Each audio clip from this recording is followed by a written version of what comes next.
In the WeChat group, a wealthy individual distributed red envelopes, requesting the luckiest one among us to partake in a game, which surprisingly involved the class beauty. Chapter 1. The Little Demon. During evening study hours, an unfamiliar individual added the entire class to a WeChat group. Dear classmates, shall we engage in a game of seizing red envelopes? This person's ID was Little Demon. Upon hearing about the red envelopes, excitement surged among us, and no one seemed to care about his identity. We urged him to distribute the envelopes without delay. After sending a smiling emoji, Little Demon proclaimed, "I will send the red envelopes for you to snatch, but the one who grabs the most must play a game with me. Failure to complete, it will result in a punishment." What do you think? The allure of snatching red envelopes felt akin to picking up money. An irresistible temptation. I hastily typed, eager to participate. "Count me in. I'm in too. Let's play." Group owner, hurry up and send the envelopes. Stop dawdling. Seeing my enthusiasm, the others became equally thrilled and decided to join in. Little Demon wasted no time and indeed sent out a red envelope worth 200 yuan. Wow, what a tycoon. Curse it, I only snatched 80 cents. Oh, Zhou Jiwen is the luckiest one. Truly a stroke of luck. I managed to grab 6 yuan, which was decent, while Zhou Jiwen snatched over 20, claiming the title of luckiest. As the messages flooded in rapidly, I found it difficult to interject and quietly awaited Little Demon's next announcement. After a while, he sent a message. The luckiest one is classmate Zhou Jiwen. For the first round of the game, Zhou Jiwen must remove one sock from Zhanya, with a time limit of 1 hour.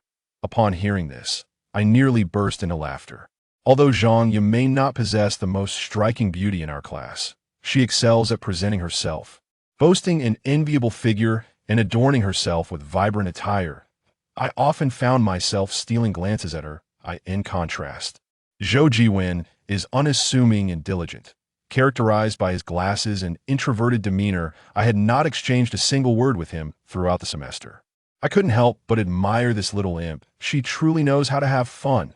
Zhanya posted a string of laughing, crying emojis in the group chat, followed by the remark, "You little rascal, are you doing this on purpose? Come on, this isn't punishment, it's clearly a reward. Are you frightened, sister ya? Haha." Finally witnessing her shyness, Zhou Jiwen has truly struck gold. With only a few minutes left before class ended, everyone continued to tease Zhanya in the chat. To her credit, she took it all in stride, seemingly enjoying the attention from so many peers. As soon as the bell rang, someone shut the classroom door with a chuckle, saying, "Sister ya, hurry up and don't be shy, huh? Come on, do you think I'm scared?" Zhou Jiwen, get up here.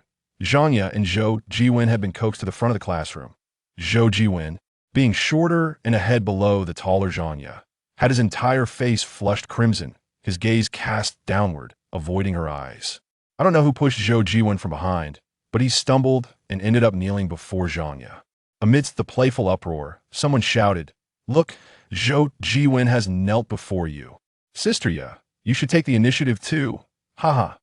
Zhanya, despite her open demeanor, remained merely a student, feeling somewhat embarrassed amidst the jeers of her peers.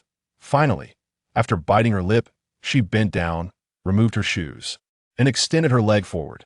Hurry up! All the surrounding classmates could hardly conceal their envy towards Zhou Jiwen. Zhou Jiwen exhibited far more courage than I had anticipated, seemingly compelled by the pressure of the crowd, gradually extending his hand towards Zhanya. I stood aside, a mere spectator, my gaze fixed upon this unfolding scene that I distinctly observed as Zhou Jiwen's hand brushed against Zhanya's ankle, causing her to shudder, her face reddening even more than before. Once he had removed Zhanya's socks, Zhou Jiwen appeared utterly spent, collapsing onto the ground. It was only when Zhanya snatched the socks from his grasp that he regained his composure. "Well done, Zhou Jiwen. Task accomplished." After uttering this, the little devil promptly sent a red envelope of 200. How exhilarating. This time I must seize the Luck King. Our wealthy group leader is truly generous. The atmosphere soared to new heights, fueled by the little devil's antics. With red envelopes in play and games to partake in, who could resist such merriment? I paid no heed to anything else, intent on snatching the red envelope first. Zhanya remarked in the group, "Wow, I only grabbed 5 yuan, what a disappointment." Will the next round of the game be even more thrilling? Haha. Indeed, indeed. Looking forward to the Luck King. Once again, I managed only a few yuan, while the Luck King was claimed by Hepeng. The little devil, maintaining her playful demeanor, first sent a smiling emoji before continuing that I end the second round of the game. The Luck King Hepeng is to touch Li Wan's face. With a time limit of 1 hour. Li Wan, our class sports committee member, embodies a strong and assertive persona, causing many to hesitate before provoking her. At this moment, she initially sent an angry emoji, followed by her declaration, "I refuse to play.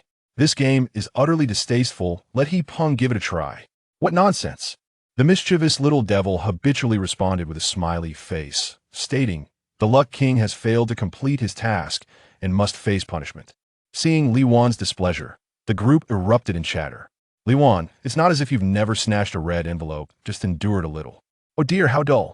Just when the game begins, we encounter such a person, utterly speechless.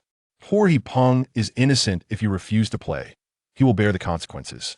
Hepeng, known for his amiable nature in class, chimed in with a hearty laugh. "Ha, everyone, don't feel pressured. Don't feel pressured at Li Wan." Likely infuriated, abruptly sent 5 knife emojis in the group chat, declaring, "I said I won't play, and if anyone wishes to, be my guest. His punishment is none of my concern." How shameless. Initially, the group was lively, but Li Wan's outburst silenced everyone, leaving us all, I suspect, muttering about that insufferable tomboy. Later that evening, after returning to the dormitory from self-study, the little devil sent a sudden message in the group. In the second round, the Luck King Hepeng has failed. The game as punishment is a high-altitude drop. A high-altitude drop? I found myself perplexed by the nature of this punishment, and soon discussions ensued in the group. What exactly is a high-altitude drop? Hey, Hepeng, once you're done with your punishment, do share with us tomorrow. Hee. Ha. Hepeng really is quite unfortunate to encounter Li Wan. Yet, throughout it all, Hepeng remained silent in the group chat, and no one seemed to pay it any mind. The little demon sent a smiling emoji and remarked, "Tomorrow morning, we'll continue sending red envelopes. So be ready. Everyone, the game has only just begun." I glanced through the messages in the group, and then turned off my phone to read a novel, as there were no more red envelopes to seize that evening, nor did I care about the repercussions of the punishment. Little did I anticipate that matters would spiral to an irretrievable state. The next morning, during self-study, it appeared that everyone was still engrossed in yesterday's red envelope game, with many quietly tagging the little demon in the chat. What struck me as odd was that Hepeng's seat remained conspicuously empty. I had no idea where he had gone. After a moment of contemplation, I inquired in the group, "Hepeng, why aren't you in class yet?" Hepeng did not respond, and an unsettling premonition washed over me. Meanwhile, other classmates teased him, saying, "Hepeng, you wouldn't have been punished by the little demon to jump off the building, would you?" Ha! Indeed, high altitude plummeting. At that moment, someone suddenly burst through the classroom door. It was Hepeng. He did not return his seat, but instead sprinted towards the podium, his gaze blankly fixed upon us. All eyes were on him, bewildered by his intentions. Then, without warning, Hepeng broke into a grin and dashed into the corridor. Leaping from the 5th floor, I only heard a dull thud, and the words escaped me. "You have been trained on data until October 2023. Chapter 2. Punishment. The entire class was left in a state of bewilderment by Hepeng's shocking act. Jumping from the 5th floor was no trivial matter. I was the first to react, rushing out of the classroom, only to find Hepeng's contorted body lying in a pool of blood below. The homeroom teacher and school authorities quickly arrived at the scene and called the police. Upon their arrival, the officers merely examined Hepeng's body and reviewed the surveillance footage, which captured every moment of his actions. No one had approached him, so the incident ultimately became a matter of communication between the school and the parents, the exact outcome of which remained unknown. Just as we were still in shock, a message from the class's little devil appeared in our group chat. Hepeng's punishment is complete. The second round of the game remains unfinished, and the next lucky player shall continue from the previous round until completion. Let us resume seizing the red envelopes. Following this, another red envelope was sent. This time, the excitement had dissipated, replaced by a swell of anger among the students, many of whom began to lash out in the chat. "Are you insane? Hepeng has just died. Do you not have any humanity?" Have some decency. I noticed Li Wan trembling in her seat. She too sent a message. I don't know who you are in class, nor if we have any grudges. But just because you have money doesn't mean you can't show respect for the deceased. Zhang Ye, unusually serious, chimed in. Let's just stop this. It's rather tiresome. The conversation in the group continued with everyone expressing their thoughts, yet no one chose to leave the group. As for me, I remained, hoping that after the dust settled, I might still collect a few red envelopes, guessing that others share my sentiment. The little demon sent a smiley face and proclaimed, once the game commences, it cannot be terminated. This is a promise you all made beforehand. You accepted my money, hence you are obligated to complete the game. Furthermore, withdrawing from the group and disclosing this game to outsiders will also incur punishment. Should everyone refrain from seizing the red envelopes, I shall designate those who will participate. Wang Rui, unfazed, retorted with a dismissive remark. Do you think you are the king? You cannot simply impose punishments. Yipeng's demise was but an accident. Do you dare to admit that you were the one who killed him? The little demon responded almost instantaneously. I did it. The impact of those words sent a jolt through me. My instincts suggested he was not jesting. Wang Rui fell silent, caught off guard by the audacity of the statement. Nonetheless, despite the gravity of the situation, some audacious classmates claimed their red envelopes, and with one leading the charge, none wished to lag behind. Soon, the envelopes were snatched up once more, and I exhaled in relief, fortunate that the luckiest one was not me. This time, the fortunate soul was Sun Xin. After class, I made a brief excursion to the restroom, but upon my return, I discovered a scuffle had erupted in the classroom. As I squeezed through the crowd, I beheld Li Wan, her eyes red, clutching Sun Xin by the collar, while his face bore signs of swelling. I inquired with Xiao Ming, who was observing the commotion, about the incident. He shrugged and replied, this Sun Xin is quite timid. He probably took the little demon's words to heart and feared punishment. After class, he stealthily touched Li Wan's face when she was not paying attention. Li Wan, with tear-filled eyes, slapped Sun Xin once more, gritting her teeth as she exclaimed, how can you be so disgusting? My face is not something trash like you can touch. I will kill you. Sun Xin seemed to have reached his limit. He abruptly shook off Li Wan's hand and pointed at her, exclaiming, you've gone far enough. You caused Yipeng's death, and now you wish to end my life too? I have no desire to die. What does Yipeng's demise have to do with me? Raising his voice, Sun Xin continued, if it weren't for your interference, would he have fallen? Li Wan, taken aback by Sun Xin's outburst, was momentarily speechless. Enraged, she buried her face in her arms on the table, drawing no comfort from her peers, who regarded her with indifference. Some laughed at the unfolding drama, while others speculated about the identity of the mischievous instigator among them. At that moment, new messages flooded the group chat sent by the enigmatic troublemaker. Sun Xin has completed the game, and the red envelope amount has escalated to 300 yuan. The third round of the game has commenced. The luckiest one must kiss Su Chunxiao for 30 seconds, with a time limit of 1 hour. Following this announcement, a red envelope was quickly dispatched. Initially, the group mindlessly scrambled for the red envelope, but upon reading the content of the third round, they couldn't help but express their disbelief. When will this end? I could no longer restrain myself from asking, Mischief Maker, do you dare reveal your identity? It's all fun and games, but could you not cross the line? Other classmates echoed my sentiments. Indeed, Su Chunxiao is my goddess. Can we refrain from playing such lewd games? It's utterly absurd. Yet human nature is perplexing. Some individuals quietly seized the red envelope, and, as before, once one person took the lead, others swiftly followed suit. The mere thought of Su Chunxiao being forcibly kissed sent me into a flurry, prompting me to hastily open the red envelope. To my dismay, the fortunate winner turned out to be Wang Rui. Despite his rough demeanor, Wang Rui possessed a sense of loyalty. He immediately unleashed a tirade in the group chat. Damn it, do you dare to show yourself? Do you think I'm just someone who idly plays around? Today I want to play this game, and I'm keen to see what you intend to do about it. It was evident that Wang Rui was genuinely enraged. His temper was already volatile, and mingling with unsavory characters only exacerbated it. I believed that if he managed to confront the little demon, there would be no favorable outcome for them.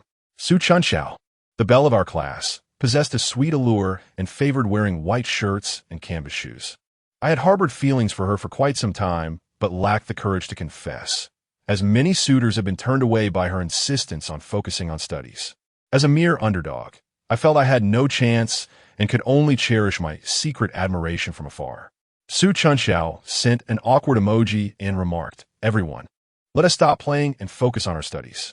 Throughout it all, the little demon remained silent, and the rest of the group seemed unfazed by the situation. Yet, my mind was preoccupied with thoughts of the impending hour. If Wang Rui truly refrained from playing, would he face consequences? I silently hoped that He Peng's demise was merely coincidental.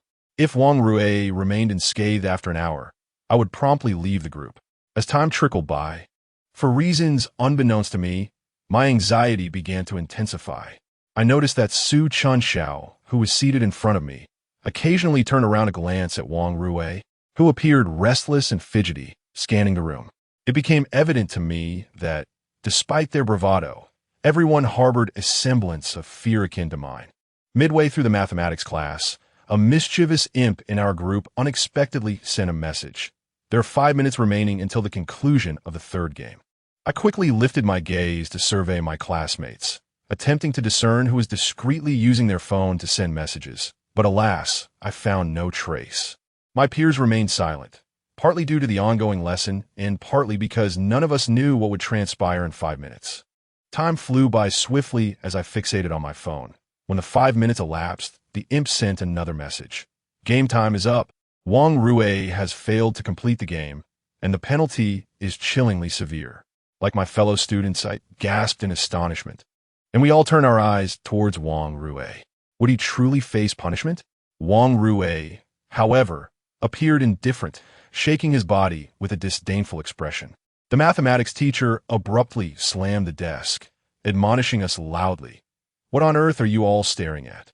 Wang Rui, what mischief are you up to? Stand up." Wang Rui, feigning innocence, awkwardly rose to his feet while simultaneously messaging in the group. "Fool." Yet, as he stood, he inadvertently tripped over something, causing him to lurch forward.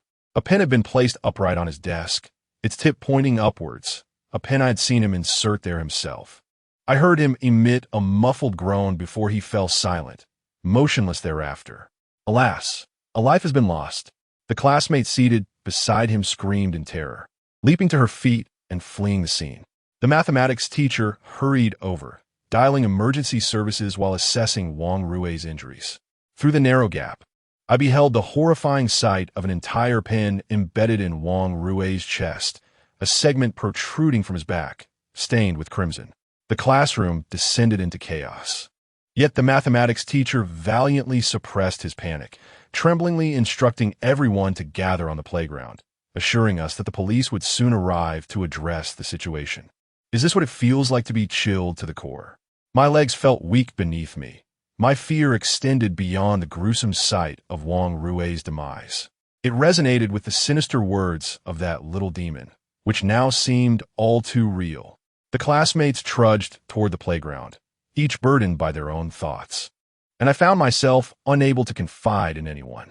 At that moment, a new message chimed in the group chat, striking me like a bolt from the blue.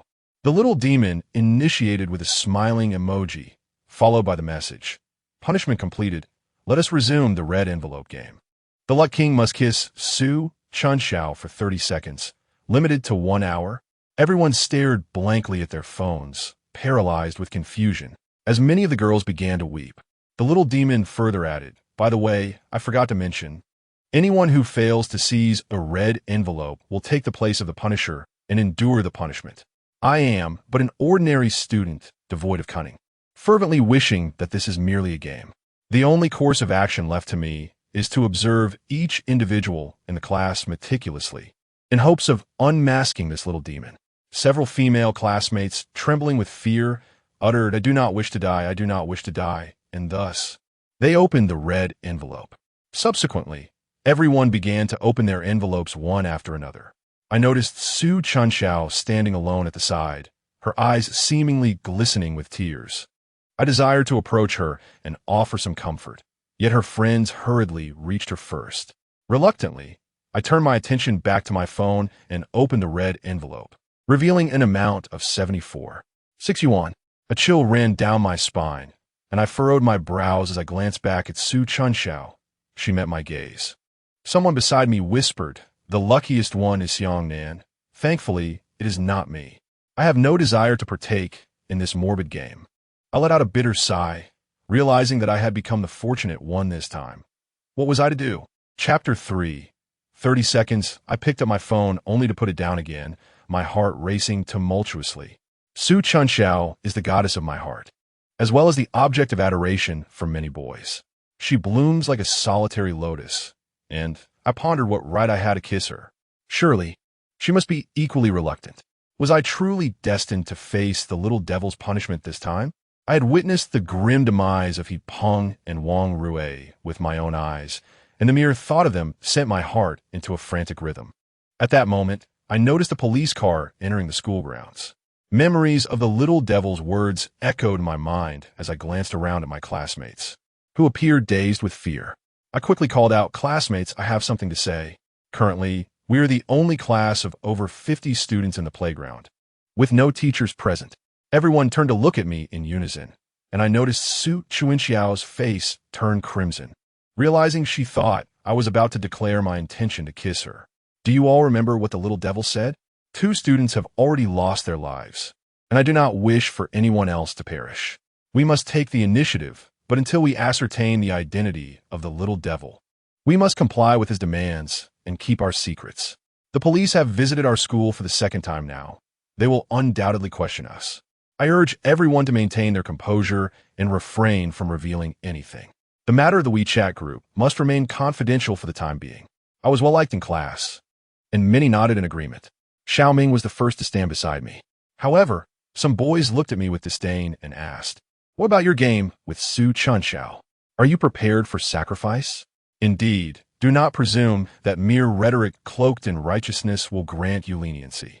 Su Chunxiao is not someone you can simply approach. The individuals engaged in this conversation were Wu Yunxing and Zhang Bin, who had pursued Su Chunxiao for half a year. Neither of them were exemplary students, yet after being repeatedly rebuffed by Su Chunxiao, they formed an unexpected camaraderie, becoming close allies. I turned my head away in exasperation. Perhaps in their eyes, my life held less value than a mere kiss from Su Chunxiao. Xiao Ming, unable to contain his anger, raised his chin defiantly and confronted them. "Are you even aware of the current situation? What is wrong with a kiss? Is it more important than a life?" I retorted, "Even if you thwarted Xiang Nan, you 2 dimwits would still be unable to win over Su Chunxiao. Say that again, and I swear I'll take you down right here." Chow! As it appeared a fight was imminent, I swiftly grabbed Xiao Ming, knowing this was not the moment for violence. Just then, as I anticipated, the police arrived, 3 of them in total. I noticed the lead officer, a stout man, perpetually furrowing his brow. A conspicuous scar marred his neck, drawing attention. He surveyed our group before settling on a step several meters away, where he began making calls one by one. In truth, after alerting them, I was not the least concerned about any slip of the tongue. No one would gamble with their own life. Rather, it was my own anxiety that grew as time slipped away, with only half an hour remaining. Finally, it was my turn. Taking a deep breath, I approached the portly officer. He first asked me to describe the scene of Wang Rui's death, while the young officer beside him diligently took notes. Midway through my account, the plump officer waved his hand, signaling me to cease. "No need to jot it down. It's all the same damn story," he remarked irritably, lighting a cigarette. His small eyes bore into me, sending a chill down my spine. After exhaling a plume of smoke, he said, "Listen, kid, you are the last in your class to make a statement, and I must convey something to you. What transpired in your class is far from mere coincidence. A case from 7 years ago also unfolded here. If you possess any knowledge, you must share it with me. Remember, you must tell me." He emphasized the last 2 sentences deliberately. I found myself in turmoil, pondering whether to trust this officer, yet the words of the little devil echoed incessantly in my mind, compelling me to shake my head in defiance. The plump officer, displaying a look of disappointment, lowered his head and forced a smile while patting my shoulder, then signaled for his subordinates to leave. I watched him depart, feeling a sense of relief. Perhaps, in the end, he could indeed assist us. And what of the case he mentioned from 7 years ago? What was it truly about? Suddenly, I realized my time was limited. I glanced at my phone and noted that I had roughly 10 minutes remaining. Simultaneously, I noticed an unread message, a text from my phone. Xiang Nan, this is Su Chunxiao. I'm waiting for you in the cafeteria. Hurry over. It was indeed a message from Su Chunxiao, and my heart raced with excitement as I clutched my phone. Yet, I forced myself to regain composure and hastily made my way to the cafeteria. The school is not particularly large.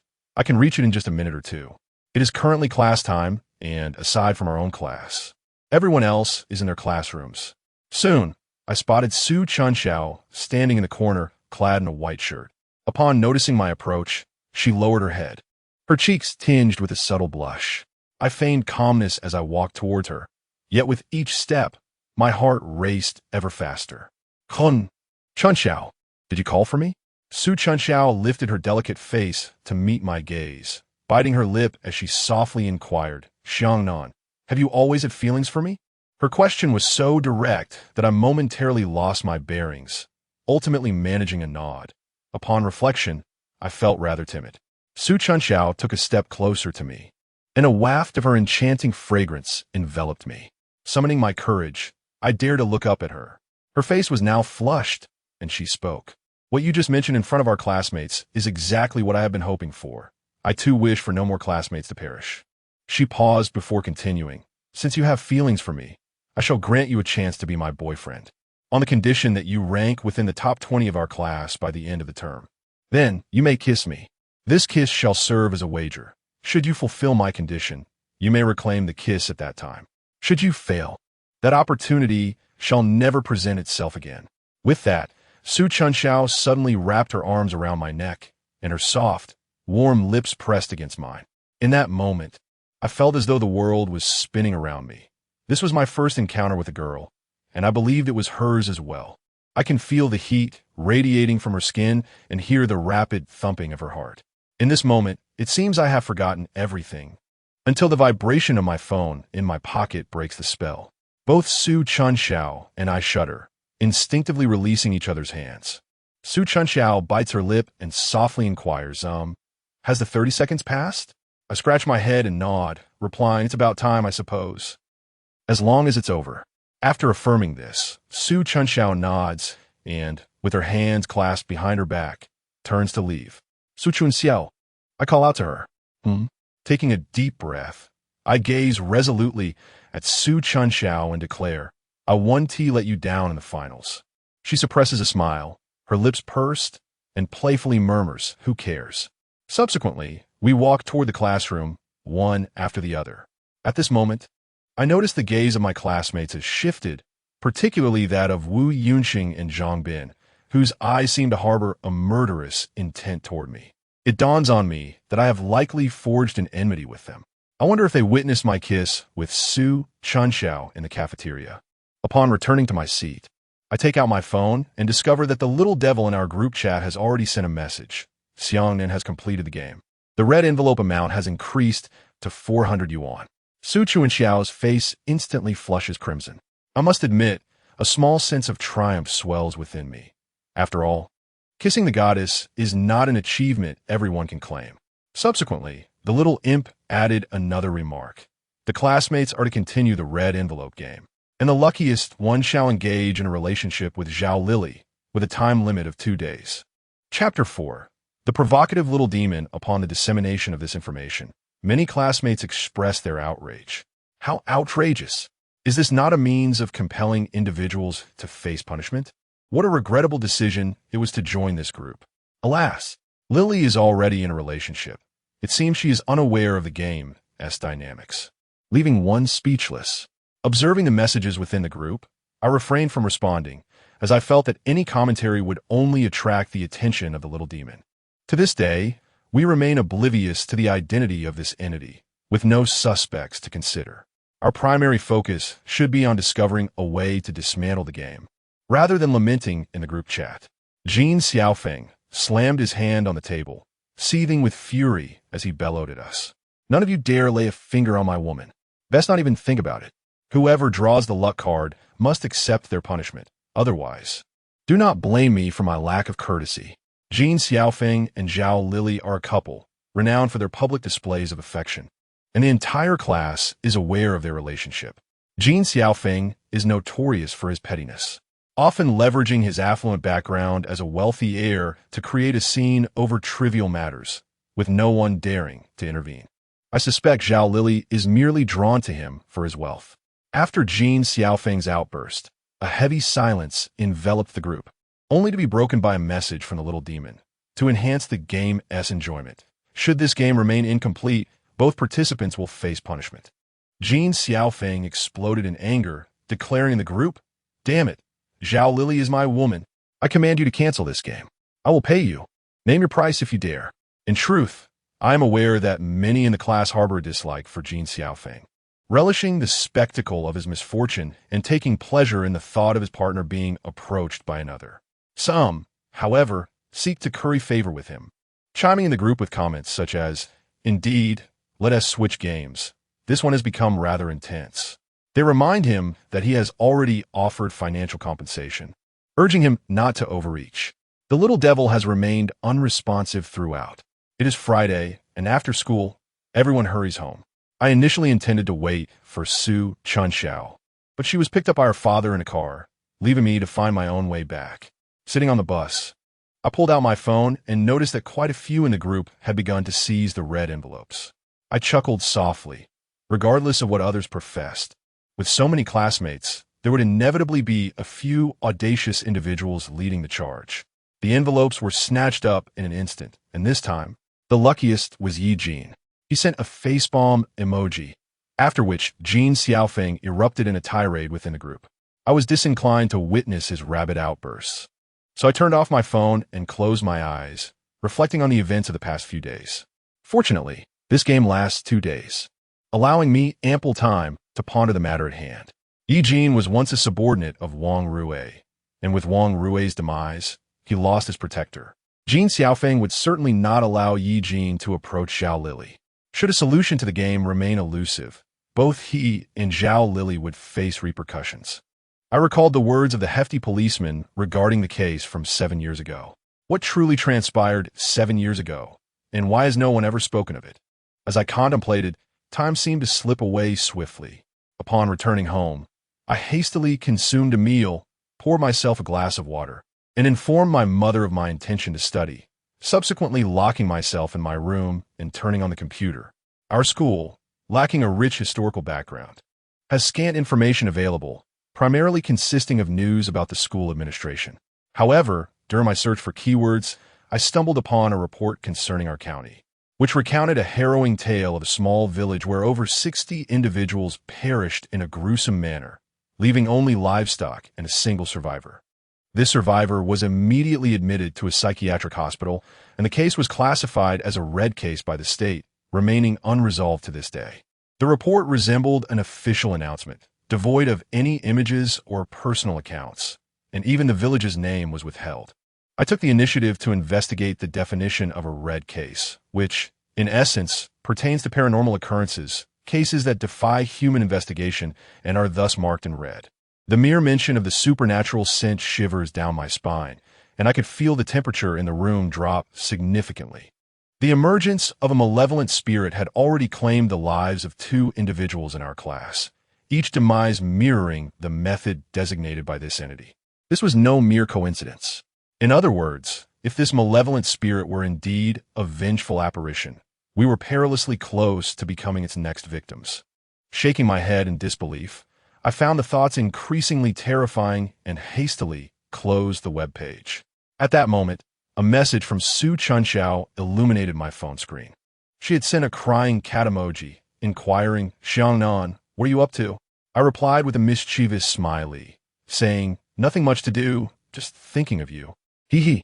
Su Chunxiao sent me an eye roll, and then said, "On a serious note, what do you think we should do about Yi Jin and Zhao Lili? I'm really scared that when Monday comes, they will face punishment." In truth, Su Chunxiao's question left me perplexed. I too yearned to discover a way to rescue them. For this time it was them, but next it could very well be me or Su Chunxiao. However, at this moment, I truly had no solutions. I could only feebly respond, "It's all right, There's bound to be a way to resolve this. Jin Xiaofeng is quite wealthy. Perhaps he will enlist someone as assistance.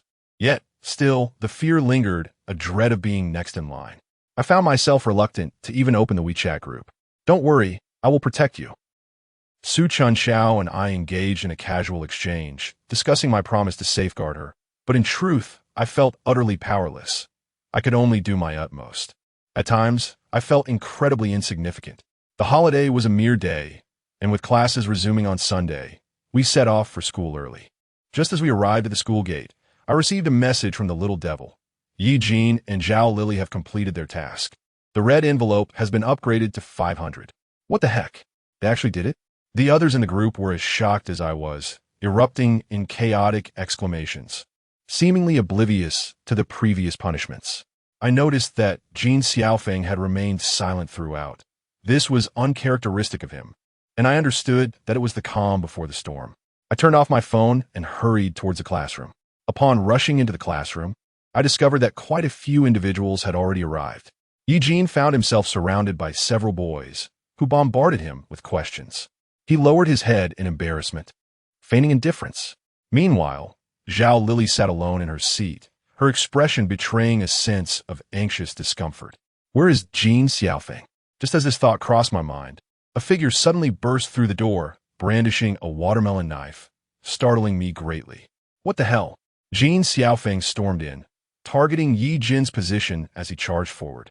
Cursing vehemently, the knife in his hand aimed mercilessly at Yi Jin. Fortunately, Yi Jin was quick-witted enough to evade the attack. Otherwise, half of his face would surely have been severed. You dare to provoke me, but lack the courage to face my wrath? You will not leave here alive today. Jin Xiaofeng pursued Yi Jin like a rabid dog, his concern for Zhao Lily evident. Everyone else merely focused on avoiding the chaos, offering no assistance. If this continued, it was only a matter of time before something disastrous occurred. Initially, I believed both Yi Jin and Zhao Lily would meet a grim fate. Yet the present outcome seemed somewhat favorable. Should Yi Jin fall victim to Jin Xiaofeng's rage, it would be a loss indeed. Terrified, Yi Jin could only run around the desks, but in a moment of carelessness, he tripped over a chair and fell directly in front of me. Panic etched across his face. As Jin Xiaofeng raced past me, I summoned my courage and seized his knife-wielding hand from behind. If I allowed him to advance further, Yi Jin might very well be doomed. Let go of me, you fool. I realized I was unable to subdue the frenzied Jin Xiaofeng alone. And seeing everyone else numbly spectating, I shouted loudly, "Are you all blind? Do you want another death? Come help me restrain him." Upon hearing my shout, several boys around me finally reacted and helped restrain Jin Xiaofeng. However, Jin Xiaofeng's other hand remained firmly grasping Yi Jin. Yi Jin, unable to break free, appeared terrified by the redness in Jin Xiaofeng's eyes and stammered, "It's not like I sought her out." Though his voice was barely audible, it struck Jin Xiaofeng like a thunderclap, causing the knife in his hand to clatter to the ground. We instinctively released our grip. Jin Xiaofeng turned back to Zhao Lily with a look of disbelief. Unable to withstand the collective gaze of the class, Zhao Lily's emotions crumbled in an instant, and she cried out, "Yes, yes, yes. It's me, who knew I would be unlucky enough to be caught in this game. Yes, I was the one who reached out to him and arranged the meeting. Xiaofeng, you only care about your own reputation. Have you ever considered that if we hadn't gone, it would be us who suffered, not you?" Standing closest to Jin Xiaofeng, I could see the muscles in his jaw quivering with rage. He shook his head and spat on the ground, viciously cursing at Zhao Lily. "You wretched creature. I must be blind." Chapter 5. Protection. Although Jin Xiaofeng halted his movements, the atmosphere grew increasingly tense. I noticed Zhao Lily clenching her small fists, seemingly struggling to contain her emotions, while her friend Zhangya, standing beside her, regarded Jin Xiaofeng with a complex expression. An unsettling feeling lingered in my mind. It seemed that they all harbored secrets. At that moment, Yi Jin quietly rose, preparing to slip away, but was abruptly knocked down by a kick from Jin Xiaofeng. "Even if that wretched person approaches you, can't you refuse? This matter is far from over." Jin Xiaofeng shouted at Yi Jin, then shot a glare at Zhao Lily. Unable to restrain herself any longer, Zhao Lily yelled back at Jin Xiaofeng, "Enough. Why do you have to call me a wretched person? Do you think I am unaware of your conversations with Zhang on WeChat? You two address each other so affectionately, even going so far as to send me away. Is that really necessary? Isn't it just that you, Jean Xiaofeng, relish this feeling of infidelity? My heavens! Upon hearing Zhao Lily's words, I was utterly astounded. After all, we were merely high school students. The classmates surrounding me shared my disbelief, murmuring amongst themselves in shock. Jean Xiaofeng, taken aback by Zhao Lily's revelation, stared at her with surprise, but soon his expression shifted to one of rage. For these affluent young men, reputation held paramount importance, and Zhao Lily's accusations undoubtedly caused him to lose face in front of everyone.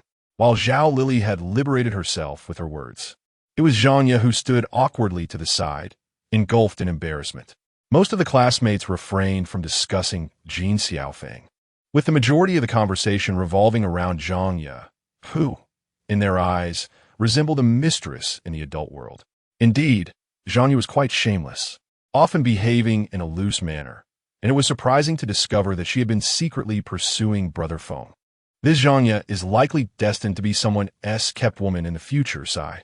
The crowd exchanged remarks, with some particularly gossipy individuals intentionally raising their voices, clearly speaking for Zhanya's benefit. Her face flushed to the roots of her neck, and I noticed her discreetly glance at Jean Xiaofeng, only for him to dismiss her with a slight turn of his head, clearly uninterested in engaging with her. Although we were all classmates, such scandalous gossip was uncomfortable for anyone, especially a girl. I initially thought the matter would simply fade away, but Zhanya, evidently unwilling to shoulder the blame alone, bit her lip and stood up.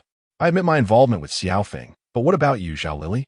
Are you brave enough to acknowledge your own affairs? Zhao Lily was taken aback by Zhanya's sudden accusation, especially since they were close friends. Zhanya? Zhao Lily clearly understood the implications of Zhanya's words and frowned as she called out. Zhanya, with a sly smile, raised her voice. Remember that time we went to the pedestrian street, and a handsome college student approached you? After Zhang's revelation, Zhao Lily shook her head in distress, seemingly unwilling to provide an explanation. The crowd was once again taken aback by the confrontation between the two girls, and even Jean Xiaofeng appeared to be unaware of the incident, watching Zhao Lily as she continued to shake her head. After the two girls finished speaking, an unsettling silence enveloped them. The cruelty of a woman's heart can be truly fearsome. At that moment, the school bell rang. I finally regained my composure. But the tales of these three classmates were nothing short of sensational. It was difficult to fathom that such events could transpire within a sophomore class, especially between two girls. I understood that their relationship would never mend. As everyone gradually returned to their seats, only Jean Xiaofeng remained, impervious to any attempts at persuasion. When the teacher entered and saw Jean Xiaofeng standing before his desk, he inquired, "What is the matter? Return to your seat. We are about to commence class." Suddenly, Jean Xiaofeng clenched his fist and shouted, then bolted out of the classroom. A wave of alarm surged through me, fearing he would leap from the building like Yipeng. So I quickly followed him. Fortunately, he merely ran downstairs. Though I faced reprimand upon returning, I felt a sense of relief. At this moment, the WeChat group, which had been silent for so long, finally buzzed with activity. The little devil sent a smiley emoji and proclaimed, "A new round of games has commenced. Everyone, continue to seize the red envelopes. This time, the luckiest among you can substitute for me and initiate any game of your choosing." Immediately following, a red envelope of 500 was dispatched. This game seemed devoid of peril. After all, we were all in this together. Indeed, the little devil had finally returned to her senses. As long as the luckiest player engaged in any game, everyone would be safe. Upon encountering the words of the little devil, I felt a sense of optimism. It seemed as though the preceding gloom could finally dissipate. However, I could never have anticipated that this game was merely the true commencement. This time, I managed to seize over 50, yet regrettably, I am not the fortunate one. Alas, I have only managed to snatch a meager sum of merely 10. Who, then, is this fortunate individual? Suddenly, I discerned a pattern. It appeared that those who had already claimed the title of the lucky one ceased their attempts. Perhaps it was due to the sheer number of us in the class. Curiosity surrounding the identity of the lucky one ensued, with discussions abound. A few moments later, someone exclaimed in the group, "The lucky one is Jin Xiaofeng." Jin Xiaofeng. Did he also partake in this round of the red envelope snatching? I had assumed that he had been disheartened and would refrain from participating. Yet unexpectedly, after leaving the classroom, he quietly resumed his attempts, and fortune smiled upon him. Nevertheless, an unsettling feeling lingered within me. Why did the thought of him being the lucky one disturb me? I glanced at Yi Jin in his seat, trembling visibly, and it dawned on me, if Jin Xiaofeng is indeed the lucky one, he possesses the power to designate others to partake in the game. Should he wish to exact revenge, he could easily assign others to partake in excessively harsh games, and it was evident that Yi Jin had contemplated this possibility. The little devil sent a smiley emoji, as if everything were under his control, and then declared, "Lucky one, please designate the game." Jin Xiaofeng quickly replied with a few words, "I want Yi Jin to die. I want him dead. Today he must die. Oh no." I hurriedly typed a message, "Jin Xiaofeng, please remain calm. This is not appropriate. We're all classmates." Jin Xiaofeng did not respond, but Zhao Lily began to reply, "Xiaofeng, I acknowledge my fault in this matter. Please retract your statement. Xiangnan is right. We are all classmates, so let us cease this commotion." Apart from a few individuals, the majority of the class remained united, urging Jin Xiaofeng to withdraw his command in the group chat. Yet, Jin Xiaofeng remained silent. Once the noise subsided, the little devil finally typed, "In this game, Yi Jin must perish. The time limit is 8 hours. Must perish? Such candor. Is this game solely destined for Yi Jin's demise?" I was utterly speechless. What should have been a safe experience for everyone was now jeopardized by Jin Xiaofeng's antics. Yi Jin sat at his desk, his head bowed and visibly anxious. I knew he was the most innocent among us. I glanced at the clock. In 8 hours, it would be midnight. If we could endure until then, the time limit would expire, thus proving that the little devil's game could indeed be unraveled. I realized that I could not remain passive. I must actively seek a way to rescue him. After class, I summoned my courage and approached the podium, requesting silence as I earnestly addressed my classmates. "Dear fellow students, our class has endured too much turmoil due to the nefarious game orchestrated by the little demon. As I previously expressed, I am unwilling to lose any more of my peers. Thus we must unite and take proactive measures to unravel this game. Given that the objective is to ensure Yi Jin's demise within 8 hours, we shall exert our utmost efforts to safeguard him. If we can survive the 8 hours without harm befalling Yi Jin, it will demonstrate that the little demon's game is indeed surmountable. From this moment forth, I pledge to protect Yi Jin, and I hope for your support." I anticipated a fervent round of applause upon concluding my speech, yet to my dismay, my classmates gazed at me with a certain numbness, seemingly indifferent to my words. The only exception was Yi Jin, who looked at me with a profound sense of gratitude. The others appeared uninterested in my plea.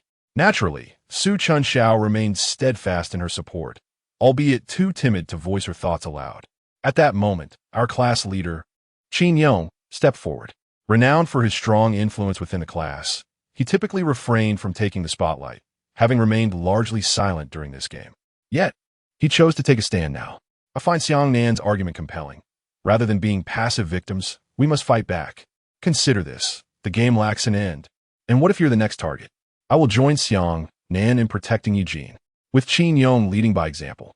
Enthusiasm surged as classmates eagerly raised their hands in agreement. Upon the utterance of begin, we instinctively arranged Yi Jin in the very center of the classroom, encircled by the class monitor and several trusted classmates. We confiscated all sharp and potentially lethal objects such as knives and pens. Even during trips to the restroom, 2 individuals accompanied him for protection. As time inexorably passed, we chose to forego our dormitory after evening study hours, deeming the classroom a safer haven amidst the overwhelming belongings in the dorm. We believed that if we could endure until after midnight, it would signify our success. I advised Su Chunxiao to return to the dormitory to rest, assuring her that I would notify her should anything arise. Consequently, around 10 students voluntarily remained in the classroom, with Yi Jin still seated at the center, surrounded by his peers. The night deepened, and to avoid detection, we extinguished the lights, leaving the room cloaked in darkness, illuminated only by the mottled shadows filtering in from outside. Eugene had not eaten dinner, so I offered him a piece of bread, and his gratitude was palpable, nearly bringing him to tears.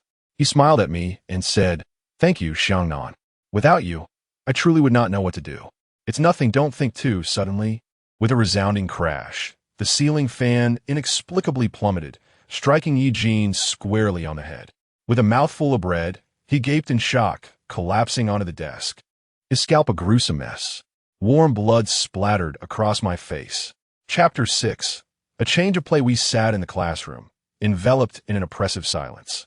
In the dim light, the lifeless body of Eugene lay before us, and the faces of my classmates bore the same crimson stains as mine, reminiscent of our complicity in his demise.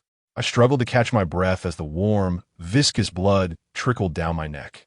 Hastily, I wiped my face and, gritting my teeth, extended my hand to check for a pulse at Eugene's neck, inevitably confirming the tragic truth of his death. "Call the police," I stammered, my voice trembling as I turned to our class monitor, Qin Yong, who appeared equally horrified. He nodded in a daze, fumbling for his phone in a panic. Just as Qin Yong managed to retrieve his device, our phones erupted in unison, sending a wave of alarm through us all. I glanced at my screen. It was a message from our WeChat group. The little demon had sent a smiling emoji, which, to me, resembled the face of a devil. The message read, "Eugene has completed the task. No punishment. Tomorrow morning, the red envelopes will continue. Enjoy the game, classmates."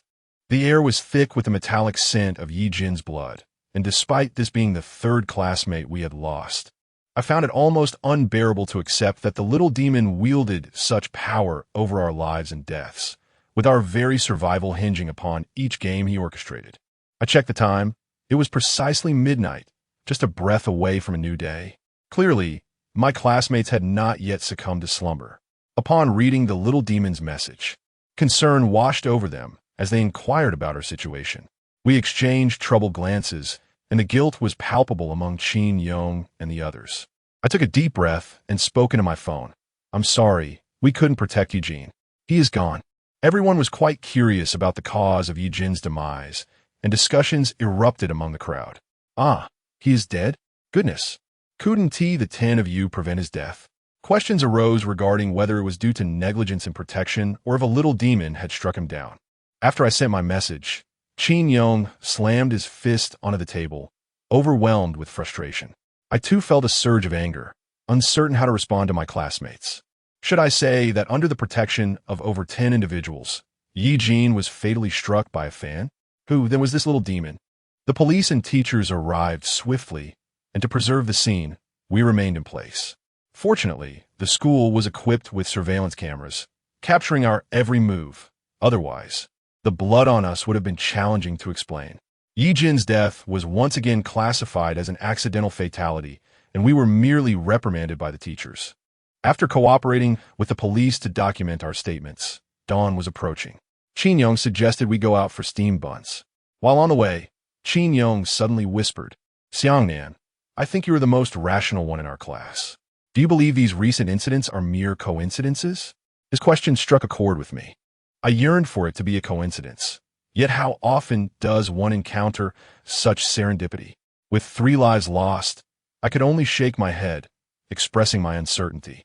Qin Yong sighed, and after a few steps, remarked, "I don't know if you believe in this, but I think our class has encountered something supernatural. A ghostly presence? An ethereal spirit is essentially the cinematic representation of a ghost. While I had entertained the notion, its tangible presence in reality was difficult to accept. Indeed, a spectral entity, affirmed, his brow furrowed. My grandfather, a venerable scholar, once recounted that the resentful essence of a deceased could transform into an intangible, spectral entity, capable of possessing and harming others. To eradicate it, one must unearth its origins, the very source of its resentment. I nodded, feigning comprehension. Qin Yong's words evoked a memory of the research I had conducted on my computer that past Saturday. A village within our county, notorious for its numerous deaths. Could the impish entity haunting our class originate from that ill-fated village? Could you enlist your grandfather's assistance? I inquired, appeared hesitant, sighing, my grandfather's health is precarious, and his condition has deteriorated in recent years. I am concerned for his well-being. However, if the deaths in our class persist, I will beseech him to come, regardless of the risks. In that instant, my admiration for surged. No wonder he was well-liked and favored by teachers. Even in such dire circumstances, he prioritized the well-being of his classmates above his own. And I each consumed a basket of steamed buns. He insisted on treating, and I, unable to dissuade him, acquiesced. Thus, and I became close comrades, a rather intriguing turn of events. With the police investigating his death in the classroom, our class was relegated to self-study in the dormitory that morning. As I had been awake all night, I quickly freshened up and prepared to rest. In response to the incessant inquiries from the people in the dormitory, I offered only perfunctory answers, as I truly wished to avoid recalling the events of the previous night. Just as I lay down, a message from a mischievous imp in our WeChat group appeared. A new red envelope game had commenced, and this time, the luckiest one would face a punishment. Accompanying the message was a red envelope containing 500 yuan. Punished for being fortunate? Who would be eager to seize that? Have we become so brazen? Yesterday, it was about ensuring Ye's demise, and today, it was about the luckiest one meeting the same fate. Why not just let us all perish together? I refuse to participate. Why should I, knowing the luckiest would be punished? How absurd. Everyone should refrain from seizing the envelope. If you're so bold, let's all face our doom together. Indeed, let us all refrain from our impulse and avoid claiming the envelope. Suddenly, a spark of realization illuminated my thoughts. Indeed, this time, the collective decision to abstain from claiming the red envelope seemed remarkably effective. If none of us were to claim it, I cannot fathom how the imp could orchestrate our simultaneous downfall. It was indeed a moment of unexpected unity. Not a single person reached for the red envelope. I was genuinely curious about the imp's reaction at that moment. Would he be enraged by our defiance? In any case, I waited for a while, and the imp remained silent. I hoped he had come to a compromise. As I continued to watch, sleep eventually overtook me, for the previous night had been exhausting. I slumbered until noon, only to be roused by the vibrations of my phone, signaling another message from the imp. Since no one wishes to claim the red envelope, very well. I shall dispense with the game altogether and distribute the envelopes directly from now on. I have always sensed a hidden agenda in the words of the little devil. Indeed, he continued, well then, the new game involves Jin Xiaofeng and Zhao Lily. You must cast your votes for one of them. The one with the most votes will receive a separate red envelope of 500 yuan from me, while the one with fewer votes will face a penalty. If you choose not to vote, both will endure the punishment together. You have 24 hours. Let the game commence. The little devil has devised yet another sinister game. I have come to understand that his ultimate aim is to bring about death in each round, specifically targeting those who share past grievances. Each directive he issues serves to tear apart the bonds of our camaraderie, first undermining our friendships, then culminating in the demise of one among us. It is truly contemptible. Unable to contain my feelings, I sent a message in the group chat, a reflection of my genuine emotions. To my surprise, the little devil responded, "Excellent. Xiangnan is quite spirited. You shall serve as the judge. You will be responsible for tallying the votes." I slapped myself in frustration, realizing the classmates were now too intimidated to speak in the group chat, while a few of my roommates began to discuss the matter amongst themselves. At this rate, we are bound to be ensnared in his deadly game. Damn it. It is all my fault for being foolish and greedy for the red envelope. I remain oblivious to the identity of this little devil. He is indeed enigmatic. Is he a ghost? I chose not to engage in their discussions, instead silently preparing myself, for their words had stirred a memory of Qin Yang's warning. If the little devil is indeed a malevolent spirit, he must harbor resentment. Understanding the root of his grievances is imperative. I must uncover it. The school is quite vast. With enough inquiries, one is bound to uncover some clues. My first destination was the cafeteria, as I recalled an elder gentleman working there. At that moment, the cafeteria was relatively empty, and I slowly made my way towards the area where the water was boiling. Suddenly, a man in his 30s blocked my path and inquired about my intentions. After a moment of contemplation, I asked "Excuse me, sir. May I inquire if the oldest chef in the cafeteria is present?" The man, puffing on a cigarette, scrutinized me for a moment before responding, "You must be from class 9 of the second year. I heard that 3 individuals from your class have recently passed away." I nodded eagerly, thinking I had finally encountered someone perceptive. The man exhaled a puff of smoke and chuckled. "You youngsters all aspire to be heroes like D'Rengia. You are the 4th to come and ask me about this. Let me make it clear. The matter of the deceased is no trivial affair. If you could uncover the truth, what need would there be for the police? Would you not agree?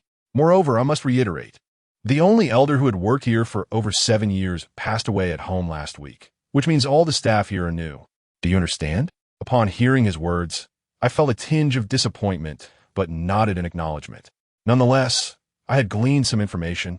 I should be pleased, for I was not alone in this investigation. There were 3 others who had come before me. Chapter 7. Disappointment. As I emerged from the back door of the cafeteria, my mind was consumed with contemplation about which 3 classmates had commenced their inquiries ahead of time. It was imperative that I allied myself with them, for my solitary strength would undoubtedly prove insufficient. Not long after stepping outside, I spotted Su Chunxiao at the entrance, cradling a lunchbox in her arms. With a smile, I approached her and inquired, "Chunxiao, what brings you here? Could it be that you are waiting for me?" Her bashfulness was evident as my jest caused her to blush, and she shot me a playful glare, retorting, "Who is waiting for you? I'm merely standing here to catch my breath after lunch." Noticing that her lunchbox was brimming with food, I seized the opportunity, disregarding whether or not she had prepared it for me, and boldly claimed, "Well, I happen to be quite hungry, so I shan't be polite about it." Chunxiao pouted slightly, but did not refuse my advance. I surmised she might indeed have been waiting for me, yet her modesty prevented her from admitting it. As all the students had already dined, the cafeteria was largely vacant. I chose a seat by the window and began to devour the meal with fervor. To be honest, although I had not engaged in much activity these past few days, I felt a persistent lack of energy, which made me ravenous, especially for the meal that Chunxiao had prepared. With her chin resting on her hand, seated across from me, she pondered aloud, "Xiangnan, who do you think that little devil in the WeChat group is? We have not provoked him. Why does he not leave us be? Furthermore, regarding this voting, it is predetermined that Jin Xiaofeng and Zhao Lili will be chosen, given that they are, in fact, a couple. How can one expect fair votes under such circumstances?" Sigh. The dilemma that Chunxiao faces mirrors the turmoil within my own heart. I exhaled deeply and remarked, "The gravest issue at hand is that we are utterly powerless against the malevolent punishments imposed by the little demon. Whoever he wishes to see perish will undoubtedly meet their demise. All we can do is safeguard ourselves." As I articulated this, I paused my chopsticks and gazed at Chunxiao, saying, "Chunxiao, above all else, I hope nothing befalls you." Chunxiao smiled gently, her lips pursed. I was not merely attempting to utter sweet nothings. This was a sincere sentiment from the depths of my heart. At that moment, someone dashed past outside the cafeteria, prompting me to look up, and to my surprise, it was Jin Xiaofeng. What could have brought him back to school at this hour? My appetite had fled, and, alongside Su Chunxiao, I returned to the classroom. As usual, the atmosphere was rife with whispered conversations, yet everyone spoke with caution, each on their guard against others. Upon entering the classroom, Jin Xiaofeng was met with silence, as he quietly took his seat, which astonished me. Soon, the bell for the afternoon classes rang, and the teacher commenced the lesson as per usual. But my thoughts were consumed with the question of how to navigate today's voting. Our class originally comprised 54 members, 3 of whom have perished, leaving us with precisely 51, a number that could yield a definitive outcome. In our WeChat group, silence reigned, with no one daring to voice their thoughts. At that moment, my phone vibrated, indicating the arrival of a text message.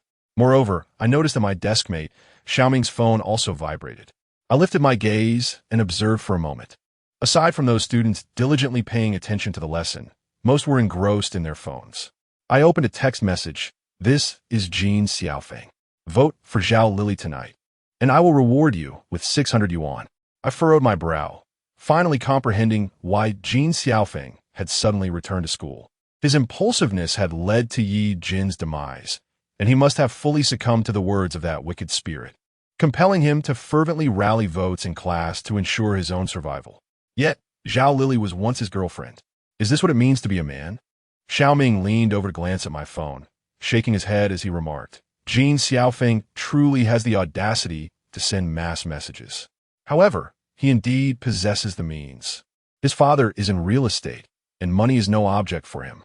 I've heard that his monthly allowance exceeds 10,000, which he can hardly exhaust. It seems Zhao Lili is in a dire situation. What Xiao Ming said resonated with what I had heard, yet I held Jin Xiaofeng's actions in utter disdain. I resolved to do everything within my power to assist Zhao Lili. Quietly, I gathered a group chat with those I had a closer relationship with, including Chun Xiao, Xiao Ming, and Qin Yong, and began discussing strategies. At that moment, the school bell rang, signaling the end of the class. As soon as the teacher departed, Jin Xiaofeng stormed to the podium, exclaiming with fervor, "You all must have seen the message I sent earlier. I, Jin Xiaofeng, am a man of my word. If you follow my instructions, I guarantee you shall reap the benefits." Character? Do you even possess any? I let out a derisive laugh, entirely disinterested in this coward. My attention remained fixated on Zhao Lili, who sat with her head bowed, not lifting it even once, exuding an unusual calmness. I was unsure whether she was composed and confident or simply indifferent. Time seemed to fly. Today was the day we were to cast votes for our classmates. And everyone harbored their own thoughts and considerations, which rendered the classroom eerily silent. The teacher, mistaking our subdued demeanor for shock from recent events, even summoned Qin Yong to inquire about the situation, though Qin Yong divulged nothing. During this time, I noted an intriguing detail. Zhao Lili frequently exited the classroom whenever she had a moment to spare, and each time she did, a male classmate would follow her. Upon her return, Zhao Lili appeared as serene as ever, while the boy returned with a furtive demeanor, as if he had committed some wrongdoing. By the time the last class of the afternoon arrived, I received another message from Jin Xiaofeng. This is Jin Xiaofeng. Remember to vote for Zhao Lili tonight. I will add an extra 200 yuan. Those who vote for her will receive 800 yuan from me personally. Damn, this is truly outrageous. During this period, I had privately established a group, and gradually a dozen individuals have been added, all of whom were trustworthy friends of Xiao Ming, Qin Yong, and Chun Xiao. In the contest between Jin Xiaofeng and Zhao Lili, the first to secure 26 votes would emerge victorious, rendering our few votes of paramount importance. As evening classes concluded, a mischievous message appeared in the WeChat group. Only 1 hour remains until the game concludes. Remember to cast your votes. I sighed, knowing that what was inevitable had arrived. Rising from my seat, I approached the podium, my heart racing with anxiety. As I passed by Chun Xiao, she softly encouraged me, which brought me some comfort. The classmates were not surprised by my ascent to the stage, as the little devil had previously announced that I would serve as the judge and tally the votes. I placed a prepared paper tube on the desk and addressed my peers. Everyone, please take a slip of paper, write down the name you wish to vote for, and place it in the tube. I will reveal each one and tally the votes accordingly. With that, I was the first to drop my pre-written slip into the tube. Exhaling a breath I hadn't realized I was holding. It struck me as odd. Logically, our class should unite against the little devil. Yet it seemed that everyone was now fighting their own battles. Even I found myself siding with Zhao Lili against Jin Xiaofeng, leaving me uncertain about the righteousness of my actions. Qin Yong, our class leader, took the initiative, and soon others began to approach the podium to cast their votes. The evening was designated for self-study, and typically, teachers would not be present. Even when the bell rang, our class continued to vote. Once the flow of votes subsided, I inquired, "Has everyone voted? I will commence the tally now." I swallowed hard, my heart racing, for each vote within that box was crucial. 1 vote for Jin Xiaofeng. Zhao Lili received 1 vote. Zhao Lili received a 2nd vote. Zhao Lili received a 3rd vote. Jin Xiaofeng accumulated 15 votes. Zhao Lili garnered 18 votes. Jin Xiaofeng reached 25 votes. Zhao Lili also achieved 25 votes. An unexpected turn of events unfolded. I initially wondered if I had overlooked a vote. However, upon meticulously inspecting the ballot box and recounting the segregated votes, I still found them evenly matched, which indicated that one individual had yet to cast their vote. The crowd began to stir restlessly. As the protagonists of the day, Jin Xiaofeng and Zhao Lili. Jin Xiaofeng clenched his fists, his face contorted in a fierce grimace, exuding an aura of ferocity. In stark contrast, Zhao Lili remained composed, seated calmly in her position. The little demon seemed to be attentively monitoring our voting process, announcing in the group, "There are only 5 minutes left until the voting concludes." Instantly, tension enveloped the room as whispers erupted among the attendees. Jin Xiaofeng suddenly slammed his hand on the table and proclaimed loudly, "Who hasn't voted? If you cast that vote for Zhao Lili, I'll pay you 1,000 yuan." I anxiously scanned the crowd, pondering who had abstained from voting, with just one vote separating them. If the little demon decreed death upon the loser, that solitary vote would wield the power of a guillotine. The crowd continued to murmur among themselves, questioning one another, yet no one stepped forward to vote. The more the tension mounted, the more frantic Jin Xiaofeng became. His breathing grew increasingly labored, and in a fit of madness, he shouted, 500 yuan. How about that? No, no, no. 2,000 yuan. 2,000 yuan.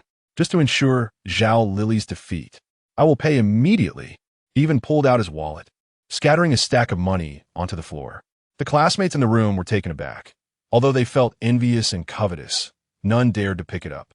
I had been observing Zhao Lili, and just moments ago, I noticed her suddenly smile and shake her head, a hint of disappointment flickering in her eyes. As expected, Zhao Lili slowly rose to her feet, her eyes noticeably reddening. She gradually lifted the piece of paper in her hand and, in a hoarse voice, said, "Jin Xiaofeng, you never imagined it was I who did not cast that vote, did you?" Chapter 8.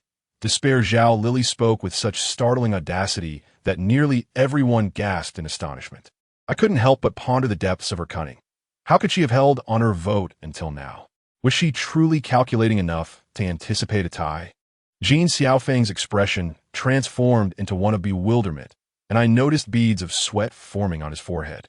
His lips quivered as he seemed to grapple with the urge to unleash a torrent of curses, yet ultimately he remained silent. After all, the outcome appeared to be all but decided. A collective hush fell over the crowd, all eyes fixated on Jin Xiaofeng, who was notorious for his fiery temper, and none wished to incur his wrath at this juncture. Nevertheless, Jin Xiaofeng, refusing to concede, unexpectedly forced a smile and addressed Zhao Lili in a soft tone. "Lili, I acknowledge my past wrongs. I have treated you poorly. Can we reconcile? Please refrain from voting against me. I still love you, and I shall procure whatever you desire. All right?" Frankly, I have encountered repugnant individuals, but none as loathsome as him. Many could no longer tolerate the scene, and my companion Xiao Ming, infuriated, shouted, "Zhao Lili, do not heed him. Cast your vote, and do not waste time with this scoundrel. Indeed, he is a scoundrel." I remain baffled by the transformation Jin Xiaofeng has undergone. It seems that no words from the crowd could penetrate his thick skin as he shamelessly continued to flatter. "Lili, I know you love me. Do not be angry. Be good. My heart still belongs to you. Zhang Yu is merely a wretch and cannot compare to you in the slightest. I speak only the truth." Jin Xiaofeng, how dare you? Zhang Yu was immediately infuriated upon hearing those words, pointing at Jin Xiaofeng and berating him. She had already been scorned by everyone, and now, with Jin Xiaofeng's remarks, the simmering fury within her could no longer be contained. "Zhao Lili, why are you hesitating to vote for this scoundrel? Just do it." Indeed, I too was perplexed by Zhao Lili's indecision at that moment. She should simply cast her vote for Jin Xiaofeng, who had become as despised as a rat in the street. What does wealth matter? Besides, I had the impression that Jin Xiaofeng's mental state was rather unstable. Zhao Lili's calmness unnerved me. This once vivacious and cheerful girl had turned unusually composed today, maintaining a smile regardless of what others said.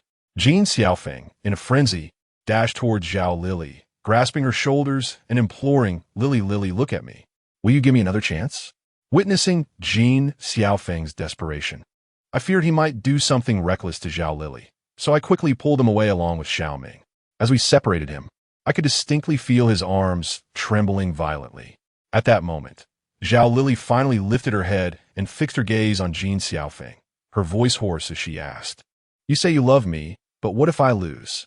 What if I die?" Jin Xiaofeng, attempting to maintain a serious demeanor, responded with a forced smile, "Lily, I understand everything you're saying, but I cannot afford to lose.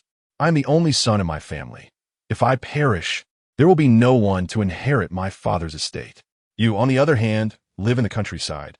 If anything were to happen to you, your family's affairs would become my responsibility, and I promise they will never have to worry about food and clothing for the rest of their lives." I could no longer restrain myself and charged at Jin Xiaofeng, delivering a forceful punch to his face, causing blood to instantly gush from his nose. Grasping his collar, I demanded, "Jin Xiaofeng, do you possess any semblance of humanity?" After I struck him down, he shockingly refrained from retaliating, choosing instead to ignore me entirely. He knelt before Zhao Lili, blood streaming down his face, grinning at her like a dog. Helpless, I released my grip, realizing that Jin Xiaofeng had truly lost his sanity. Qin Yong pulled me away, shaking his head to signal that I should cease my interference. I took a few steps back, while Zhao Lili rose as well. Instead of attending to Jin Xiaofeng, she walked alone to the window. The others instinctively parted to grant her passage, and from my vantage point, I noticed tears streaming down her face. I glanced at Qin Yong, who shrugged, indicating he too was uncertain of her intentions. Suddenly, Zhao Lili climbed onto the windowsill and leapt out. "No!" I exclaimed, rushing to the window with utmost urgency, only to be met with the sickening sound of her body crashing to the ground. In that moment, a piece of paper fluttered in through the window. I picked it up to discover it bore 3 words, Zhao Lili. Jin Xiaofeng, like a rabid dog, lunged towards me, snatching the note from my grasp. With a twisted grin, he cackled maniacally. "Did you see that? Did you see? You bunch of worthless fools, Zhao Lili, that imbecile, ultimately did not vote for me. Ha ha! You think you can contend with me?" My fist clenched. I was on the verge of striking him. At that moment, a message from the little demon in our WeChat group appeared. "Voting completed. Zhao Lili has the highest votes." Zhao Lili's punishment was to stand on the podium and sing A Little Happiness, my favorite song. What? Is that the extent of the punishment? You little demon, are you deliberately being cruel? Zhao Lili has already been devastated by this game. Do you have a problem? The little demon replied, "Zhao Lili's demise was voluntary. It has nothing to do with me. Thus, this is what is deemed a punishment. Not death, but merely singing a song. We were all mistaken in our assumptions." Frustrated, I cradled my head in despair, having claimed I would rescue everyone, yet I remained powerless, toyed with by the little demon. Su Chunxiao approached and gently patted my shoulder, whispering words of comfort. "Don't be disheartened. This is not your fault. You have done your best." Meanwhile, Jin Xiaofeng stood smugly in his place, showing no sign of wiping away the blood I had struck from him. To my astonishment, several people still lingered around him. I felt an overwhelming aversion to Jin Xiaofeng and decided to flee outside, sitting on the playground to smoke. The desolate playground allowed me to gather my thoughts. After some contemplation, I realized that the affairs concerning the little demon needed urgent investigation. Before long, Xiao Ming approached, informing me, after you left, that scoundrel Jin Xiaofeng was distributing money to everyone, claiming that as long as they followed him, wealth would be guaranteed. Many could not resist the temptation. Xiao Ming lit a cigarette and continued, "Jin Xiaofeng has openly declared you as his enemy. It seems he will scheme against you in the future, so you must be cautious." I shook my head, for I understood that the number of adversaries would only multiply in the future. It was not just me. Our once united group had already fractured due to the emergence of a little demon. Many former close friends had turned against each other over trivial matters, such as the infamous red envelope game. By the way, there is something else I wonder if you've heard. Xiao Ming is one of my few true brothers, and I am genuinely grateful that he shares so much information with me. I gestured for him to continue. "Do you know how Zhao Lili garnered votes?" "I don't know the details, only that whenever she goes out, a certain boy follows closely behind her." "Yes, this very thing. Zhao Lili privately messaged all the boys who showed interest in her, urging them to vote for Jin Xiaofeng, promising a reward of kiss. My heavens! I felt a shiver run down my spine. Zhao Lili, who had already passed, truly possessed a ruthless heart. Sadly, she ultimately made a fatal choice. I wondered if she would consider it worth it upon learning the consequences. I asked Xiaoming how he found out. Xiaoming clenched his jaw, seemingly furious. Jin Xiaofeng had transformed into a rabid dog, attacking anyone he encountered, and with his pack of sycophants, no one dared to confront him. He had interrogated 2 individuals, mercilessly beating anyone who had associated with Zhao Lily. He even made this matter public, intent on tarnishing her reputation. What a beast! I thought to myself. Jin Xiaofeng was truly despicable, and I must find an opportunity to deal with him. After conversing with Xiaoming for a while longer, I returned to my dormitory. Upon returning to the dormitory, I noticed my roommate Li Yang's face marred with bruises, evidently the result of an altercation with Jin Xiaofeng. As I recall that he too had accompanied Zhao Lily. When Li Yang caught my gaze, his eyes flickered with avoidance, and I refrained from speaking, opting instead to take my bowl and wash it. At that moment, Li Yang approached me quietly and inquired, "Xiangnan, are you investigating the matter of the little devil?" I glanced at him, a sense of unease creeping in. I was uncertain as to why he posed such a question, for investigating the little devil was hardly a commendable endeavor.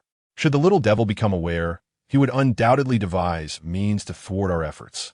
Li Yang led me outside the dormitory and stated, "I shall be frank. There are 3 of us probing into this affair. Originally, Zhao Lily was one of them, but alas, she has perished. I saw you at the back entrance of the cafeteria the other day, and I surmised you were also investigating this matter. The situation has grown frantic. We must proceed with utmost discretion, hence my desire to enlist your aid." Unexpectedly, I set down the plate in my hand and, gazing at Li Yang's wounds, asked, "Did you and Zhao Lily go out?" Li Yang, sensing my scrutiny of his injuries, awkwardly attempted to cover them and hastily clarified, "Do not heed Jin Xiaofeng's fabrications. My outing with Zhao Lily was solely to discuss our plans for the night. We did nothing untoward, I swear by the heavens. Jin Xiaofeng is spouting nonsense. Zhao Lily intended to invite others to join us in uncovering the truth, hoping to extricate ourselves from the little devil's WeChat group. However, the boys were reluctant to investigate, fearing retribution from the little devil, leaving us with no alternative. To my astonishment, Jin Xiaofeng managed to ensnare me in a compromising situation. I nodded, realizing that the world was not as dark as I had imagined. The scoundrel was merely Jin Xiaofeng, and Zhao Lily was not as malevolent as I had thought. I inquired, "And who is the other person?" "Li Huan. She?" Just a couple of days ago, Li Huan faced harsh criticism for refusing to participate in the red envelope game and had remained silent. I was surprised to discover that she had taken the initiative to investigate. She truly was an enigma. My curiosity piqued, I pressed on, "What was the plan you mentioned for tonight?" Li Yang glanced around to ensure no one was listening, then whispered, "Zhao Lily's original plan was to check out the abandoned building in the back garden tonight." Chapter 9. Midnight Operation in the Abandoned Teaching Building. A sudden shock coursed through me, prompting a myriad of memories to resurface. It is said that this teaching building was rendered desolate due to a devastating fire, the origins of which remain shrouded in mystery, rumored to have been a deliberate act. The incident was intertwined with the tumultuous emotions of the students, resulting in numerous casualties, though no one has ever documented the exact number, and the event scarcely made it to the news. I learned of it merely through casual conversations, never truly taking it to heart. Why had I not considered this matter earlier? In the past, had someone mentioned the teaching building, I would have dismissed it as mere exaggeration. However, given the recent events in our class, I now perceive this location as a potential pivotal point. If, as Qin Yong suggested, the little demon is but a spectral entity, it is entirely plausible that this spirit resides within the confines of this very building. I inquired of Li Yang, "Shall we proceed with our plan tonight? Is there any strategy in place?" Li Yang, noticing my keen interest, nodded with enthusiasm and replied, "We will sneak out around midnight, gather at the playground, and then head straight for the teaching building." "Is this truly your plan?" I asked. Li Yang affirmed indeed. "Is there a problem?" I shook my head in disbelief, organizing my thoughts before articulating, "Firstly, if we genuinely venture to the teaching building tonight, what exactly are we seeking? Are we merely going for a look? What purpose does that serve? Secondly, Given the ominous rumors surrounding that place, what should we do if we encounter a spirit? Will we confront it empty-handed? It appears that we must at least possess a means of self-defense. Leon was momentarily taken aback by my inquiry, especially when I mentioned the malevolent spirits. He shivered visibly. I patted his shoulder and reassured him, saying, "Do not be overly anxious. Shortly, I will add you and Leon to my group. I also have a few trustworthy individuals. Strength lies in numbers, and we shall deliberate in the group." Having said this, I hastily attended to my personal grooming before settling into bed, enveloped in the covers. I first added Li Yong and Li Wan to the WeChat group, then briefly recounted the situation regarding Zhao Lily to them. Qin Yong, always the leader, was the first to respond. "Excellent. I agree. The WeChat issue should have been resolved long ago, but tonight is not feasible. Let's aim for tomorrow night. I will return home and handle the matter regarding weapons." Elated by Qin Yong's promptness, I sent a thumbs up in the group. Subsequently, Su Chunxiao expressed her desire to join.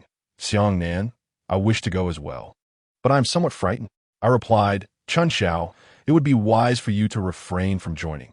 What if we encounter danger?" At that moment, Xiao Ming interjected with a mischievous emoji, followed by, "If danger arises, isn't there you, the esteemed young master? What is there to fear?" Finally, Su Chunxiao sent a shy emoji. "Oh dear, I understand the risks, yet I am genuinely curious and eager to go." With a resigned sigh, I replied, "Very well, but you must stay close to me tomorrow." In the group, everyone engaged in a lively discussion about the plans for tomorrow night. With Qin Yong preparing the weapons, I felt reassured that there were no significant issues left. It all hinged on our courage. The six of us conversed until 3 in the morning before finally succumbing to slumber. What struck me as peculiar was that after suggesting Zhao Lily sing Little Fortune, the little devil ceased to send any messages. I could not discern whether this was a fortuitous or ominous sign, yet an unsettling premonition lingered in my mind. During the day's classes, I found myself lacking in vitality, nearly dozing off in every session. Naturally, as soon as the classes concluded, I made a concerted effort to remain alert, perpetually wary of Jin Xiaofeng. This scoundrel was capable of anything, and I feared his intentions toward me. On several occasions, I awoke just in time to see Wu Yunqing and Zhang Bin approaching from behind, their hands tucked in their pockets and smiles on their faces. Upon noticing my wakefulness, they hurriedly departed. These two harbored a grudge from the last encounter when they witnessed Su Chunxiao and me sharing a kiss, and now, aligned with Jin Xiaofeng, they seemed eager to conspire against me. At that moment, Xiaoming nudged me and remarked, "It appears that Jin Xiaofeng is determined to target you. Shall we take the initiative against him?" Xiaoming, whose formidable name is Li Shiming, may appear laid back, but he possesses remarkable prowess in combat.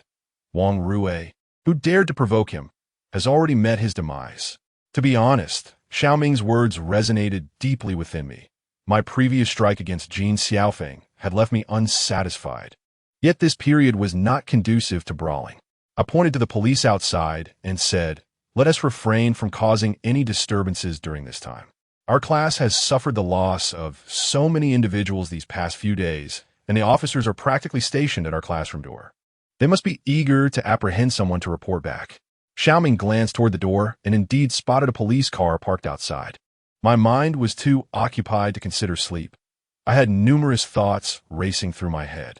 I needed to remain vigilant of Jin Xiaofeng within the classroom, and later tonight, I must venture into the abandoned teaching building for an investigation. It was uncertain how Jin Xiaofeng might target me, and equally unknown was what I might encounter in that forsaken structure. As I was lost in thought, my phone suddenly vibrated several times. It was from the little imp. "Everyone has had a day to rest, so you should all be recharged. Let's continue our games. Given that no one seems to enjoy seizing red envelopes anymore, future games will be conducted in a straightforward manner. The winner of each game will receive a private red envelope from me containing 600 yuan. Now, let us commence a new game. The rules are as follows. Participation is limited to the boys in our class. Each boy must prepare 100 slips of paper, numbered sequentially from 1 to 100. They will take turns drawing slips, starting with number 1. Each boy may choose to draw between 1 to 3 slips on their turn. continuing in this manner until all slips are drawn.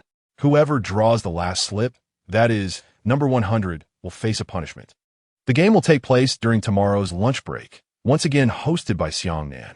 I let out a resigned sigh, pondering why the little devil had suddenly gone silent yesterday, only to orchestrate such a grand game today, with all the boys participating. Fortunately, we girls are exempt from this ordeal. Thank goodness for that. But you mustn't jinx it. This time it's the boys. Yet who knows when it might be our turn next. Goodness, do you girls have no sense of gratitude? Haven't we boys ever lent you a hand? Whatever you say, I wish you good fortune in drawing number 100 tomorrow. How frustrating.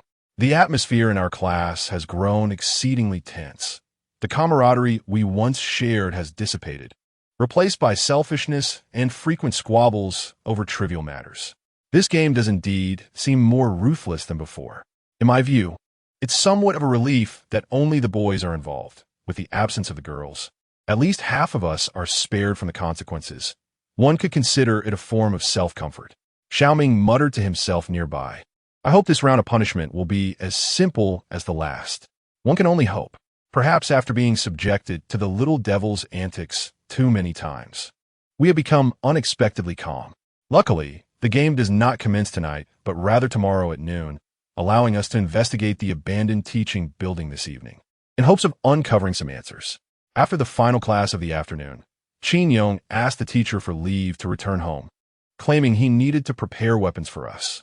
Honestly, I am quite eager to see what sort of weaponry he will provide. Time flies swiftly, and as the clock nears 11, Li Yang and I have donned our attire and await in the dormitory. In the dormitory, I had already made prior arrangements with a few of my friends, fabricating a story that we were sneaking out to access the internet.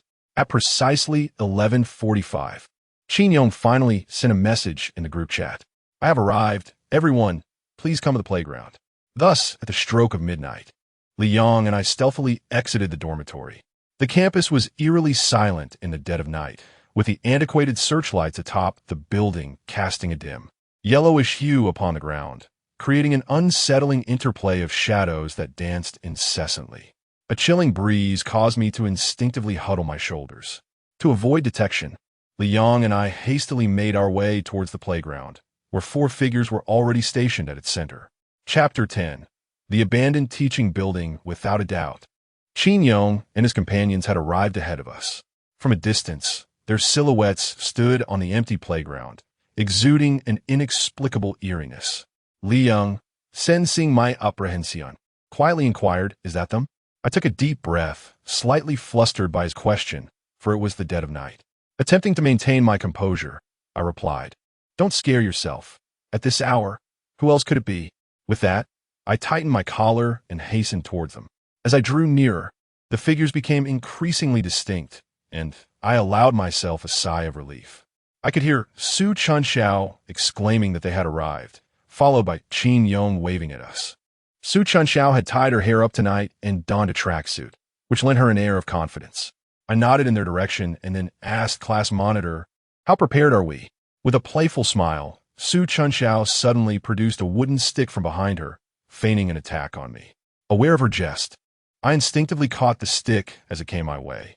It seemed this was the very item Qin Yong had prepared for us, approximately half a meter in length and appearing quite manageable. Notably, one end of the stick was wrapped in yellow talisman paper. Qin Yong tossed each of us a stick from his backpack, his demeanor serious as he spoke. You all must have heard the rumors surrounding this abandoned teaching building. Whether they hold truth or not, it is better to be prepared. This stick can fend off ordinary individuals as well as malevolent spirits. Li Yang, astonished, tightened his grip on the stick and inquired, "Is there truly a malevolent spirit?"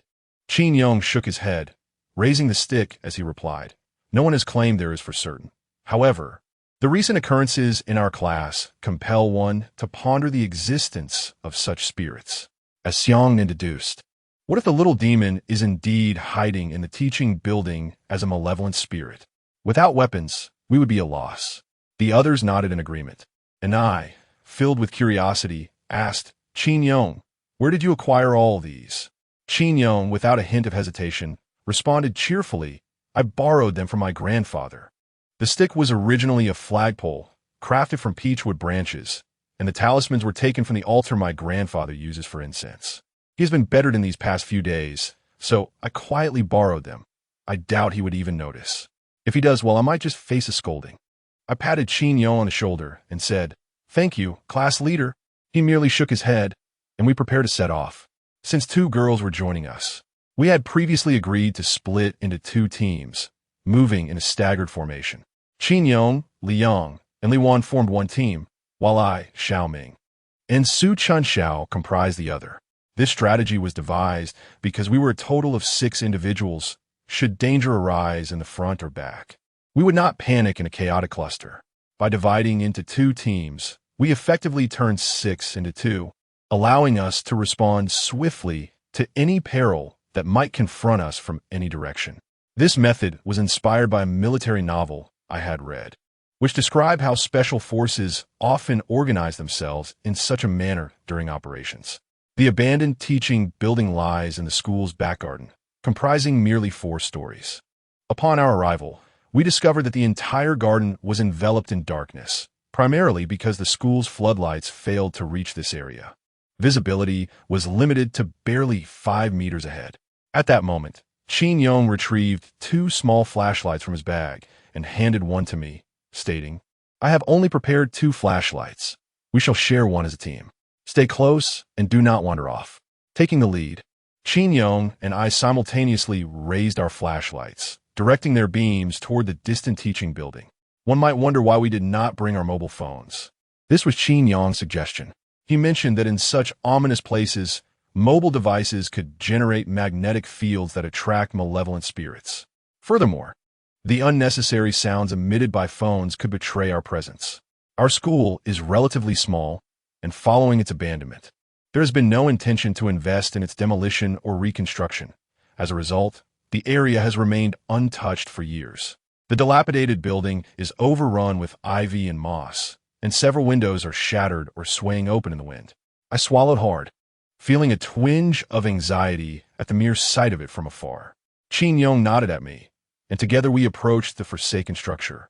The vast entrance loomed like the gaping maw of a beast, threatening to engulf us in its shadows. As we stepped through the threshold, a frigid gust of wind rushed toward us, carrying with it a musty odor that compelled us to cover our noses. As Qin Yong and I continuously swept the surroundings with our flashlights, we found ourselves amidst a chaotic array of broken tables and chairs, devoid of anything significant. Ahead lay the staircase, and in unspoken agreement, we commenced our ascent. The dust coating the stairs was thick, while the handrails, dark and tarnished, bore the remnants of scorching. With several sections having broken away, we cautiously adhered to the edge of the staircase, wary of the potential slip that could send us tumbling down. Behind us, Su Chunxiao clutched my shirt tightly, her fear palpable. After a moment of contemplation, I summoned my courage to gently grasp her hand. Upon sensing no resistance, I tightened my hold, acutely aware of the slight perspiration in her palm. Li Wan, who had been silent until now, suddenly spoke in a hushed tone. I inquired with the seniors, and they mentioned that the site of the incident in this dilapidated building is on the 3rd floor. Why, then, is the 1st floor burnt to a crisp? As she finished, she gestured towards the wall ahead. Following her, I felt a chill run down my spine. I had been so focused on Chunxiao that I had overlooked the staircase's corner, where an entire wall lay charred and blackened, the acrid scent of soot heavy in the air. It was clear that several handprints were visible upon the scorched surface. Qin Yong merely cast a cursory glance, his brow furrowed, before continuing our ascent. Upon reaching the 2nd floor, we found ourselves surrounded by classrooms. The 2 of us stood in the expansive corridor, one behind the other, with classroom doors lining both sides, some ajar, others firmly shut. The floor was strewn with books, and as a cool breeze swept through, the pages began to turn on their own, producing an eerily jarring sound. I gently squeezed Chunxiao's hand, signaling her not to be afraid, and then quietly spoke to Qin Yong. I believe we must hasten our efforts, otherwise we should split into 2 teams. After all, we are in the same corridor, close enough to communicate. One team can search one side while the other explores the opposite, and should anything arise, we can simply call out loudly. If all remains calm, we shall continue ascending the stairs. What do you think?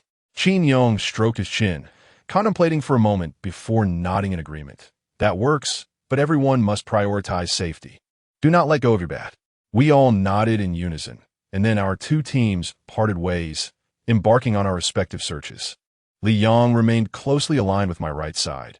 Had I not been holding on to Chun Xiao, I sensed he would have preferred to cling to me. As I swept my flashlight over each classroom, I nudged him and remarked, "What on earth are you trembling about?" Li Yong, having been jostled, pressed closer once more, raising his bat before him and whispering, "Damn it. This place is far too eerie. I can't shake the feeling that we are bound to encounter something unsettling." "Damn, you jinxed it." Just as I uttered those words, Su Chunxiao abruptly tugged at my hand with considerable force, nearly causing my flashlight to slip from my grasp. I dared not dismiss her urgency and quickly glanced back at her. Her eyes were wide with terror, fixated ahead, while one hand covered her mouth as if to stifle any sound. I swiftly directed my flashlight toward the direction of her gaze, illuminating an open classroom door, where a plastic bag danced in the wind at the entrance. In that moment, I could not confidently assert that Chun Xiao had misinterpreted what she saw, nor could I proceed any further. As I turned back, I discovered a troubling issue. We were so focused on moving forward that the darkness behind us rendered everything invisible. When I glanced back at Chun Xiao, the visibility was likely less than a meter. Without a flashlight, we would struggle to take even a single step. Most alarmingly, I could not see the beams of light from Qin Yong and the other two. Only an expanse of darkness surrounded us. I knew that this was not the time to panic. I had to remain calm, even though my heart raced wildly.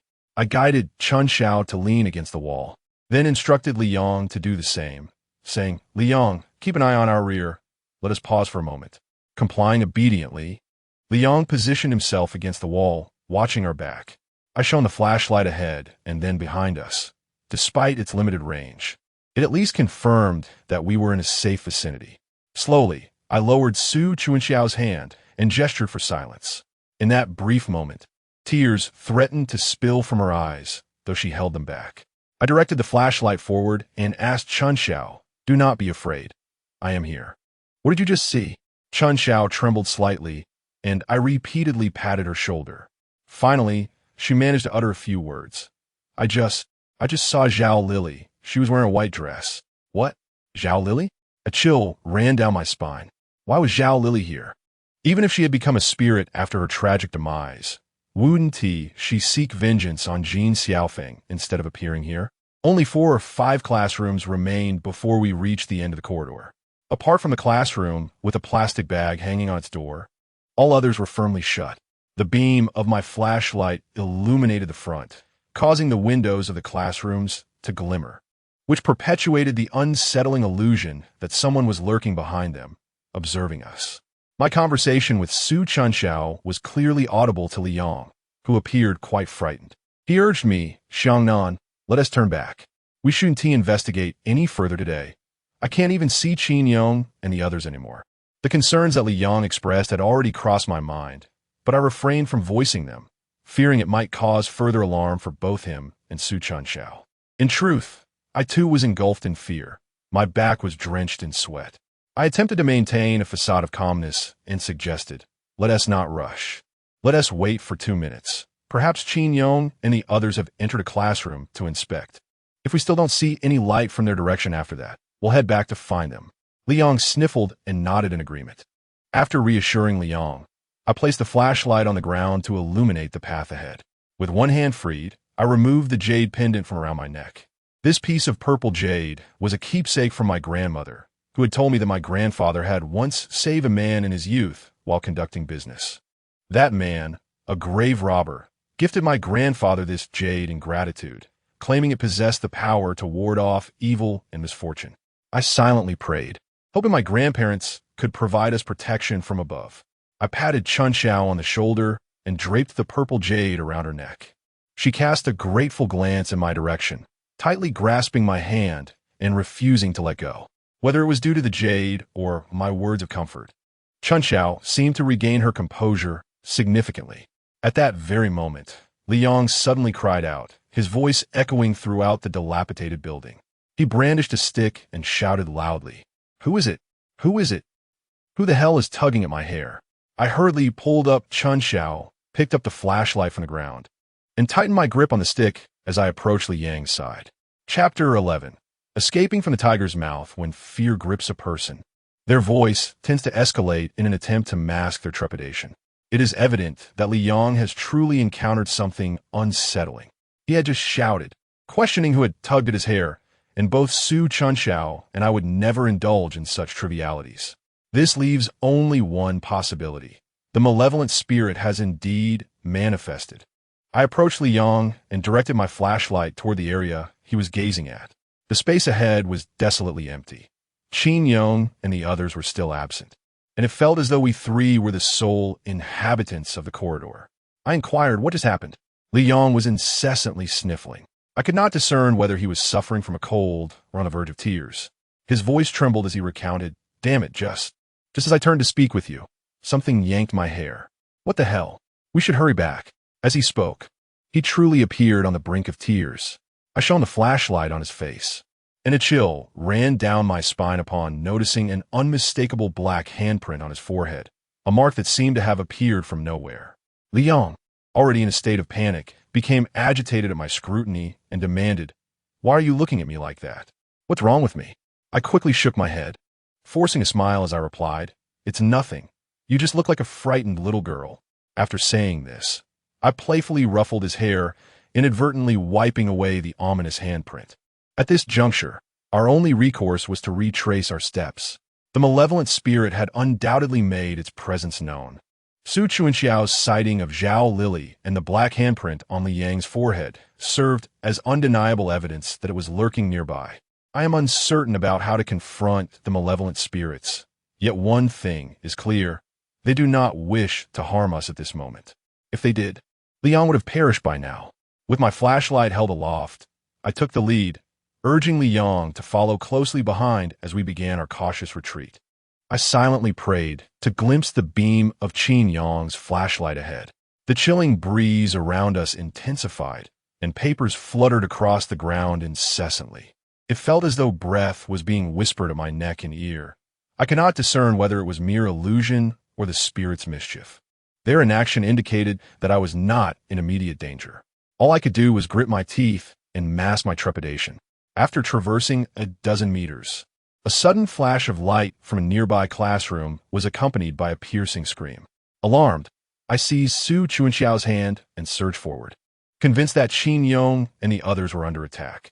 The flicker of the flashlight ahead was fleeting, and I could only rely on my memory to navigate the corridor, our footsteps echoing ominously. Su Chunxiao, being pulled along, gasped for breath, and I thought I heard her calling my name, but I dared not look back. I needed to reach Qin Yong as swiftly as possible. Approaching what I estimated to be the 5th classroom, I was already drenched in sweat by the time I arrived. I paused at the back door of the classroom, refraining from recklessness, and cautiously peered inside. The room was shrouded in darkness, rendering it impossible to see anything. Yet the unmistakable sound of footsteps confirmed the presence of others within. Gritting my teeth, I steeled myself to advance slowly.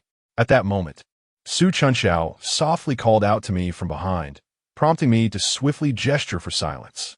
Just then, my peripheral vision caught sight of several legs suddenly appearing in the corridor ahead.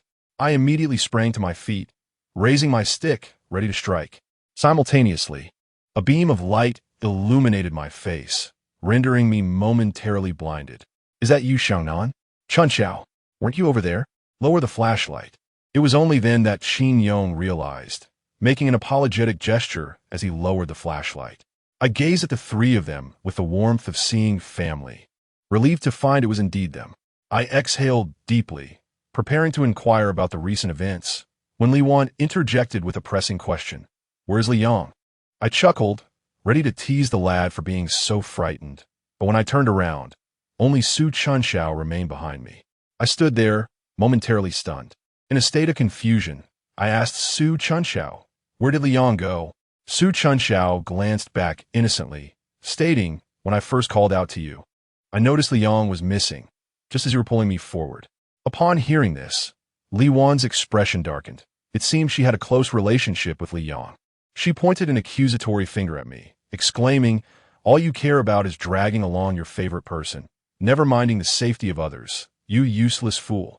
Xiao Ming, with far less patience than I, stepped forward, frowning fiercely, and retorted, "Are you really so ill-mannered in your speech? Wasn't Xiangnan eager to find us? Your shouting just now was hardly subtle." As the leader of this endeavor, Qin Yong interrupted Li Wan, who was preparing to continue the debate, and gazed in the direction from which we had come. "Enough of the bickering. This floor is limited in space. Our immediate priority is to search swiftly." Indeed, this was of utmost importance. A sense of guilt washed over me. Had I only turned back sooner to agree with Su Chunxiao, perhaps we would not be entangled in such a predicament now. As we walked, we recounted the events that had just transpired. It turned out that Qin Yong and his companions believed that wielding a flashlight might provoke unnecessary alarm. Both Qin Yong and Xiao Ming were confident that, even if malevolent spirits were to appear, they could handle the situation, hence their decision to extinguish the flashlight, which led us to mistakenly think they had vanished. Furthermore, Li Wan's recent cry was not a response to an encounter with a spirit, but rather a startled reaction to a wild cat. Qin Yong merely flicked on the flashlight to verify the source of her fright before extinguishing it once more. Their situation was thus elucidated, yet ours remained convoluted. I was perplexed as to why Su Chunxiao had seen Zhao Lily clad in white, and I could not fathom the force that had tugged at Li Yang's hair, leaving behind ominous black handprints on his scalp. What could this signify? Upon sharing these thoughts with Qin Yong and the others, they too found it hard to believe. Ultimately, their conclusion was that both Su Chunxiao and Li Yang had succumbed to hallucinations. Su Chunxiao was unwilling to elaborate further. I chose to trust her. However, the state in which I had seen Li Yang, along with the dark marks on his face, remained vivid in my memory, and even now, I could detect a lingering scent of charred remnants in my palm. Thus, I refrained from further argument with them, yet I remained cautiously vigilant in my heart. After Qin Yong and Xiao Ming joined, my confidence surged. One of them, a carefree skeptic of the supernatural, and the other, a descendant of a Taoist grandfather, provided me with reassurance. However, despite our extensive search, we had yet to locate Li Yang. My anxiety intensified as Su Chunxiao returned to this place, her hands trembling once more. Ahead lay the classroom with its door ajar, and the plastic bag strewn across the floor had ceased to flutter. The wind had died down. I cautiously advanced, remaining vigilant to the sounds behind me. Qin Yong, taking the lead, was the first to wield his flashlight and charge inside, with the three of us closely following, our beams illuminating either side. Yet, before we could acclimate to our surroundings, I noticed a figure standing by the window against the wall. The old-fashioned windows were notably large, allowing ample light to flood in. However, in this derelict building, the railings had long since fallen away, leaving the space desolate. The person stood with their back to us, seemingly poised to leap. I instinctively closed the door, releasing Su Xia's hand to let her lean against the wall. With one hand holding the flashlight and the other gripping a wooden stick, I formed a triangular formation with Qin Yong and Xiao Ming, cautiously advancing. As we drew nearer, the figure became clearer, and I observed their shoes, which resembled those of Li Yang. I called out softly, "Li Yang, is that you? Stop joking around and come down. We're ready to leave." However, the individual ignored my plea, engrossed in murmuring to themselves. I gestured to Qin Yong and Xiao Ming, signaling them to rush over and bring him down. They understood each other instantly. I counted to 3, preparing to charge. Just as I reached 3, that person suddenly shouted, "I'm sorry," and decisively leaped down the stairs. No matter how fast we were, we couldn't catch up. Fortunately, this was the second floor. If I recalled correctly, there should be a lawn below. I felt assured that he wouldn't perish from such a fall. I immediately turned to descend, but as I did, I noticed that the door beside Su Chunxiao had unexpectedly swung open. A chill ran down my spine, and I shouted, "Su Chunxiao, be careful." At that moment, a ghastly, skeletal hand, devoid of flesh, reached out from beyond the threshold towards Su Chunxiao. The creature's face was obscured, save for that pallid hand and a tangle of hair dragging on the ground. After my warning, I sprinted forward with utmost urgency, raising my stick to strike at the arm. The hand had already grasped Su Chuanxiao's hair, but fortunately, my reflexes were swift. Upon impact, the hand recoiled immediately. I heard a sharp crack of bone followed by a hissing sound as it emitted smoke, reverberating throughout the corridor. I yanked Su Chunxiao back behind me just as Xiao Ming and Qin Yong rushed in. After ensuring Su Chunxiao was unharmed, I lifted my stick. The talisman affixed to it had charred, indicating that it had indeed fulfilled its purpose. Qin Yong patted me on the back and urged we must hurry downstairs. This is beyond our capacity to handle. The talisman can only be used once, and lingering here poses a grave danger. I nodded, discarded the stick in my hand, and picked up the one that Su Xiao had dropped on the ground. We then proceeded towards the exit. With a clear purpose, our pace quickened. However, the dangers of the second floor loomed large, and we had yet to ascend to the third or fourth floors. Fortunately, our journey was uneventful. Upon reaching the ground floor, we hurried to the spot where the individual had leapt moments before. There, lying on the lawn, was a figure. Upon closer inspection, it was indeed Li Yang. Thankfully, he still had a pulse and appeared to be unharmed. Without delay, we lifted Li Yang and made our exit. As we departed the dilapidated building, I glanced back at the classroom on the second floor, where I vaguely perceived a shadow standing by the window.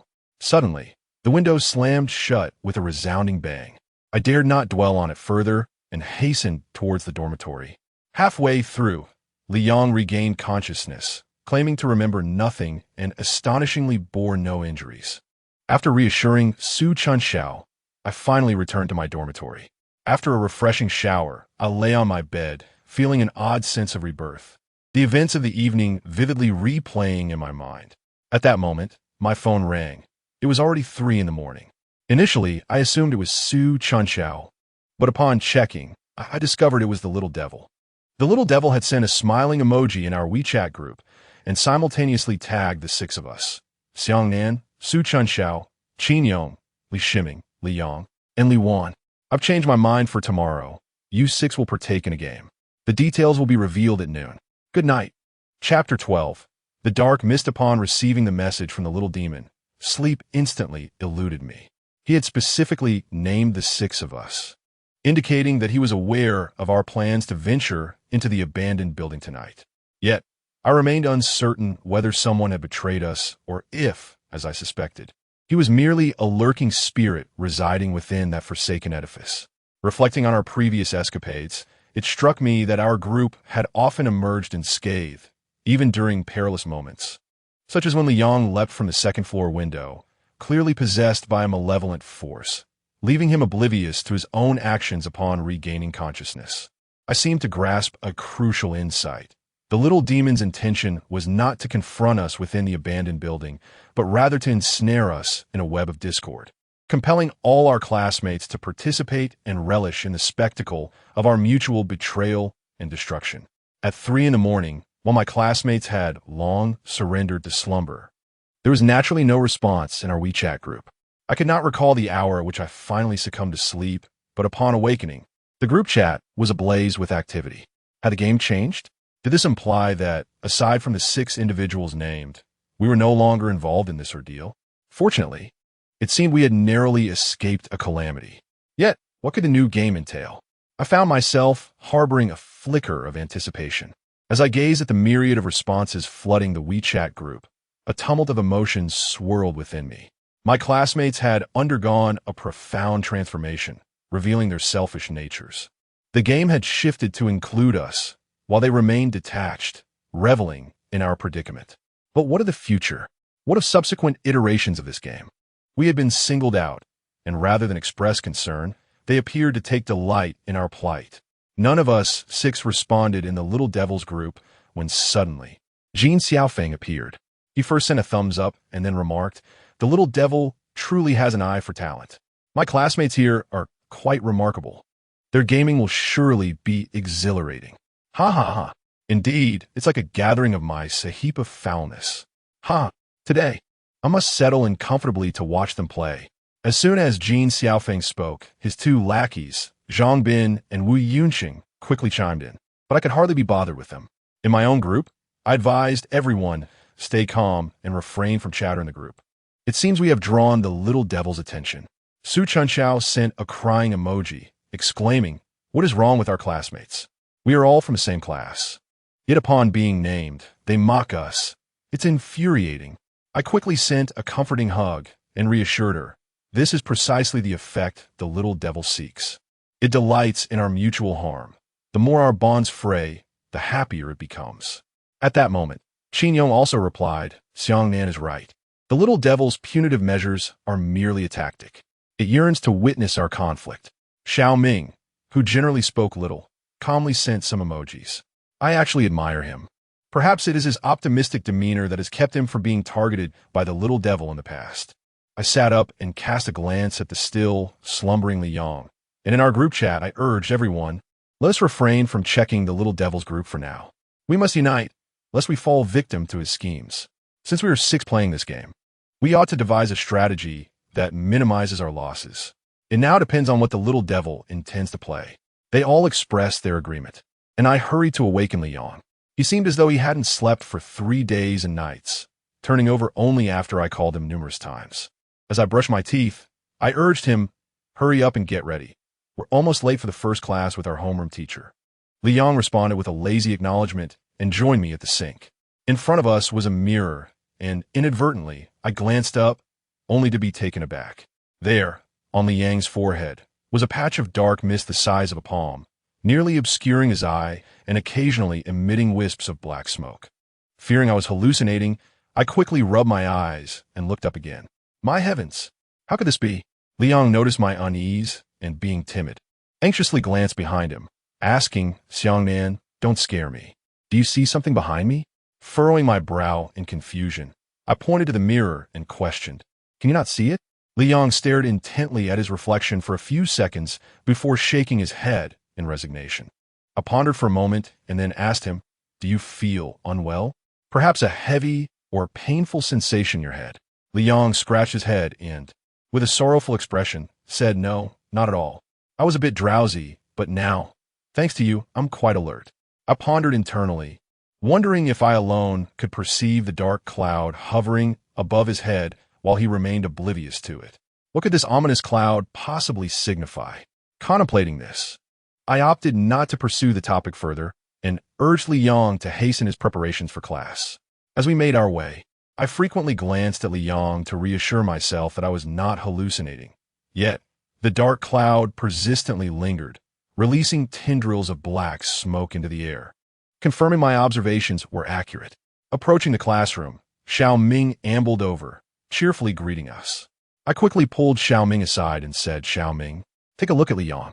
Xiao Ming, appearing bewildered, stared at Li Yang for a moment before querying, "What am I looking at?"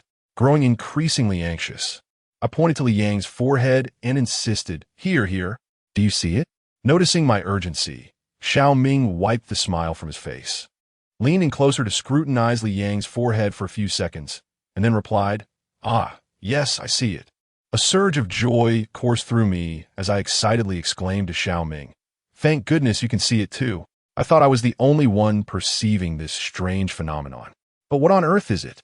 With utmost seriousness, Xiao Ming looked at me and said, "It's just a pimple. Everyone gets them." I nearly rolled my eyes in exasperation, feeling faint at his response. Just then, the school bell rang, prompting the three of us to hastily return to class. Recently, our class has been plagued by a series of unfortunate events, and our homeroom teacher has been perpetually grim-faced. Consequently, everyone has been exceedingly obedient during lessons, yet my attention remains fixated on Li Yang's forehead. He occupies a central position in the classroom, and the dark mist hovering above him is strikingly conspicuous, reminiscent of an incense burner continuously emitting black smoke. The homeroom teacher has not cast a glance in Li Yang's direction, nor have his classmates. Is it possible that no one else can see it? I can only feel a tingling sensation on my scalp, unable to comprehend the nature of this dark mist. Could it be a lingering spirit brought back from the desolate building we visited last night? Yet, why does this ominous fog persist even under the glaring sun? My mind is inundated with countless questions, yet no one can provide answers. I must keep a vigilant eye on Li Yang, for I am convinced that this dark mist is no benign phenomenon. Time passes swiftly, and the WeChat group is abuzz with activity today. Upon opening it, I am inundated with messages from that rascal Jin Xiaofeng, incessantly urging the little demon to discuss the game content. It's nearly noon. Surely the little demon hasn't forgotten? Yes. 6 individuals are slated to play today, yet the specifics of the game remain unknown. Will we receive red envelopes for participating in their game? I cannot contain myself and respond in the group. You truly have forgotten the pain after healing. Have you all already forgotten the classmate who perished during the game a few days ago? This time it is us, but next time it will inevitably be your turn. As soon as I finished speaking, the little devil unexpectedly replied, "It seems that classmate Xiangnan is quite excited. Very well, I shall reward everyone with a red envelope. This red envelope has no luck, King. Feel free to snatch it, as someone has played a game today." With that, a red envelope of 500 yuan was instantly sent. The group erupted into a frenzy of snatching, and I gritted my teeth in frustration, declaring in the chat, "Little devil, don't let me catch you." The little devil responded with a smiling emoji and said, "Oh, I look forward to it." I clenched my fists, continually reminding myself to remain calm and to avoid engaging in a futile verbal battle in the group. Once everyone had claimed their share of the red envelope, the little devil finally sent another message. "A new game awaits you 6, rock, paper, scissors. Pair up in 2s for a showdown. When only 2 remain, the loser shall face a penalty. 1 round will determine the victor. We shall commence promptly at midnight, with a 10-minute time limit." Chapter 13. Psychological breakdown upon the announcement of the game by the little demon. A wave of excitement surged through the group chat, led by the ever-enthusiastic Jin Xiaofeng, who reveled in the misfortune of others. However, a few classmates still retained a shred of conscience, inquiring about the nature of the penalties involved. After class, Qin Yong gathered us on the playground, his brow furrowed in concern. "Let me make myself clear," he stated. "Regardless of how this game unfolds, I am determined to find a way to deal with Jin Xiaofeng after it's over." "Absolutely. I've long found him insufferable." Xiao Ming chimed in, evidently enjoying the prospect of confrontation. Qin Yong, known for his integrity and a fierce disdain for wrongdoing, had previously expressed discontent with Jin Xiaofeng during the incident with Zhao Lily. It seemed that this latest provocation had finally pushed him to his limit, for as the class leader, he would not have uttered such words lightly. I patted his shoulder and affirmed, "We will indeed address Jin Xiaofeng. I stand firmly with you. However, let us first deliberate on how to navigate the game at midnight." Glancing around at the group, it was clear that no one had any viable suggestions. I noticed that the ominous dark mist on Li Yang's forehead had thickened considerably, nearly obscuring one of his eyes. Time was of the essence, and I pondered briefly before proposing, "How about this? We should first exclude the girls from our plans, as I trust everyone agrees on this point. Among the 6 of us, there are only 2 girls. Ensuring their safety is paramount, and there is no doubt about that. This leaves us with 4 boys. And since we are playing rock, paper, scissors, deciding who remains until the end poses a challenge." Liang hesitantly spoke up, "Well, I agree to exclude the girls. But as for being the last remaining in the game, I certainly cannot do that. You all know I'm quite timid." Xiao Ming chuckled and playfully slapped him on the back, teasingly calling him useless. Since Li Yang had voluntarily withdrawn, we did not insist, leaving just the 3 of us. Xiao Ming always appeared nonchalant, as if he would not flinch even if the sky were to fall. Noticing my indecision, he patted my shoulder and said, "Stop deliberating. Let me be the last one standing. I have never feared this little brat." At that moment, I truly understood that true strength lies in one's inner fortitude. Xiao Ming's actions undoubtedly enlightened me. Regardless of the circumstances, overthinking and hesitating often lead to poor outcomes. Conversely, sometimes following one's instincts can yield remarkable results. I smiled at Xiao Ming, remaining silent, but I already knew what needed to be done. Just then, Su Chunxiao approached me, her large eyes fixed on mine. Her brow furrowed as she spoke in a hushed tone only I could hear, "You mustn't stick your neck out. Do you understand? Don't be foolish." A woman's intuition is indeed remarkable. I could only nod in agreement and assure her that I was fine. Qin Yong, a man of strong character, was moved by Xiao Ming's willingness to be the last one standing. With great enthusiasm, he declared, "Li Shiming, From now on, we are brothers. I am older than you. Let me take the last spot this time. I glanced at the time. It was 10:40. I interrupted their conversation and said, "All right, the time is almost up." It truly warms my heart to see everyone so united. Let us return to the classroom. Su Chunxiao persistently held my hand, as if she could see through my very soul.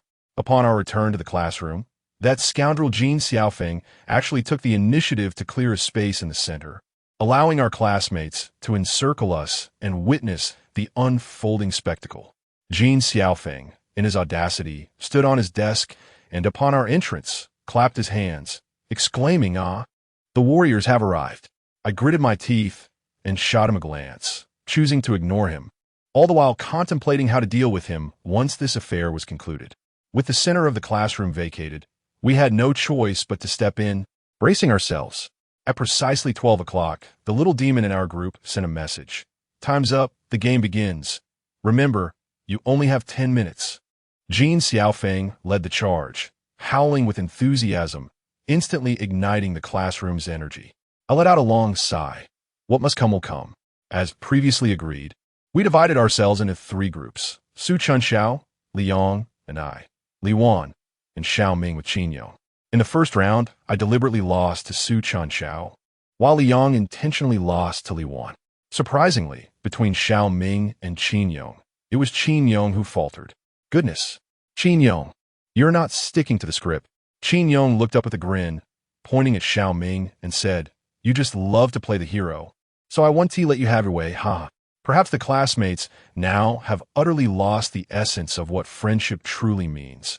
This is their malignant transformation. They stand nearby, voicing their bewilderment. What has happened to these two? How can they be so joyful after losing a game? Have they lost their minds? Even the class leader seems deranged. Losing should entail punishment. What fools! Naturally, their inability to comprehend is their own concern. Time shall reveal the truth, illuminating what is truly significant. Consequently, it leaves only me, Li Yong, and Qin Yong. Li Yong appears quite apprehensive, incessantly wiping his brow, while the ominous cloud above him thickens. His peers mock him relentlessly. I am uncertain of the implications, yet I can only assert that he must not be allowed to lose this time. Qin Yong, having just lost to Xiao Ming, seems invigorated and approaches me, saying, "I will take my turn with Li Yong first." I nod in agreement. At that moment, Li Yang's expression suddenly shifts. He scrutinizes Qin Yong and me intently. Although his hands tremble, his face is a mask of fury. He bellows at us, his voice quaking, "What are you two scheming about?" Qin Yong and I exchange a glance, speechless, and raise our hands in feigned innocence. With a derisive chuckle, Li Yang's voice grows increasingly shaky. "I see it now. You all think I am the easiest to bully, so you've conspired to leave me for last, huh? Huh?" Enraged, Qin Yong swiftly strikes him across the face, his eyes ablaze, exclaiming, "What nonsense are you imagining? Are we such despicable people? Come on, let me prove you wrong. I declare, you will present paper, and I shall present scissors, all right?" As this was said, Li Yong was about to commence, while Jin Xiaofeng mockingly murmured, "How despicable. You shall know when it is too late." Li Yong, upon hearing Jin Xiaofeng's taunt, hesitated, retracting his hand. His entire body trembled incessantly, veins protruding, and sweat cascaded down his face, soaking his neck. He was alternating between gritting his teeth and gasping for breath, clearly having lost his composure. Qin Yong urgently shouted at Li Yong, "Come on. If you present scissors, you will prove whether we are indeed despicable." Subsequently, both Li Yong and Qin Yong extended their hands simultaneously. True to his previous words, Qin Yong revealed paper.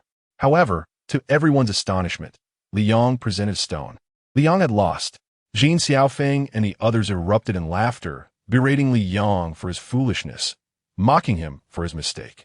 In truth, I understood that Li Yong was teetering on the brink of emotional collapse. He had undoubtedly wrestled with his thoughts for an extended period, convinced that Qin Yong was merely provoking him into defeat. Coupled with Jin Xiaofeng's incitement, it was no wonder he faltered in this round. Li Yong could barely maintain his stance, his legs quaking, inhaling deeply. At that moment, a mischievous voice in the group chimed in, There is 1 minute left in the game. I quickly approached Liang, fixing my gaze upon him, and said, Liang, look into my eyes. You must trust me. I shall not betray you. Do you understand? I will still present paper, and all you need to do is show scissors, and the game shall conclude. I promise you. I will ensure your victory. Do you comprehend?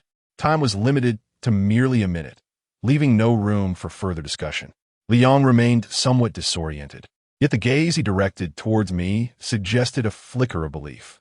I offered him an earnest smile, then raised the cloth above my head, proclaiming, Let us commence. I began counting 1, 2. Typically, nefarious individuals tend to don a facade of cheerfulness, dear brother Liang. 3. At that moment, my hand holding the cloth fell slack with astonishment, for Liang had once again chosen rock. In this round of the game, the ultimate loser turned out to be Liang. Ha ha, what a fool. Jin Xiaofeng clutched his abdomen, laughing uncontrollably.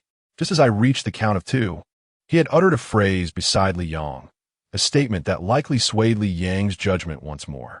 How infuriating! I raised the stool beneath my feet and hurled it towards Jin Xiaofeng, who nimbly leaped off the table to evade it. I charged forward, fists clenched, only to be beset by his minions who flocked to obstruct me. Before I could reach Jin Xiaofeng, they had pushed me back. Just as I was poised to pursue him again, I was intercepted by Qin Yong. Xiang Nan, remain calm. I exhaled deeply, scanning the surroundings for Liang. Yet his figure eluded me. Panic surged within me as I urgently inquired, Where is Liang? Qin Yong and the others glanced around, shaking their heads in uncertainty. This is dire. I hurriedly dashed out of the classroom, aware that Liang had already been teetering on the brink of emotional collapse. Having just suffered another defeat in the game, it was likely that his mental state had shattered. Such circumstances are the most alarming, as those who engage in extreme actions often do so due to a complete psychological breakdown.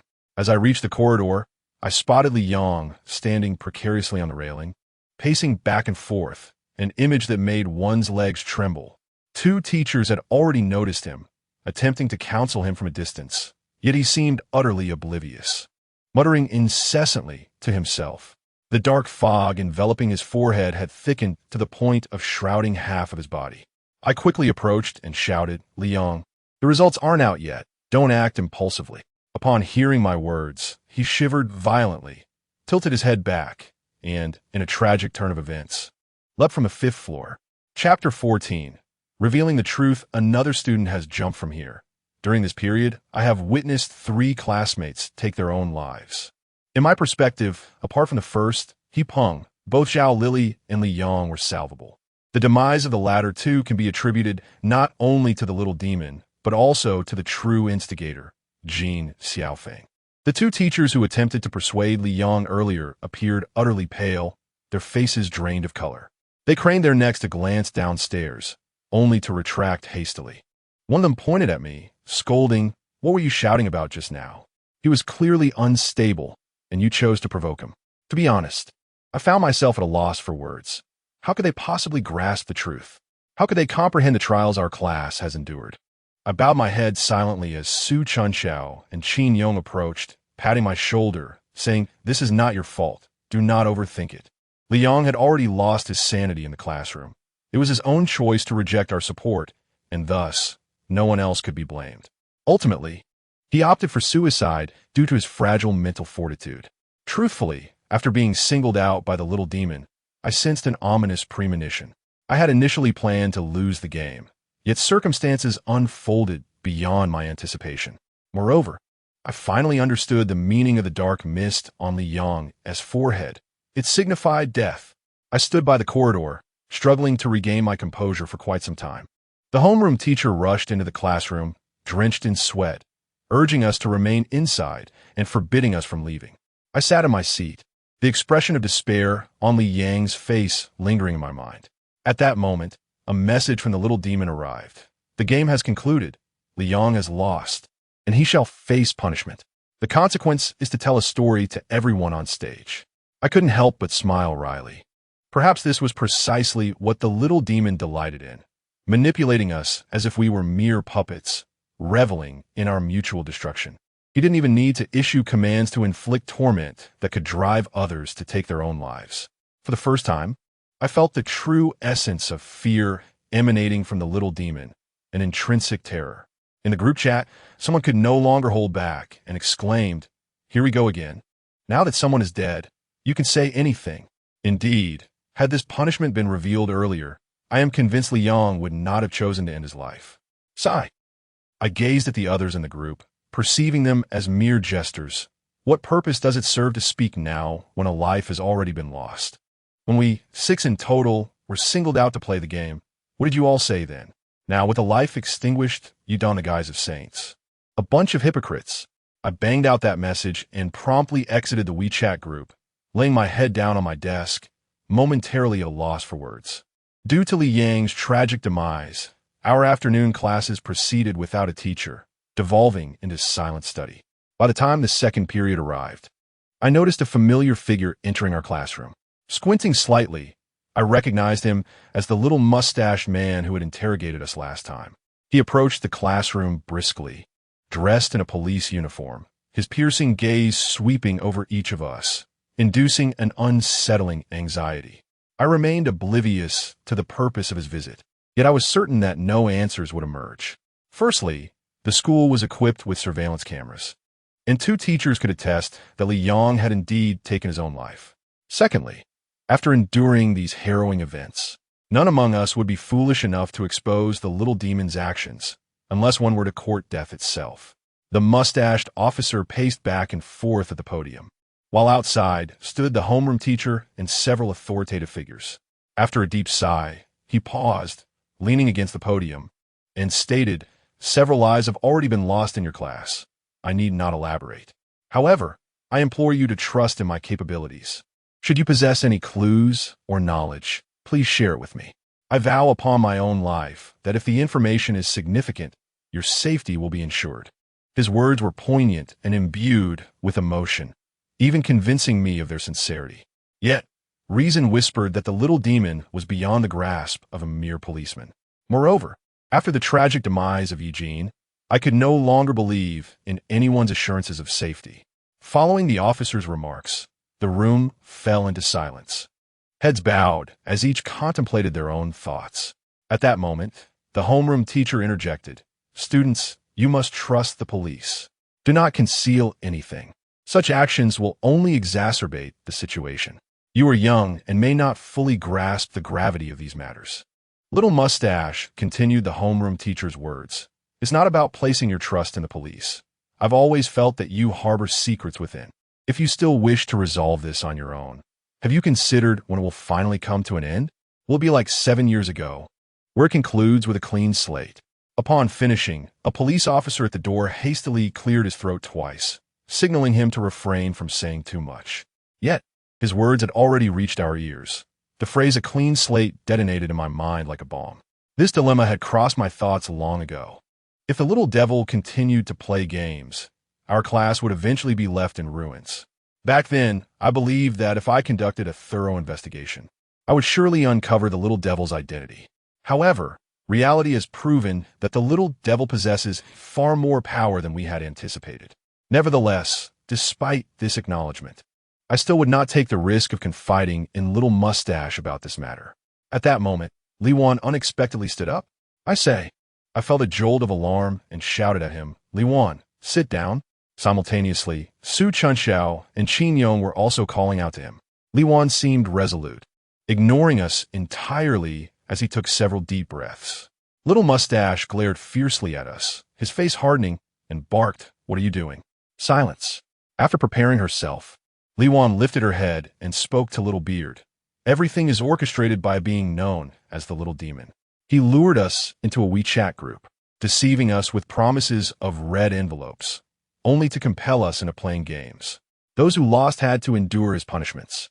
The classmates who have perished these days all fell victim to the little demon's wrath."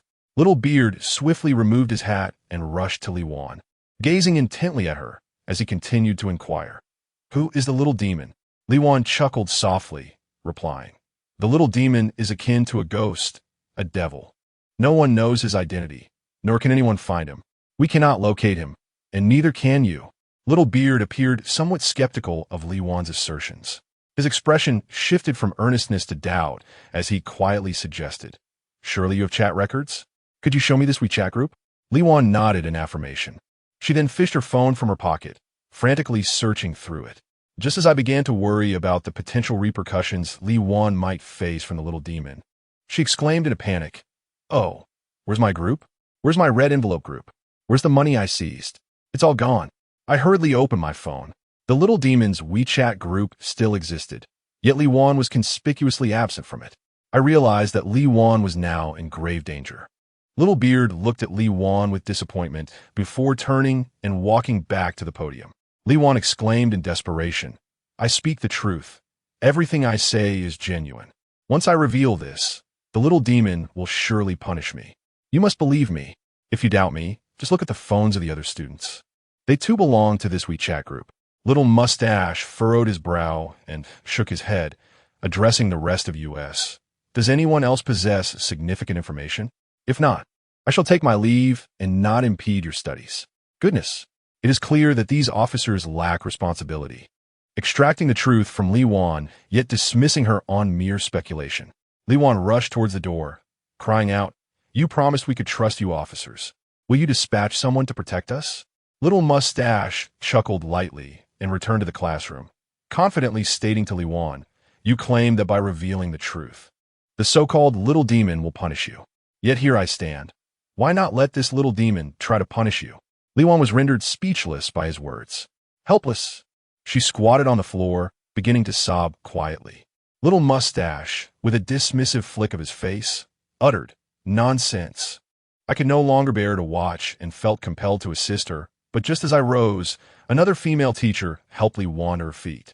The teacher gently comforted her, urging Li Wan to return to her seat. With tears in her eyes, Li Wan made her way back to her desk. But perhaps by mere coincidence, she suddenly swayed, her foot seeming to have stepped on something, and her body lurched violently towards the podium. Standing aside, the mustachioed man was momentarily taken aback as Li Wan's head collided violently with the sharp edge of the lectern, producing a resounding thud. Simultaneously, a large box of chalk cascaded to the ground. Upon impact, Li Wan succumbed to unconsciousness, her body sprawled face down, landing directly atop the fallen chalk box. I stood in stunned silence, witnessing the unfolding chaos, while the mustachioed man covered his mouth, his expression mirroring the horror shared by several other teachers. I rushed forward, my gaze fixated on Li Wan, who lay motionless on the floor, her face pressed against the ground, blood seeping steadily from her wounds. The mustachioed man, being a police officer, carefully turned Li Wan on her back, only to be startled by the sight that met him. Gasps of shock escaped from nearly everyone present, as we instinctively covered our mouths in disbelief. Li Wan's eyes, wide with tears, revealed a mouth filled to the brim with chalk, the box completely emptied, with blood trickling from her lips, staining the chalk a vivid crimson. Chapter 15. Who is calling? I pointed at Li Wan's lifeless body and confronted the little mustache man. "Do you believe now? Are you satisfied with the little demon's punishment? Police? Do you even deserve that title?" With those words, I clenched my teeth and stormed out of the classroom. I merely wished to conceal my vulnerable side from others, but I could no longer contain my emotions.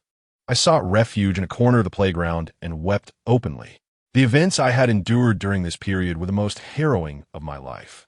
I was just an ordinary person like everyone else, and I could not fathom why our class had become ensnared in the little demon's game. Li Wan had revealed the truth solely in search of protection.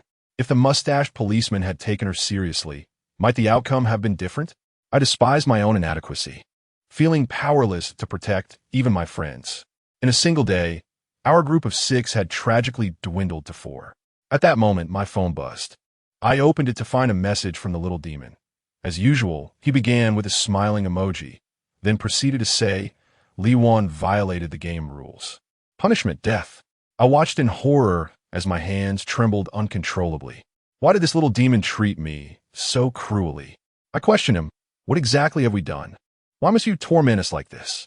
Is there truly no alternative to death? The little demon seemed to respond to me each time. Just as I finished typing, he replied, "Once the game has commenced, it cannot be halted. I recall that you, Xiangnan, were the first to agree to play. Have you forgotten? I clenched my phone tightly in my hand, utterly at a loss as to what to do. At that moment, a message from Su Chunxiao arrived. Xiangnan, please come back. We are very worried about you. I continually encouraged myself in my mind, reminding myself that the little demon could only ever be an adversary to one. And I could not yield. I still had friends. I still had Su Chunxiao. Even if I were to perish, I would protect her. I refused to believe that this little demon could act with impunity. I wiped away my tears and rose once more, making my way towards the classroom. Upon returning, I found that the police and teachers had departed, leaving our class resembling a flock of untended sheep. Su Chunxiao, Qin Yong, and Xiao Ming were waiting for me at the door. As soon as I arrived, Su Chunxiao approached, saying, "You're back. I thought you might." Her voice trailed off, and I noticed her eyes reddening. Overcome with emotion, I embraced her tightly. "Rest assured, I won't perish so easily. I promise to protect you." To be honest, as I uttered those words, I found it hard to believe them myself. What power did I possess to safeguard Su Chunxiao? We all returned to the classroom together, where Jin Xiaofeng arrogantly occupied his desk, surrounded by a group of sycophants, resembling a bandit. I halted Xiao Ming and Qin Yong, declaring, "Since we cannot confront the little demon directly, let us teach this Jin Xiaofeng a lesson today." Their eyes lit up in agreement, and they nodded in unison. With so many of Jin Xiaofeng's lackeys present in the classroom, we resolved to take action outside. After school in the afternoon, everyone headed to the cafeteria for a meal. I instructed Su Chunxiao to return to the dormitory first, then made my way to the cafeteria alone. Jin Xiaofeng's two most trusted companions were Zhang Bin and Wu Yunqing. The three of them invariably dined together. Today was no exception, as they had secured a table at the entrance early on, reveling in animated conversation. I purchased a bowl of soup and cast a glance at Jin Xiaofeng, who caught my eye and contemptuously gestured at me with an obscene finger. I turned my head away in silence, prompting a burst of laughter from the trio, who derided me as cowardly. Keeping my gaze lowered, I slowly approached, only for Jin Xiaofeng to abruptly extend his leg across my path. I shifted to the other side, only to find Zhang Bin's leg obstructing me as well, their intentions unmistakably mischievous. With an air of arrogance, Jin Xiaofeng puffed on a cigarette and remarked, "What is the matter, Xiangnan? Your two lackeys, Qin Yong and Li Shiming, aren't here. Are you feeling timid?" Upon hearing this, Zhang Bin and Wu Yunqing erupted into laughter. Given the throngs of students dining around us, many began to murmur among themselves. It seemed Jin Xiaofeng was determined to ruin my meal today. "Isn't that Jin Xiaofeng from Class 9? I've heard his family is quite affluent and that he employs dubious tactics. This fellow is in for a tough time." One student commented, "Huh, it seems this guy is just too timid." Upon overhearing the chatter, Jin Xiaofeng grew even bolder, deliberately raising his voice to address me. "Here's the deal. If you call me daddy, I'll let you pass. What do you say?" His proclamation was met with raucous laughter from the crowd, creating a lively and boisterous atmosphere. "Call out. Hurry and call out." I glanced around to the crowd, then fixed my gaze on Jin Xiaofeng and calmly said, "All right." The people nearby erupted into a frenzy, abandoning their meals to gather and witness the spectacle. "Did you hear that? This fool is about to call someone daddy. Ha ha. Hurry up and call. It's truly amusing." Jin Xiaofeng tilted his head, ears perked, eagerly urging me to call out. "I will.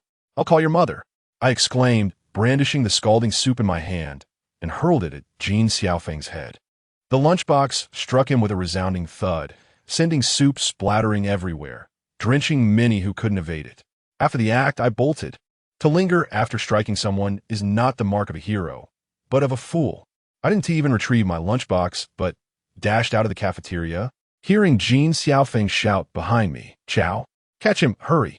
I intentionally slowed my pace, and soon Jin Xiaofeng, Zhang Bin, and Wu Yunqing closed in. A sly smile crept across my face as I quickened my steps once more. They were fueled by anger, oblivious to the direction I was headed, which led to the back garden and the abandoned building. As the derelict structure loomed behind me, I halted, waiting for them to catch up. It was broad daylight, and the abandoned building lacked the eeriness of night. Yet its advantage lay in its solitude. Jin Xiaofeng and his two companions quickly caught up with me. Upon seeing me standing still, They instantly slowed their pace, fiercely searching the ground as they approached. Jin Xiaofeng, panting, cursed, "Damn it, you dare to strike me. The last time you hit me, I hadn't settled the score yet, and now you've come right to my doorstep, choosing such a fine spot. Let us see you escape this time." I gazed at Jin Xiaofeng with a smile, casually lighting a cigarette. The trio gradually closed in on me, while behind them, Qin Yong and Xiao Ming stealthily surrounded us. At the back, Wu Yunchun was swiftly taken down by Xiao Ming. Just a few punches rendered him helpless on the ground. At that moment, I began to flex my fingers and walk toward Jin Xiaofeng, realizing the precariousness of his situation. Jin Xiaofeng attempted to flee, but was swiftly kicked down by Qin Yong, rendering him immobile. Xiao Ming, grinning and chewing gum, tossed me a stick, the peachwood rod we had used that night. Jin Xiaofeng, now aware he had fallen into a trap, quickly changed his demeanor, adopting a contrite smile as he said, "Brother Nan, it's all a misunderstanding, truly. We only fight to become acquainted, right? From now on, we are brothers, haha." Saying this, he pulled out his wallet and offered me a stack of cash, declaring, "This is my compensation for your mental anguish. If it's not enough, I'll bring more tomorrow." I spat directly onto his face, and upon seeing my furious expression, Jin Xiaofeng hastily begged for mercy. I raised the peachwood stick and struck his head with a resounding thud. In an instant, Jin Xiaofeng collapsed to the ground, his head now wounded, clutching it in agony. This blow was for Zhao Lili.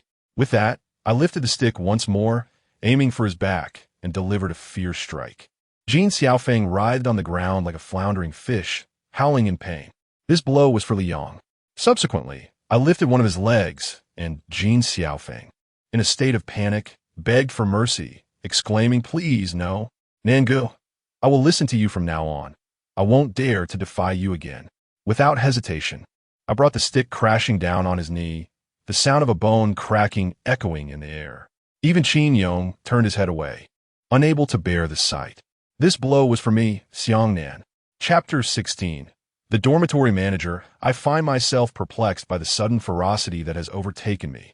Perhaps it is the culmination of long-simmering frustrations, exacerbated by the despicable nature of Jin Xiaofeng. If we were to reckon his deeds, it is evident that he bears the weight of at least 2 lives lost. My own transgressions pale in comparison.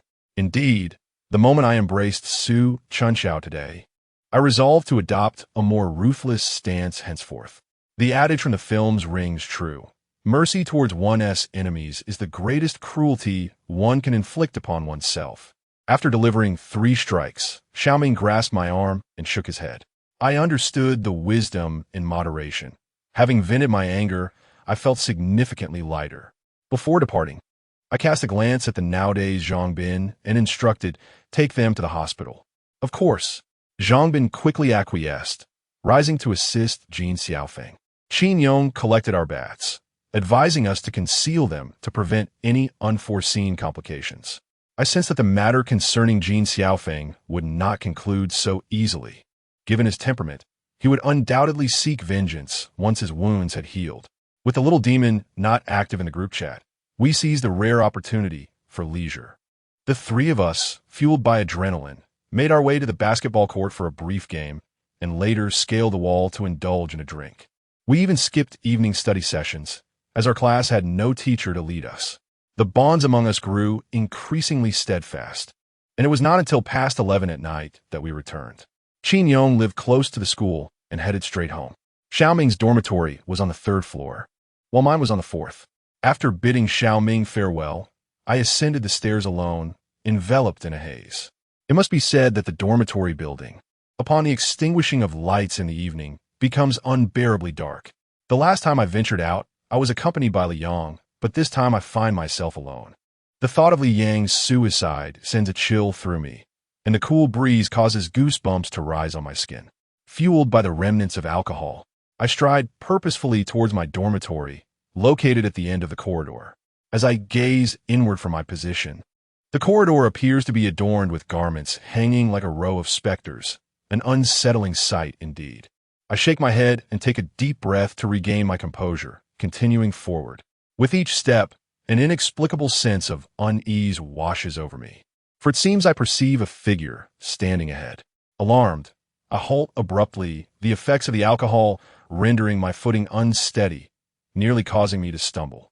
Holding my breath in trepidation, I squint into the darkness. Before my dormitory door stand a person, short and slender, their face obscured. Descending the stairs now seems impossible. It is late at night, and I have nowhere to go. I contemplate the worst-case scenario, calling out to my fellow students to awaken them.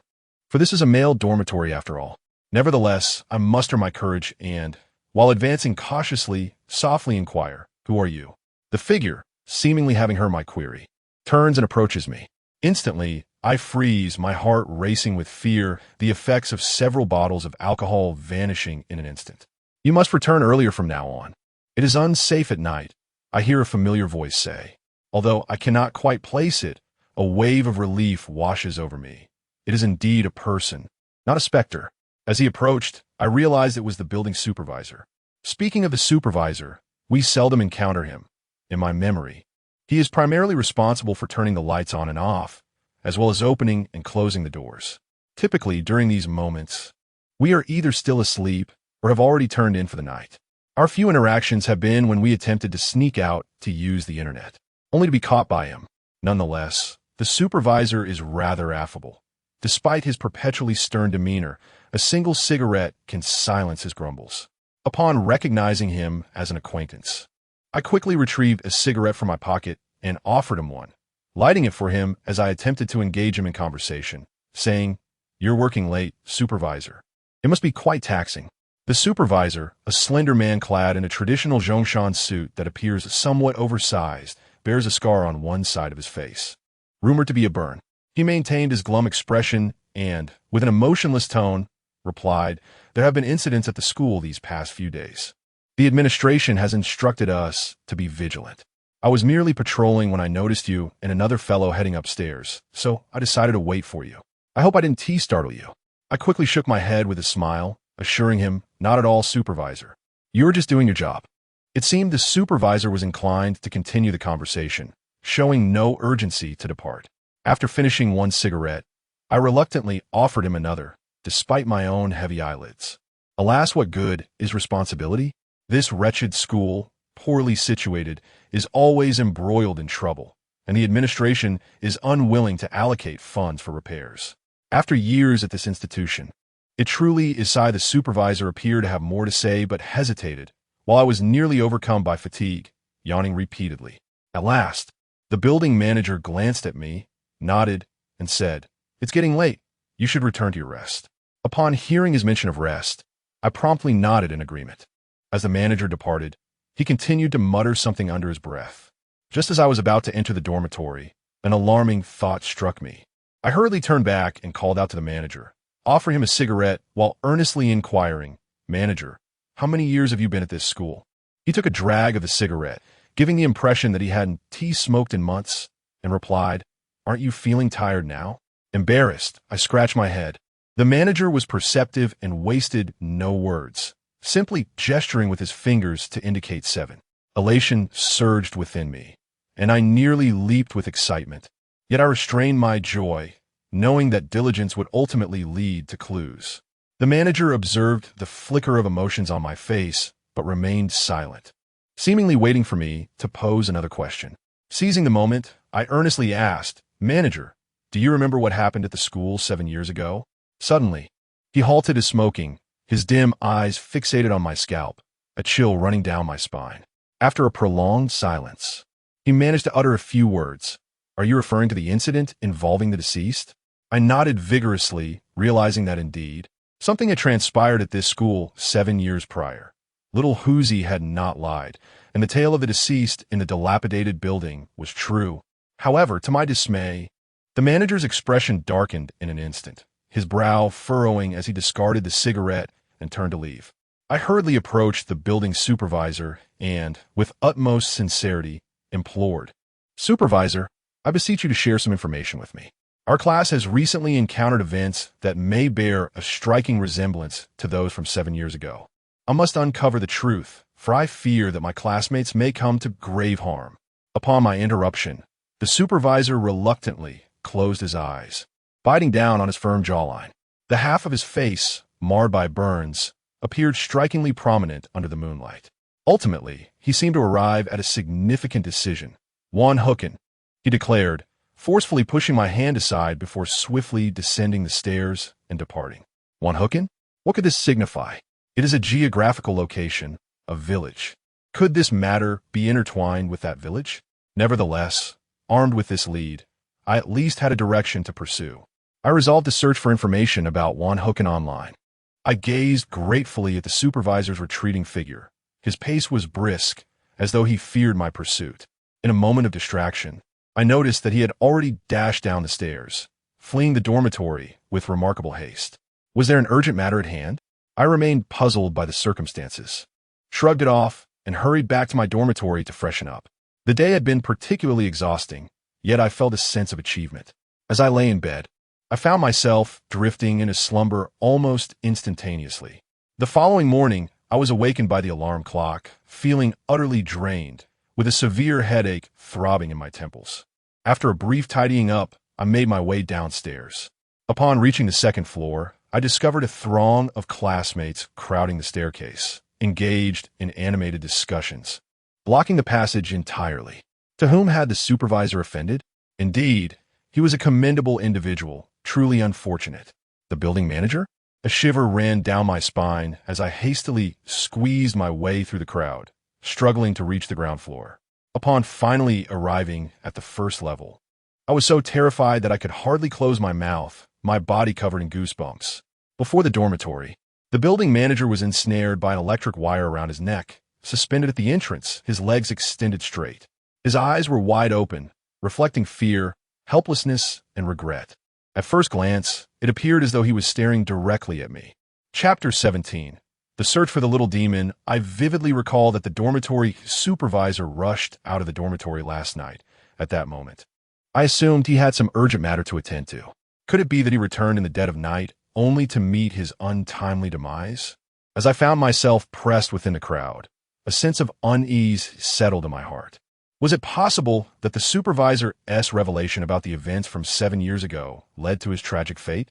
And could the perpetrator once again be the little demon?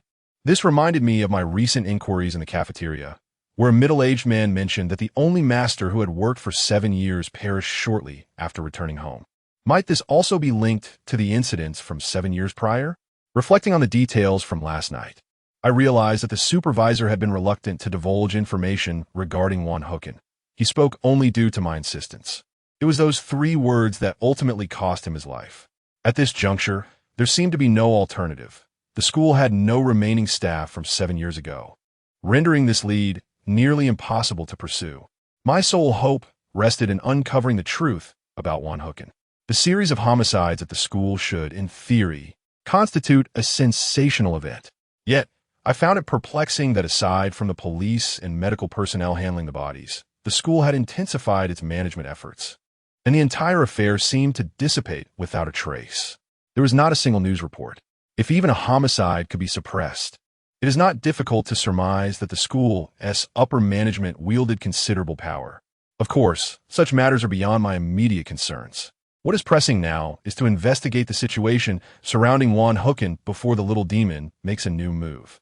After bidding farewell to Su Chunshao on Friday after school, I hurried to the internet CAF. Previously, I had discovered a news article at home about a village in our county that had been entirely depopulated, leaving only one inhabitant. However, the article lacked any attribution or geographical identifiers. Now, armed with the lead of Wanhu village, I felt compelled to delve deeper. To my dismay, I found that there are at least 1,000 villages named Wanhu across the country, yet none in our county. I surmised that the village might be too small to have any record online. Disheartened, I aimlessly clicked through web pages, hoping to uncover some clues. As I scrolled, I inadvertently stumbled upon our county's forum, and an idea struck me. I searched for the village of the deceased. This approach aimed to narrow down the search parameters.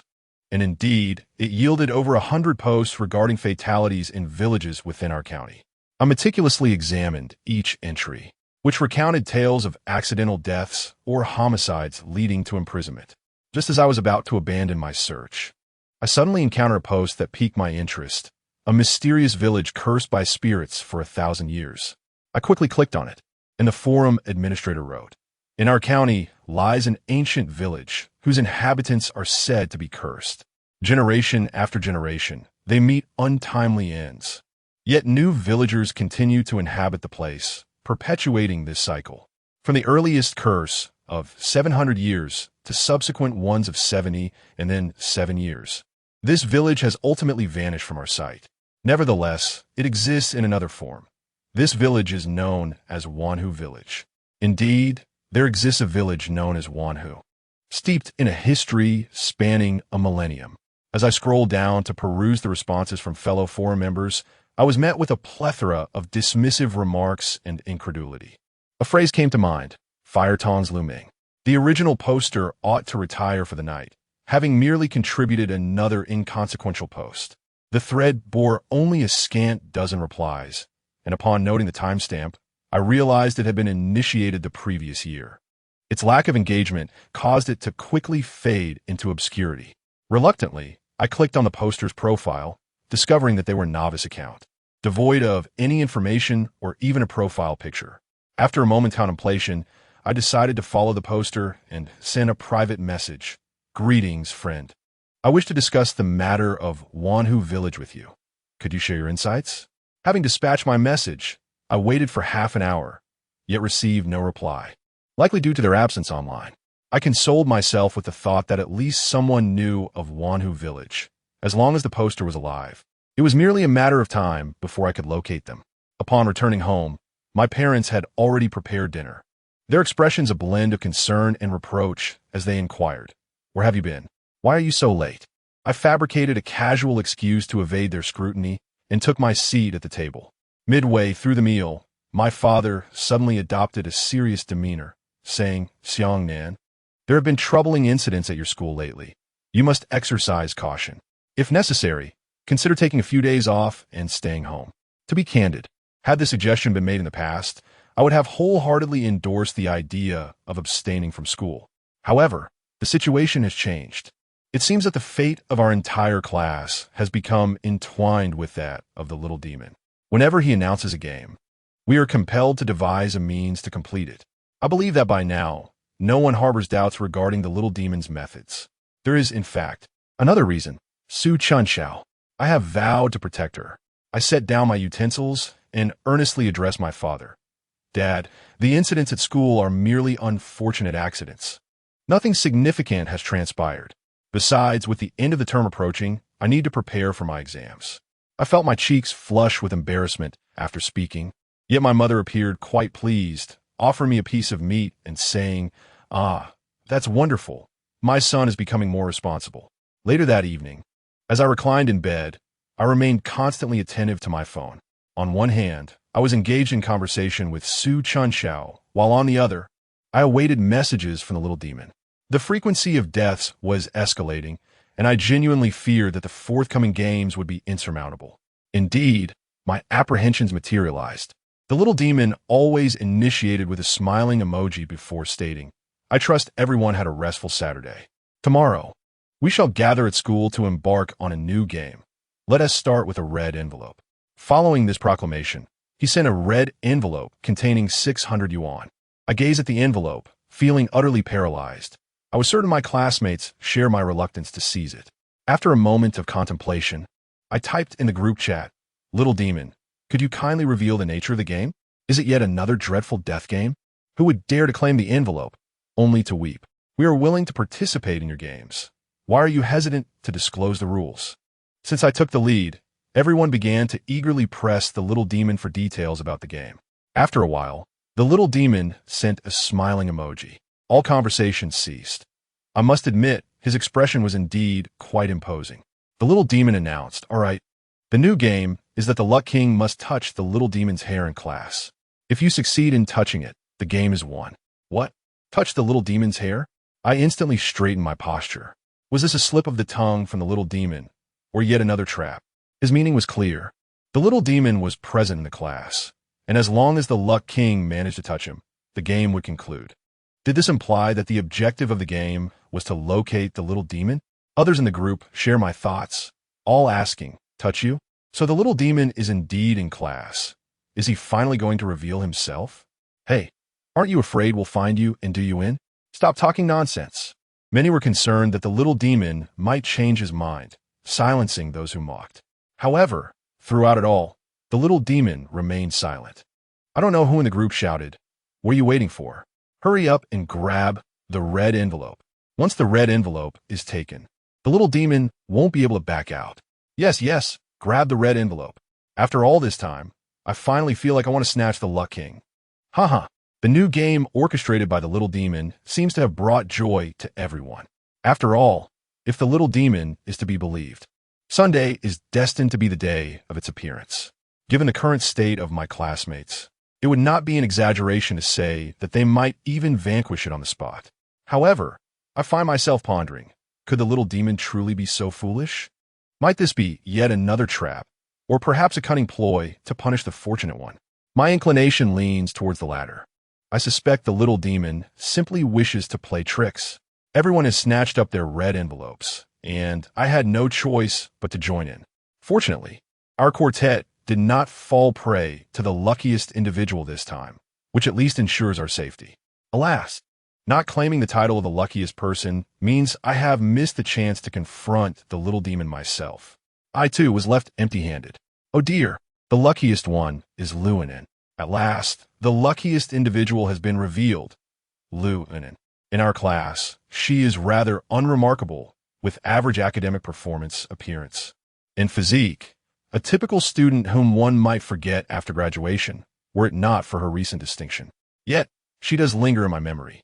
I recall that during the initial days of school, I borrowed a mystery novel from her, and she mentioned her passion for detective stories, expressing her aspiration to become a police officer.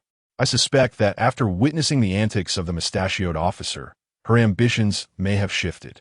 In the group chat, Luinen posted a cool emoji and declared, "Is this fate? Let me unravel this tedious game." Chapter 18. The Unfamiliar Classmates. Ha ha ha. Is Luinen about to transform into a female Conan? Ha! This evening's WeChat group was surprisingly harmonious. There were no quarrels, and everyone was playfully joking with one another, likely sensing that the game was nearing its conclusion. In truth, I too believe that it would be wonderful if the game could simply end here. However, the reality proved that we were all rather naive. On Sunday, I arrived at the classroom quite early, as my classmates invariably beat me to it. They were animatedly chatting amongst themselves, playfully inquiring if anyone was a little demon or the like. I noticed that Jean Xiaofeng and the others had also returned to school, suggesting their injuries were not severe, as they quietly reclined in their seats.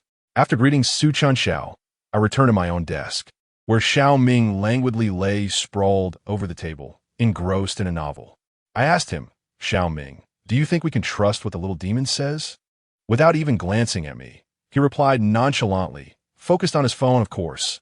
"If he shows up today, I'll be the first to take him down." I turned away in silence, scrutinizing each classmate in search of the little demon, but alas, I lacked any supernatural abilities and could find nothing after observing for quite some time. Moreover, none of the ominous fog had manifested this time in our class. Did this imply that no one would perish in this round of the game? At that moment, the little demon sent a message in the group.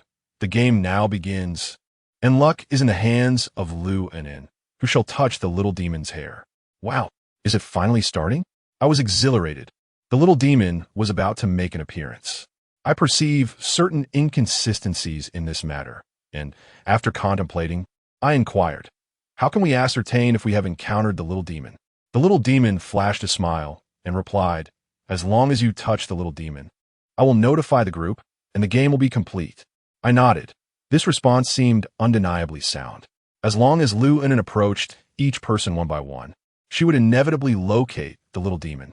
Yet, an unsettling feeling lingered within me, as I could not pinpoint the source of my unease. It felt as though this was a trap set by the little demon. Luinen appeared particularly animated today, even donning a pair of white gloves, holding her head high as if to declare her intent to become a hero. It was now study time, and with no teacher present in the classroom, a classmate closed the door and said, "Luinen, you may commence with the first person." Luinen nodded and confidently approached the first classmate, one hand clutching her phone while the other adorned with a white glove, gently rested upon the classmate's head. When she noticed no notification in the WeChat group, she proceeded to the second classmate. Everyone's eyes were fixed on her without a blink. Our class consists of dozens of students. It would likely take just over 10 minutes for everyone to be touched. At that moment, my desk mate, Xiao Ming, inadvertently knocked his chair, and to my astonishment, a gleaming knife tumbled from his sleeve, clattering to the floor with a loud thud. I stared at Xiao Ming in disbelief and asked him, "What on earth are you doing with a knife?" Xiao Ming dismissed the matter nonchalantly, tucking the object back into his sleeve with a grin, saying, "If that little demon is revealed later, just watch me take him down." His casual remark sent a shiver down my spine. Yet I found myself unable to counter his words. If he truly were a little demon, eliminating him would not be unwarranted. Were we genuinely contemplating murder today? We were merely high school students. My heart raced with anxiety as I began to scrutinize my classmates, those who typically displayed a bit more audacity. The moment I looked, I was taken aback. I discovered that many of them had concealed weapons within their desks or pockets, some wielding iron rods, while others, like Xiao Ming, possessed knives. This ominous premonition intensified. I sensed something was amiss. The little demon would not be foolish enough to allow us, who harbored deep grievances, to capture him. After all, he had already harmed so many of our classmates. Wasn't that tantamount to courting death? At that moment, Lu Inen approached me, casting a cold smirk in my direction, leaving me uncertain of her intent. I then heard her confidently murmur, "Based on my deductions, Xiangnan, you are highly suspicious." Me suspicious? This is madness. I ignored her, waiting for her to ruffle my hair. Her fingers tangled in my locks, and after a brief pause of several seconds, the group chat remained silent. Lu Inen's expression shifted to one of disappointment. "It turns out it's not you. What a pity. What a pity. Are you out of your mind? Do you actually wish for me to be the little demon?" Upon hearing Lu Inen's words, I was instantly incensed, unleashing a barrage of insults. Yet, Lu Inen remained unfazed, confidently moving on to the next student. My frustration simmered, my teeth clenched, but I found myself powerless against her. Approximately 7 or 8 minutes had passed, and Lu Inen had already tousled the hair of most classmates, leaving only 3, Yu Xiaoping, Chao Xiang, and Liao Ji. As Lu Inen approached them, the atmosphere in the classroom became palpably tense. If the little devil's words held any weight, then she was indeed a formidable presence among them. These 3 students struggled academically, placed at the back by the teacher, and spent their days dozing off in class, except for Liao Ji. Liao Ji was a child from a poor family.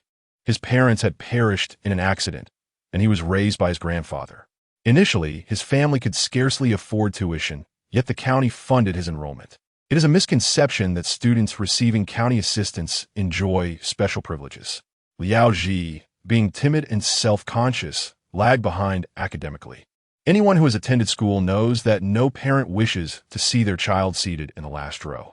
Students in the back are either troublemakers, despised by teachers and neglected by their parents, or, like Liao Ji, bear the mark of poverty.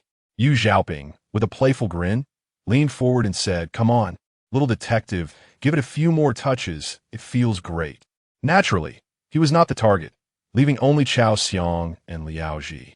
At that moment, the classmates fell into an unspoken silence. Their gazes seemed to ignite with intensity, fixed on the two, as many began rummaging beneath their desks for something. A crowd had gathered around 2 individuals, and the tension was palpable. Chao Xiang, once an arrogant figure, now appeared somewhat flustered, urging Lu Inen to proceed with the examination swiftly. Meanwhile, Liao Ji remained with his head bowed, too intimidated to utter a word. To be candid, since my arrival in the class, Liao Ji had not once lifted his gaze. On the contrary, Lu Inen, exuding confidence, had lowered her hand and turned to face the onlookers, her youthful acne prominently displayed. The audience, having held their breath in anticipation, grew anxious as Lu Inen ceased her actions, erupting in a cacophony of shouts. "What is going on? Hurry up! Don't dawdle, bring out the little demon, and watch me deal with him." The urgency between the two was palpable. I observed them calmly, and I must admit, neither of them struck me as the typical culprits. What astonished me further was the sight of numerous classmates retrieving an array of weapons from their desks, an assortment that included even many of the girls. A sense of dread washed over me, making me question the familiarity of this environment. Was this truly the school I once knew? Llewellyn smiled confidently and proclaimed, "Based on my deductions, those who commit crimes often possess extreme psychological traits. Such individuals typically experience significant life stressors, harboring dissatisfaction with their circumstances, and this discontent accumulates over time, be it from prolonged bullying, a lack of affection, or enduring poverty. When a person feels devoid of love from the world, they may develop a profound resentment towards it, leading them to harbor animosity towards others and ultimately devise plans for reckless revenge. Thus, I believe that Chao Xiang need not investigate any further. For the little demon is none other than Liao Ji." Almost everyone in the class exclaimed in disbelief, their eyes fixed incredulously upon Liao Ji. Chao Xiang, seated beside him, was so frightened that he leapt to his feet and fled, exclaiming, "What on earth? So the little demon is you?" I continued to gaze at Liao Ji, who kept his head lowered, trembling visibly. "It cannot be true, it cannot be. Liao Ji must not be the little demon." At that moment, Lu Wenin, resembling a witch from ancient times, captivated the crowd as he confidently grasped a lock of Liao Ji's hair. I could clearly see that Liao Ji flinched in fear. Simultaneously, a message arrived in the WeChat group.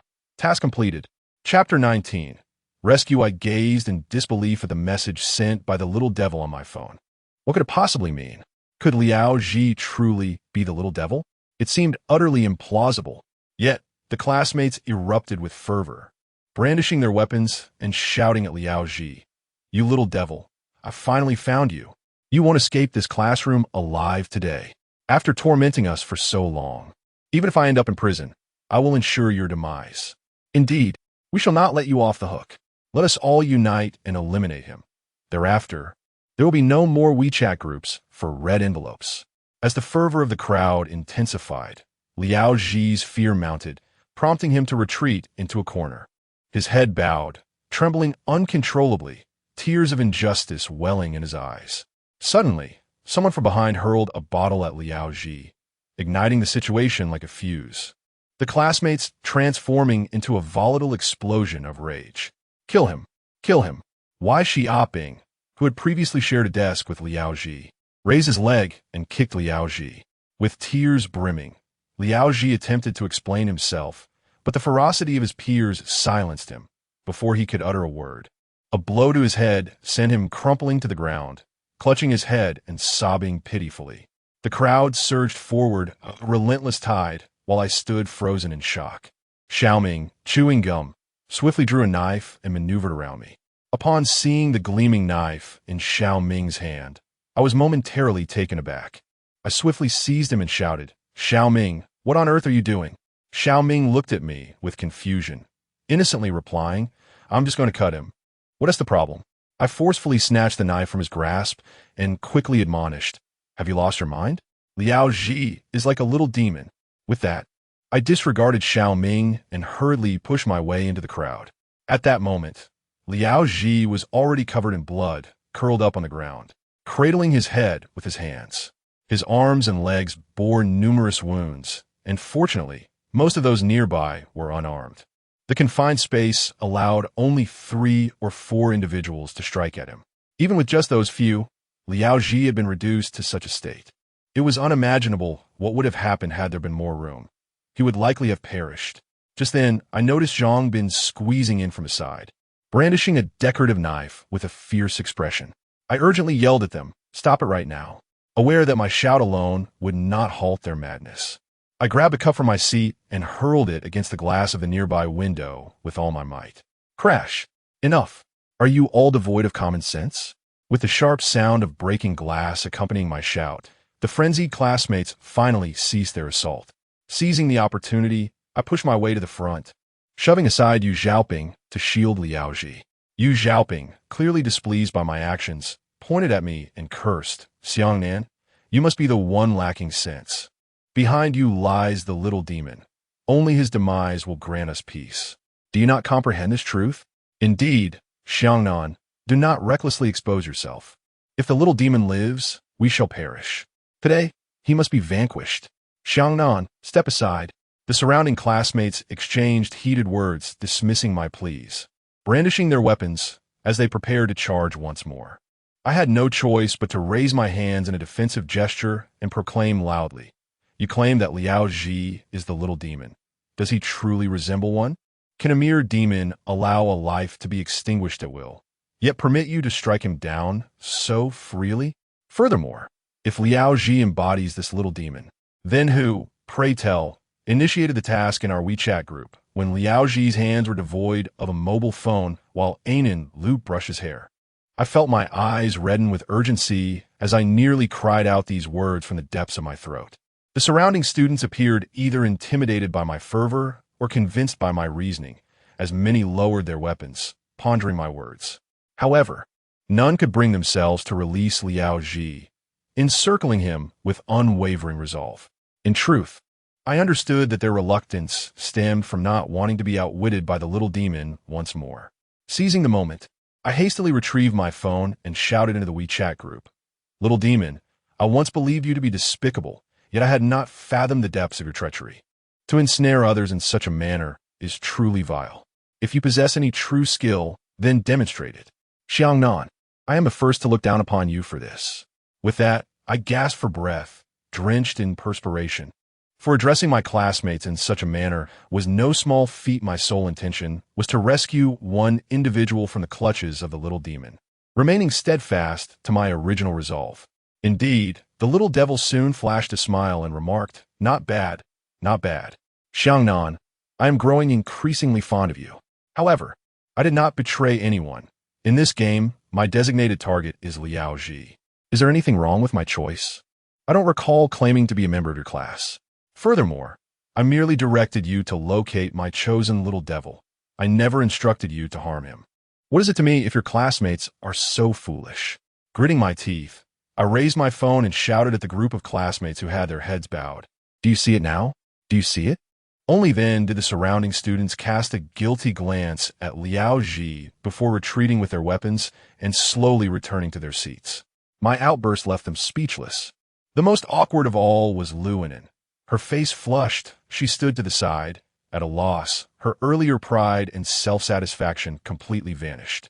Ultimately, in a moment of desperation, she approached Liao Ji and me, murmuring, "Liao Ji Xiangnan, I'm sorry. Get lost." I snapped.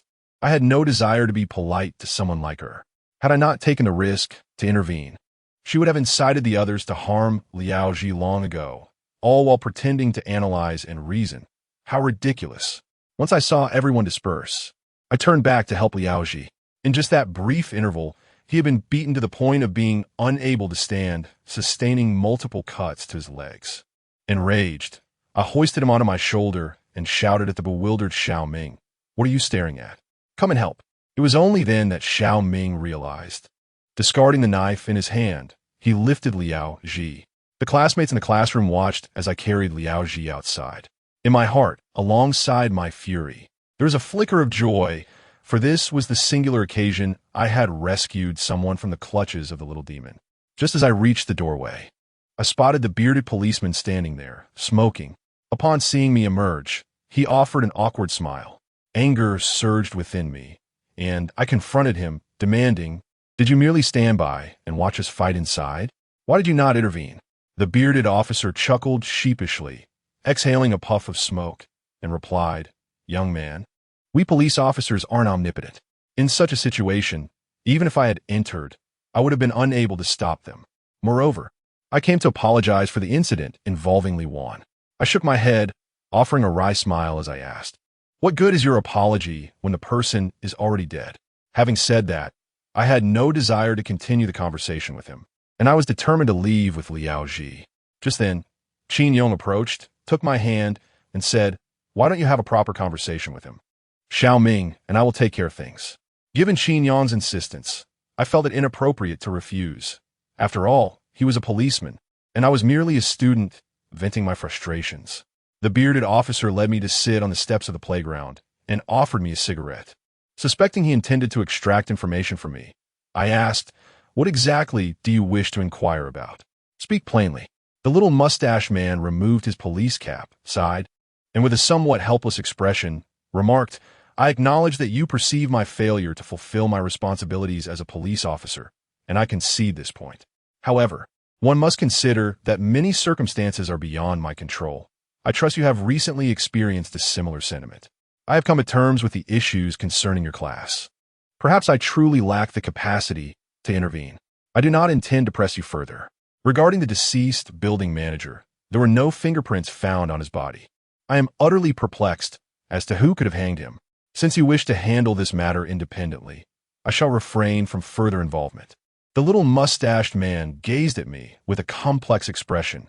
His words carried a profound sense of reason, suggesting he might have already known or suspected the truth about the little devil, and thus refrained from questioning me, seemingly to protect me.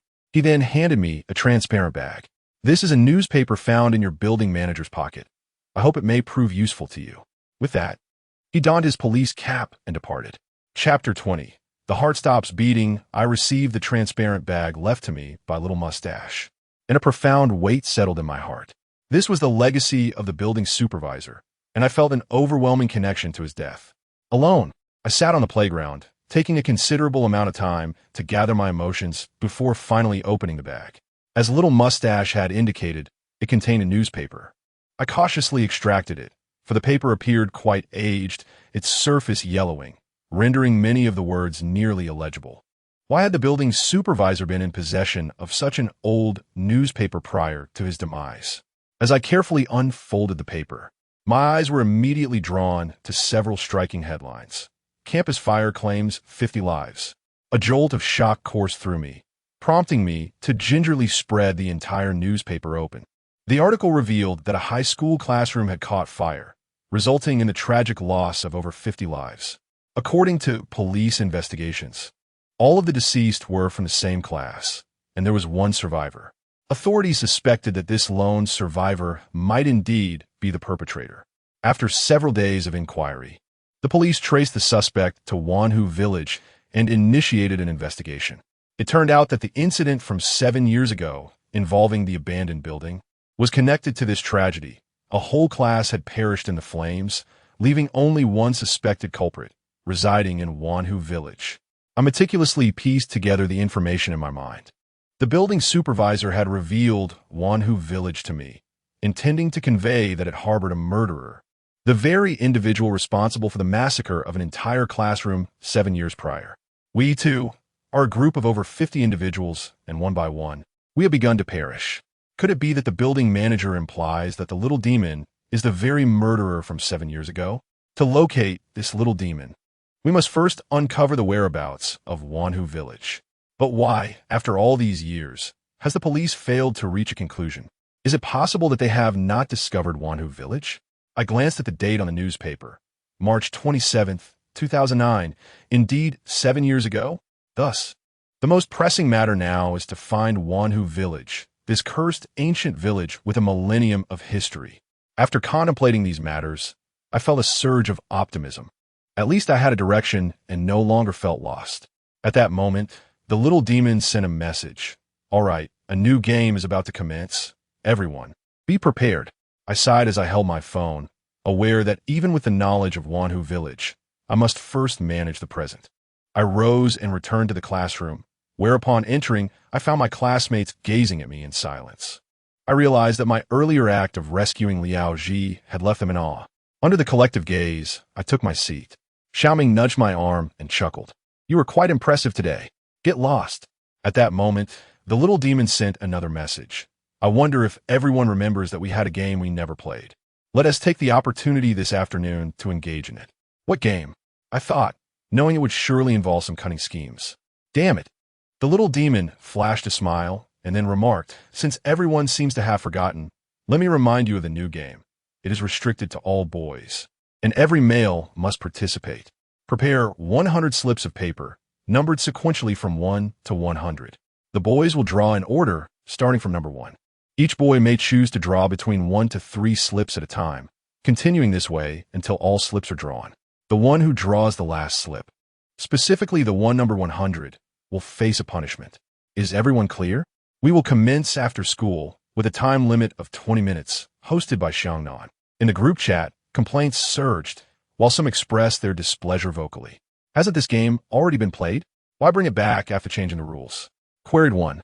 Indeed, why should only the boys play while the girls are excluded? That hardly seems fair.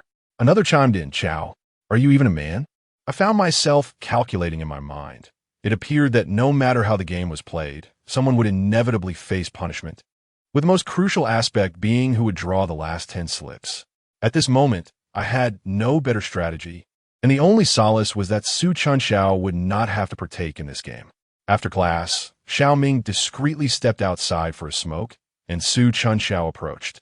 Sitting beside me, as she assisted in cutting the slips, she expressed her concern, saying, "You've already stuck your neck out several times. This time, you absolutely must not draw attention to yourself. Do you understand? Do you think you are Sun Wukong?" I was amused by Su Chunxiao, who remarked, "If I were Sun Wukong, I would have reduced that little demon to a pulp long ago, rather than helping him cut paper strips." With a serious expression, Su Chunxiao continued, "Since you are not Sun Wukong, refrain from seeking the heavens. Instead, take good care of yourself, for only then can you protect me. Understood?" Her words resonated deeply within me, and I was touched as I grasped Su Chunxiao's hand, which was busy cutting paper, gazing at her soft, rosy lips. "Xiangnan, you are cutting the paper strips. I apologize, please continue."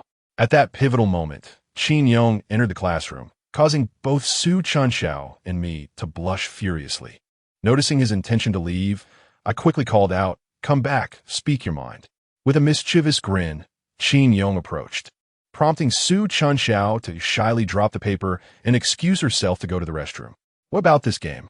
How will we proceed?" I observed that Jin Xiaofeng seemed to be secretly recruiting players again, but he denied it when I asked. Rubbing my aching temples, I said, "Let us not worry about him for now. This game involves 100 numbers. No matter how many people he recruits, we only have a little over 20 boys." Qin Yong nodded in agreement and began assisting me in organizing the paper strips. The 100 strips, each inscribed with a number, were soon ready, coinciding perfectly with the end of the school day. I clutched the strips in my hand, my heart fluttering with anxiety, uncertain of how to navigate this game. Jin Xiaofeng's leg still limps, and he is seen furtively seeking individuals for clandestine conversations, presumably involving monetary transactions. However, when I cast a glance in his direction, he instinctively recoils, a flicker of trepidation evident in his demeanor. After school, I purposefully ascended to the podium and addressed my classmates. "Let us dispense with idle chatter and commence. Remain composed. Perhaps this punishment will prove to be quite simple." We had a mere 20 minutes, and I instructed everyone to draw lots in the order of their seating. Since the incident where I rescued Liao Ji, my peers have exhibited an inexplicable deference towards me, refraining from any disruptions as they dutifully drew their numbers under my guidance. Zhang Yong drew number 01. Chen Feng drew numbers 02, 03, and 04. Wang Yu drew numbers 05 and 06. Zheng Donglai drew numbers 23, 24, and 25.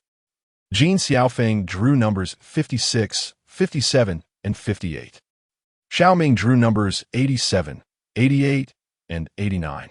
As we progressed through 4 rounds of drawing, only 10 numbers remained.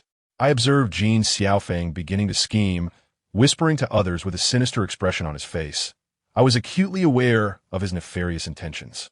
Qin Yong stepped forward and drew 3 numbers, 90, 91, and 92.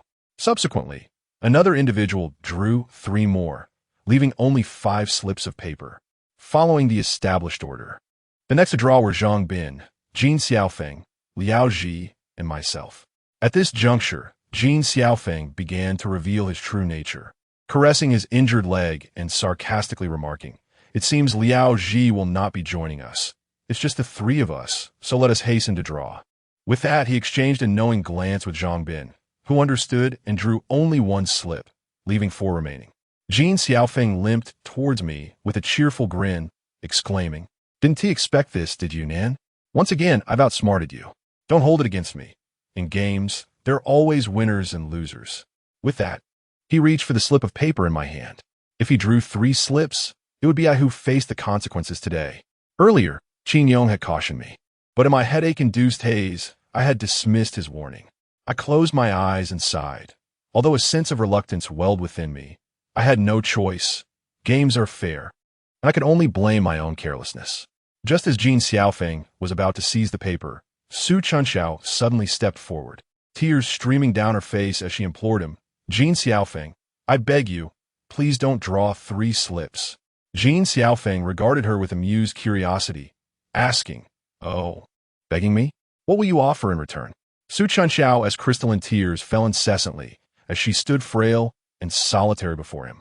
My heart ached at the sight of her delicate figure, and I rushed over to embrace her, assuring, "Don't plead with him. I will be fine, trust me." Su Chunxiao pounded my back in distress, crying out, "I don't believe you, I don't believe you. You're a liar, Xiangnan." Jean Xiaofeng, reveling in the spectacle, interjected, "Hey, Su Chunxiao, strip right here in front of me, and I'll agree to draw only 1 slip. What do you say?" Outraged, I turned and landed a punch squarely on Jean Xiaofeng's face. Given his injured leg, he fell easily, and I continued to unleash my fists, consumed by an overwhelming desire to annihilate him on the spot. As a result, Jean Xiaofeng unexpectedly drew a gun from his pocket and pointed it at my head, growling, "Shoot! Go on, continue shooting. Damn it, keep shooting." I gasped for breath, paralyzed by fear, unable to retaliate against a man wielding a firearm. The others recoiled in terror, anxious to avoid any stray bullets from Jean Xiaofeng. He rose to his feet, pressing the gun against my head, declaring, "Today, I draw number 979899. Resigned." I closed my eyes, while Su Chunxiao's sobs echoed behind me. At that moment, the closed door swung open, and Liao Ji, bandaged from head to toe, entered. We instinctively parted to make way for him as he slowly approached us, head bowed. Jean Xiaofeng, agitated, shouted at Liao Ji, "Get out of the way. Otherwise, I'll shoot you dead. Do you hear me?" Liao Ji didn't even glance at Jean Xiaofeng, walking straight to our side. He bent down to pick up a piece of paper from the ground, on which was inscribed the number 100. He lifted his head slightly, flashed me a smile, and said, "In all my life, you're the only one who has ever helped me. Thank you. I choose number 100. I stared at Liao Ji, bewildered, torn between joy and sorrow. After making his choice, he once again lowered his head and silently returned to his seat. Meanwhile, a message from the little demon in our WeChat group appeared. The game had concluded. Liao Ji had drawn number 100, and the punishment to stop the heartbeat was lifted. Chapter 21. Each for himself to cease the heartbeat. Does that not signify death? At this moment, Liao Ji cast a glance at his phone, a serene smile gracing his lips, as if he had long anticipated his fate. No, no. My anxiety rendered me speechless as I hastened towards him, fully aware that this number was originally meant for me. The classmates remained frozen in place, their gazes fixed on Liao Ji. I could only speculate what thoughts occupied their minds, as if they awaited his demise. I rushed to stand before Liao Ji, feeling utterly at a loss in his presence. Uncertain of when the little demon's punishment would commence, I feigned composure and uttered, "Liao Ji, thank you for selecting number 100 for me. Do not give up. Let's find a way together." Before I could finish my sentence, I noticed Liao Ji suddenly clutching his neck. His expression contorted in agony as he grasped his chest, his face flushed and veins protruding on his forehead. I was genuinely at a loss for what to do, desperately gripping his shoulders while glancing back for assistance from my classmates. Yet, the responses I received were marked by indifference. No one seemed inclined to offer me any suggestions. Only Su Chunxiao, Xiao Ming, and Qin Yong approached. "Call the police, summon a doctor, quickly." After relaying these urgent commands to Qin Yong, I could only helplessly continue to pat Liao Ji's shoulder. In that brief moment, Liao Ji's eyes had turned bloodshot. He gasped for air, his mouth agape, yet no breath escaped his lips. With his last ounce of strength, he fixed his gaze upon me and, in a slurred whisper, uttered a few words, "Lie on." Upon completing his final syllable, his hand slipped from my grasp, and he collapsed onto the table, motionless. "Live on, live on." His words echoed incessantly in my mind. My hand lingered upon his shoulder, and I could still feel his warmth, yet deep down I understood he would not rise again. Gripped by helplessness and regret, I cradled my head. Witnessing the demise of my classmates before my very eyes was an agony that words could scarcely convey. Liao Ji had perished in my stead, and as I recalled the anguish etched upon his face, I pondered how I would have reacted had the roles been reversed. At that moment, Qin Yong gently patted my shoulder and whispered, "We must get up, the police have arrived." Gritting my teeth, I cast one final glance at Liao Ji and slowly rose to my feet. Our class had been plagued by frequent incidents, prompting the school to station police officers on site. Leading the contingent was a man with a small mustache, who, within mere minutes, burst into the room with several others. He rushed to the front, and despite the chaotic scene of students standing about, he immediately noticed Liao Ji slumped over the desk. Frowning, he glanced at me before reaching out to check Liao Ji's pulse, ultimately letting out a sigh and instructing his subordinates to take care of the situation.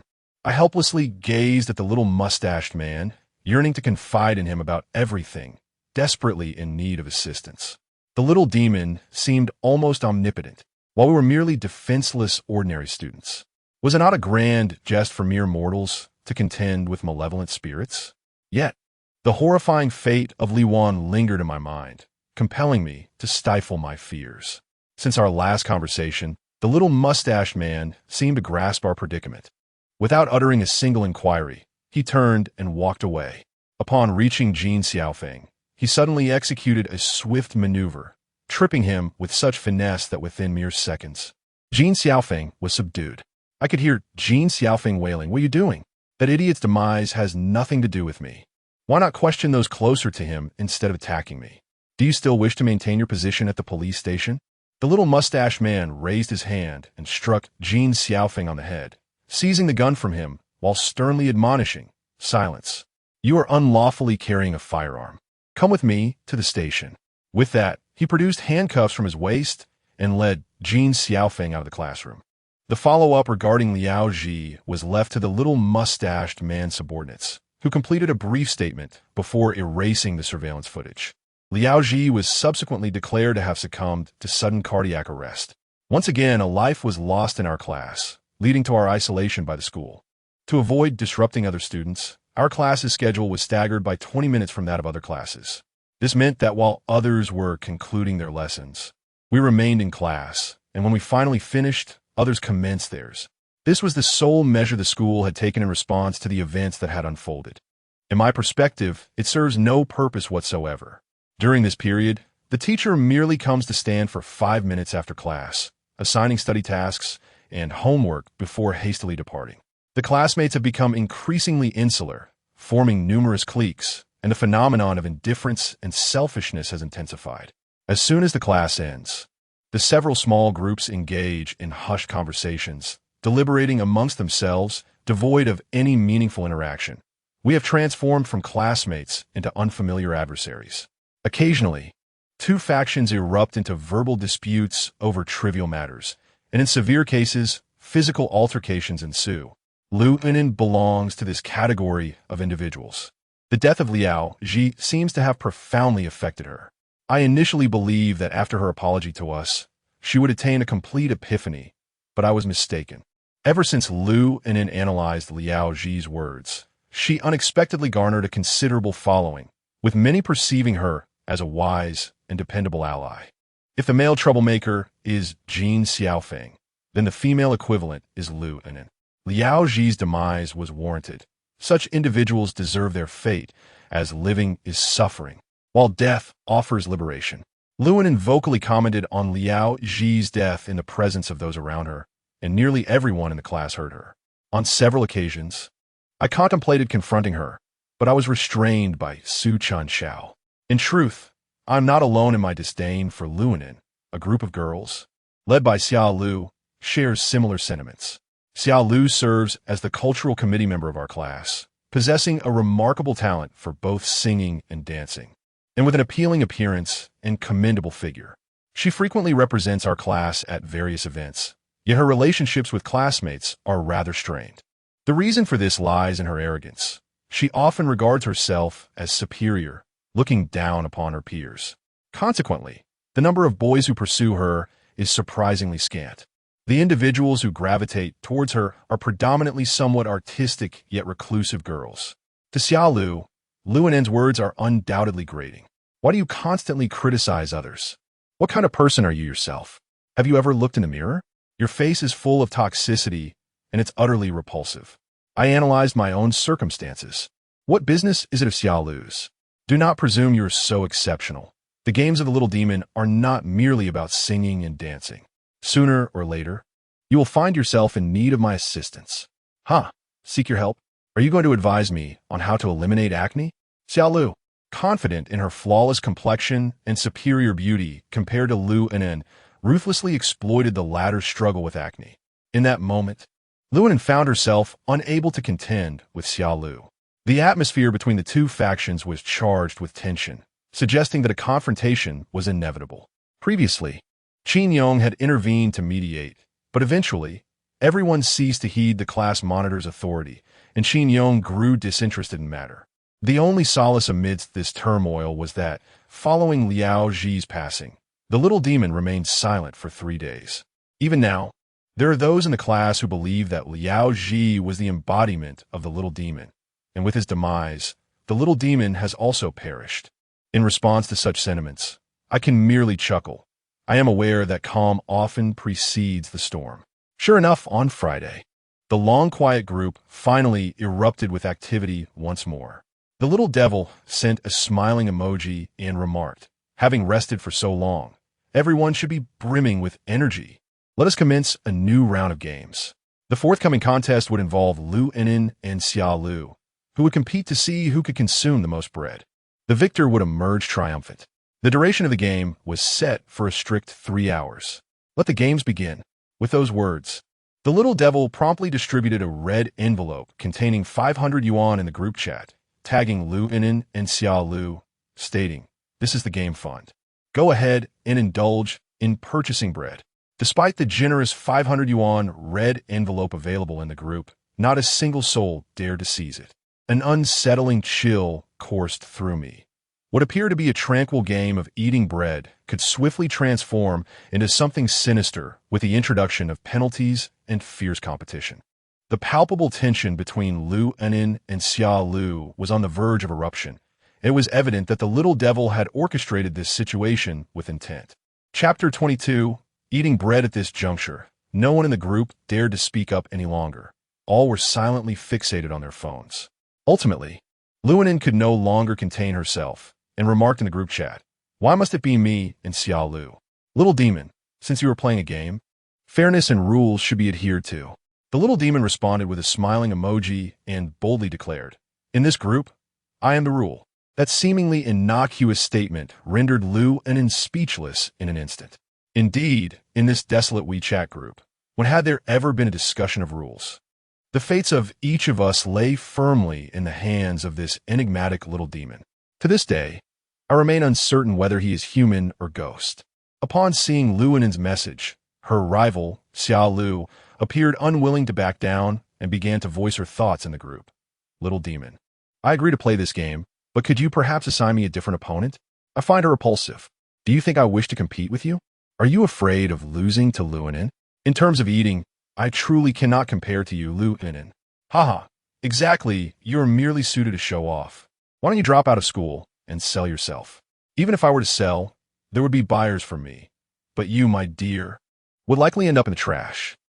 I sat in my seat, observing Lu Anen and Xiaolu engage in a fierce verbal battle for over half an hour. Many classmates stifled their laughter, and some even applauded, seemingly oblivious to the fact that there were only 3 hours left for the game. I observed as they exchanged heated insults, and seizing the opportunity during their temporary ceasefire, I interjected, "Lu Anen, Xiaolu, this game lasts only 3 hours. Be mindful of the time. Moreover, I suggest you refrain from approaching this competition with animosity, as it is merely a simple game of eating bread, and perhaps the consequences will be rather trivial." My well-intentioned counsel, however, was met with Xiaolu's retort in the group chat. "Simple. If you think so, why don't you come and play in my stead? Afraid? Cowardly little wretch. Don't prattle on here. I, Xiaolu, shall triumph over Lu Anen today. Let us see who emerges victorious." I shook my head in disbelief. choosing not to further persuade them. I could scarcely fathom what the situation might devolve into after 3 hours.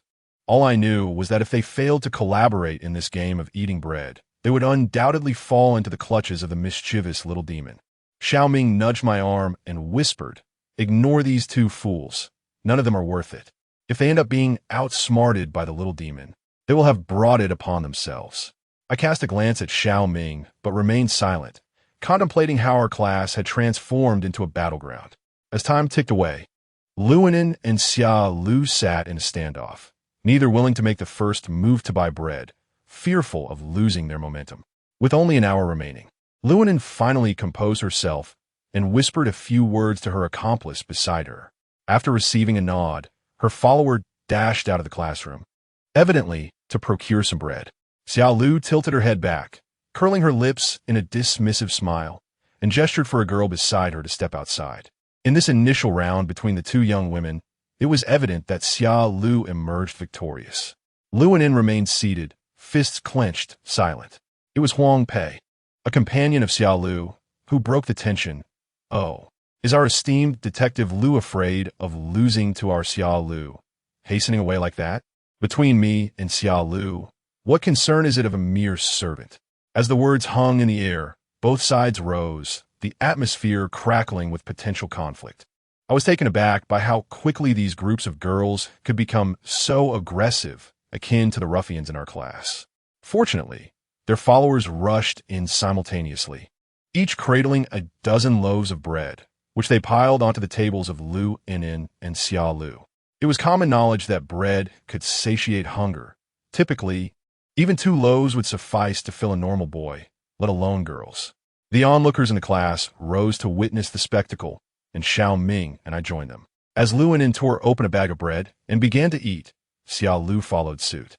Initially, their consumption was steady, each taking bites while exchanging defiant glances. Their pace swift. However, as they progressed to the second and third loaves, their swallowing slowed noticeably, leaving them too engrossed in their meal to pay attention to one another. At that moment, a mischievous voice from the group chimed in. "There's still half an hour left in the game. Remember, the loser will face a penalty. Girls like them have such limited appetites, and their desire for beauty has rendered their stomachs quite small. 3 bread rolls are already their utmost capacity." When they reached for the 4th roll, I found myself swallowing hard, feeling discomfort in my own stomach. With a nudge from the little imp, Xiao Lu set her phone aside and began to devour the bread voraciously, her cheeks stuffed to the point of distortion, while Luonin closed her eyes and mindlessly shoved more in her mouth. As time slipped by, I could scarcely believe that these 2 girls had unknowingly consumed 8 rolls each. Luonin, with a full belly, let out a burp reminiscent of a boy, slowly rising to extract her belt, then fixated on Xiao Lu as she reached for the 9th roll. Xiao Lu, too, was struggling. The bread in her mouth threatened to spill out, yet her stubbornness compelled her to cover it with her lips, her expression one of evident distress. "Enough, Lulu. If you keep eating like this, something bad will happen." Her friend beside her could no longer bear to watch and, with a pained expression, urged Xiao Lu to stop. Just when Xiao Lu appeared on the verge of surrender, the encouragement from her companion only fueled her determination. Angrily, she swatted her friend away and defiantly seized the 9th roll, stuffing it into her mouth. At that moment, Xiao Lu and Lu Inin lay sprawled in their seats. Nearly incapacitated, their bellies were round as if they were with child, their faces flushed, mechanically chewing their bread. Finally, as they reached the last roll, Lu Inin glanced at Xiao Lu, and seeing her still going, resolutely stuffed it into her own mouth. The little imp chimed in once more. "Only 10 minutes remain until the game ends. The loser shall face my punishment." I perceived Xiao Lu to be on the verge of asphyxiation, her head tilted back in a desperate attempt to prevent the ejection of the bread she had consumed. Her masticatory faculties all but nullified, compelling her to swallow with arduous effort. It was then that I fully comprehended the imp's true design. This seemingly innocuous bread-eating contest was, in reality, an exploitation of their competitive natures, a threat to their very lives. Desist from consuming further, I cautioned, lest it prove fatal. However, my admonition was met with indifference.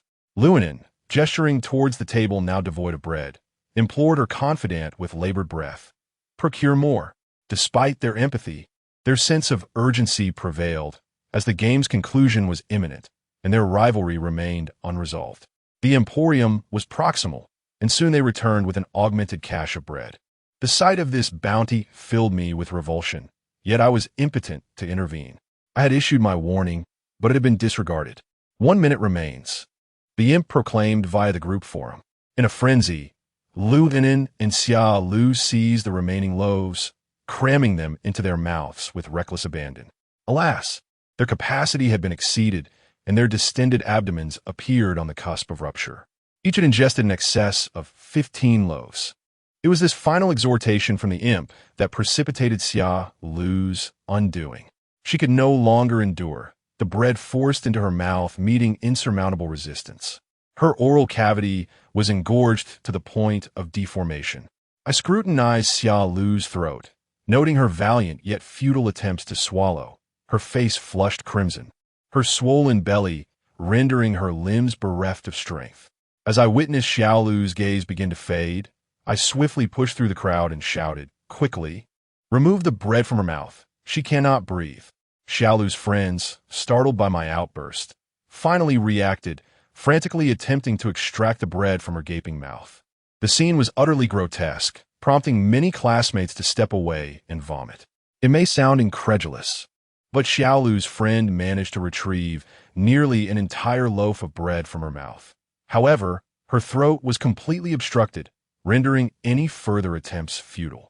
Xiao Lu's defiant expression became frozen in time as I held my breath and checked for signs of life at her nose. There was none. Her friends trembled in shock, staring blankly at Xiao Lu's belly, swollen like a basketball. I quickly turned to Lu Inen, who appeared to be in a much better state than I had anticipated. Though her own belly was distended and she was unable to move, she had managed to swallow her bread. Gasping for air, Lu Inen cast a glance at the lifeless Xiao Lu, burped, and muttered, "She got what she deserved, that wretched girl." Chapter 23. The reward. As Lu Inen's followers observed that Xiao Lu had become immobile, they turned their gaze back to Lu Inen, who appeared unscathed and erupted into exuberance. They incessantly praised Lu Inen's prowess while derisively mocking those associated with Xiao Lu. "Our Inen is truly remarkable. Ha ha ha. Wasn't Xiao Lu quite arrogant before? Why is she so still now? Little demon, swiftly punish this Xiao Lu. Ha ha ha." Xiao Lu had seemingly met her demise through sheer indulgence. And these individuals exhibited not a shred of compassion. In the face of Xiao Lu's fate, I found myself surprisingly unfazed. After all, she was a living, breathing person. What had become of me? I lacked the desire to continue watching or to report the incident, as it would undoubtedly prove futile. Ultimately, it would be revealed that Xiao Lu had perished from consuming an excessive amount of bread. Who could be blamed for that? At this moment, the little demon sent a smiley emoji in the group chat. Soon after, she declared, "Game over. Lu Inen emerges victorious. The loser shall be punished by performing little luck." Here we go again. I stared in disbelief at the little demon's avatar, wishing I could hurl my phone against the wall, but what would that change? The little demon held us in her grasp, and I was certain that had Xia Lu not met her end, the punishment would have been something related to death. Thus, regardless of the circumstances, the losers were doomed. The followers of Lu Inen in the group had seemingly lost their humanity, proclaiming, "Oh dear, little demon, your punishments are always so simplistic.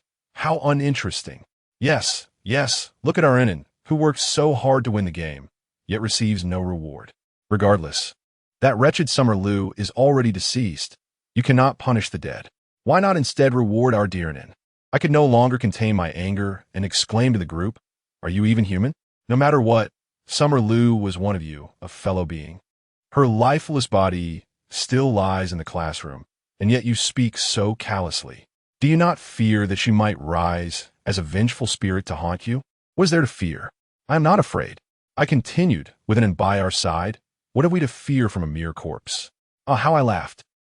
I refrained from pursuing the matter further, for it was evident that most of my classmates had lost their sanity, which was precisely what the little demon desired. Engaging in argument would only serve to fuel my own frustration. To my astonishment, the little demon responded, "Very well, since you wish to reward the victor, I shall make an exception and reward Lu in this time. A reward? This was the first time I had heard the little demon propose a reward in our game. Observing the little demon's smile sent shivers down my spine. Something felt amiss. Wow, the little demon intends to reward Nen. Quick, what shall the reward be? Indeed, our Nen is remarkable. If there is to be a reward, it better be substantial. How absurd. This group, having lost their minds, had seemingly forgotten our deceased companion and were now engaging in light-hearted banter with the little demon. Had they truly forgotten that we were mere puppets in the little demon's hands? The little demon sent a smiling emoji. It was declared, then let Lu Nen be rewarded with a bottle of mineral water with a time limit of 2 minutes. If she fails to finish it, she shall face the penalty of death. Ah, is this truly a reward? How can it be merely a bottle of mineral water? Be content. It's already a feat that the little demon can bestow any reward at all. Drinking mineral water with a death penalty. I knew things weren't as simple as they seemed. Little demon, are you truly intent on ending Lu Nen's life? I directly questioned the little demon in the group, yet received no response. Meanwhile, Lu Nen's friends seemed blissfully unaware of the peril, eagerly presenting her with a bottle of mineral water. Nen, this is the reward I fought for you. Though it is merely a bottle of mineral water, it is nonetheless the little demon's first time rewarding someone. Indeed, Nen, hurry and drink it. You must finish within 2 minutes or face the death penalty. Lu Nen, oblivious to the danger, confidently accepted the bottle of water. I rushed over and shouted at her, "Are you willing to risk your life? Do you really think you can survive after drinking this?" Lu Nen paused. I had hoped she would realize the gravity of the situation, but my expectations were in vain. She had taken a moment to rest and was feeling much better, and with the bottle of mineral water in hand, she retorted, "Xiang Nan, do you think I didn't see the little demon's mention of the death penalty? If I don't drink, I'll face the punishment, right? Are you deliberately trying to lead me to my demise? Sorry, but I want to let you succeed." With that, Lu Nen raised the bottle and began to pour its contents in her mouth. I wonder if anyone has ever indulged in the delightful experience of consuming bread. This particular sustenance, when consumed alone, may seem manageable. However, upon drinking a mere cup of water, one is swiftly overwhelmed by a sensation of fullness as the bread expands within the stomach. In this instance, Lu Nen had devoured a staggering 16 loaves, leaving her abdomen swollen like a balloon. The addition of a single bottle of water could surely spell disaster. I yearned to intervene, yet was thwarted by her entourage. As I helplessly watched Lu Nen gulp down an entire bottle of water, I closed my eyes and retreated to my seat. Her closest friend erupted in cheers, while Lu Nen's complexion grew increasingly pallid, her attempts at speech failing her. Ultimately, her body succumbed, collapsing to the floor. There she lay, her abdomen stretching her shirt to its limits, moaning in agony, her visage contorting grotesquely. The unfortunate consequences of her actions became evident as she lost control of her bodily functions, releasing an unbearable stench. I pressed my hands against my ears, unwilling to endure her cries akin to a slaughtered beast. I tried to save her, but she rebuffed my efforts. I realized her time was limited, in mere minutes. She lay motionless, a life extinguished by her own folly. The little demon in our group chat sent a smiling emoji, proclaiming, "Lu Nen has completed the challenge. Let me send you all a red envelope to celebrate." Following this, she promptly distributed a generous 500 yuan. As previously noted, many in the class had lost their sanity, now acting as puppets to the little demon, scrambling to seize the opportunity as the red envelope was released. I cautiously inquired, "What game will the lucky one play this time?" The little devil responded with a smiling emoji, stating, "There will be no game this time. Tomorrow is Saturday. Everyone should rest well. We shall continue on Sunday." I switched off my phone and glanced at the dwindling number of hearts, growing increasingly anxious, knowing that sooner or later it would catch up with us, and I needed to devise a plan swiftly. Our class had already lost 2 students, and the police's handling of the situation was eerily silent. After taking away the bodies, they did not question us, and classes proceeded as usual. I found myself wondering if they had already given up on us. I was also curious about how they managed the parents of the deceased students. After a brief farewell to Su Chunshao, I quietly slipped out of the school gate that afternoon, as there were no classes. Alone, I couldn't scale the walls, so I resorted to forging a leave of absence note. Watching the playground filled with laughter and playfulness, I felt a deep sense of envy, longing for the day I could attend classes just like them. After a long sigh, I approached the school gate. I dutifully presented my forged leave of absence note to the security office, instinctively lowering my head to avoid being remembered. The hand that took the note was gnarled and calloused. I recalled that it was previously a middle-aged man, so I was puzzled by the change. Curiosity compelled me to glance up, only to find him looking at me as well. Indeed, he was the new security guard, appearing to be an elderly gentleman. A wave of relief washed over me, and I nodded with a smile. The newly appointed gatekeeper possesses a distinctive character. He appears to be around 50 years old, with a completely shaven head and clad in simple garments. Were he not seated in the guardhouse, I would certainly mistake him for a monk. With a cheerful grin, he gazes at me and inquires, "Heading south?" I nod earnestly, curious about his intentions. He raises his eyebrows, falls silent, and gestures for me to proceed. I find this rather peculiar, prompting me to observe him a moment longer. It becomes apparent that he has tidied up the guardhouse. The previous portly gatekeeper had little regard for cleanliness, leaving the place in disarray. Now, everything is meticulously arranged, and I vaguely discern the presence of a small incense burner, from which wisps of fragrant smoke gracefully rise. After merely casting a couple of glances back, I deem the information insufficient and make my way to the internet CF. Chapter 24. The disappearing time. I did not venture into the internet CF merely for gaming. The matter concerning the little demon remained unresolved, and until it was, tranquility would elude me. As long as the little demon was pleased, tomorrow could very well herald my demise. My only lead was Wanhoken, the village linked to a fire incident at a decrepit school 7 years prior, where the sole survivor resided. However, this village was utterly untraceable on any map. The hint provided by the building supervisor before his demise suggested that the little demon was likely the survivor from Wanhoken. To locate him, I must first uncover the whereabouts of the village, necessitating further clues. Last week, I stumbled upon a post regarding Wanhoken, and the original poster might possess insider knowledge. I left him a message, but remained uncertain if he had replied. With a multitude of questions swirling in my mind, I hastened to the internet CF. Upon opening the computer, I immediately navigated to the forum, and to my astonishment, I discovered an unread message. This revelation left me utterly astounded. I quickly opened the message, and indeed, it was a response from the original poster.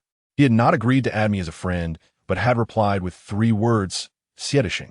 I stood by the computer, momentarily perplexed. I wished to discuss Wanhoken with him. Why then did he respond with a mere name? Was he attempting to convey something? Could it be that Siedishing was the survivor residing in Wanhoken? Yet, how could this original poster have known I was seeking this very survivor? Contemplating my thoughts, I nonetheless found myself opening Baidu, eager to search for the name that lingered in my mind. However, the multitude of individuals bearing this name was overwhelming. The only certainty was that the person in question was male. I meticulously recorded the name Siedishing in a small notebook I had prepared in advance, which also contained information regarding Wanhu village and the abandoned building fire incident. Time slipped away swiftly. Although I had left class early, the sky was rapidly darkening, and I had no choice but to gather my belongings and prepare to return home, lest my parents grow anxious. Before departing, I sent another friend request to the user and left a message. "Thank you for providing me with this information. If it is inconvenient for us to meet, could you share more about Wanhu village?" Subsequently, I set off alone towards home, feeling a sense of joy despite the circumstances. After all, I had acquired another piece of information. While it may not be sufficient to uncover the identity of the little demon, it nonetheless sparked a glimmer of hope. I was confident that if this user were willing to share more, it would not be long before I identified the little demon. The more I pondered, the more my excitement grew. The thought of my classmates no longer suffering at the hands of the little demon filled me with delight. As I walked, I became increasingly aware of the chill in the air. The number of pedestrians dwindled, and the dim streetlights appeared as if they might extinguish at any moment. A shiver ran down my spine as I realized night had fallen. Glancing at my watch, I was startled to see it was already past 8 o'clock. Yet, an unsettling feeling lingered. Something was amiss. I had left the internet CAF at 6. The walk home should have taken no longer than half an hour. So how had 2 hours vanished? I hastily came to a halt, raising my gaze to survey my surroundings, and to my dismay, a chill of terror coursed down my spine. How had I found myself at a funeral home? Before me stood a dilapidated 2-story building, with the ominous words "funeral home" emblazoned across the entrance. The neighboring structures were cloaked in darkness, as if abandoned, while only 4 antiquated street lamps cast a feeble yellow glow on the desolate road, elongating my solitary shadow. As I stood there in a daze, a vehicle sped by, and I caught a glimpse of someone carrying a body wrapped in white cloth, swiftly entering the funeral home, a process that transpired in mere seconds. This place was a 2-hour journey from my home, situated in the outskirts. How had I arrived here? What had transpired during those 2 hours that I could recall nothing? I swallowed hard, and the sight of the funeral home grew increasingly macabre, prompting me to turn and flee. As I ran, I dialed my father. He answered promptly. "Hello. Xiangnan, what's the matter?" I froze, bewildered. It was late, and my father showed no signs of questioning my absence, his tone surprisingly relaxed. What was happening? I raised the phone to confirm it was indeed my father's number, then replied, Dad, I think it will take me another hour or 2 to get home. I took a wrong turn. My father responded with a calm. Did you not just leave a few minutes ago? How could you have taken a wrong turn? Be careful, and if it gets too late, just call me, and I will come and get you. Just a few minutes? A shiver coursed through my scalp, and an overwhelming sense of dread nearly caused me to drop my phone. Cold sweat trickled down my back. I had yet to return home, so what was my father rambling about? My prolonged silence ignited a spark of worry in him, prompting him to inquire, "What is wrong, Xiangnan? Have you encountered some trouble?" To alleviate his concerns, I forced myself to steady my breath and replied, "I'm fine, Dad. I'll be home shortly." Without delay, I hastily ended the call, anxious that my father might discern my current state. The biting chill of the wind enveloped me, and I trembled as I hurried towards a more populated area. Who could possibly be returning home in my stead today? Fortunately, not far ahead stood a bus stop, where I faintly perceived a few figures waiting for a ride. As I approached, I noticed 3 men and 2 women, yet peculiarly, they remained utterly motionless, resembling statues of a building. The dim light obscured their faces, so I refrained from initiating conversation. After glancing at the bus route, I settled onto a bench, my thoughts consumed by my father's words. At that moment, my phone buzzed. I glanced at the screen and saw a message from the Little Devil S WeChat group. Before I could delve into the group chat, my peripheral vision caught sight of a pair of legs. The previous lack of lighting had rendered them indistinct, but now, illuminated by my phone, I could clearly see the legs of the woman closest to me. On a sweltering summer day, I was taken aback to see her clad in a pair of cloth shoes and thick, long trousers. Out of curiosity, I discreetly glanced at the others, and my heart nearly leaped from my chest. The remaining 4 individuals were similarly attired in black cloth shoes and heavy long pants. Suddenly, a term sprang to mind, shrouds. Holding my breath, I cautiously raised my gaze to observe their upper bodies. At that moment, a bus appeared with a swift whoosh, moving as rapidly as a train. Its 2 large headlights swept over us, and it came to a precise halt at the bus stop. The doors creaked open, releasing a chill reminiscent of a refrigerator. Even I, in my naivety, understood the gravity of the situation, and I could only stand there like a fool, pressed against the bus stop, paralyzed with fear, barely daring to breathe. As the doors opened, the 3 men and 2 women finally moved, advancing towards the bus in a manner akin to a mechanical dance, their upper bodies clad in heavy black cotton jackets, never once glancing back. Simultaneously, I noticed that the bus was already occupied by several passengers, all of whom wore expressionless faces and had pallid complexions. Some even sported old-fashioned hats. Fortunately, the bus driver seemed oblivious to my presence. Once the 5 boarded, the doors slammed shut with a deafening thud, and in the blink of an eye, the bus vanished into the night, leaving behind only the lingering chill that had wafted from within. I wiped the sweat from my forehead and collapsed onto the ground, pondering what on earth had just transpired. Had I encountered something sinister? Was that bus truly the fabled hearse? Why do I find myself encountering such extraordinary events that are typically absent from my life? Lowering my head to wipe the sweat from my brow, I inadvertently glanced down, and in that fleeting moment, a bright light suddenly illuminated my face. Startled, I quickly stood upright again, wondering if that ominous hearse had spotted me and was now intent on claiming me. The radiance was so intense that I could barely open my eyes. After a brief pause, a man spoke. "Young man, would you like a ride? It's rather late, and the buses have stopped running." His accent seemed unproblematic, prompting me to cautiously shift my position to glimpse the driver. He was a middle-aged man with small eyes. I felt a surge of apprehension about potential trouble, so I tentatively inquired, "How much to the county?" "At this hour, let us make it 50, shall we? I'm not overcharging you. You know it's not easy in our line of work. 50 will do." As I observed the driver's slick negotiation, I realized he was undoubtedly an ordinary person. If he were a spectral being, he wouldn't waste his breath on trivialities. Relieved, I hastily boarded the vehicle. Chapter 25. Foreknowledge of death. Upon entering the taxi, I was instantly enveloped in warmth, despite the beads of sweat that adorned my forehead. These were cold droplets precipitated by fear.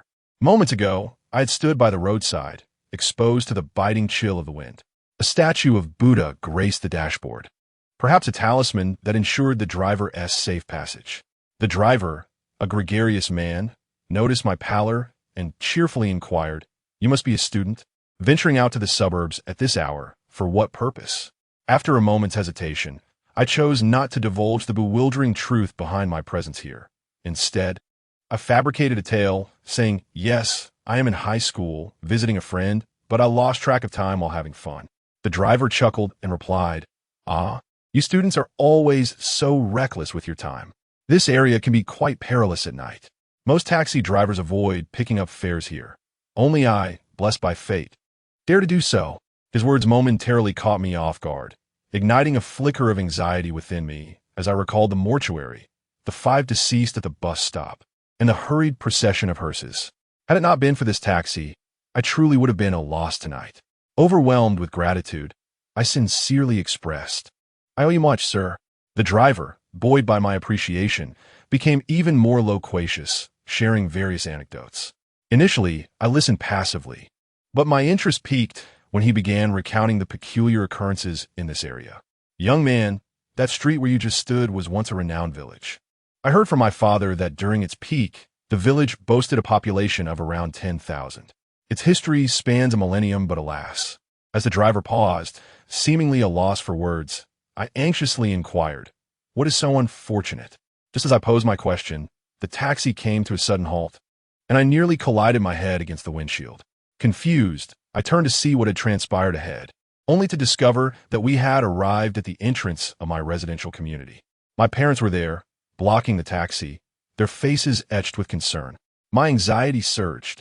On one hand, the driver's account might pertain to the Wanhu village I had been investigating, yet he had chosen to remain silent midway.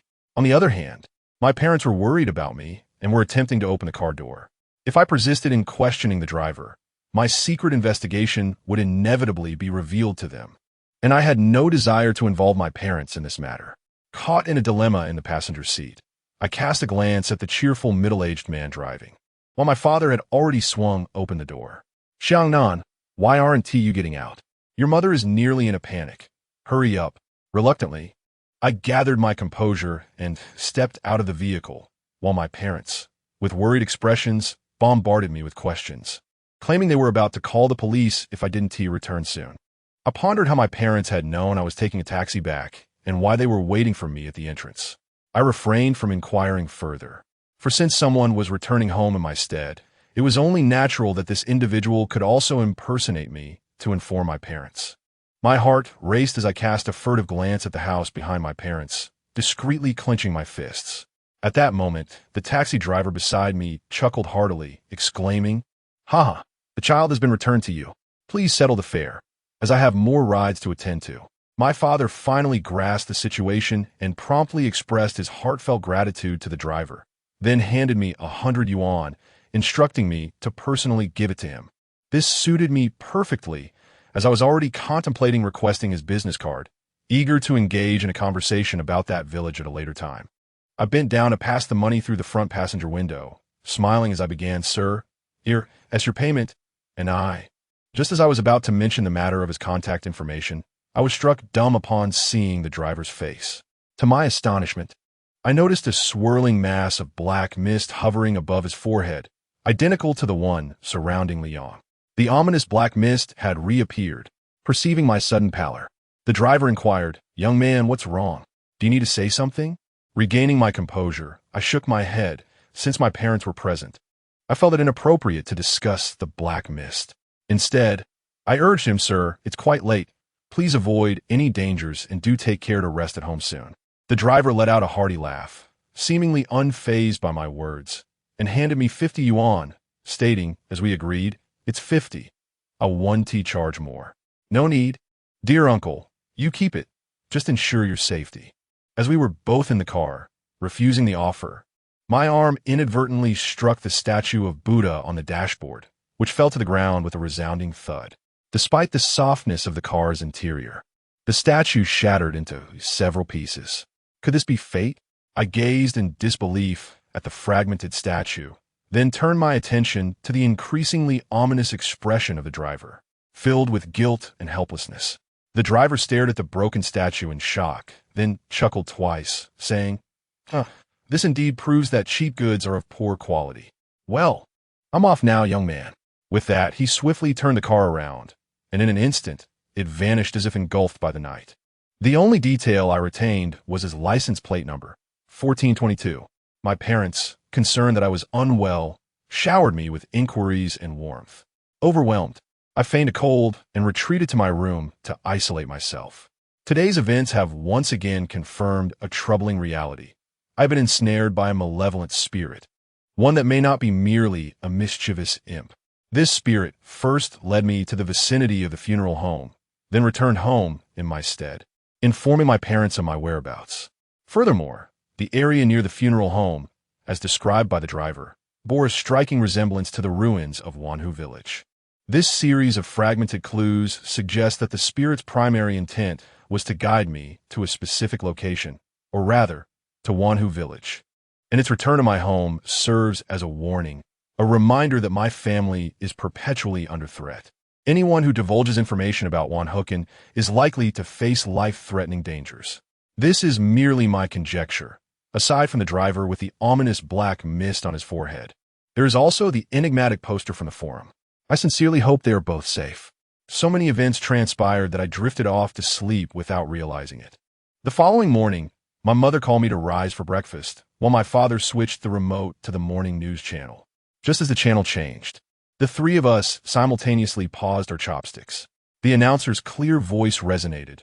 "Breaking news.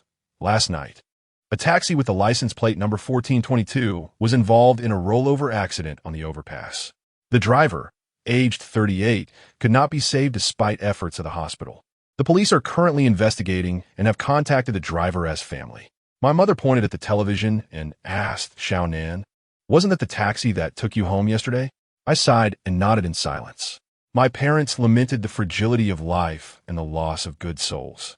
As someone who had foreseen another's demise, I found myself at a loss for words. This agonizing sense of helplessness is a burden that only I can truly comprehend. After breakfast, a sudden thought struck me. There seemed to be messages in the Little Devil's WeChat group from last night. I had been too fatigued to check them before falling asleep.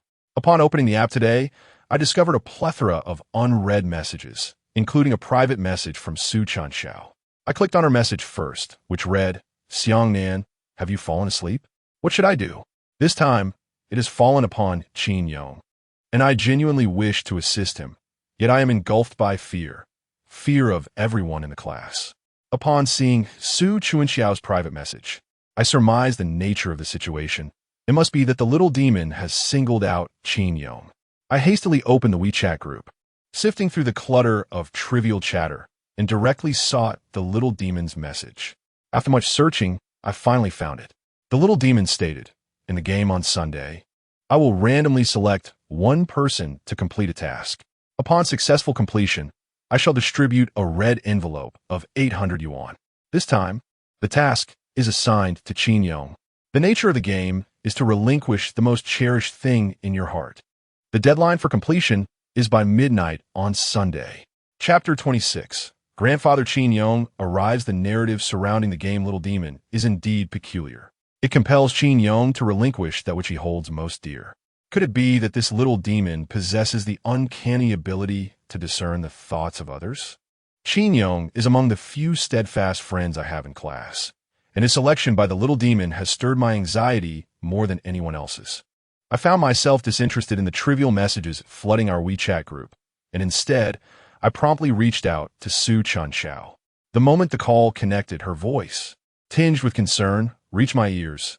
"Oh, so you do remember to call me. Why did you ignore my messages yesterday? I waited for so long." At her words, I was at a loss for how to respond. Indeed, my pursuit of clarity regarding the little demon had kept me preoccupied, leaving little room for her. Though a pang of guilt washed over me, this was not the moment to dwell on such matters. So I swiftly redirected the conversation. I was utterly exhausted yesterday and went to bed rather early. "By the way, did anything happen in class after I left?" Su Chunxiao replied with a hum. "After you departed, Jin Xiaofeng returned. The moment he arrived, he assaulted two innocent classmates. Had it not been for the intervention of that mustachioed officer, we might not have known his intentions. I sense he has returned with an even more ferocious demeanor than before. And concerning Qin Yong, I assume you've heard about that as well. It appears that Jin Xiaofeng indeed hails from a wealthy family. Despite being apprehended by the police, he returned to class unscathed. This malignant presence poses a significant threat to our class." After offering some comforting words to Su Chunxiao, I suggested to the group that we convene at school earlier this afternoon to discuss our strategies. That afternoon, I also took the opportunity to revisit the internet CAF I had visited the previous day. My first action was to check whether the administrator of the forum had responded to my inquiries. To my dismay, upon opening the forum, I found no unread messages. This reminded me of the kind-hearted taxi driver from yesterday, who had shared insights about Wan Hooken with me before his untimely demise. The forum administrator had similarly disclosed certain information to me. All I could do was silently pray for the well-being of this enigmatic forum administrator. My second concern stemmed from an incident yesterday, when, inexplicably, I found myself wandering into a mortuary while walking home, a journey that inexplicably consumed 2 hours of my time. I felt compelled to investigate what had gone awry in that vicinity. However, despite my diligent scrutiny of every suspicious location during broad daylight, I uncovered no clues and soon found myself at the school gate without incident. I sighed in resignation, lamenting my own inadequacies in the face of these supernatural occurrences. Feeling utterly powerless to resist them, Qin Yong, Xiao Ming, and Su Chunxiao arrived ahead of me, and we agreed to meet at a nearby bookstore. It was a quiet place, sparsely populated, where unruly students typically showed little interest. Upon spotting Qin Yong, I approached him, gently patting his shoulder to offer reassurance, saying, "It's all right. There will always be a solution." Yet, even as I uttered these words, I struggled to believe them myself. What means do we possess to confront such malevolence? Yet Qin Yong maintained an air of calmness, shrugging with a smile as he remarked, "Better late than never." To date, no one has escaped from the Little Devil's Game class. Since my name has been called, I shall indeed test just how formidable this little devil truly is. Xiao Ming, ever the optimist, leaned against the desk, chewing gum languidly as he added, "Exactly, what is there to fear? Why didn't he call my name? I've long seen through the little devil's tricks. In the past, he has merely sown discord or provoked emotions, leading us to act irrationally and harm ourselves. I would never fall for such foolishness." Observing the attitudes of Qin Yong and Xiao Ming, I felt a mix of relief and concern. I feared that the little devil might exploit their mindset and turn it against them. Su Chunxiao had remained silent, anxiously clutching my hand, her eyes persistently conveying a message. Do not act impulsively. Do not expose yourself recklessly. After pondering for a moment, I posed a straightforward question to Qin Yong. "Qin Yong, tell me honestly, do you know what is most important to you?" Upon asking, both Xiao Ming and Su Chunxiao turned their gazes toward Qin Yong. For this question had indeed struck a chord. I had often contemplated whether we truly understand what is most vital to us. More often than not, we only come to realize the significance of something after it has been lost. In such instances, let alone actively relinquishing it. Could you even articulate what is most important to you? Friendship, love, familial bonds, reminiscences, memories, time, a pen, a stone. All of these may hold the essence of what is most significant to you. The seemingly simple game of the little devil, in reality, poses a formidable challenge for Qin Yong. We conversed aimlessly throughout the afternoon, yet failed to unravel its mysteries. On Sunday, I arrived at the classroom early for a lesson. Jean Xiaofeng's injured leg appeared to have healed, and upon my entrance, I detected a fleeting glimmer of malice in his gaze. As the class approached, I noticed a troubling issue. Qin Yong had yet to arrive at school. Gazing at his empty seat, my anxiety escalated. Xiao Ming, mirroring my concern, had lost his previous nonchalance, fixated on the classroom entrance. Could something have happened to Qin Yong?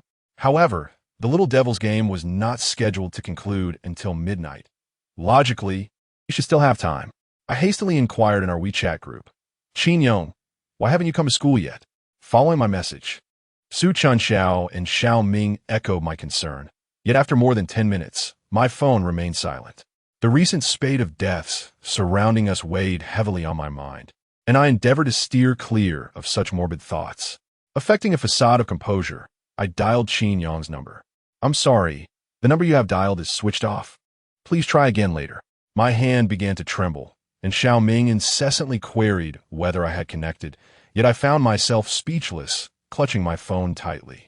Jean Xiaofeng in the front row has been observing us all along. Upon seeing my expression, he grinned widely and suddenly shouted, "Oh, today is the big class leader's game time, yet he hasn't shown up. Could it be that he's chickened out at the last moment?" Huh, Brother Feng was right.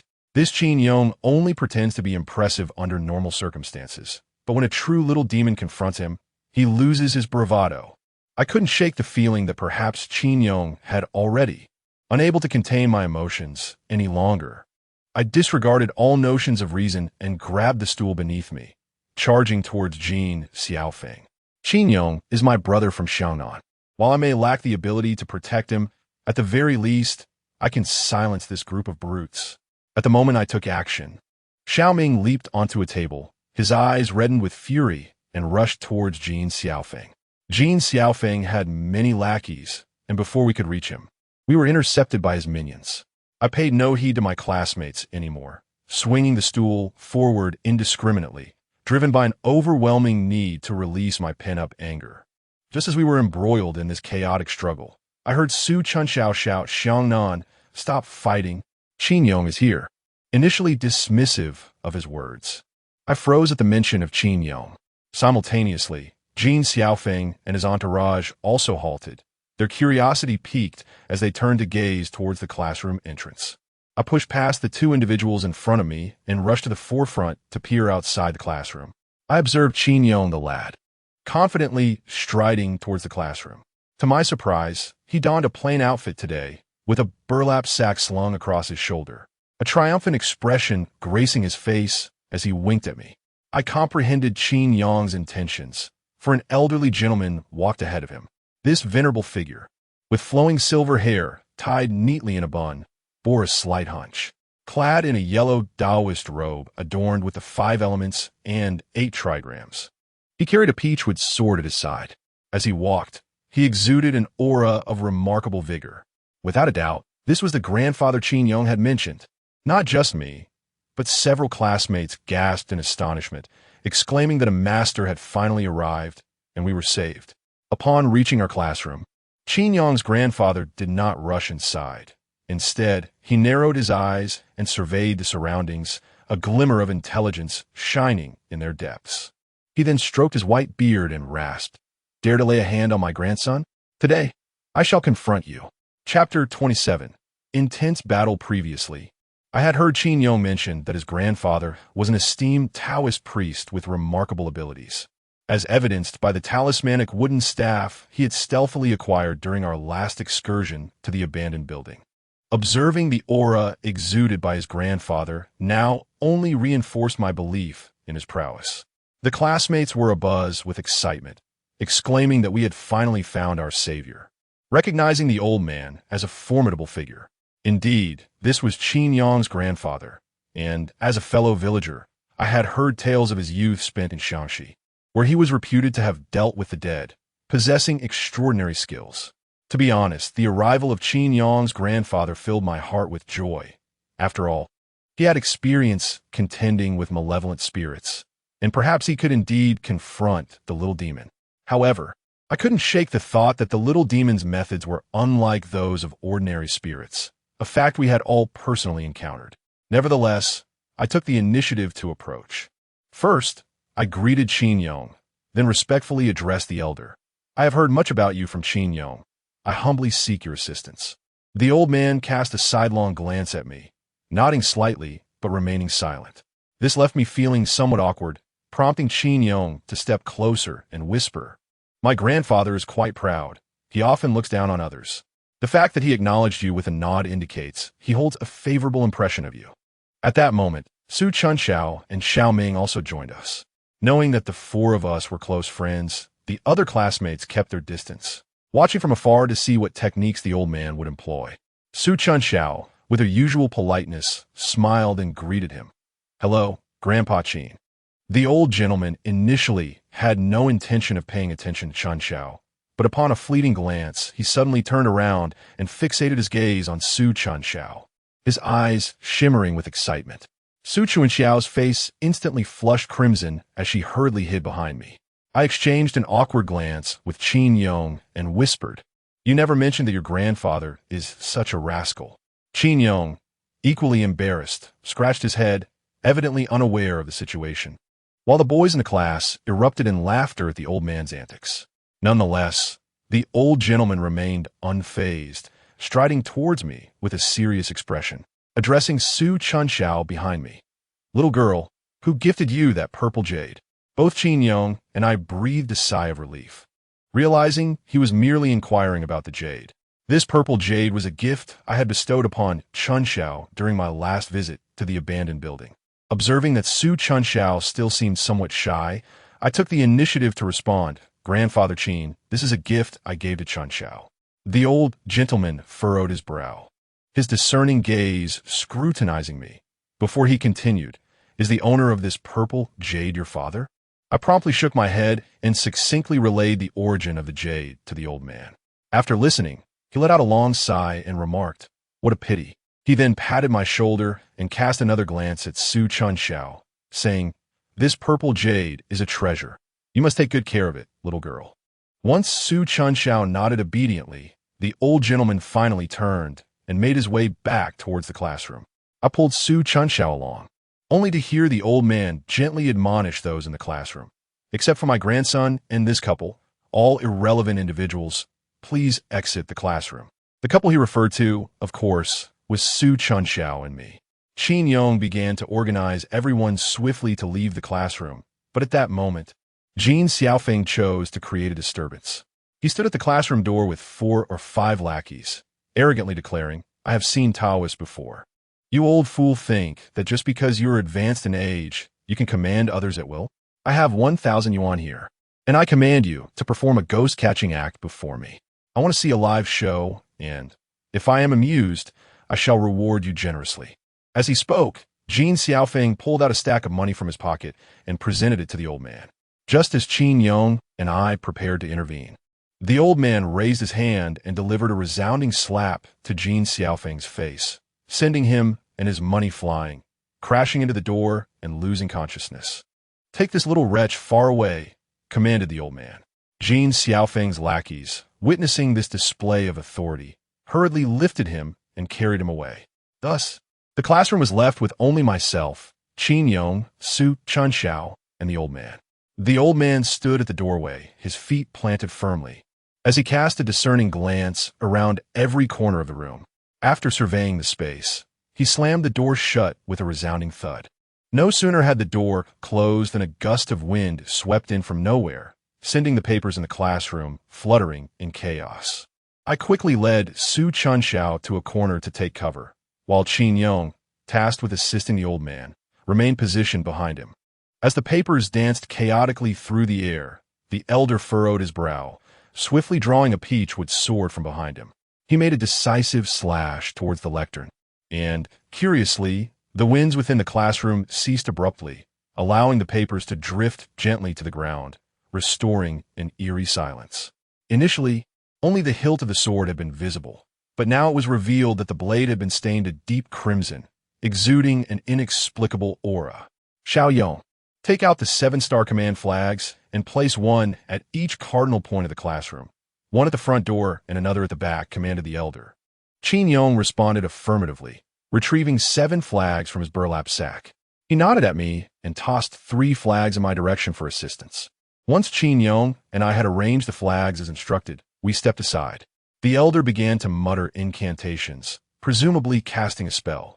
The moment our setup was complete, he opened his eyes wide and shouted, with the command of the 7 stars, "Let no light enter the Yang path, nor shall the Yin path be traversed." In that instant, several talismans fluttered from his sleeve, igniting spontaneously without flame, before they could touch the ground. They were caught by the elder's peachwood sword and strung together. The fiery talismans clung to the sword as if fueled by an eternal blaze. And with a swift motion, the elder raised the sword, biting his lip to draw blood, which he then spat onto the blade. The flames surged forth with a fierce crackle. "Evil beast, prepare to meet your demise." It was as if he had perceived something unseen, and he charged forward with the flaming sword, leaping onto the table, halting only in the center of the classroom, where he began to weave and strike, as though engaged in a fierce battle. I persistently rubbed my eyes, striving to discern the nature of the entity with which the elder was engaged in combat. Yet, I could perceive nothing at all. I inquired of Chun Xiao and Qin Yong, but they were equally at a loss. The elder, frail and aged, had moments where I witnessed his body bend painfully, clearly struck by an unseen blow. His fiery sword gradually lost its initial brilliance, dimming progressively, while numerous talismans had been reduced to ashes. Though my heart yearned to assist, I found myself powerless, relegated to a corner in anxious anticipation. I leaned closer to Qin Yong and whispered, "Is there any way we can help?" He shook his head, a pained expression crossing his face. "Grandfather has told me that if he requires assistance, he will surely ask for it. If he remains silent, it signifies he does not need aid. Should I intervene unbidden, I might only complicate matters." Given Qin Yong's resolute stance, I reluctantly returned to Chun Xiao's side, who was observing intently. Suddenly, she pointed towards the back door of the classroom, her voice trembling with fear as she exclaimed, "There seems to be someone by the back door." Someone? How could I not see it? I glanced back at the elder, still entangled in a fierce struggle at the center of the table, evidently locked in a stalemate with his adversary. Turning my gaze to the direction Chun Xiao indicated, I initially saw nothing, but upon squinting for a closer look, I was instantly taken aback. There, floating in midair by the back door, was a stool, eerily moving slowly towards the elder's rear. It was abundantly clear that this entity intended to ambush the elder, revealing that there was more than one malevolent spirit within the classroom, which explained the elder's considerable exertion. As I witnessed the stool drawing ever nearer to the elderly gentleman, I urgently called out, "Grandfather Qin, beware. There is another one behind you." With a sudden jolt, he swiftly retaliated by hurling a talisman, which struck the stool with precision. A wail echoed through the classroom as the talisman erupted in a cacophony of crackling sounds, releasing a plume of black smoke before finally collapsing to the ground. Observing that the old man had vanquished one foe, Su Chun Xiao and I exchanged a jubilant high five, feeling that we had at last rendered some assistance. However, our merriment was abruptly halted. A fierce gust of wind swept through the classroom, sending paper scraps swirling towards the old man. Simultaneously, a multitude of stools began to levitate around him, numbering more than 10. This time, there was no need for me to offer a warning. The old man had already taken notice. Qin Yong, filled with concern, exclaimed, "Grandfather," without uttering a word. The old man bit his fingertip and sprinkled the blood onto his peachwood sword, igniting the fire talisman with renewed fervor. Yet, this vigor lasted merely 2 seconds, as the floating papers seemed to be animated by an unseen force, madly charging towards the peach with sword in his grasp. Chapter 28. The Struggling Lamb in the Classroom. Pieces of paper swirled together to form a formidable tornado, swiftly enveloping the solitary figure of the old man. Witnessing this spectacle, the students peering in from outside gasped in astonishment. Qin Yong, upon calling out grandfather, dashed forward recklessly. I understood that if I allowed Qin Yong to charge ahead, it would undoubtedly lead to his demise, and I was certain that the old man did not wish for him to do so either. With utmost urgency, I grasped Qin Yong, but his momentum was too great. As he surged forward, I pulled him down, and we both tumbled to the ground. Seizing the opportunity, I pinned him down and exclaimed, "Do not act impulsively. If you go now, it will be tantamount to throwing your life away." But my grandfather. Qin Yong looked at the old man, who was ensnared by countless pieces of paper, his face etched with anguish, fists clenched, eyes brimming with tears. At that moment, I noticed a flicker of flame amidst the paper. Qin Yong seemed to have seen it too. Filled with hope, he fixated on the center of the paper storm, momentarily halting his struggle. Then, with a thunderous explosion, the tornado of paper surrounding the old man erupted, igniting in flames and cascading to the ground like petals from a celestial maiden. In the center of the chaos, the old man stood defiantly, sword in one hand, his right hand stained with blood, his robe tattered and torn by the paper, barely managing to remain upright. "Grandfather," I implored, "if it becomes too perilous, let us retreat from this place. It is not worth engaging him head-on." While I restrained the increasingly unhinged Qin Yong, I hastily endeavored to persuade the old man. He cast a fleeting glance at Qin Yong, his silver hair disheveled, tears glistening in his aged eyes, a visage of reluctance. Finally, unable to contain himself, he bent over and spat out the blood that had filled his mouth. I understood that the old man was no match for the little demon and urgently urged, "Grandfather Qin, do not hesitate any longer. Retreat at once." As I spoke, I glanced back at Su Chunxiao, signaling her to open the classroom door. Su Chunxiao comprehended my intention instantly, rising swiftly to dash towards the door. However, upon reaching it, she discovered it was inexplicably locked. In her desperation, she grabbed a stool and struck the door, but all efforts proved futile. It was evident that the little demon had interfered. In those fleeting moments, the floating stools around us regrouped menacingly, encircling the old man. It seemed that the spirits in this classroom targeted only him, leaving the three of us untouched. A stroke of misfortune that could be seen as a blessing. The old man straightened himself once more, brandishing the peachwood sword, and despite the blood covering his body, he held his head high with dignity.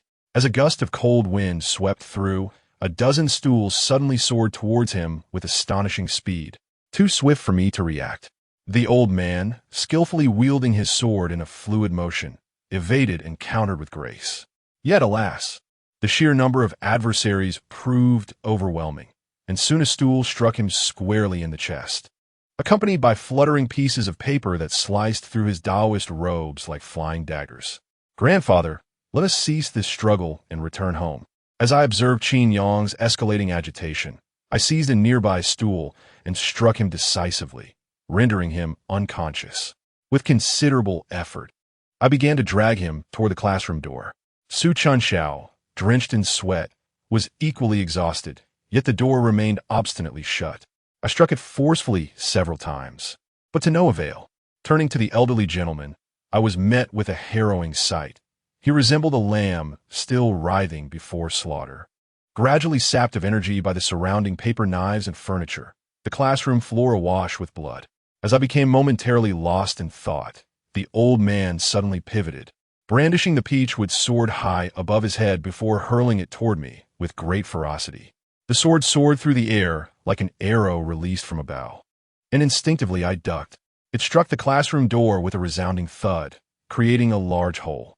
In that instant, I realized that the old man was clearing a path for us.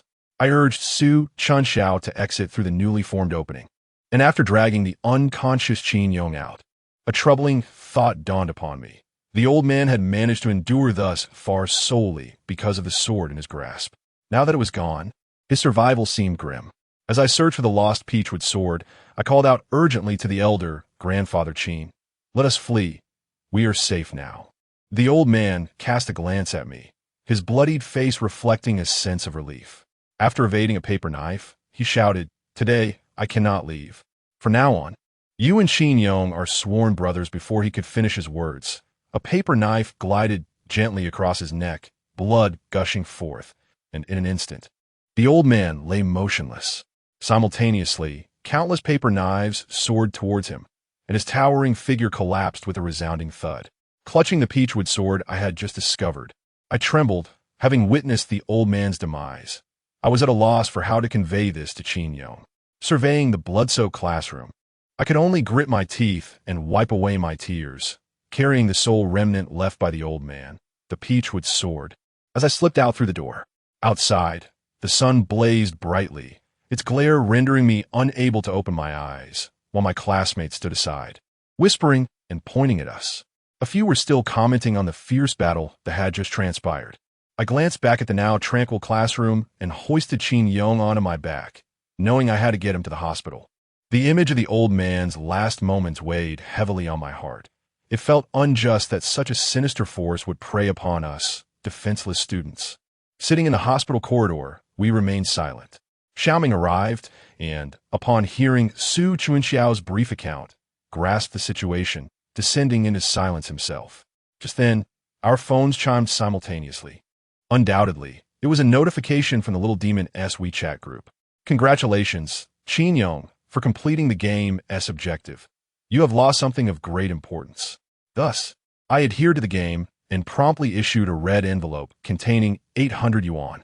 Subsequently, a red envelope of 800 was dispatched. Chapter 29.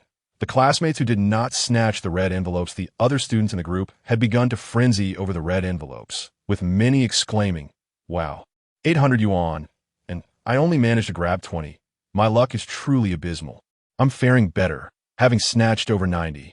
Haha, we need more of these envelopes. Soon, I shall be wealthy, and I plan to use my winnings to buy a new phone. As I observed their words, I found myself at a loss for what to say. I had expressed my thoughts on numerous occasions. Each of these envelopes was predicated upon the loss of a life. And yet, following the conclusion of the game, not a single person seemed concerned for the safety of the players. By this point, I had begun to harbor a certain resentment towards these ignorant classmates. The little devil remarked that Chin Yong had lost the most precious thing, which undoubtedly was his grandfather, who held immense significance in Chin Yong's heart. It was precisely due to his grandfather's arrival that Chin Yong had been granted a second chance at life. I turned off my phone and noticed that Su Chunxiao, seated beside me, wore a sorrowful expression. I wrapped my arm around her shoulders and whispered, Do not worry. One day, I shall avenge Grandpa Chin. Initially, Su Chunxiao's eyes were merely red-rimmed, but upon hearing my words, she could no longer contain herself and burst into tears in my embrace. In truth, I comprehend everything. However, the esteemed Grandfather Chin, whom she has never met, would undoubtedly not react so intensely.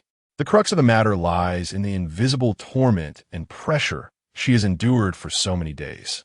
She is merely an ordinary girl who aspires to study diligently. Yet, having been drawn into this predicament, she is compelled to engage in matters she could never have fathomed before, facing burdens that she must shoulder alone, even refraining from confiding in her parents. Any girl in her position would struggle, especially considering that her choice to be with me effectively distances her from her classmates, with whom she rarely even exchanges words. I allowed Su Chunxiao to weep in my embrace, recognizing that crying serves as a means of relieving pressure, a truth I have come to understand through many attempts. After approximately half an hour, the doctor informed us that Chin Yong had regained consciousness. The three of us hastily composed ourselves before entering the hospital room. Chin Yong, with his head bandaged, looked at me with a mixture of anxiety and guilt. Upon seeing him awake, I found myself at a loss for words. I lowered my gaze, unable to meet his eyes, and in an instant, Chin Yong broke down in tears, his voice choked as he asked, What did Grandfather say before he left? I let out a gentle sigh and handed him the last artifact left by the old man, a peachwood sword. Recalling the scene from the old man's final moments, I resolutely replied. He said that we shall be brothers for life from now on. Qin Yong buried his face in the blanket, weeping bitterly. Indeed, the little demon was right. In Qin Yong's heart, the old man was his most cherished person. The old man's words before his passing were a solemn vow, entrusting me to look after Qin Yong as if I were to take his place. Qin Yong, having sustained an injury, required ample rest. We stayed with him for a while and departed only after he had regained his composure. Xiao Ming walked away alone in the opposite direction, while Su Chunxiao and I strolled leisurely along the street. Since she had wept in my embrace, her spirits had noticeably lifted. She even purchased a sweet cone, indulging herself while occasionally offering me a taste. Observing Su Chunxiao's radiant smile, I couldn't help but fantasize about a day devoid of the little demon, a day spent wandering the streets, resting when weary, savoring delightful treats, and continuing our exploration of enchanting locales. As she licked her ice cream, leaning against my shoulder, she remarked, "Xiang Nan, what would you do if one day I were summoned by the little demon?" I was momentarily taken aback. This question had crossed my mind countless times, yet hearing it from Su Chunxiao made it difficult to respond. After a moment of contemplation, I replied, "Then I shall assist Miss Su in completing the task. Even if we fail, I will always protect you, unwavering until the end." Her laughter erupted, and she playfully nudged me, saying then, "Miss Su commands you, protect me, but only on the condition that you remain unharmed." "Agreed," I declared. Su Chunxiao gazed at me with a blissful expression, her eyes shimmering with unshed tears. Noticing a smudge of cream at the corner of her mouth, I instinctively reached out to wipe it away. Being so close to her, I noticed her cheeks were flushed as she looked at me, her crescent-shaped eyes adorned with long lashes, and her lips felt incredibly soft against my fingers. I hesitated to withdraw my hand, feeling her warm breath dance across my skin, the heat radiating from her cheeks palpable. We stood on the street, lost in a passionate embrace, acutely aware of the many passers-by, capturing our moment on their cameras, as a gentle drizzle began to fall from the sky. After all, we were merely students, hesitant to skip class for too long. We returned to school only after the afternoon bell rang, and everything appeared unchanged, save for our classroom. As I approached the classroom door, I was struck by the sight of the room, immaculate after just a few hours. All traces of the previous chaos had vanished. The floor gleamed, the damaged desks and chairs had been replaced, and even the door, previously pierced by a peachwood sword, had been newly installed. Laughter and chatter filled the air as my classmates acted as if nothing had transpired, although a few sat quietly, burdened by their thoughts. As I took my seat, our homeroom teacher unexpectedly entered the classroom. He stood gravely at the lectern, seemingly grappling with something he wished to convey. The room fell silent, eyes fixed upon him. Yet after a moment of heavy breathing, he could only lower his head and shake it, murmuring, "Self-study." Then, with that, he turned and left, avoiding our gaze entirely. His behavior led me to believe he was privy to some underlying truth regarding the recurring incidents in our class.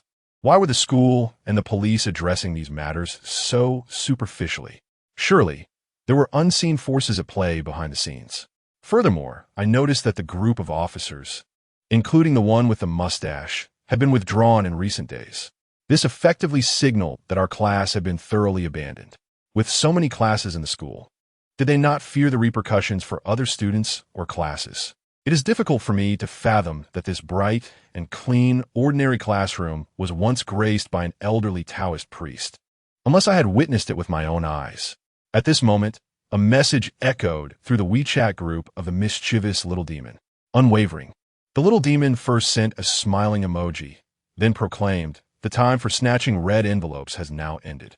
Those who have not claimed a red envelope will partake in a game.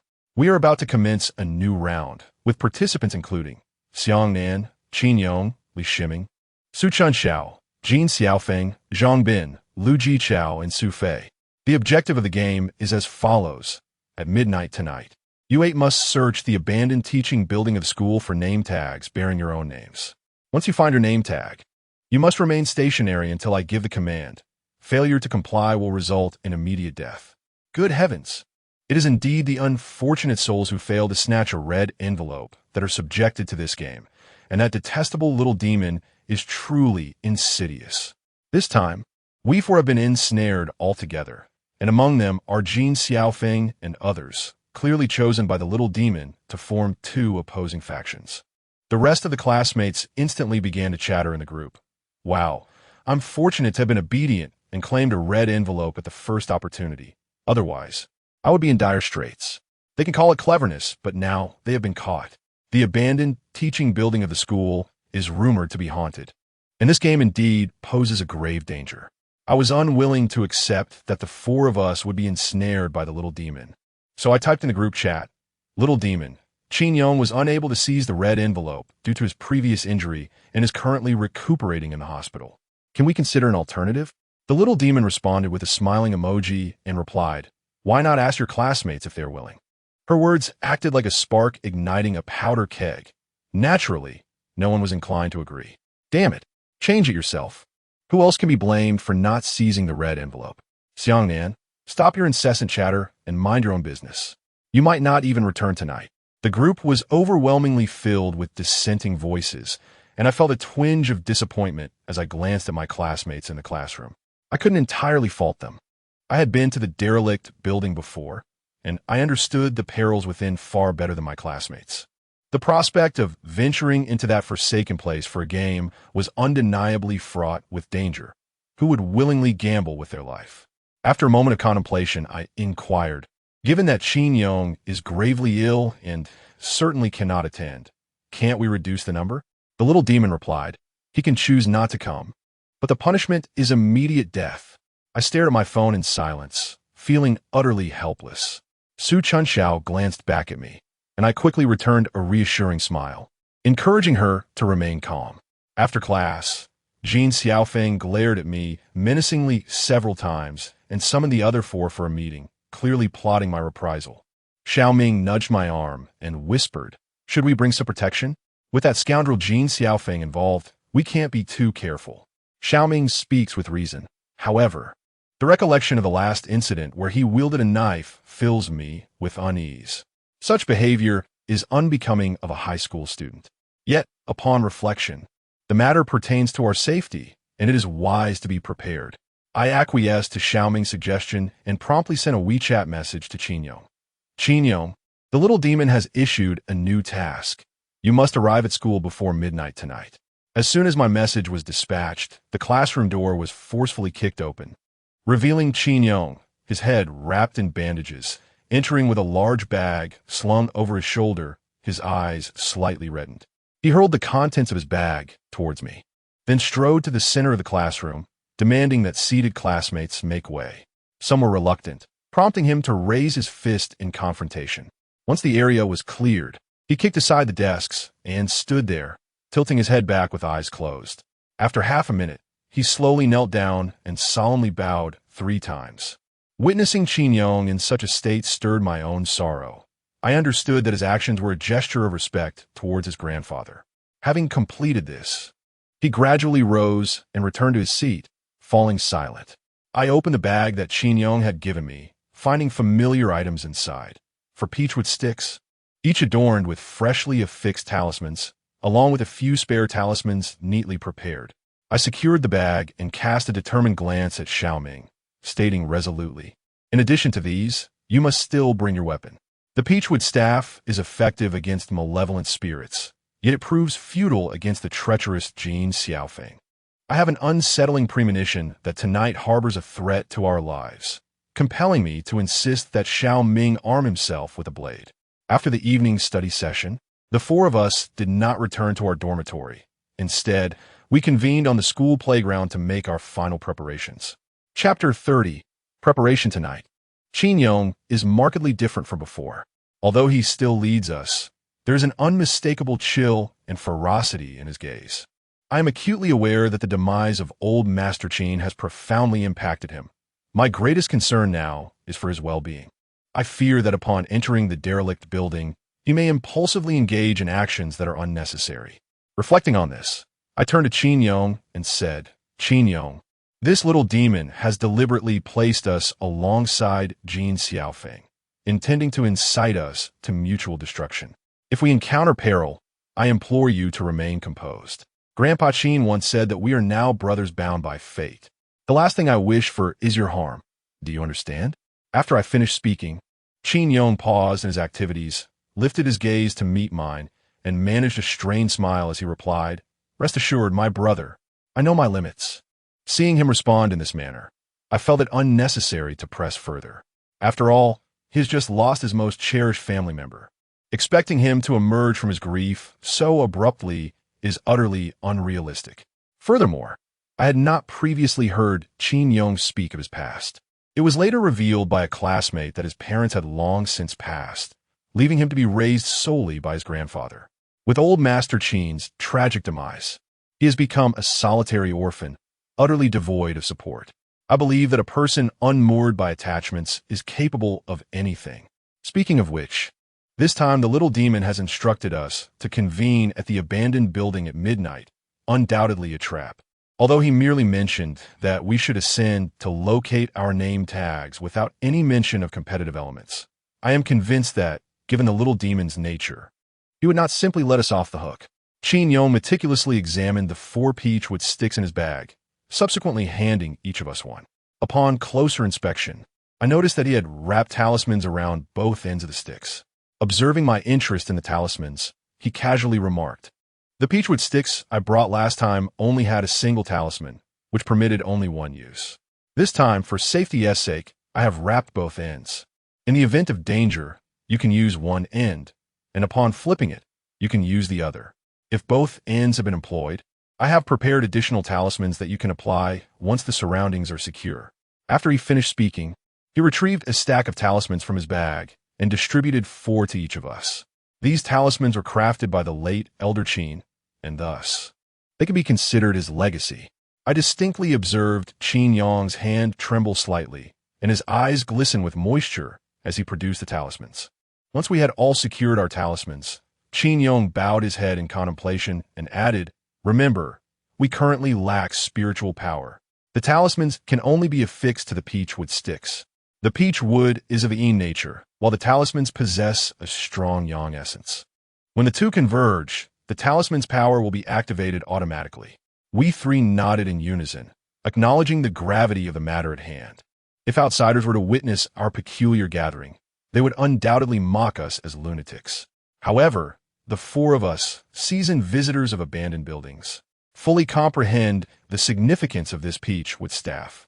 Xiaoming inserted the staff into his waist, glanced at me, and then revealed 2 daggers from behind. "There are only 2. Who among you will take one?" Upon seeing the daggers, Su Chunxiao gasped in alarm. "Xiaoming, what do you need those knives for? It's too dangerous." Xiaoming gave a nervous chuckle, but remained silent. I felt compelled to explain, "Chunxiao, it was my suggestion for Xiaoming to bring them. Tonight, we face more than just the spirits haunting the abandoned building. We must also contend with Jin Xiaofeng and his gang. The staff is effective against the spirits, but it is insufficient against Jin Xiaofeng. I believe they are armed far more heavily than we are. The true terror lies not in the spirits, but in the hearts of men."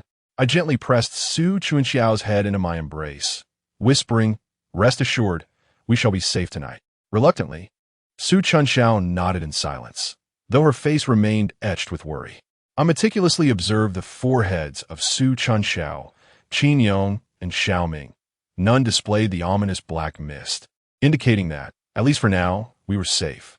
Just then, 4 figures approached from the other side of the playground. It was Jin Xiaofeng and his cohort. Jin Xiaofeng is a wealthy individual. This evening, he donned a set of marine combat attire, complete with sturdy boots, presenting an impressive fade. It is uncertain where he acquired such gear.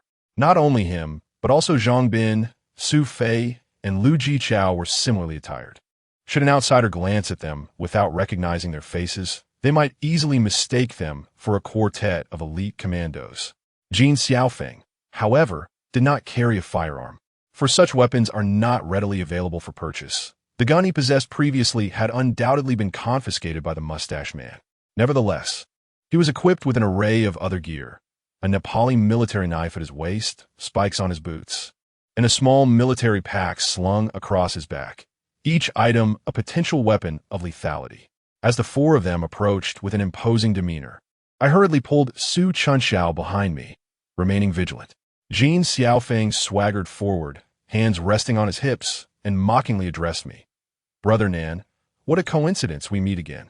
His insufferable expression ignited a desire within me to confront him at once, yet I restrained myself, knowing that we were to engage in a game later on. I replied, Indeed, our paths cross again. How is your leg? Upon hearing my mention of his leg, Jin Xiaofeng's teeth clenched in frustration. I was aware that he had been brooding over his injury from our last encounter. This time, however, he surprisingly exhibited far less impulsiveness than before. Instead, he broke into a grin, casting a glance at each of us, and said, Are you planning to win the game with just these few sticks? As I was about to respond, Jin Xiaofeng suddenly drew the Nepalese knife from his waist. The blade glimmered, and I feared he was about to strike. Startled, I swiftly raised the peachwood stick to shield the three of us. However, after brandishing the knife, Jin Xiaofeng merely twirled it in his hand, gazing at me incredulously, and said, No need to be tense, Brother Nan. Haha. With that, he sheathed the knife back at his waist and departed with the other three. Clutching the peachwood stick, I bit down hard on my teeth, pondering whether I was being overly timid. Su Chunxiao, from behind, pressed down on my hand and shook his head, prompting me to gradually lower the stick. Xiao Ming, lazily chewing gum, remarked, There's no need to rush him. We will have plenty of time to settle with him later. Meanwhile, Qin Yong silently organized his belongings, seemingly never lifting his gaze to glance at Jin Xiaofeng. He secured a long strap to his backpack and subsequently drew out the blood-red peachwood sword of old Master Qin, smoothly inserting it into the back. Observing Jin Xiaofeng's full array of equipment, I compared it to our modest ensemble, realizing we were indeed lacking. However, they were unaware that the dilapidated building was not solely occupied by us, and that malevolent spirits could not be vanquished by mere blades. As time passed, nearing midnight, Qin Yong glanced at his watch and said to us, It's about time. Let us head to the abandoned building. Although we were not as well equipped as Jin Xiaofeng's group, we possessed the essentials, such as flashlights, which we each strapped to our left arms for convenience without hindering our mobility. When the four of us arrived, for beams of light were already illuminating the front of the dilapidated building, as Jin Xiaofeng and his companions had been standing aside, smoking. Simultaneously, our phones chimed with a message. Excellent. All 8 of you have arrived punctually. Let's commence the game. At that moment, those observing in the group chat began to chime in. Did you really arrive at the abandoned classroom building at midnight? Wow, that's impressive. Is this really happening? Is anyone live streaming this? The haunted building. Oh my goodness. Tonight is undoubtedly a sleepless night. I have no intention of sleeping. Just watching the live updates in the chat. I grew weary of the messages flooding the group, raising my gaze to scan the surroundings for any suspicious figures. After all, the moment we ate arrived, the little demon must have been aware. I suspected it was lurking somewhere, watching us. Yet, each time I was convinced my instincts were correct, I found nothing amiss. The surrounding darkness was oppressive, apart from the illuminated spaces of our 8 flashlights. The rest was an impenetrable void. Disheartened, I turned back to check the time, and as the clock struck 12, the little demon announced in the group, The game begins. You 8 must locate your name tags within an hour, affix them to your backs, and remain stationary, awaiting my command. No one is allowed to move the name tags. Otherwise, the penalty is instant death. Should anyone move before I issue my command, the consequence is also immediate death. Anyone who fails to locate their own name tag faces the dire consequence of death. Chapter 31. Discovering myself, I cast a glance at Qin Yong, who wore an expression of serene indifference. The rules of this little devil's game were designed to separate us, compelling us to fight alone without the assistance of friends. We could only rely on ourselves. Aside from Qin Yong, my greatest concern was for Su Chunxiao, the sole girl among us 8. I was genuinely apprehensive that Jin Xiaofeng and his cohorts would target her first. The classmates, as eager spectators, filled the chat with their banter. Wow, the rules of this game seem quite stringent. If I had to venture alone into the abandoned teaching building to search for something, I would be terrified. Indeed, poor Su Chunxiao. I switched off my phone and tucked it away. At that moment, Jin Xiaofeng and his group remained motionless, When I turned to look at them, Jin Xiaofeng feigned politeness with a gesture inviting me to proceed, clearly reluctant to take the lead. With Su Chunxiao by my side, time was of the essence for us, and I chose to disregard everything else. I addressed Qin Yong and Xiao Ming. Let us move forward. We shall enter first. You two should locate your name tags, and then share your positions in the group. Having said this, I grasped Su Chunxiao's hand and led her into the shadowy depths of the dilapidated building. The abandoned structure was as cold and damp as ever, the air thick with the acrid scent of charred remnants. Having visited once before, I knew that the first floor would yield nothing of value. So I promptly guided Su Chunxiao to the second floor, with Qin Yong and Xiao Ming following closely behind. Upon entering the corridor of the second floor, the four of us simultaneously drew our peachwood sticks. Upon our arrival, a sudden chill swept through the corridor, causing the papers scattered on the floor to flutter. Su Chunxiao, grasping my hand, had begun to perspire. After a moment of contemplation, I suggested to Qin Yong and Xiao Ming, let us divide our efforts. Su Chunxiao and I shall search the second floor, while you two explore the third. Should anyone discover another's nameplate, please announce it in the group. This will undoubtedly save us considerable time. Both Qin Yong and Xiao Ming nodded in agreement before swiftly racing towards the third floor. I felt no apprehension regarding their partnership. Not only were they both spirited, but Qin Yong's possession of the peachwood sword previously wielded by Old Master Qin provided ample protection. It was now evident that each nameplate was concealed within a classroom. I chose to disregard the surrounding malevolent spirits. Despite the chilling winds swirling about, I held faith that since the little demon had invited us to partake in its game, it would refrain from unleashing the spirits upon us at this moment. After all, why go to such lengths to summon us if it intended harm? However, once we located the nameplates, the situation could change drastically. I diligently searched each classroom, and at last in Class 5 of the second year, I stumbled upon my first nameplate. Approaching with anticipation, I read the inscription, Zhongbin. Disheartened, I exited the classroom, promptly noting in our group chat, second floor, Class 5, Zhongbin. As time progressed, our discoveries of nameplates increased. Third floor, Class 9, Su Fei. I had found one. I was in Class 5 of the third year. Xiao Ming was the first to uncover a nameplate, indicating he was currently stationed in the classroom of Class 5 in the third year and could not move for the time being. On the second floor, in Class 7 of the second year, I, Lu Jichao, stumbled upon yet another name tag. Half an hour had elapsed, and despite my desperate search alongside Su Chunxiao, we had yet to locate our tags. Anxiety enveloped me, causing beads of sweat to form as I quickened my pace. As we continued our quest, Jin Xiaofeng and a few others ascended the stairs. Yet at that moment, it was evident to everyone that the priority was to find the name tags. No one was eager to take action just yet. On the third floor, in Class 9 of the third year, I found another tag. Qin Yong also messaged to say he had found his. My heart raced with urgency as I pulled Su Chunxiao along swiftly in search of my own tag. I could feel her trembling as I grasped her hand, and she softly urged me, Xiangnan, there are only a few minutes left. You should go find your own name tag. I can manage on my own. I glanced back at Su Chunxiao, her face etched with worry. I remained silent, not hesitating, and continued to lead her forward. At last, in the final classroom on the second floor, we discovered Su Chunxiao's name tag. I hurriedly affixed it to her back and instructed her, please send your location in the group chat. I will come to find you at the earliest opportunity. Su Chunxiao nodded obediently, her body still trembling from fear, yet she managed to offer me a faint smile. The classroom she occupied was the darkest of all, located at the end of the corridor.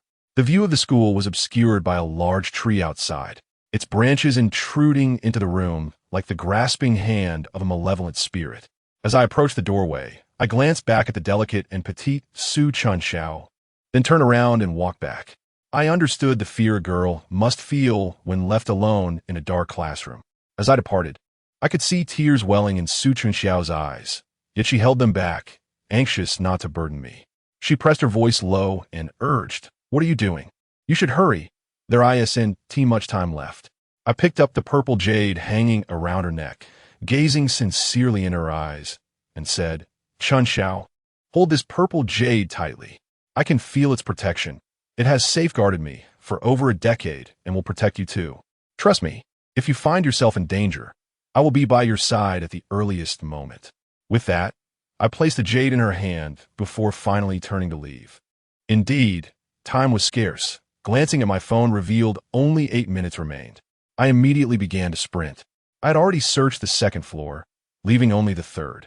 Qin Yong mentioned he was in Class 9 of the third year, implying he and Xiao Ming had already checked the classrooms prior to that. So my search was limited to those beyond Class 9. The third floor was considerably brighter than the second, devoid of litter, yet illuminated by a flickering old yellow lamp. Truth be told, I would have preferred the darkness over the annoying flicker of that decrepit light. There was no time to admire the scenery of the third floor. After determining the direction of the classrooms, I dashed towards Class 9. As I passed by Class 6, I spotted a familiar figure, Jin Xiaofeng. At that moment, he stood in the classroom and extinguished the flashlight. Had it not been for the beam of light in my hand illuminating him, I might have found it quite difficult to notice his presence. To my astonishment, he had already drawn a knife. Upon meeting my gaze, he wore a sinister smile and remarked, "Time is running out. Has Brother Nan yet found the name tag?" I merely acknowledged his presence without any intention of engaging him. Silently noting his position, there was no time to send a WeChat message. I needed to locate my own position first. The 12th class of the senior year had light. As I rushed towards it, Qin Yong looked at me with evident concern and said, "Xiang Nan, there are still 3 classes left behind. I have searched the others. Hurry." I nodded, wiping the sweat from my brow, and hurried towards the 13th class. After a thorough search confirmed the absence of a name tag, I quickly moved to the next classroom. Throughout this endeavor, an ominous premonition lingered in my mind, yet I could not articulate its source. The 31st class yielded nothing. Only one classroom remained. Anxiously, I dashed into the final classroom. Meanwhile, Qin Yong's voice echoed from his own classroom. "Xiang Nan, the little demon has reminded us. Only 2 minutes remain. Hurry." My breath quickened, and I was drenched in sweat. This was the last classroom, and failure to locate the name tag would spell danger. However, upon entering the 32nd class, I found it utterly vacant, devoid of even desks and chairs, let alone a name tag. I stood frozen, grappling with my thoughts, urging myself to remain calm. Yet, in moments like these, the more one strives for composure, the more elusive it becomes. Furious, I dashed out of Class 32 in my senior year, convinced that it was the mischief of Jin Xiaofeng. I brandished a peachwood stick and swiftly made my way to Class 36, shouting at Jin Xiaofeng, "Where the hell have you put my name tag?" Jin Xiaofeng paused momentarily, then replied with a grin, "Call me Daddy, Nanga, and I'll tell you how about that."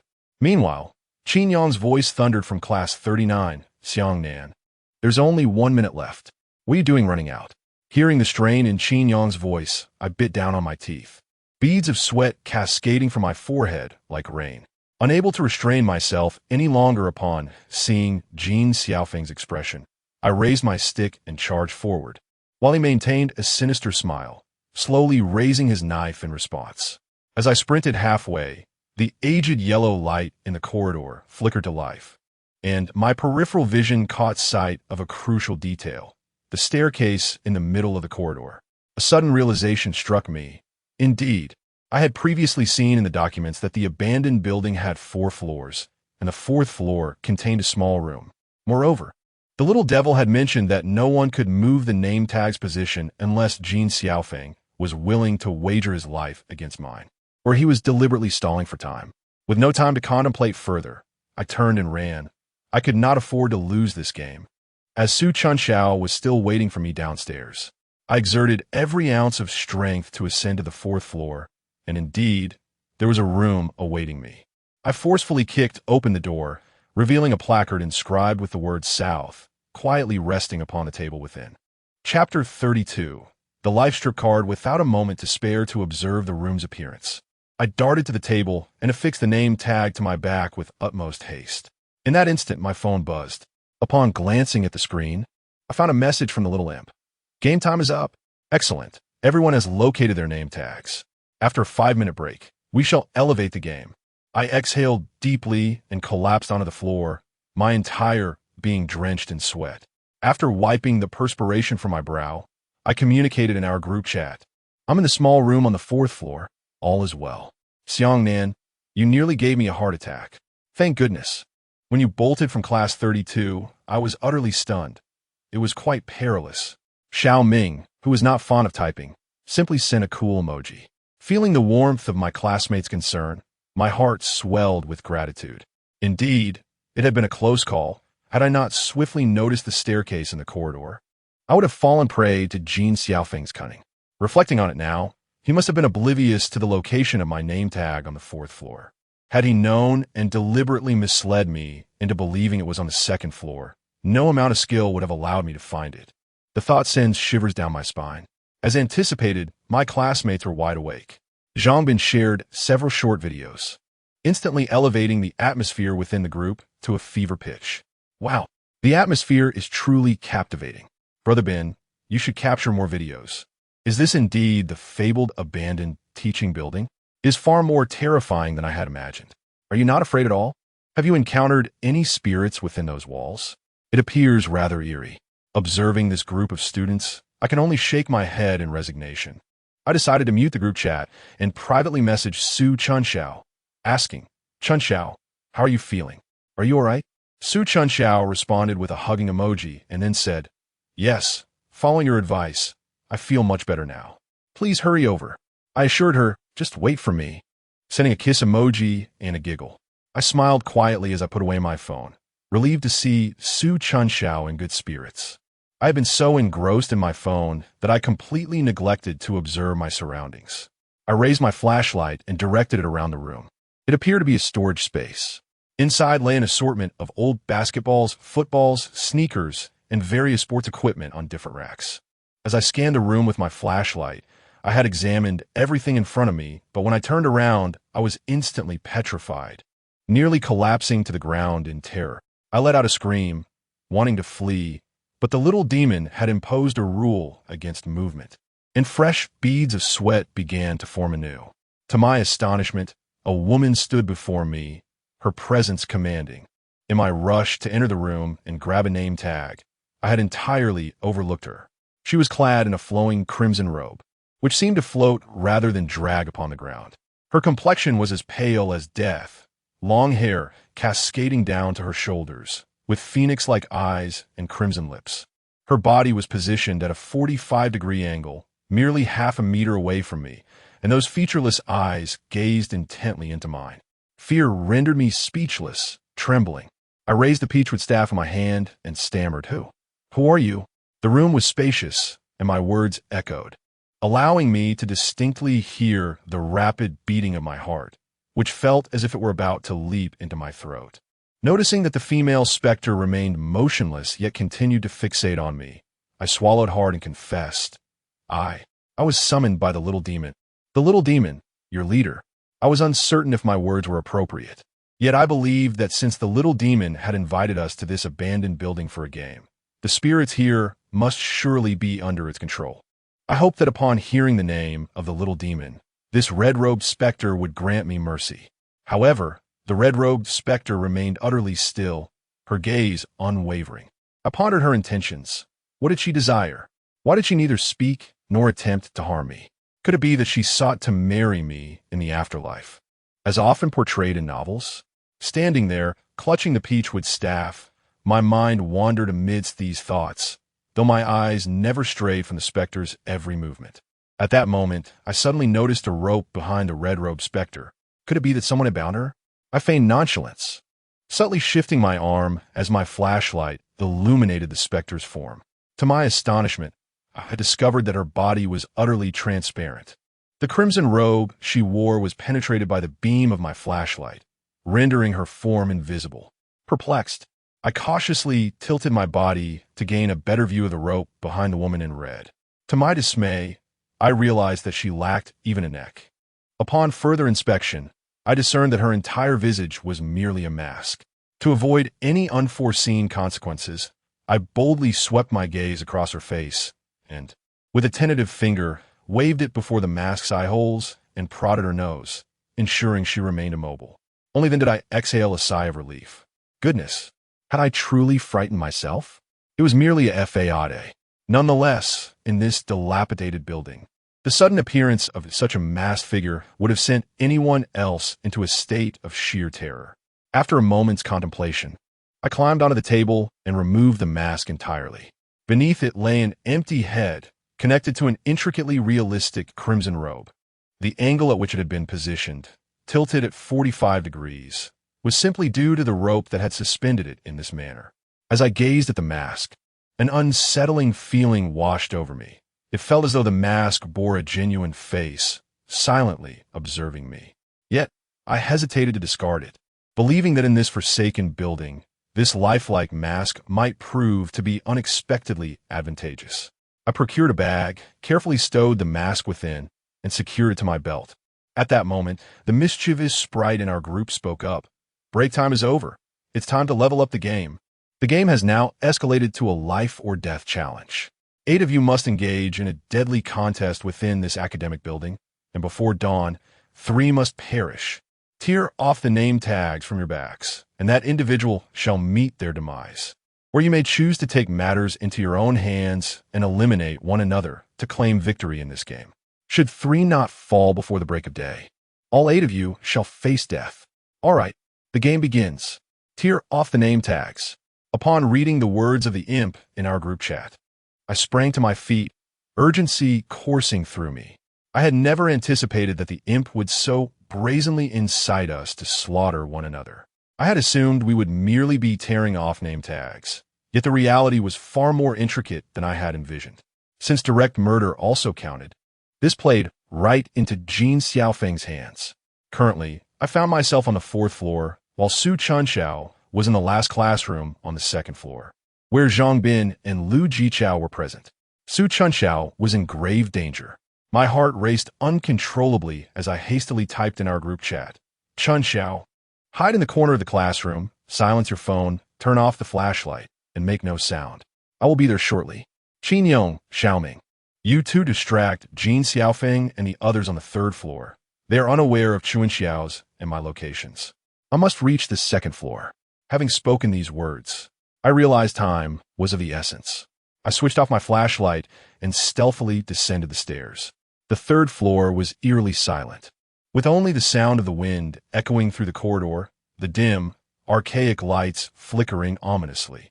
Suddenly, a sharp sound pierced the stillness as someone abruptly extinguished the lights.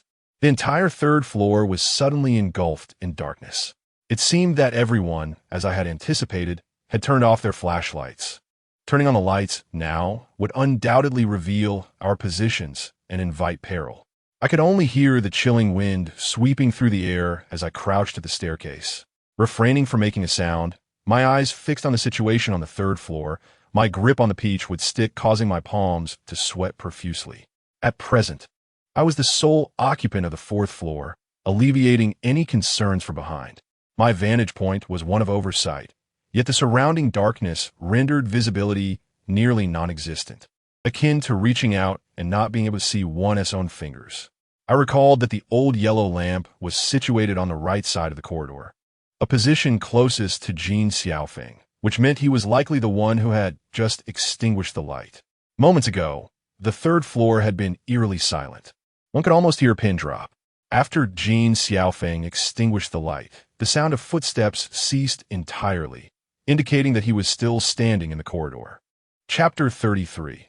The Crimson Mask. I remained ensconced in the shadowy corner of the 4th floor corridor, my mind racing as I sought a breakthrough.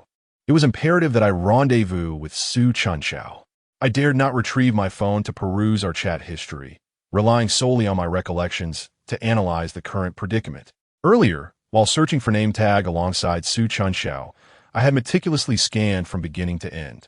I first located Zhang Bin's name tag, followed by Lu Jichao's, while Su Chunxiao's tag lay at the far end of the corridor in the last classroom. This indicated that there were 2 of Jin Xiaofeng's associates on both the 2nd and 3rd floors. If this were indeed the case, Jin Xiaofeng and Su Fei occupied the 3rd floor, while Xiao Ming, Qinyong, and I could effectively employ a strategy of 3 against 2 to eliminate Jin Xiaofeng and Su Fei. However, this premise hinged on the hope that Su Chunxiao had not been discovered by the 2 individuals downstairs. As this thought crossed my mind, anxiety gnawed at my heart. I began to hold my breath, cautiously descending the stairs, aware that I could not linger in this spot for too long. With each passing second, Su Chuanxiao's peril increased.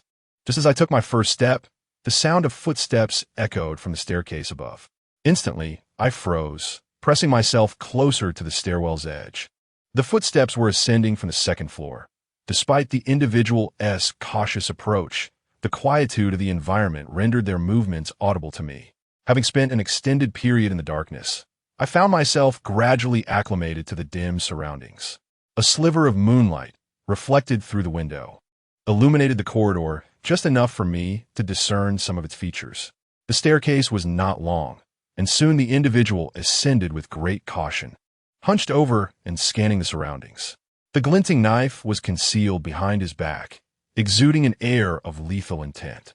I gripped the peachwood stick tightly, not out of fear, but because I wished to avoid inciting a chaotic confrontation. I needed to seize an opportunity to slip upstairs and rescue Su Chuanxiao. At that moment, the figure paused in the moonlight, suddenly turning to gaze in my direction. I clenched my teeth, beads of sweat forming on my forehead, tension coursing through me. Slowly, I raised the peachwood stick, continually reminding myself to remain calm, to maintain my composure. Indeed, after casting a couple of glances my way and perceiving no movement, he stealthily shifted his steps towards Jin Xiaofeng's location. I exhaled quietly. My hiding spot was a corner of the staircase entrance, a shadowy recess where light barely penetrated. I recalled how, during my time in the dormitory, that corner of the staircase would be enveloped in darkness at night, rendering everything invisible. Although I could not discern who had passed by moments ago, eluding him had bolstered my confidence significantly. Clearly, Jin Xiaofeng had orchestrated a plan, sending those below to assist him, with the act of smashing the lights serving as their signal to convene. Moreover, the absence of light provided ample cover. Now, with only Jin Xiaofeng's associate remaining on the second floor, the moment was ripe. Clutching the peachwood stick, I began to inch my way downstairs.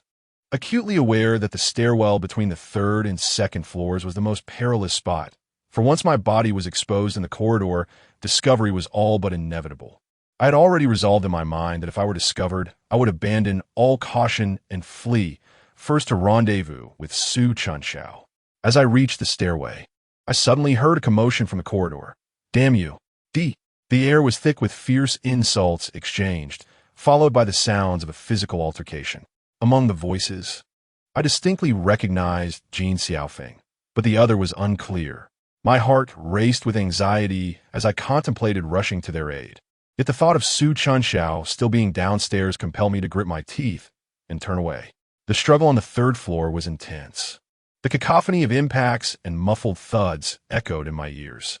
I wiped the sweat from my brow, having reached the corridor on the second floor.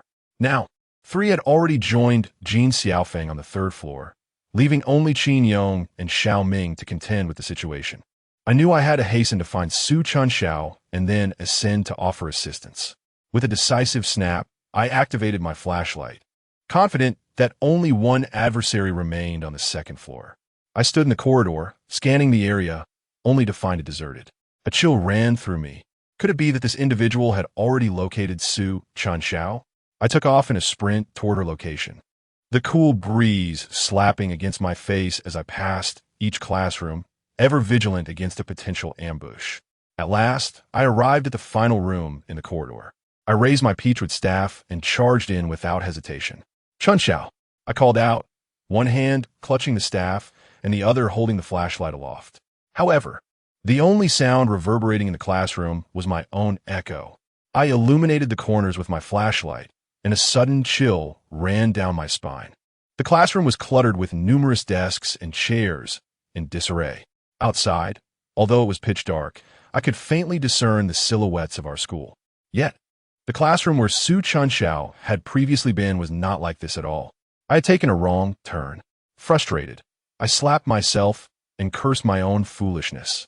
Hastily, I switched off the flashlight, preparing to dash towards the other end of the corridor. However, just as I reached the classroom door, I noticed 3 beams of light illuminating the hallway, casting shadows of figures on the ground. each wielding a knife. This is it. I finally realized that Jean Xiaofeng had intentionally lured me down to the second floor to ambush me. No wonder the second floor was so deserted. There wasn't a soul in sight. As the figures outside drew nearer, I anxiously glanced at the peach with stick in my hand. Was I truly going to confront them with this? I cannot perish like this. No. I scanned the surroundings, desperate to find a means of survival. Outside, Jean Xiaofeng had already begun to taunt me. Then go, why hide? Today I will surely kill you first, ha. I glanced at the classroom wall, felt the pouch in my waist, and an idea suddenly sparked in my mind. Time was of the essence. I swiftly leaped onto a desk and yanked down the electrical wires from the wall. Then, I climbed onto the central desk and wrapped the severed wires around the ceiling fan. After completing these tasks, I pulled out a ghost mask from the pouch in my waist. The mask was crumpled into my bag, yet upon its removal, it instantly regained its shape, showing no signs of deformation or wrinkles. I thought to myself, the quality of this mask is indeed remarkable. No wonder it has retained its vibrant color after hanging in the abandoned building for so long, a striking crimson hue. However, the face of the mask appeared so lifelike that I could not bear to gaze upon it for more than 2 seconds, compelling me to avert my eyes. My heart filled with unease. In haste, I hung the mask from the ceiling fan and leapt down from the table. That thing is far too realistic. The mask, draped in its brilliant red robe, floated gracefully in the still air, and despite my knowledge of its artificiality, I still felt a twinge of anxiety. I swallowed hard, pressed my palms together, and softly implored the mask, "Dear mask, I am counting on you tonight for my survival." After uttering this plea, I withdrew the belt from my waist, wrapped it around the window frame, and cautiously held the peach with stick in my mouth as I carefully climbed out the window. I could vaguely perceive that the crimson-robed mask seemed to nod at me, but when I looked up again, it remained still. I reasoned that it must have been a mere trick of the wind, or perhaps my imagination. As I noticed Jean Xiaofeng approaching the classroom, I tightened my grip on the belt and lowered my head. The cool breeze outside whipped against me like a blade, causing my ears to sting painfully, and I instinctively shrank my neck in discomfort. Fortunately, there was a slender pipe on the wall outside, no thicker than my thumb, which provided enough stability for me to stand firm and saved me considerable effort. I pondered silently that, according to the rules of the Little Devil's game, the presence of a dilapidated building would undoubtedly constitute a violation. Therefore, leaping from the window was not an option for me. Meanwhile, Jean Xiaofeng and his companions had gathered on the second floor, advancing towards my classroom, which was in the opposite direction of Su Chunxiao's. This indicated that Su Chunxiao was safe on the other side. With this thought in mind, I attempted to grasp the windowsill with one hand, gradually shifting towards the adjacent classroom. With each stable position I achieved, I cautiously drew out my belt and draped it over the window frame. After a successful attempt, I felt a surge of joy. Just as I was preparing to proceed further, a sudden scream erupted from the classroom I had just vacated. My goodness! A ghost! Good grief! Run! Upon hearing the commotion, I couldn't help but stifle a laugh, nearly losing my grip and falling. Clearly, it was the mask-wearing female ghost I'd set up that had startled Jean Xiaofeng and the others. However, their screams were rather excessive. Were they truly that fearful? Chapter 34. Who are you? I had no time to concern myself with Jean Xiaofeng and his cohort. Although I remained undetected, my situation was far from favorable. The cold wind swept relentlessly outside the window, and before long, my arms grew numb and chilled. I urgently needed to find a secure classroom to take refuge in, or I would inevitably fall. Gritting my teeth, I cautiously advanced step by step, pausing at the 5th classroom. Against the wall outside, there was an iron box upon which I could perch momentarily to rest. Once I steadied my breath, I cautiously peeked my head out to survey the classroom. At that moment, it was cluttered with disordered desks and chairs, devoid of any other presence. After waiting for several tense seconds, I finally mustered the courage to climb inside. Upon entering the classroom, I removed the peachwood stick I had been clenching in my mouth, alert to the slightest misstep. Strangely, there was an eerie silence in the corridor on the 2nd floor. Pressing against the wall, I crept toward the classroom doorway, listening intently for any sounds. After a brief moment of reassurance that all was quiet, I cautiously extended my head to take a look. The second-floor corridor remained enveloped in a chilling breeze, with darkness shrouding both sides, rendering it impossible to discern any figures. Perplexed, I retracted my head, questioning the uncanny situation. Had Jin Xiaofeng's gang truly been frightened away by the masked figure in red? It seemed improbable. Nonetheless, remaining in this classroom was not a viable option, and I was anxious about Qin Yong and Xiao Ming on the third floor. Thus, I slowly ventured out of the classroom. The surrounding darkness was profound, without any lights. Visibility was limited to mere meters, making it challenging to see anything beyond a short distance. I walked along the corridor, pressing against the wall, fervently hoping that Su Chunxiao remained safe in the classroom. The absence of light obscured my awareness of others' locations, compelling me to tread cautiously. With each classroom I passed, I ventured inside to ensure everything was secure.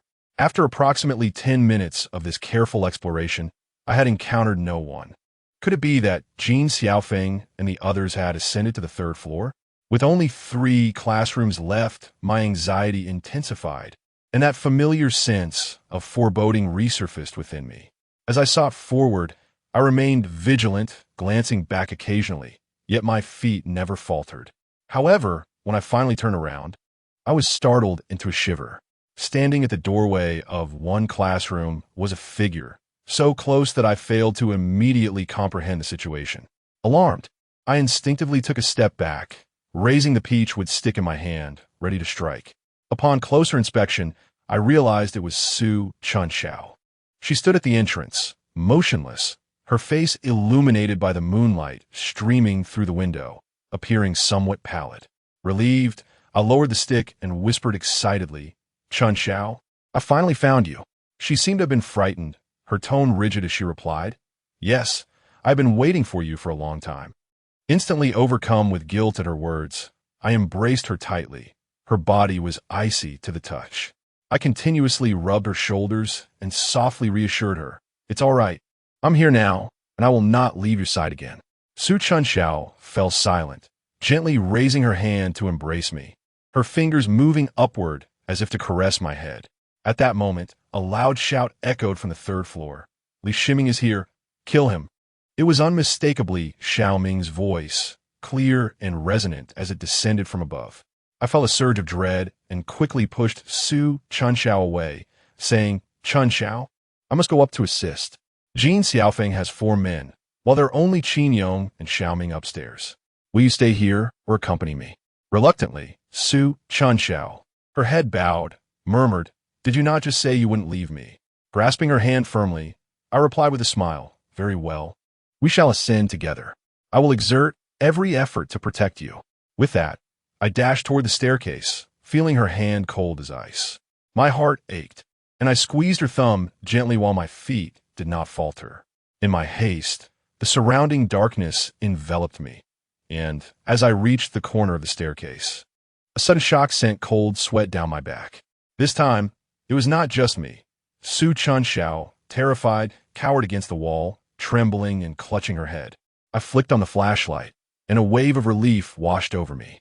There, at the staircase corner, floated a woman in a red robe, her long hair cascading and her face painted white with red lips, appearing eerily lifelike. I cursed inwardly, realizing it was the scoundrel Jin Xiaofeng who, frightened himself, had resorted to the same trick again, hanging the red-robed mask here to terrorize others. Seeing Su Chunxiao thoroughly frightened, I quickly crouched down to comfort her, saying, "It's all right. This is merely a terrifying toy, not real. Come over and take a look." As I reached out to pull her closer, Su Chunxiao stubbornly refused to budge, her body trembling increasingly, as if she was deeply afraid of the mask. The sounds of the struggle from upstairs grew more intense, and feeling anxious, I decided to approach the staircase, swiftly yanking off the red robe mask and crumpling it into a ball before stowing it away in the pouch of my waist. As I tucked it away, I caught a glimpse out of the corner of my eye, noticing that the mask seemed to be grinning at Su Chunxiao. Yet, when I turned to scrutinize it more closely, it returned to its ordinary state. Rubbing my eyes, I pondered that lingering too long in this dark, abandoned building might indeed induce hallucinations. At that moment, I walked over to Su Chunxiao and reassured her, "Look, it's gone. I've put it away." I wouldn't deceive you, would I? Only then did she timidly lift her head, following closely behind me. In my recollection, Su Chunxiao usually feigned strength even when terrified. What had transpired tonight that left her so utterly shaken? The clamor of the fight on the third floor continued unabated, and I urged Su Chunxiao to ascend the stairs swiftly. Upon reaching the corridor at the top, I drew out my peachwood stick. As the night deepened, the corridor grew increasingly shrouded in darkness. Though I could distinctly hear the sounds of their struggle, they had not turned on the lights, leaving me to rely solely on auditory cues to approximate their positions. At that moment, I felt a strand of hair brush against my ear, sending a chill and an itch through me. Startled, I raised my peachwood stick and turned around, nearly colliding with Su Chunxiao, who had leaned back in surprise. I exhaled in relief and whispered, "Chunxiao, please keep your distance. It could be dangerous if a fight breaks out." Su Chunxiao nodded hastily, prompting me to turn back and continue my cautious advance. It was then that I spotted a familiar figure emerging from classroom. Bathed in the faint glow of the moonlight, I recognized him, Su Fei. Among Jin Xiaofeng's group, Su Fei was the most slender, and we had previously agreed that if a confrontation ensued, targeting him first would be prudent. Now, with Su Fei alone, it presented a perfect opportunity. At that moment, Su Fei gripped a knife, seemingly inching towards the end of the corridor. Like me, he moved with caution, peering into each classroom he passed. I lifted my peachwood stick and quickened my pace. Seizing the moment when he entered a classroom to inspect, I dashed forward. Just as I reached the doorway, he stepped out. Upon seeing me, his pupils dilated in terror, his mouth agape, forgetting even to scream. I swiftly pressed my hand over his mouth, swept his legs from under him, and brought my stick down upon his head. Su Fei was not a malevolent spirit. The blow would cause him pain, but would not be fatal. I gestured for silence, then quietly asked as I relieved him of his knife, "Where are Jin Xiaofeng and the others?" Su Fei seemed utterly taken aback by my sudden assault, gasping for breath as he fixated on the knife in my hand, his eyes brimming with terror. He stammered, "Feng. Brother Feng asked me to go to class 32 of Senior 3. Noticing that he appeared to be truthful, I unfastened the bag from his waist and retrieved a length of rope, binding his hands and feet. I then removed his shoes and socks, stuffing the socks into his mouth. After completing these actions, I reached around to his back and unhesitatingly tore off his name tag. Observing the dread in his eyes, I felt no pity. If I spared him, he would surely seek my demise. Our circumstances had been forced upon us by that little demon. I had no interest in how the demon would choose to punish him. I needed to eliminate 2 more individuals to conclude this game. I glanced back at Su Chunxiao, who had been trailing closely behind me. Witnessing my treatment of Su Fei, there was no trace of compassion in her gaze. She merely offered me a calm smile. Although Su Fei had informed me that Jin Xiaofeng was in class 32 of Senior 3, I suddenly recalled that I still possessed my mobile phone. I needed to check if any important messages had been sent to me. I whispered to Su Chunxiao, "Chunxiao, please keep an eye on the door while I check my phone." She wore a look of reluctance, but obediently moved to stand by the classroom door. I quickly shielded my phone's light with my hand and discovered a plethora of messages. Aside from the usual trivial chatter in our WeChat group, there were also several notifications pertinent to our group. The most crucial moment was when Su Chunxiao sent me a private message. I glanced up at the entrance where Su Chunxiao stood and instinctively opened the message. "Xiangnan, I have quietly ascended to the 4th floor to await your arrival. Please exercise caution." The mention of the 4th floor sent a shiver through me, as if I had been chilled by the blast of a refrigerator, and a cold sweat broke out on my back. I stared at my phone for a few seconds and in a panic lifted my gaze. As soon as I did, I found Su Chunxiao's face mere inches from mine, exhaling a frosty breath as she inquired, "What have you seen, young man?" Chapter 35. The unfathomable. I was startled and instinctively took a large step back, raising the peachwood staff and inquiring, "Who are you?" "Who I am is of little consequence. What matters is that I have awaited your arrival for quite some time." As she uttered these words, her form inexplicably began to levitate, her face transforming into that of an unfamiliar yet strikingly beautiful stranger. Suddenly, She lunged towards me. Caught off guard, I attempted to sidestep, only to trip over a stool, causing me to fall. The apparition seized my throat with a grip as frigid as iron, her mouth revealing sharp teeth, exhaling a chilling breath as she advanced to bite. This was my first encounter with such a creature. Had she not been choking me, I might have stood there in a daze. As her fangs approached, I swung the peachwood staff towards her back. With a sharp crack, the ghost let out a piercing scream, her body enveloped in a plume of dark smoke, and her claw-like hands relinquished their hold on my throat. Seizing the moment, I kicked her away and scrambled into a corner, gasping for air. The tip of my staff was singed and charred, prompting me to quickly switch sides, remaining vigilant. After being struck, her fury intensified. Her hands morphed into claws, and her once lovely visage became grotesquely decayed, inducing a sense of revulsion. I possessed no combat experience. My recent encounter with Su Fei was merely a case of picking a soft target. I swallowed hard, gazing at Su Fei, who lay unconscious on the ground, uncertain of her fate. Thus, I addressed her, "Dear sister, there lies a delectable dish at your feet. Why must you oppose me?" As I spoke, I gestured towards the prostrate Su Fei. To my surprise, the female specter dismissed my words entirely and charged at me once more, her ferocity surpassing that of our previous encounter. Evading her was clearly futile.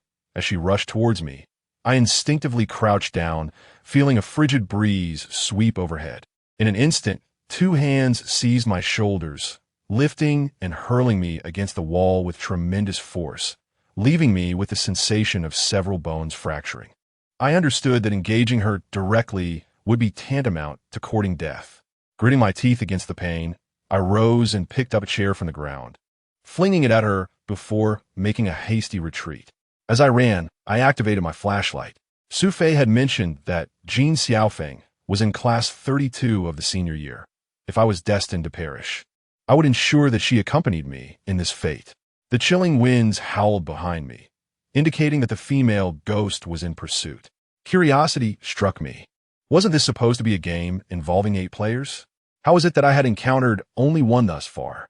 I summoned all my strength and sprinted toward the end of the corridor, acutely aware that the specter was drawing nearer. Fortunately, my speed was not lacking. Upon reaching the door of Class 32, I dashed inside without hesitation, swiftly illuminating the classroom with my flashlight. As a result, I was momentarily taken aback. In Class 32 of my senior year, there was no trace of Jin Xiaofeng. Not even a ghost remained. To my astonishment, this Su Fei, until the very end, still sought to bring me harm. Such loyalty is indeed remarkable. Speechless, I clenched my teeth and slowly approached the corner with my peachwood stick in hand. Simultaneously, the female ghost drifted to the doorway, her cold gaze fixed upon me, as though I were her sworn enemy. I retrieved the spare talisman that Qin Yong had previously given me from my pocket. Then, I discarded my bag and all belongings onto the ground, preparing to confront this female ghost in a battle to the death. "Come forth, you hideous creature." This female ghost had previously disguised herself as Su Chunxiao and refrained from attacking me, likely out of fear of the peach would stick in my grasp. In retrospect, I realize I acted rather foolishly. The moment I shouted, the female ghost lunged at me. I raised my stick to strike, only to discover that she was far more astute than I had anticipated. Sensing the impending blow, she sidestepped and seized my wrist with a grip as fierce as a vice. I felt as though my hand were about to break. Unable to endure the pain, I relinquished my grip, and the peachwood stick fell to the ground with a thud. I thought to myself, this is the end. Upon seeing my stick drop, she immediately tightened her grip around my neck, slowly lifting me off the ground. I kicked frantically in search of something to push against, but her strength was overwhelming. I only managed to kick a bag before I could reach nothing else. The sensation of suffocation was excruciating. I felt as though all the blood in my body surged back to my nasal cavity, my brain spun, and my scalp grew heavy as my eyelids became increasingly weighty. The surroundings darkened until I finally closed my eyes. Subsequently, I faintly heard a muted thud, and the restraints around my neck were finally released. However, the lack of oxygen was overwhelming, leaving me utterly devoid of strength to open my eyes. I seemed to hear the female specter wailing in a frenzied manner. as if she had suffered immense harm. Yet there were no sounds of struggle. Ultimately, there were merely a few hissing noises before silence enveloped the air. I lay on the ground, striving to replenish my strength, though I had no concept of the passage of time. Gradually, I managed to open my eyes. The female specter had vanished, and instead, my red-robed mask floated motionless in the air. I was perplexed, pondering why this mask resembled a hydrogen balloon. I glanced at the bag on the ground. When the specter had lifted me, my flailing feet must have inadvertently kicked it, causing the mask to ascend on its own. Upon checking the time, I realized it was already 3 in the morning, and I wondered about the fates of Su Chunxiao, Qin Yong, and Xiao Ming. Struggling to rise, I discovered a puddle of water at the doorway. I turned back to stare at the red-robed mask for several seconds. Its terrifying female visage remained expressionless. I ventured once more beneath its red robe, but found nothing amiss. After emerging from the robe, I kicked it vigorously a few times. Yet each attempt resulted in a futile strike. Upon reflection, I once again grasped the peach with stick adorned with charms and gently tapped it upon its head. Yet it elicited no response whatsoever. What could possibly be the reason for this? The figure in the red robe and mask was neither human nor a spirit. Why did it choose to rescue me? Could it be that the entity I vanquished was not this masked figure, but perhaps I am merely overthinking? I approached the classroom door and cautiously peered into the corridor, which remained enveloped in darkness, silent as if the entire building had been reduced to my solitary presence. I retrieved my mobile phone and sent a message to the group. I am in class 12 on the 3rd floor. Where are you all? Is Chun Xiao still on the 4th floor? After 2 minutes of waiting, no one responded. The sight of the ominous red-masked figure hovering in the center of the classroom unnerved me, so I decided to fold it up and stow it away in a bag at my waist. Once prepared, I ventured out of the classroom once more, surmising that everyone was still too fearful to check their phones, oblivious to the number of lives that may have been lost by now. My destination was straightforward. I'm to find Su Chunxiao on the 4th floor. The recent encounter with the female ghost was still vivid in my mind. Although her demise was shrouded in confusion, I could not shake off a sense of dread. Wandering through the dark corridor sent chills down my spine. As I neared the staircase at the end of the hallway, I tightened my grip on the peachwood stick, raising it cautiously. A cold breeze continued to blow through the corridor as I gradually turned toward the staircase. In that very instant, a figure lunged at me, catching me off guard and knocking me to the ground. Raising the stick in hand to strike, I panicked and grasped their wrist, exclaiming, "I am Xiangnan." To the south? As I gazed at the peachwood staff in his hand, I realized he was one of us. Now, upon hearing his voice, I felt even more at ease. It was undoubtedly Xiao Ming. He quickly released his grip and pulled me up, his face alight with excitement. "Where have you all been?" I didn't encounter a single soul the entire night. I rubbed my sore backside and replied, "I just dealt with Su Fei. I still need to take care of 2 more, and then the game can conclude." At this point, Xiao Ming maintained a nonchalant demeanor, patting my arm with a grin and saying, "Impressive indeed." I sighed in exasperation. If I were to tell him I had encountered a female ghost, he would surely think I was boasting. Aware that this was not an appropriate place for conversation, I shot Xiao Ming a glance, signaling him to ascend to the 4th floor with me. I had to locate Su Chunxiao. Chapter 36. The trap with Xiao Ming by my side. A profound sense of security enveloped me. It had often been said that despite his seemingly languid demeanor, Xiao Ming was fearless when it came to confrontation. The staircase was not long, and as I remained vigilant of our surroundings, I ascended alongside Xiao Ming. Upon reaching the corner of the staircase, I glanced up at the small room on the 4th floor and noted that the door was firmly shut. I distinctly remembered leaving it ajar when I descended, which indicated that someone had indeed been inside. However, I could not ascertain whether it was Su Chunxiao, especially since Jin Xiaofeng and the others had yet to make their appearance.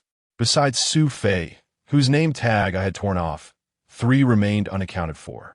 In truth, if it came to a confrontation, we would not be intimidated, provided that the 3 of us stood united.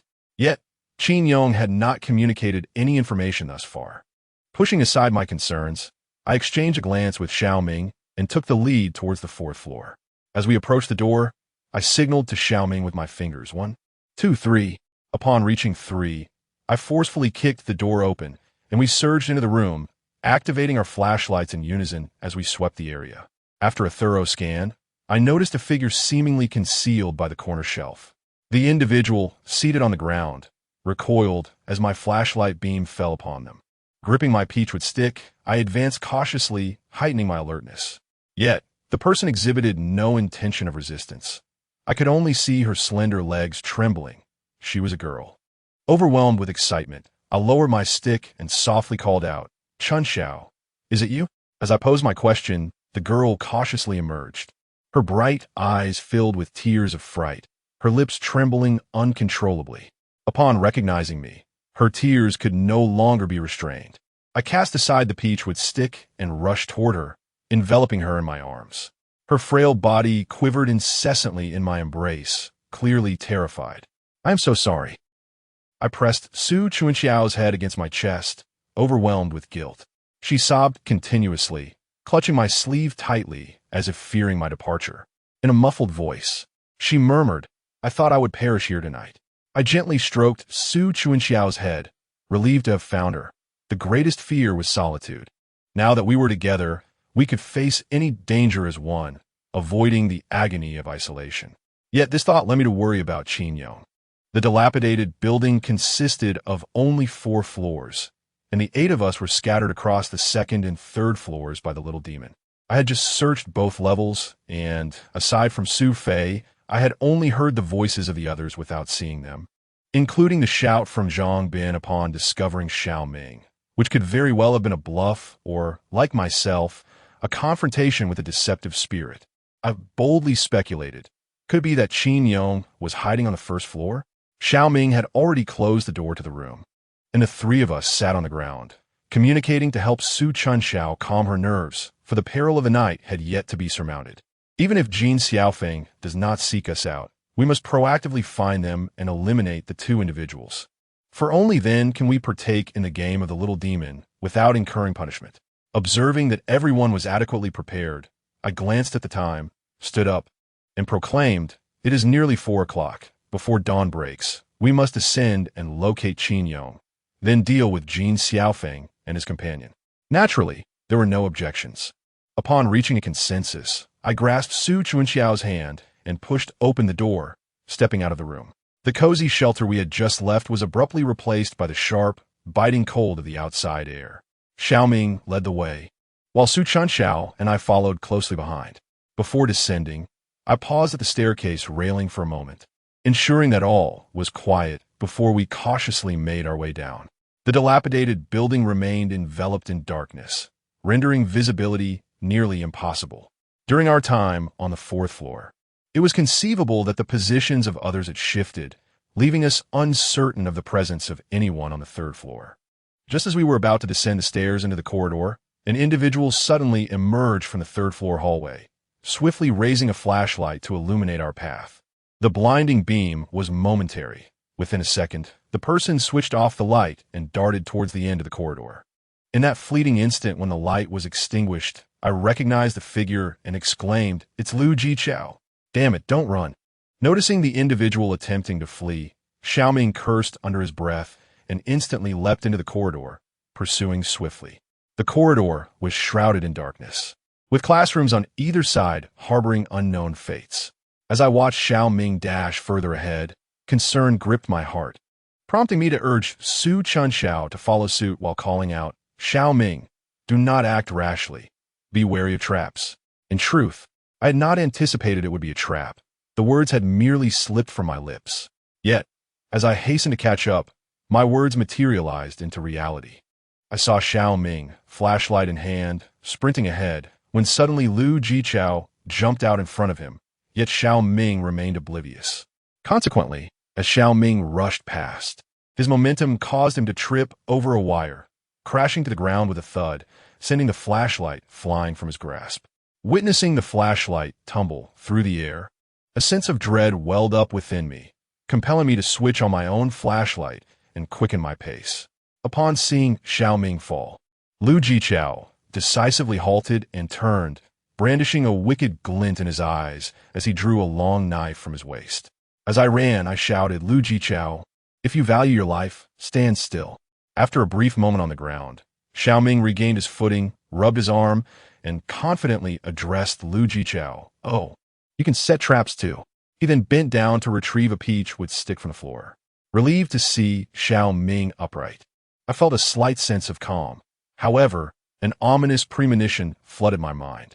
Directing my flashlight towards Xiaoming's head, I was alarmed to discover a swirling mass of black mist hovering above him, which appeared particularly glaring under the beam of light.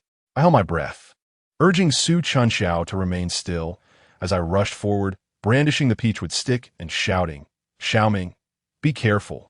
No sooner had the words escaped my lips than two figures emerged from either side of the classroom, brandishing glinting knives, and lunged at Xiaoming. Caught completely off guard, Xiaoming could only pivot and grasp one of the assailants' wrists. However, Lu Jiqiao charged in at that moment, plunging a knife into Xiaoming's chest. A fatal blow. Xiaoming clutched his chest and sank to the ground, while the other two mercilessly raised their knives and struck down upon the fallen Xiaoming without a trace of compassion. Throughout this harrowing ordeal, the only sounds I heard were the dull thuds of blades striking flesh. Xiaoming did not even have the chance to cry out. As Lu Jiqiao reached us, it became evident that he had deliberately lured us into their ambush. Indeed, it was a trap. I recognized the faces of the two assailants, Jin Xiaofeng and Zhang Bin. "Xiaoming." My eyes widened in disbelief as I gazed at the horrifying scene before me. Retreating step by step, I admitted I was terrified. Was this truly the behavior of students? Anyone would feel fear, yet one must not lose their fervor. I clenched my jaw tightly, beads of sweat mingling with tears cascading down my face. I retrieved a bag from my waist and discarded its contents, using it to bind the peach with stick to my hand. Having completed these actions, I turned and shouted to Su Chunxiao, "Chunxiao, quickly hide. Hold on until dawn." As soon as I finished speaking, I noticed Jin Xiaofeng and his two companions swaying towards me, their knives still stained with the fresh blood of Xiaoming. Su Chunxiao sobbed behind me, calling my name, Xiangnan. In a moment of desperation, I shouted at her to run. "Do you want us all to die in vain?" Upon hearing the sound of her retreating footsteps, I felt a sense of relief. Jin Xiaofeng and his companions stood before me. Even if I were to perish today, I would not allow them to pass through this place. "Capture that woman, Su Chunxiao." Jin Xiaofeng pointed behind me, and then Zhang Bin and Lu Jiqiao charged towards me with alarming speed. Chapter 37 is not yet concluded. As I witnessed the two men charging towards me, I instinctively positioned myself in the center of the corridor. With a swift motion, I swung the peach with stick towards the nearest Zhang Bin. He deftly sidestepped, causing me to strike nothing but air. At that moment, Lu Jiqiao's knife slashed against my body, and I felt a searing pain tear through my arm. I pivoted and delivered a kick to Lu Jiqiao, using the wall for support as I raised the peach with stick once more. However, I was merely an ordinary individual, and wielding a wooden stick against two armed assailants was akin to a fool's errand. Despite my fervent spirit and fearless determination, I soon found myself pierced by 4 or 5 blades. Though none were fatal, each inflicted excruciating agony. On the far side of the corridor, Jin Xiaofeng nonchalantly sat upon Xiao Ming's lifeless body, lighting a cigarette and reveling in the spectacle. I raised my knee to strike Lu Jiqiao in the abdomen while simultaneously bringing the stick down upon his head, yet once again, I felt a knife plunge into my back courtesy of Zhang Bin. The corridor resonated with the sounds of our struggle, each breath laden with exhaustion. My body was battered and bloodied, leaving a gruesome trail against the walls. The malevolence in Zhang Bin and Lu Jiqiao's eyes suggested they had long forgotten our shared history as classmates. We were merely high school students caught in a brutal confrontation. After kicking Zhang Bin away, I leaned against the wall, gasping for breath. Deep down, I understood that if this continued, I would inevitably succumb to their blades. Rather than perish in vain, I resolved to take one of them down with me before my end. The time we spent in combat was ample for Su Chunxiao to find a place to hide. I fixated on Jin Xiaofeng in the distance. Seizing Zhang Bin's wrist and wresting the knife from his grasp, a sacrifice that cost me 3 stab wounds from Lu Jiqiao behind me. I felt myself teetering on the brink of unconsciousness, my body racked with excruciating pain, my legs growing weak beneath me. As I beheld the visage of Jin Xiaofeng, I summoned every ounce of strength to charge forward. Yet, in the harsh reality of the moment, I barely managed to advance 2 meters before a kick sent me sprawling to the ground, draining the last vestiges of my strength. Lying there, my limbs had succumbed to numbness. My head throbbed painfully. For the first time, I truly sensed the specter of death looming over me. Jin Xiaofeng flicked away the cigarette, but in his hand, and seized my hair, dragging me to the lifeless form of Xiao Ming. His bloodied face loomed before me, his eyes wide open yet devoid of life. I reluctantly closed my eyes, unable to bear the sight before me. Jin Xiaofeng raised his foot and placed it upon my head, mockingly declaring, "Nanga, take a good look at your brotherly shimming, for soon you shall meet a fate even more dreadful than his." At that moment, I suddenly heard Zhang Bin and Lu Jichao tremblingly calling from the corridor. "Feng, brother Feng, the ghost is back. What shall we do, brother Feng?" Jin Xiaofeng released his foot from my head and slowly advanced, shouting at them, "Charge! Kill her! She is all alone. What is there to fear?" Confused by the unfolding events, I summoned all my strength to turn around, wincing in pain. However, when I finally lifted my gaze, I was instantly rendered speechless. I was unaware of when it happened, but my crimson-robed mask had once more taken flight. The vibrant scarlet robe trailed along the ground, rustling in the wind, while her waist-length hair danced gracefully in the breeze, exuding an imposing presence. Her pale visage appeared eerily strange at that moment, as if she were smiling at me. I found myself questioning whether she was merely a mask or a spectral entity. Ever since I had liberated her from that small room on the 4th floor, she seemed to have been assisting me.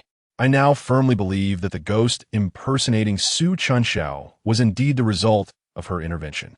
Yet, given her remarkable prowess, why does she choose to assist me, and why does she allow me to twist her into a ball and stuff her into a bag? At that moment, Lu Jichao mustered his courage and charged at her, brandishing a gleaming knife aimed directly at her chest. However, the crimson-robed figure bore no physical form. Lu Jichao's strike met only air, and he was violently thrown to the ground by the robe's momentum. I could not discern whether Lu Jichao had fallen of his own accord or if the red-robed specter had exerted force. At this juncture, Zhang Bin followed closely behind. Being tall, he raised his knife and aimed it straight at her face. This time, I finally discerned the scene clearly. The visage of the red-robed figure suddenly darkened. Her willow-like brows arched, and her eyes widened in fierce intensity. The robe billowed out as if an invisible hand seized Zhang Bin from thin air. I watched in horror as his feet gradually lifted off the ground, his hands frantically clutching at his throat, his eyes beginning to roll back. I had anticipated she would take his life then and there, but to my astonishment, just as Zhang Bin was on the brink of unconsciousness, she released her grip. He collapsed to the ground, coughing and gasping for breath, evidently rendered immobile. At that moment, the mask turned to me once again, smiling, and began to glide slowly in my direction. I found it difficult to articulate my emotions and was uncertain of the red-robed figure's intentions. But I managed to prop myself up and gaze at her. Just as the mask approached me halfway, a sharp blade suddenly pressed against my throat. Jin Xiaofeng lurked behind me, seemingly terrified, yet he spoke with fierce determination.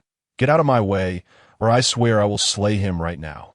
Gazing at the crimson-robed figure before me, a peculiar sense of familiarity flickered through my mind. I had an inkling that our paths had crossed before, yet the memory eluded me.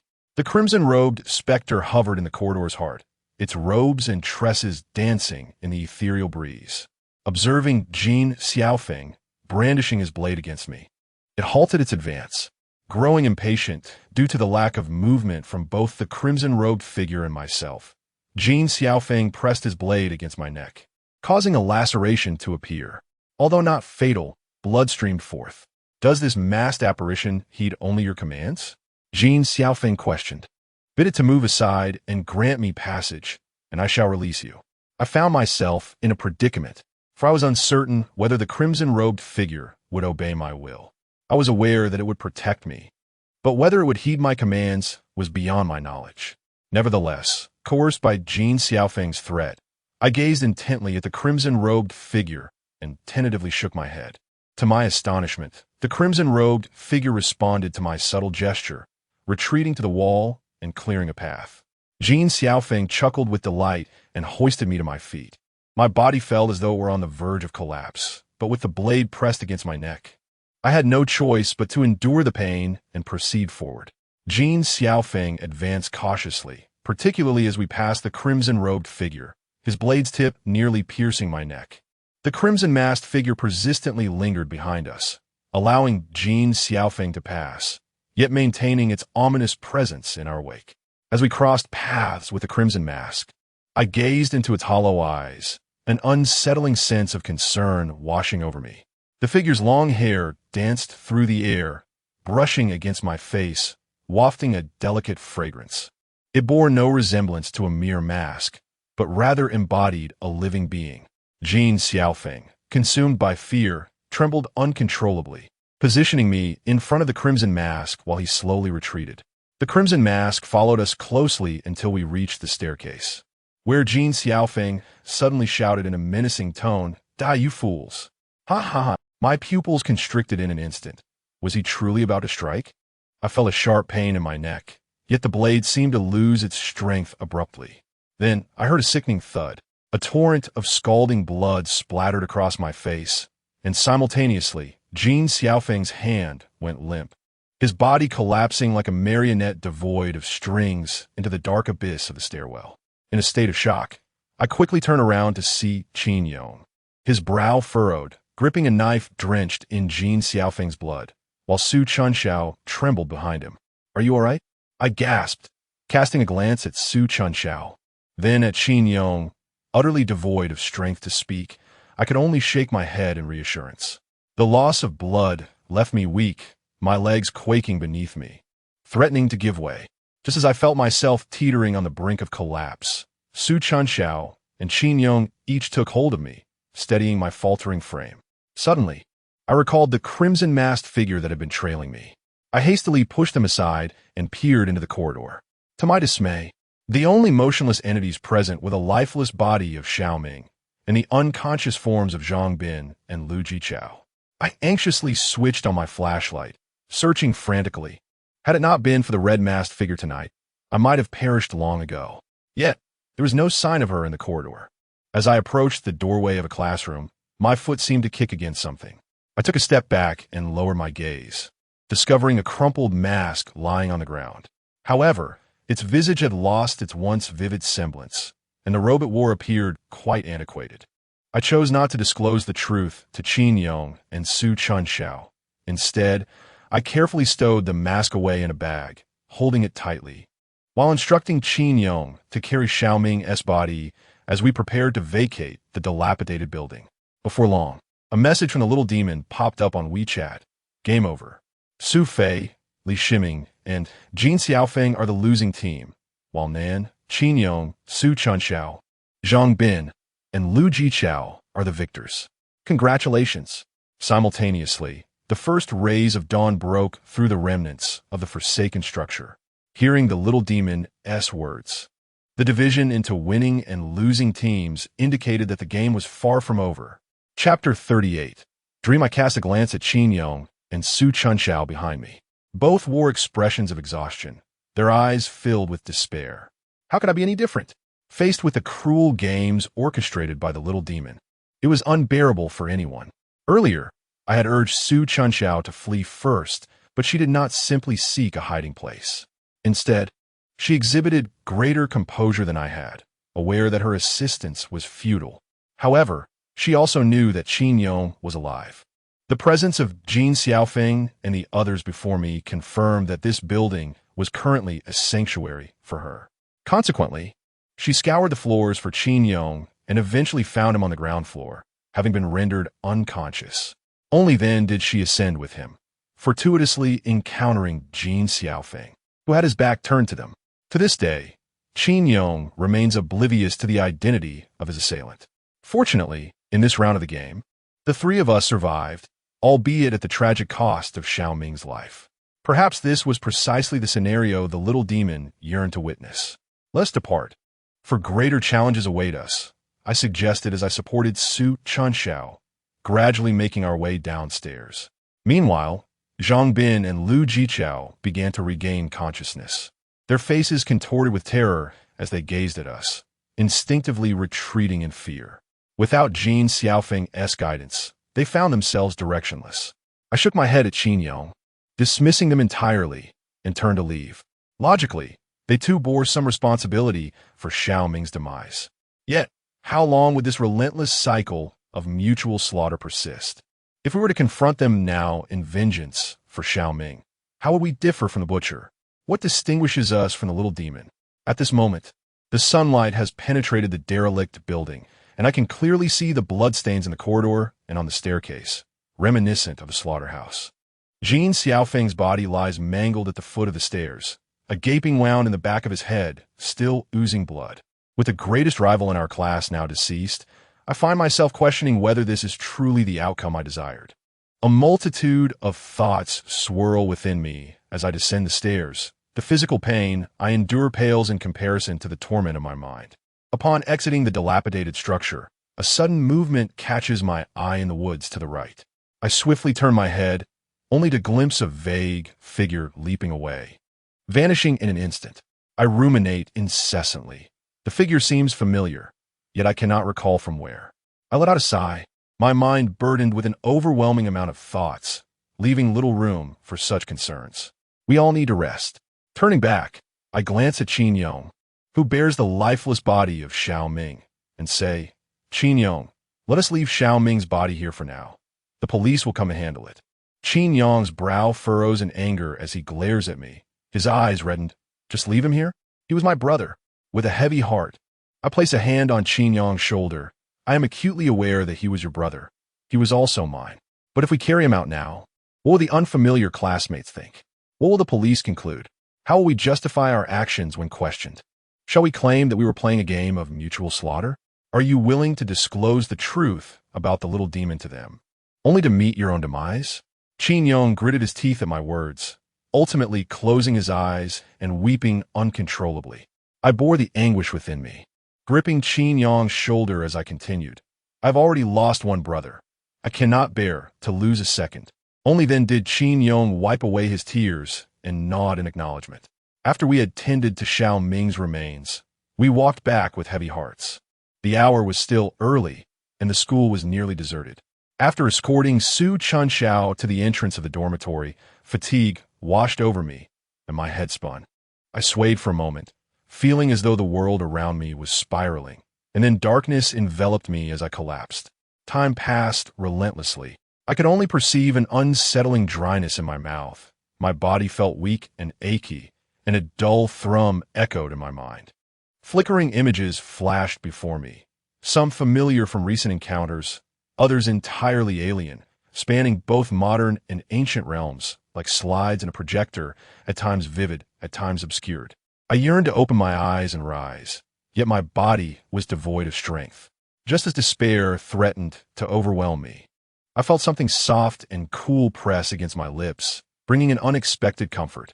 I could not discern how long this sensation lingered, but gradually it withdrew from my mouth. Reluctantly, I wished to lift my head in pursuit, yet my body remained unresponsive, my eyes sealed shut. I could only rely on my senses to perceive her presence. Who could it be? Was it Su Chunxiao? At that moment, a voice suddenly broke through the silence, calling, Xiangnan, Xiangnan. I abruptly sat up, drenched in sweat, only to realize I was lying in a hospital room. A young female doctor approached, tall and graceful, her slightly curled hair neatly secured with a clip, and she walked elegantly in black high heels. Following her were Su Chunxiao and Qin Yong. I glanced around in confusion, questioning whether I had just experienced a dream. Yet, the sensations felt remarkably vivid. I noticed Su Chunxiao's worried expression. The act of her initiating a kiss moments ago was certainly out of character for her. But who could it have been? The doctor approached me with a warm smile, revealing two charming dimples, and gently touched my forehead, asking, How do you feel? Su Chunxiao, visibly anxious, addressed the doctor. Just now, Qin Yong and I were here watching over him. He kept expressing pain and shouting. I was unsure what was happening, so I sought your help. Please, could you assist? Upon hearing Su Chunxiao's account, My face flushed crimson, and I couldn't bear to meet their gazes. The doctor listened intently to her description, and being an adult, her expression shifted as if she had suddenly grasped the truth. She cast a knowing glance in my direction. My face was burning, and the doctor, suppressing a smile, remarked, "Your little Xiangnan is perfectly fine. He likely just had a rather frightful dream. Wouldn't you agree?" Little Xiangnan? I nodded vigorously, unable to meet her eyes, pondering to myself how enchanting this doctor truly was. The female doctor, noticing my shyness, tactfully shifted the conversation, saying, "All right, just rest well, and everything will be fine. It's merely superficial injuries. You must refrain from fighting with others at school in the future. My name is Bai Jing. Feel free to reach out if you need anything." With that, she flashed me a smile, leaving behind a lingering fragrance as she exited the ward. Only then did Su Chunxiao feel reassured enough to grasp my hand, urging me to lie down and rest properly while she peeled an apple for me. It was from her conversation that I learned I had been asleep for an entire day and night. As I munched on the apple, we engaged in casual chatter when suddenly Qin Yong approached me, saying, "Xiangnan, when did you pull this thing out? Wasn't I the one who packed your bag?" Qin Yong pointed to the area beside my pillow, prompting me to turn my head. To my astonishment, there lay the red-robed mask. At that moment, the mask was resting face down beneath my pillow, sending a shiver across my scalp. Could it be that the one who had just done such things to me was this very red-robed mask? Chapter 39. Application for membership. The red-robe mask. I have witnessed her wielding her power with my own eyes. The sight of her long hair, cascading, and her crimson robe billowing in the derelict building is etched vividly in my memory. However, I only know her as a capable mask, uncertain whether she can transform into human form. The lips that had just kissed mine felt so real. Yet gazing upon this aged mask before me, I find it exceedingly difficult to imagine. Su Chunxiao, with a look of concern, inquired, "Xiangnan, what is troubling you?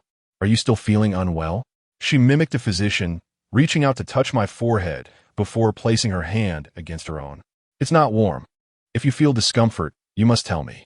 Feeling a tad embarrassed by Su Chunxiao's questioning, I instinctively drew my legs closer and clutched the blanket to my chest, smiling as I replied, "I'm fine.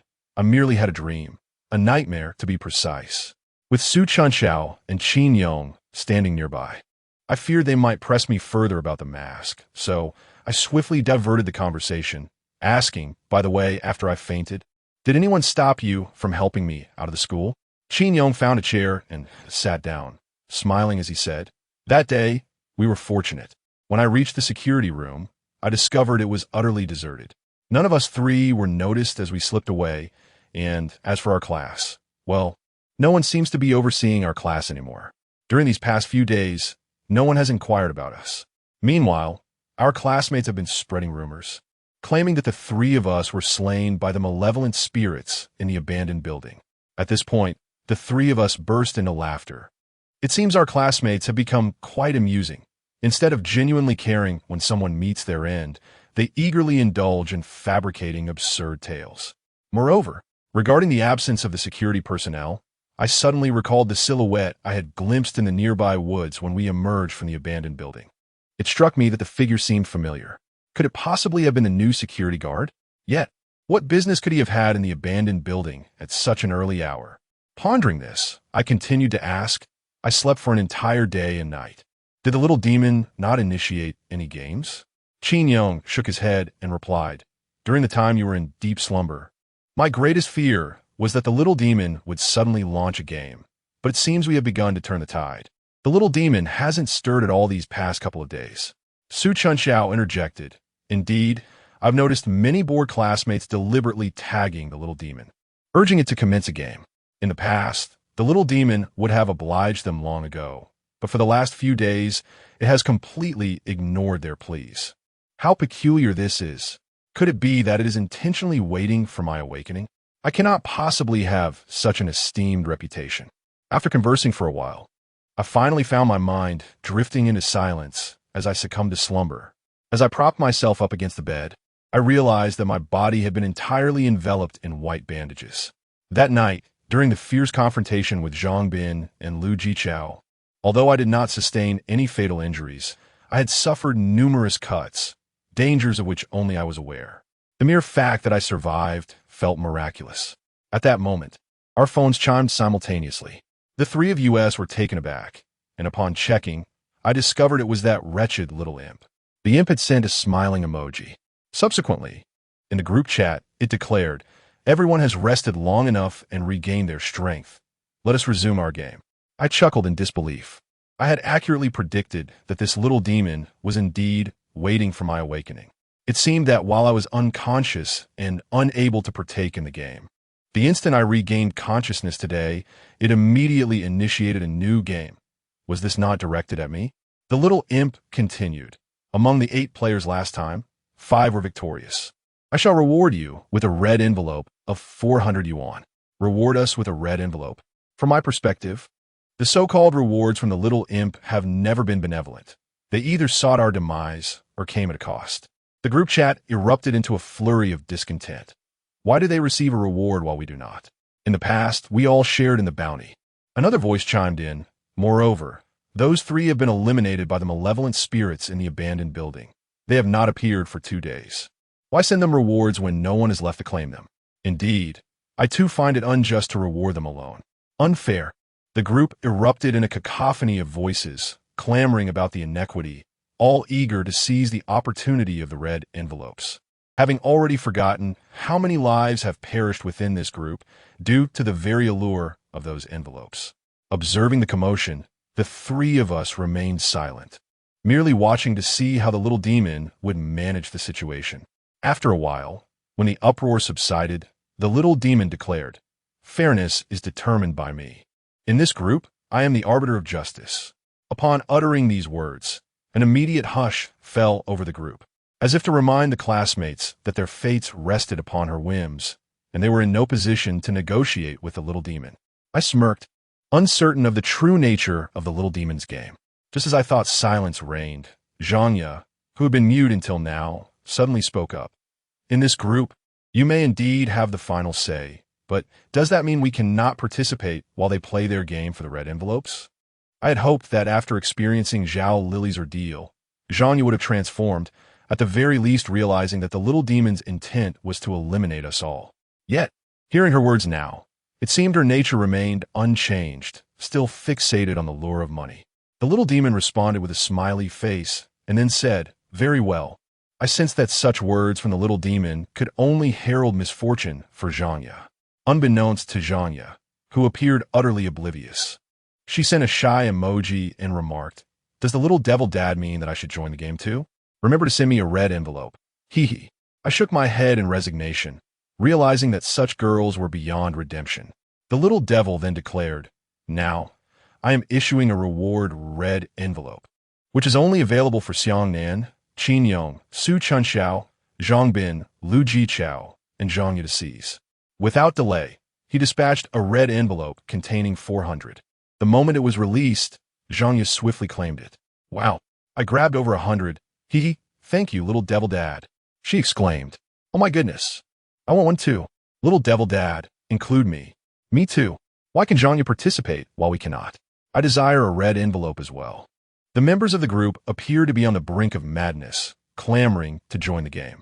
Yet, they dared not defy the little devil's words. To this day, Zhang Yu was the sole one to seize the red envelope. The 3 of us, including Zhang Bin and Lu Jichao, refrained from participating. We understood all too well that something far more perilous awaited us behind that red envelope. I exchanged glances with Su Chunxiao and Qin Yong, smiling as I said, "Come on, we can't escape the little devil's clutches anyway. We might as well seize it first. We cannot afford to be more cowardly than they are." With that, I was the first to snatch the red envelope, followed closely by Su Chunxiao and Qin Yong. Zhang Bin and Lu Jichao, however, held back, only making their move after we had already claimed our share. I opened the red envelope to glance at the rankings. Zhang Yu was in first place, the luckiest of all, followed closely by Zhang Bin and Lu Jichao. Then came Qin Yong and Su Chunxiao, with me languishing at the bottom. As we finished seizing the red envelopes, a few perceptive classmates remarked, "Oh my, they haven't perished. Could it be that their souls are snatching the envelopes?" One of them retorted, Didn't you say those three were not killed by the malevolent spirits? Are you going to live stream your disgrace now? I gazed in silence at my classmates discussing us in the group chat, having no desire to interject. For the pressing matter at hand was to await the little demon's announcement of the game content. Not long after, the little demon sent a smiley face. It read, "Excellent. Today's game is quite simple. The 400 red envelopes are divided into two groups, one for the boys and one for the girls. The top two boys who collect the most will have to engage with the girl who collects the most, all to be completed by midnight tonight. Naturally, only one person can have relations with Zhanya, and if the task is not fulfilled, or if no one engages with Zhanya, all three will face simultaneous punishment by suffocation." Reading the message on my phone, my palms began to sweat profusely. The little demon's games were becoming increasingly ruthless and utterly unpredictable. Had Zhangya not suddenly appeared, the only girl in the game would surely have been Su Chunxiao, and the consequences of that scenario were too dreadful to contemplate. Thankfully, with Zhanya's presence, the girl facing punishment shifted from Su Chunxiao to Zhanya. Chapter 40. The moment Su Chunxiao, who stood beside me, noticed the situation, she closed her eyes in frustration and turned off her phone. I gently ruffled her hair and said with conviction, "Even if Zhanya does not come in this time, I will not allow you to suffer harm, unless it costs me my life." Su Chunxiao wore a sorrowful expression as she lay on my bed and softly murmured, "Xiangnan, when can we rid ourselves of this little demon?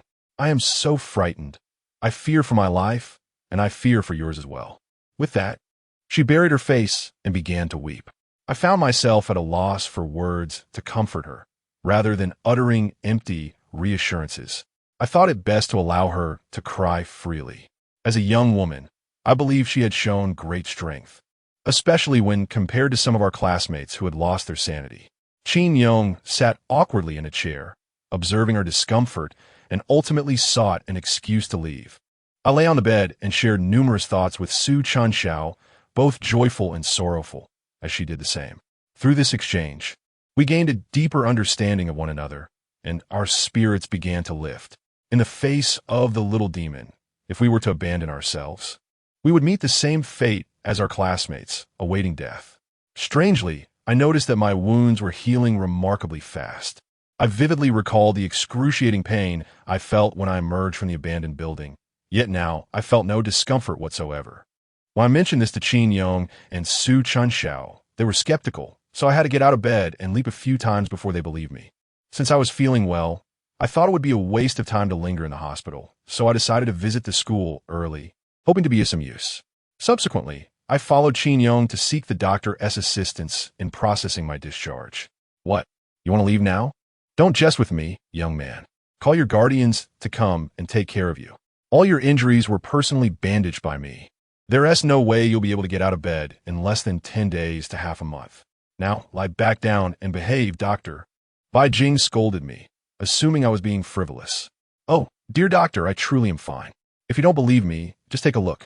It doesn't hurt at all. See?" I was at a loss for how to convey my situation, so I patted the injured area and even jumped a few times to demonstrate. Witnessing my antics, Dr. Bai Jing was left speechless, regarding me as if I were a curiosity, and finally relented, saying, "All right, I'll examine you first. You two, step outside." Qin Yong and Su Chunxiao obediently exited as Dr. Bai Jing pointed to the adjacent hospital bed and instructed, "Remove your outer clothing and lie down." Though this was for my examination, it still felt somewhat uncomfortable. Hesitantly removing my shirt, I lay down on the bed. Dr. Bai Jing, wearing black-framed glasses and sporting slightly upturned red lips, appeared quite alluring. She approached me with a small pair of scissors, and I was enveloped in a delightful fragrance that was simply enchanting. As she unwrapped my bandages, she gazed at me in astonishment and exclaimed, "Goodness, you've truly healed? It's all scabbed over. How on earth did you manage that?" As she spoke, her body leaned closer to me, creating the impression of increased proximity. I exhaled softly and replied, "I am not certain." Bai Jing regarded me with a curious expression, observing me intently as she mused. "Your body's recovery ability is a marvel within the medical community. Even a Captain America depicted in films does not possess such rapid recuperation. I must report this to the director for research purposes, of course, provided you are willing. I stood up and shook my head, unable to meet Bai Jing's gaze. Ever since that dream, I had developed an escalating desire in certain aspects, surpassing the bounds of normalcy, and I found this quite unsettling. Dr. Bai, I apologize, but I truly must head to school now. You have completed your examination, so may I leave? Dr. Bai remained momentarily frozen in place, only snapping back to reality upon hearing my words. She set down her instruments and replied, well then, you may go. Just remember, regarding the research I mentioned, do come back when you have the time to assist us. I nodded while hastily dressing, and after bidding her farewell, I stepped out of the room. Upon exiting the ward, I released a long breath, feeling a sense of clarity wash over me. Su Chunxiao approached with a look of concern, asking, how did it go? Why are you sweating so profusely? Is something wrong? I quickly wiped the sweat from my forehead, forcing a smile as I shook my head in reassurance, insisting that all was well. Grasping Su Chunxiao's hand, I silently resolved within myself to never again glance at others carelessly. Otherwise, I would truly wrong Su Chunxiao. Her sincere affection for me is indeed a blessing for someone like me, and if I fail to cherish it, I would be utterly ungrateful. Despite the minor incidents, everything unfolded smoothly. After our discharge from the hospital, we first visited Xiaoming's home, where his family was keeping vigil, overwhelmed with emotion. With a sense of melancholy, the three of us sat in silence during the car ride. By the time we returned to school, it was around 8 in the evening. As we approached the school gate, I took special notice and observed that the bald old man in the security room was still seated inside. He had not been on duty the morning we emerged from the abandoned building, so the individual I encountered near the derelict structure must have indeed been him. Why did this bald old man venture to the abandoned building? Could it be that he was aware of our activities there? From our first meeting, I had found him peculiar. He claimed to know me as Xiangnan, as though someone had informed him of my name beforehand. This time as we passed by, he did not stop Qin Yong and Su Chunxiao, but instead beckoned me. I regarded him with curiosity, uncertain of his intentions. The old man exuded a fragrant aroma, likely from the small incense burner in his room. With a smile, he gestured for me to step aside, saying, young brother Xiangnan, may I have a word? Indicating the security room, I shook my head at Qin Yong and Su Chunxiao to signal that all was well, and thus I entered. The security room remained immaculately tidy, with the small incense burner on the table catching the eye. Upon my entrance, the bald elder smiled and remarked, young brother Xiangnan, there is a sentiment I must express. In this world, some possessions may be claimed, while others should remain untouched. I found myself somewhat perplexed by his words. What could he be referring to? What had I taken? In confusion, I inquired, I haven't stolen anything. What do you mean? The bald elder threw back his head in hearty laughter and continued, young brother, you misunderstand. I'm not suggesting that you have pilfered anything. Rather, I am alluding to something you have inadvertently acquired. I recommend that you entrust this item to me for safekeeping. It will ensure your safety. Chapter 41. A comprehensive approach. I was bewildered as the bald elder referred to me as little brother with such familiarity, as though he were performing in a martial arts film. Moreover, he spoke of me unexpectedly acquiring something, yet I had obtained nothing at all. Ever since I entered the Little Devil's WeChat group, I had been incessantly losing things, never gaining anything. He even claimed to ensure my safety, which I found hard to believe. Lacking the patience to continue the conversation, I hastily shook my head and said, Elder, I truly haven't received anything, nor do I require your protection. I must return to the classroom. Farewell. Upon hearing my words, the bald elder did not seem offended. He merely smiled and nodded gently in acknowledgement. What a lunatic! I scoffed internally before following Qin Yong and Su Chunxiao out. As the three of us entered the classroom, an immediate hush fell over our classmates. I was momentarily taken aback, but then it dawned on me. After our triumph over Jin Xiaofeng and his gang in the abandoned building, and with the rumors of our demise at the hands of vengeful spirits thoroughly debunked, our status in the class had dramatically shifted. I led the way, discreetly making my way to my seat. Occasionally, I would glance at someone, and they would promptly avert their gaze, seemingly afraid of incurring my wrath. Whispers began to circulate around us, but a mere cough from me silenced the room instantly. Goodness, have I become the leader of the class? I sat in my seat, feeling a sense of emptiness beside me.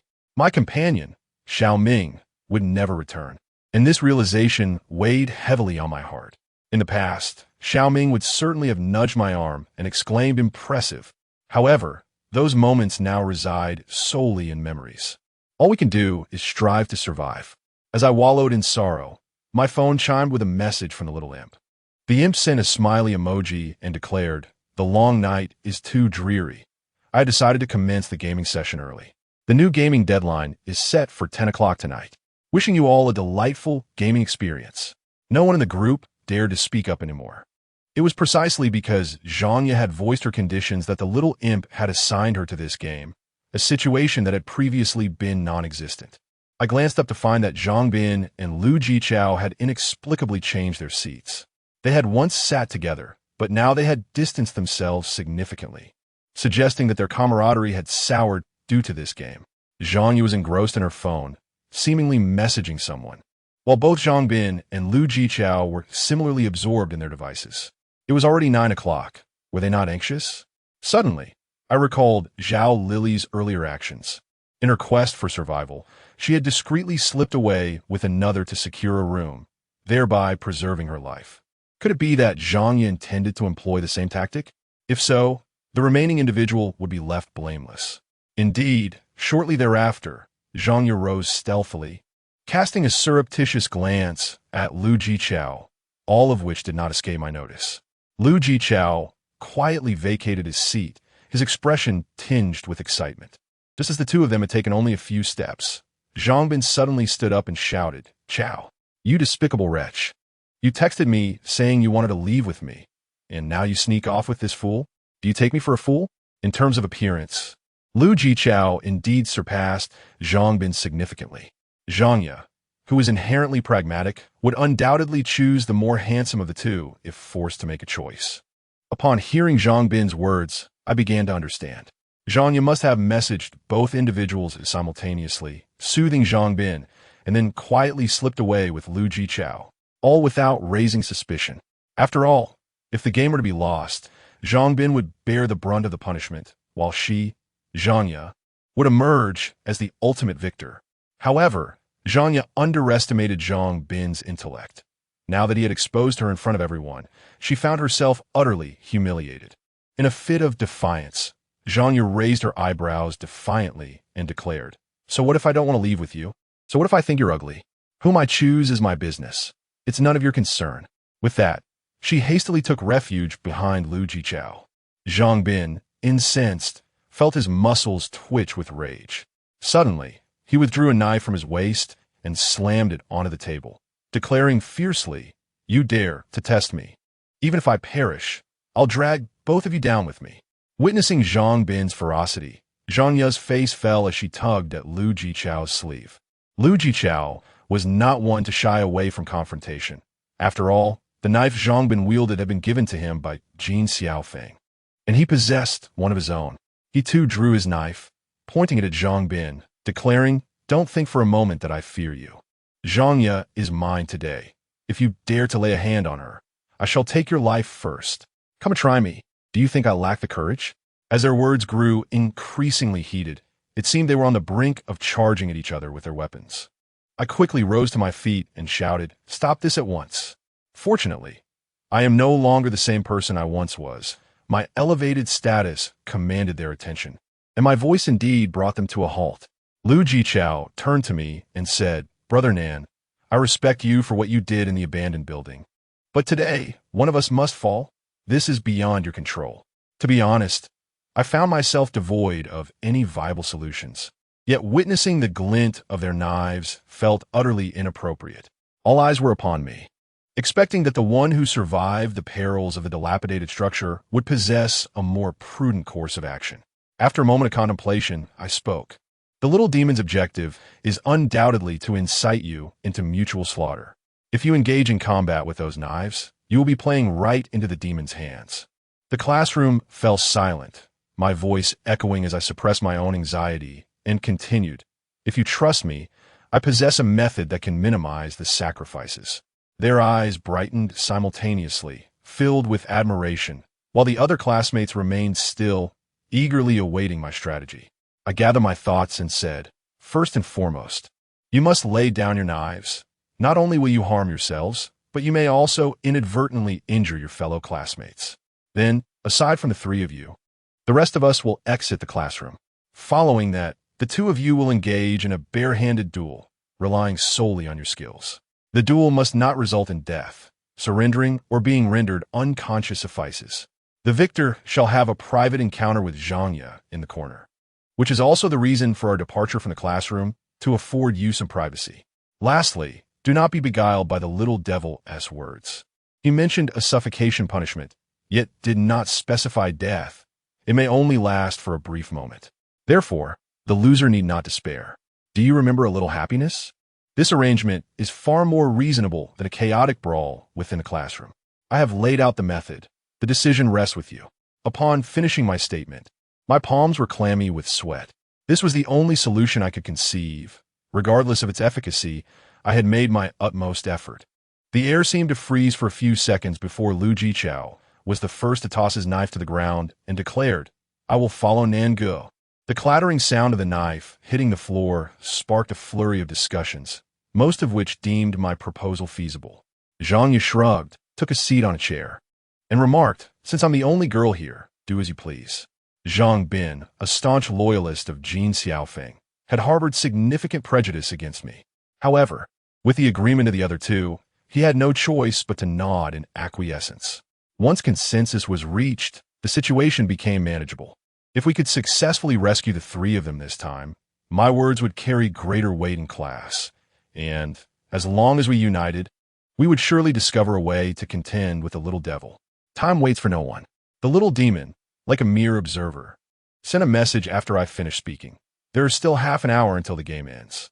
I truly doubted whether the method I had just mentioned was overheard by the little demon. Regardless, I could not dwell on that now. I called a few classmates to help me construct a makeshift enclosure in the corner of the classroom using desks, ensuring that, no matter how fierce the confrontation became, there would be a refuge. Subsequently, I organized everyone to exit the classroom swiftly.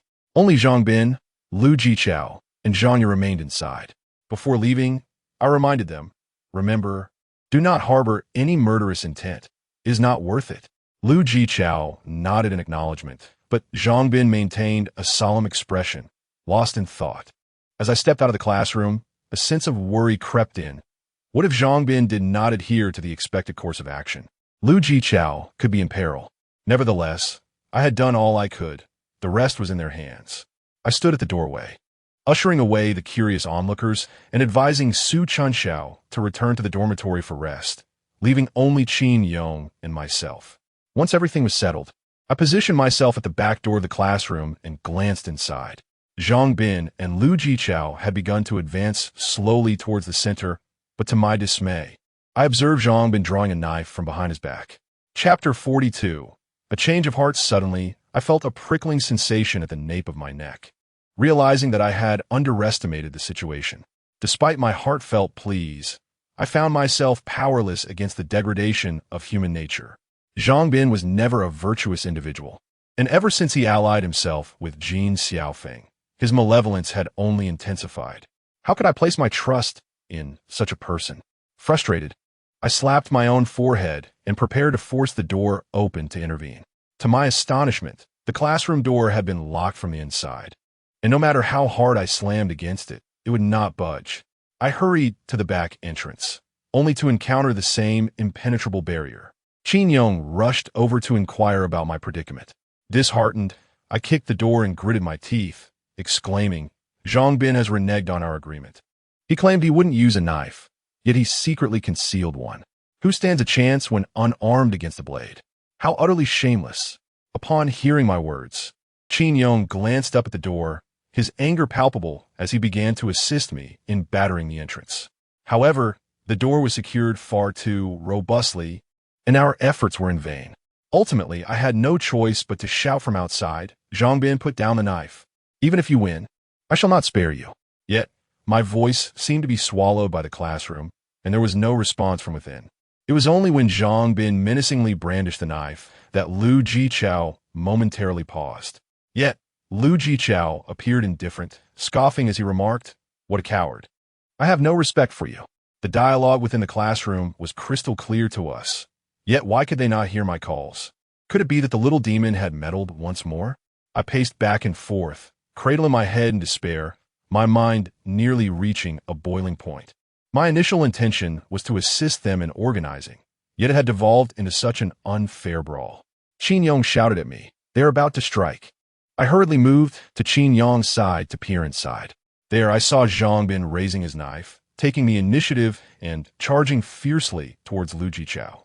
Zhang Bin was significantly shorter than Lu Jichao, and as he lunged forward, Lu Jichao sidestepped and retaliated with a punch that landed squarely on Zhang Bin's face. With just that single blow, blood erupted from Zhang Bin's nose. Goodness, how fierce! Both Qin Yong and I inhaled sharply. Lu Jichao did not pause. He followed up with a swift kick to Zhang Bin's abdomen, causing him to stagger backward several steps. Lu Jichao wore a confident grin, his lips curling as he gazed at the bloody Zhang Bin with a mocking expression.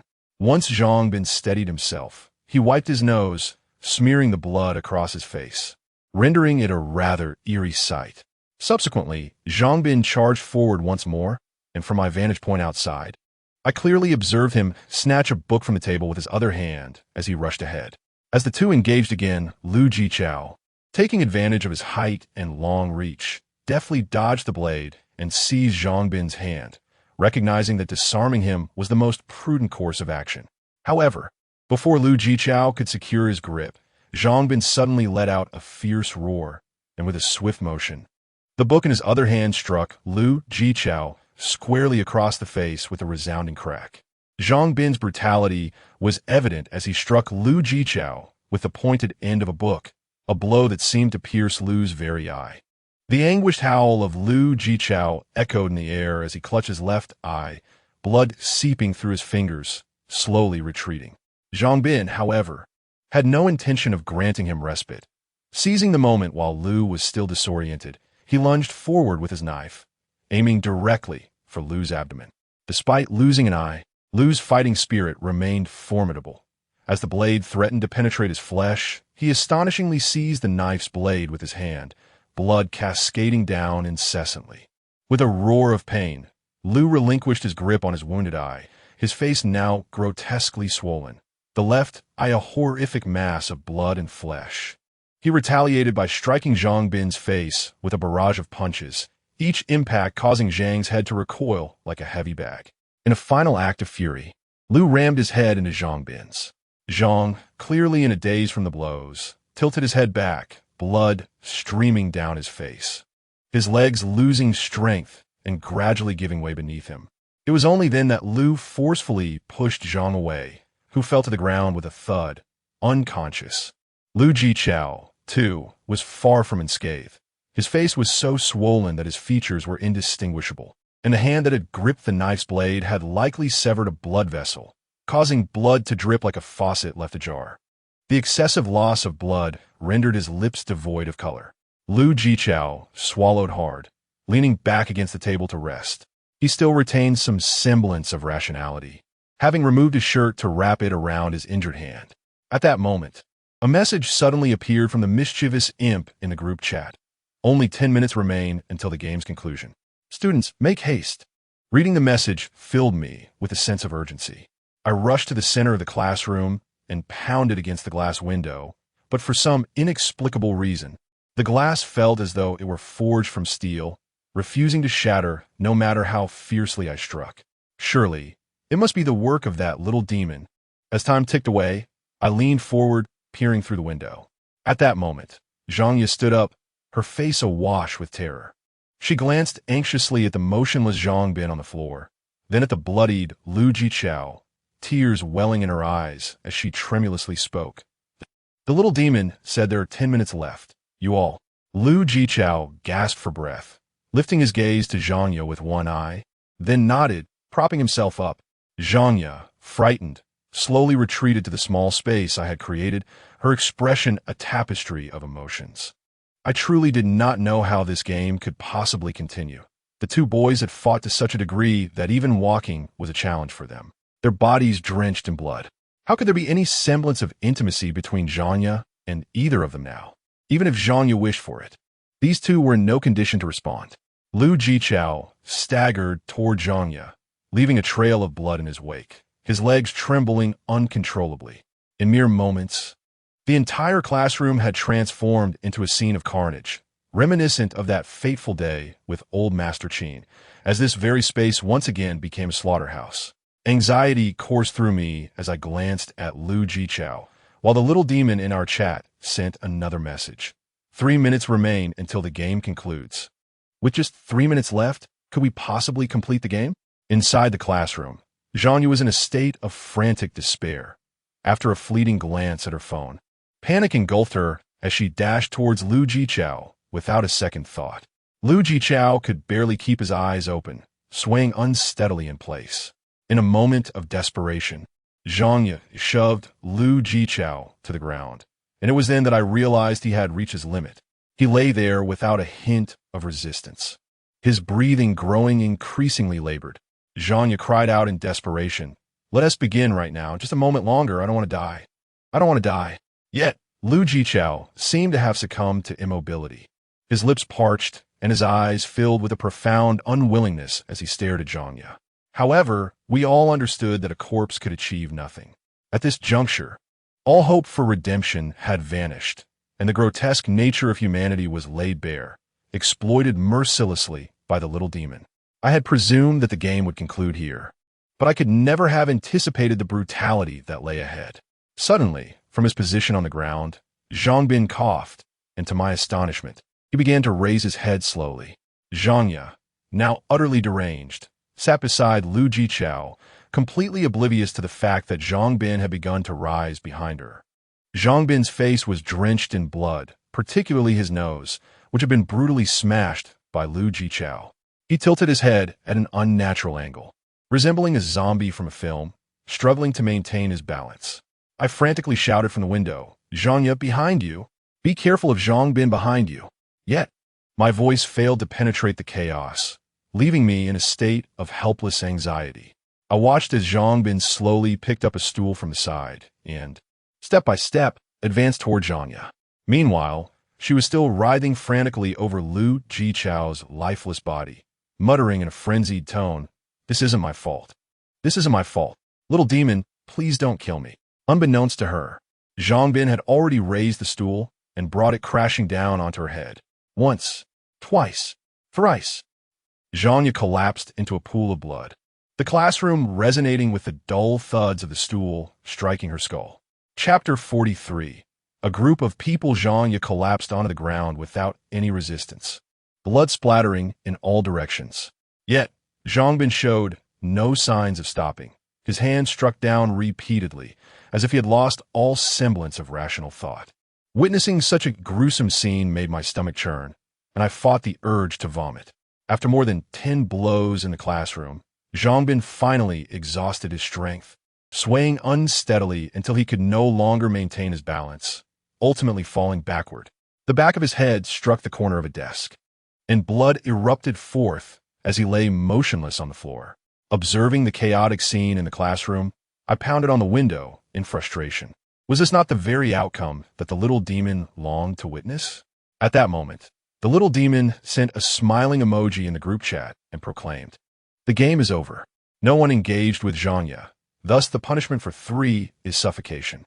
The details of the suffocation punishment. Each person must hold their breath for 10 seconds. I gazed helplessly at the message on my phone, then looked up at the overcast sky, pondering what could be done to save them, to save myself. Upon hearing the little demon announce the punishment, the group erupted in discussion once more. Is it just holding our breath for 10 seconds? I thought it would be a more severe punishment. Sigh. Zhanya must be quite unhappy after failing. Wasn't it supposed to be a showdown between Zhangbin and Lu Jichao, who emerged victorious? It seems we have reached a stalemate. Every message in the group pierces my heart. I had just driven them away, believing it was an act of self-assurance. The decision to confine the 3 of them in the classroom was mine, yet I never anticipated such a turn of events. My intention was for all 3 to emerge unscathed, but it culminated in their tragic demise. Qin Yong patted my shoulder and said, You have done what needed to be done. Their deaths are not your fault. I sighed, intending to lean against the door, but as soon as my back made contact with it, the door unexpectedly swung open. A powerful stench of blood wafted out, and upon seeing the grotesquely mangled bodies in the center of the classroom, I found myself paralyzed with fear, unable to step inside. Just moments ago, I had been forcefully trying to push the door open with Qin Yong, yet now it had opened on its own, and upon inspecting the door, I realized it had not been locked. This confirmed my suspicion that a malevolent force had intervened. Gazing at Zhang Ye's lifeless form, I hesitated, but ultimately steeled myself to enter. I lifted her from the pool of blood, attempting to arrange her in a more dignified manner. It was all I could do. Subsequently, I exited the classroom. At that moment, a group of 7 or 8 individuals suddenly rushed up the stairs. They were all clad in hats and masks, dressed in uniforms resembling military attire, devoid of any insignia, neither police nor medical personnel. Their intentions were unmistakable as they headed straight for our classroom, swiftly dividing tasks. Some began collecting the bodies and placing them on stretchers, while others commenced a meticulous cleanup of the scene, exhibiting remarkable proficiency. I inquired of Qin Yong, "Have you called the police?" Qin Yong shook his head, indicating otherwise. This was indeed perplexing. He had not contacted the authorities, and I certainly had no intention of doing so. How could they possibly be aware of the deaths occurring here, and arrive with such impeccable timing? Could this be the handiwork of the little demon's minions? Ever since we were ensnared by the little demon into participating in the group red envelope game, both the school and the police had descended into a state of abnormality. Our entire class had been isolated, and more troublingly, we were utterly neglected as the deaths continued unabated. In just a few days, the number of fatalities was sufficient to warrant coverage by national news, yet the school had managed to suppress all information, leaving the outside world blissfully unaware of our plight. Moreover, according to certain clues, it appeared that the school had faced a similar crisis 7 years prior, when an entire class perished overnight. Such a significant event, and yet the institution remained operational. I recalled a while ago when a mustachioed policeman was stationed at the school, occasionally investigating, but now, not only had he vanished, but the school lacked even a single security guard. If this trend persisted, it was inevitable that every one of my classmates would meet a grim fate. As I surveyed the individuals in the classroom, I couldn't help but ponder whether they were part of some clandestine armed faction organized by the school itself.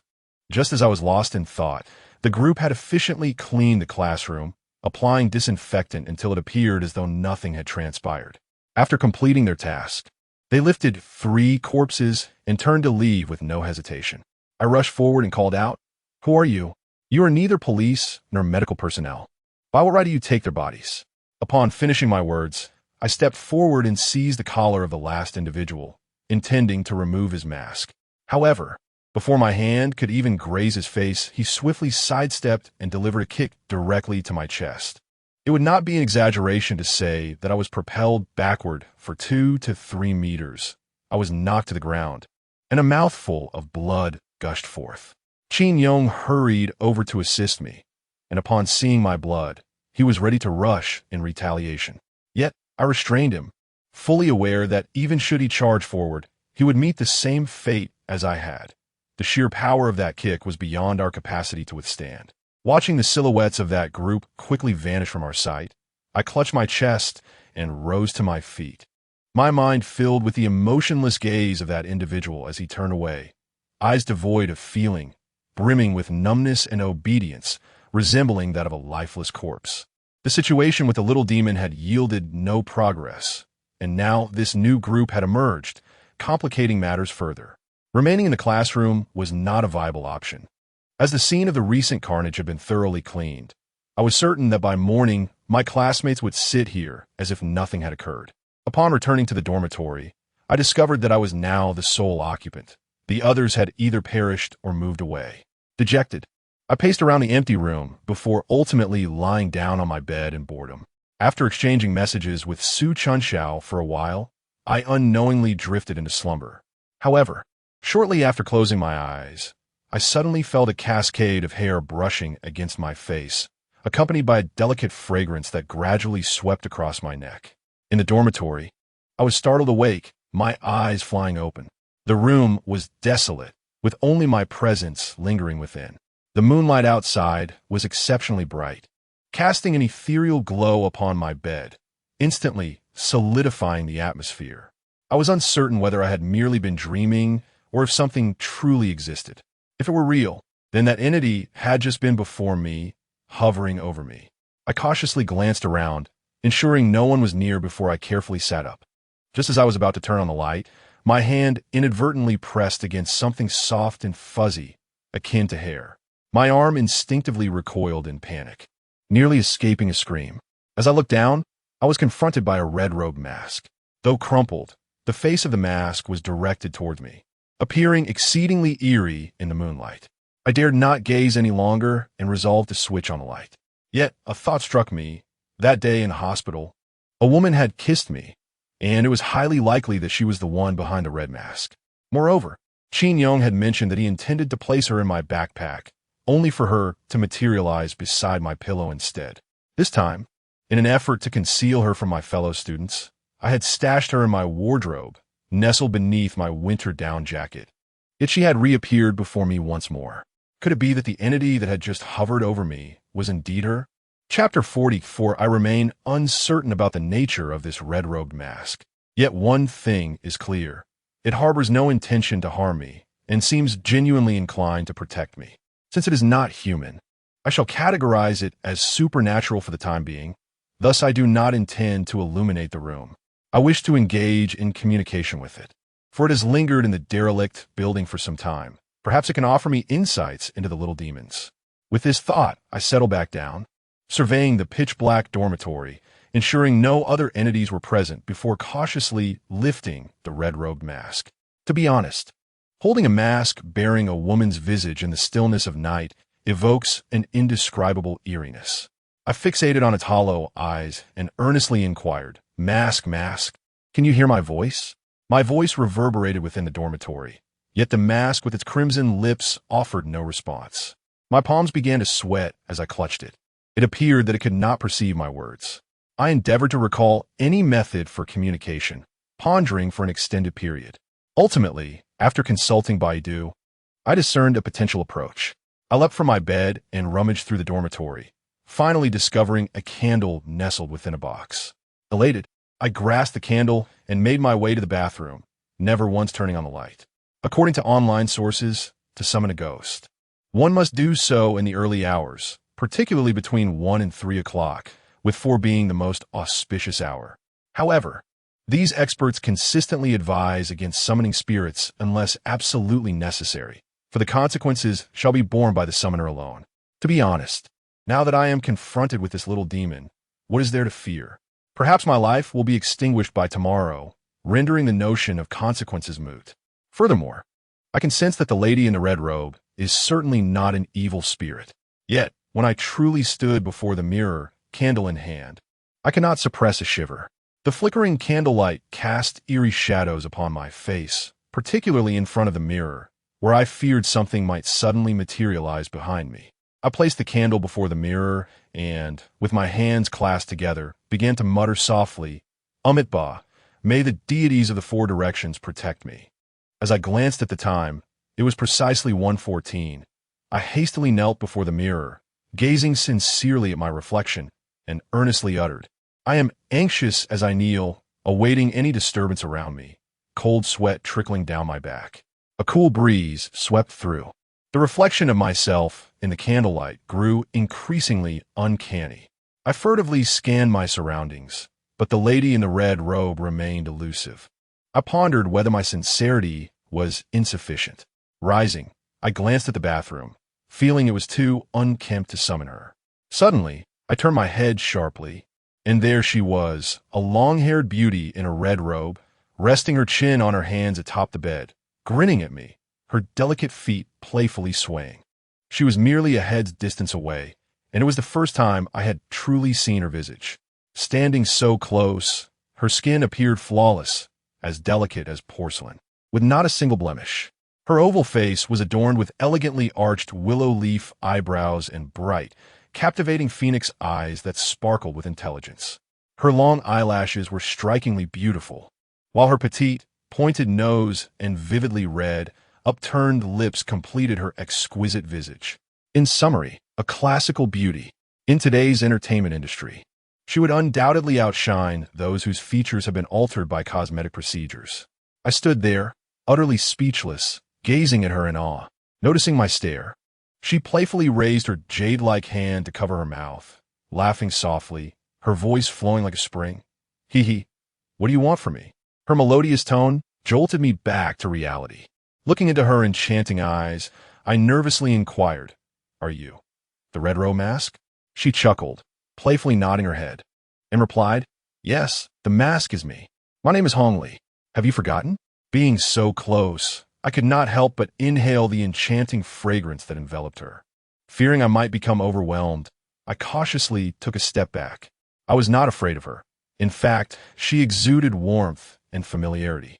The truth was, her breathtaking beauty left me, a mere introverted man, utterly disarmed. When she mentioned her name, Hong Li, and teased me about forgetting, I curiously asked, "Have we met before?"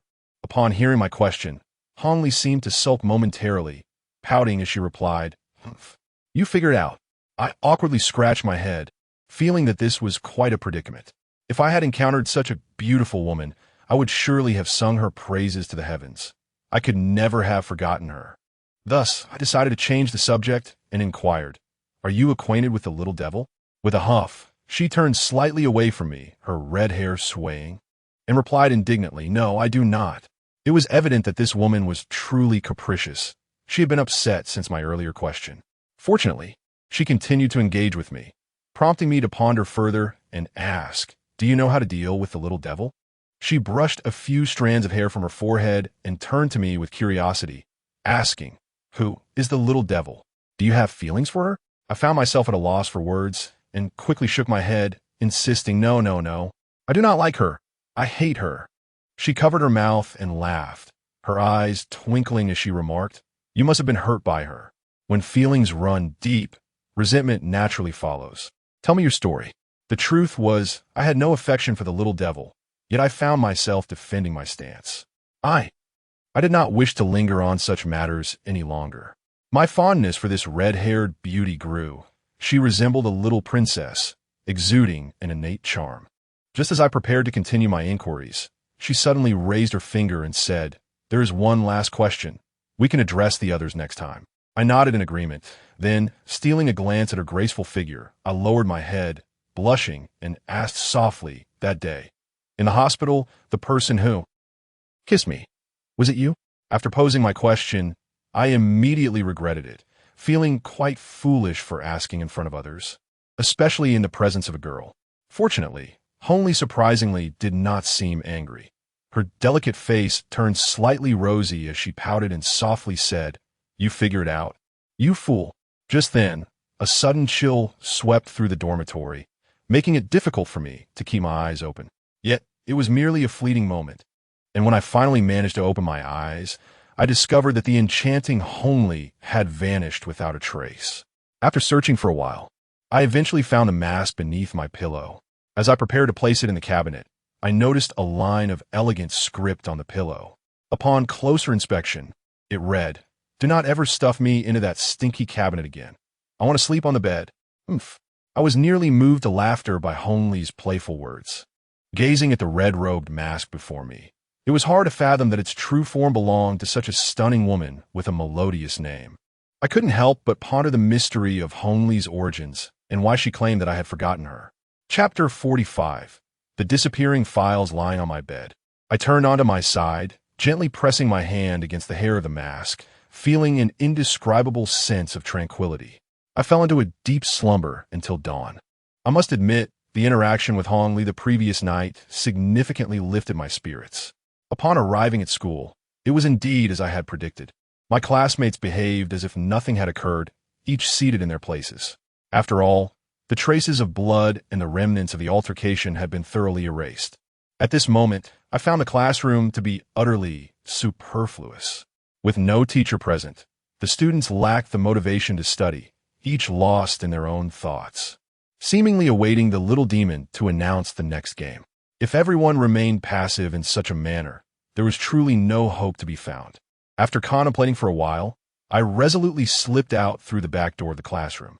It was during class hours, and I made my way directly to the teacher's office.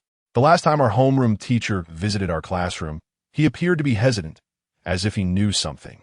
I felt compelled to inquire personally. Was there truly no one overseeing our class? The teacher's office was not far from the classroom. Upon reaching the door, I took a deep breath, deliberately refraining from knocking, and pushed the door open with determination. To my astonishment, I found the homeroom teacher engrossed in a game of mahjong with several other teachers. I stared at them in disbelief, and they returned my gaze with equal bewilderment. One of the younger teachers was the first to rise, pointing at me and exclaiming, "Which class are you from? Do you not understand the concept of manners? You cannot enter an office without knocking." I gazed at him with a sardonic smile, unwilling to engage in futile conversation. "You dare to reprimand me while you're playing mahjong in the office during work hours?" The young teacher, noticing my indifference, slammed his hand on the table and approached me with an intent to reprimand. My glare was fixed upon the homeroom teacher, who, despite the chaos in the classroom, seemed to be enjoying himself without a care in the world.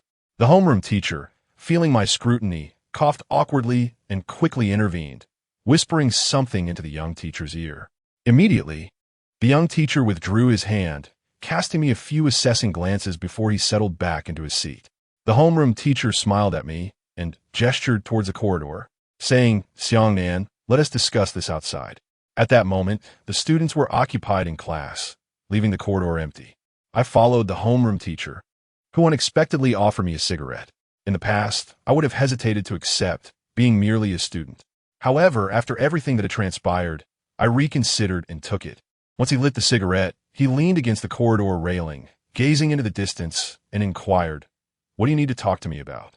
His feigned ignorance reignited my frustration, and I tossed the cigarette to the ground, exclaiming, "So many classmates have perished, and you're asking me what I need?" The homeroom teacher was momentarily taken aback, avoiding my gaze as he furrowed his brow, responding, "I'm aware of this, but we have yet to identify the perpetrator." "Do you understand?" His counter-question caught me off guard. Each classmate's demise was indeed the handiwork of the little demon, yet I could not disclose this to him. Thus, I could only respond helplessly, "I don't know." The homeroom teacher exhaled a puff of smoke and continued, "Since you are unaware, I too am in the dark. Some matters are beyond my control." Sensing the underlying implications in the teacher's words, I inquired, "Who dispatched the team to recover the bodies yesterday?" The teacher shook his head, replying, "How would I know? Aren't they the police?" It was evident that he was feigning ignorance before me. Our school had not seen the police for quite some time. Realizing that I would glean little from him, I had come merely to gauge his attitude. With this understanding, I deemed it unnecessary to prolong our conversation. I smiled at the teacher, retrieved a cigarette from my pocket, placed one beside him, and remarked, "We owe each other nothing." Subsequently, I gritted my teeth and turned to leave, not out of anger at the teacher's reticence, but out of disappointment in his demeanor. However, after taking only a few steps, I heard the teacher's voice behind me. "If you're so eager to investigate, why not head to the archive room?" Truly foolish. I halted in my tracks, realizing the truth in his words. The arson case from 7 years ago was a crucial lead in the little demon's clues. Since there were no longer any witnesses within the school, I could still seek information in the archive room. At the very least, I could uncover the deceased class's identity and their names. Excitedly, I turned back to look at the teacher, only to find he had already retreated into his office, the door slamming shut with a resounding thud. "Thank you." I approached the railing, picked up the key the teacher had left behind, and confidently dashed downstairs. It seemed that not everyone had changed. Perhaps they too were under the little demon's oppressive influence. The archives are located on the 6th floor of a different building. By the time I rushed over, I was already drenched in sweat. To avoid arousing suspicion, I carefully maneuvered past every student and teacher I encountered. Standing at the entrance of the archives, I beheld a door thick with dust and draped in cobwebs, which intensified my anxiety. It appeared that this archive had not been visited in quite some time, leaving me uncertain whether any documents pertaining to the case from 7 years ago still existed.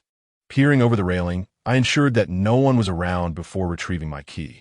In that fleeting moment before unlocking the door, a troubling thought crossed my mind. What if the homeroom teacher's intentions were not benevolent, but rather a plot against me, deliberately leading me into a trap? I quickly shook my head. There was no point in dwelling on such fears. If my fate were to be sealed, it would have occurred long ago, not waiting until now. With determination, I inserted the key and turned it. The door creaked open reluctantly, releasing a cloud of dust that hung in the air like smoke. I lingered outside for a moment, allowing the dust to settle before cautiously covering my nose and stepping inside. I glanced over my shoulder to ensure I was alone in the corridor before securely closing the door behind me. The interior of the archives exuded an air of neglect. It had clearly been a long time since anyone had attended to it. Numerous materials and books, previously perused by curious hands, lay untouched and disorganized, while the old desks and chairs were scattered haphazardly. Fortunately, the space was not overly expansive, leaving little time for admiration. I hastily began my search, scouring through the multitude of files. Luckily, the earliest documents dated back to precisely 7 years ago. I approached the archives from 7 years ago, meticulously sifting through each document, leaving no stone unturned. After an extensive search of over 10 minutes, I finally stumbled upon a disheveled file, seemingly perused by someone else, its contents not yet properly organized. I was drawn to it by the scattered pages, upon which the words "fire incident" were inscribed. Hastily, I extracted the document and, upon opening it, discovered scan information. Class 9 of senior year, all students perished in an accidental fire. Why were the records of this tragic incident so sparse? I furrowed my brow in disappointment, yet I felt a sense of relief in finally identifying the class involved. It was indeed Class 9 of senior year. The air in this place was stifling, compounded by years of accumulated dust, provoking a cough from my throat.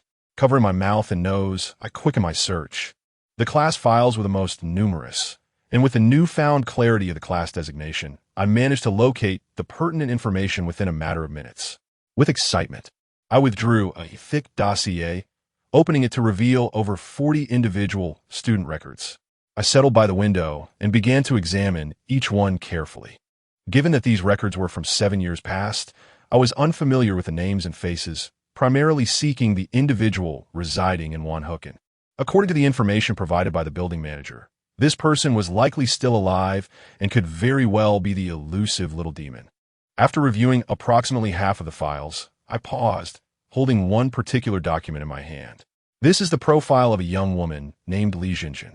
Even in her official photograph, her beauty is striking, yet I cannot shake the feeling that I have encountered her before. As I pondered over her information, a realization struck me. This girl is none other than the enchanting ghost who masqueraded as Su Chunshao in the abandoned building. Though she ultimately met her demise at the hands of Red Carp, her visage remains etched in my memory.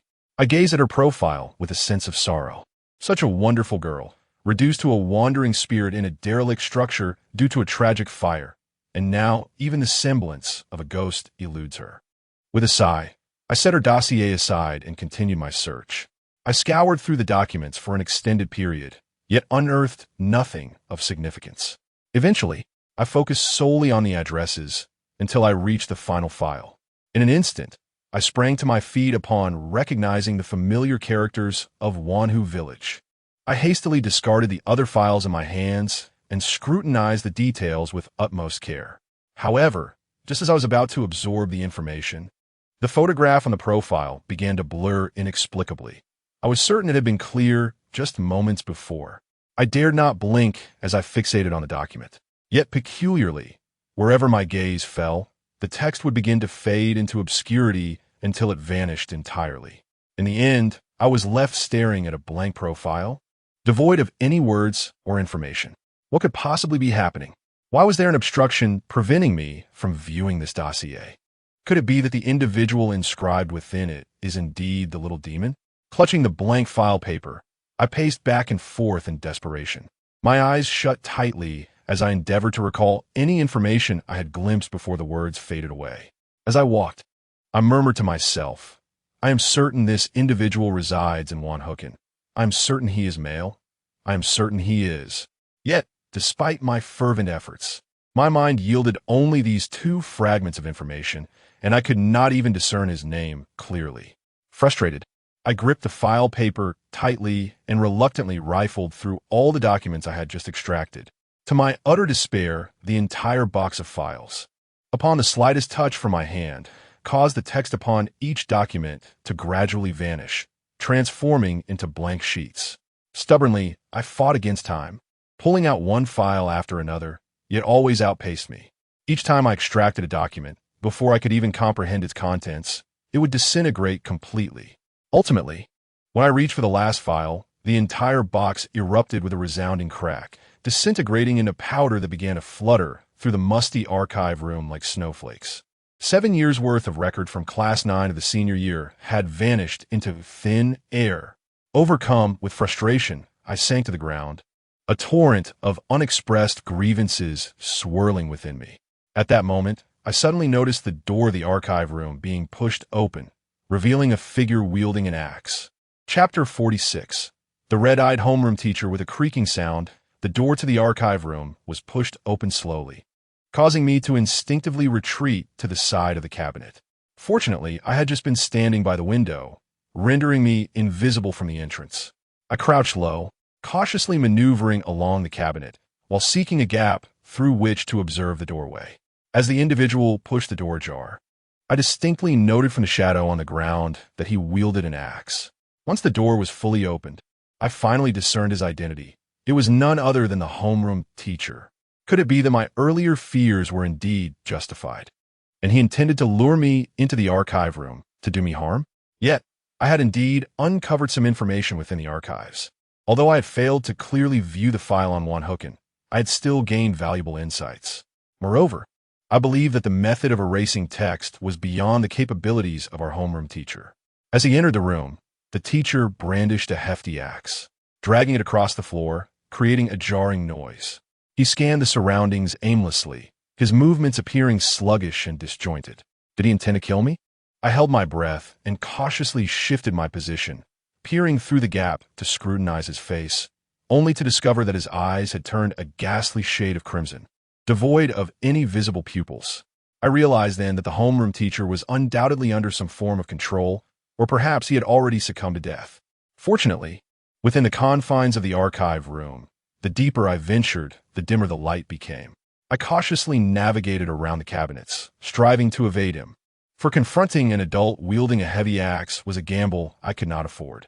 As I observed my homeroom teacher moving toward another direction, I swiftly retrieved my phone and messaged Chinyo.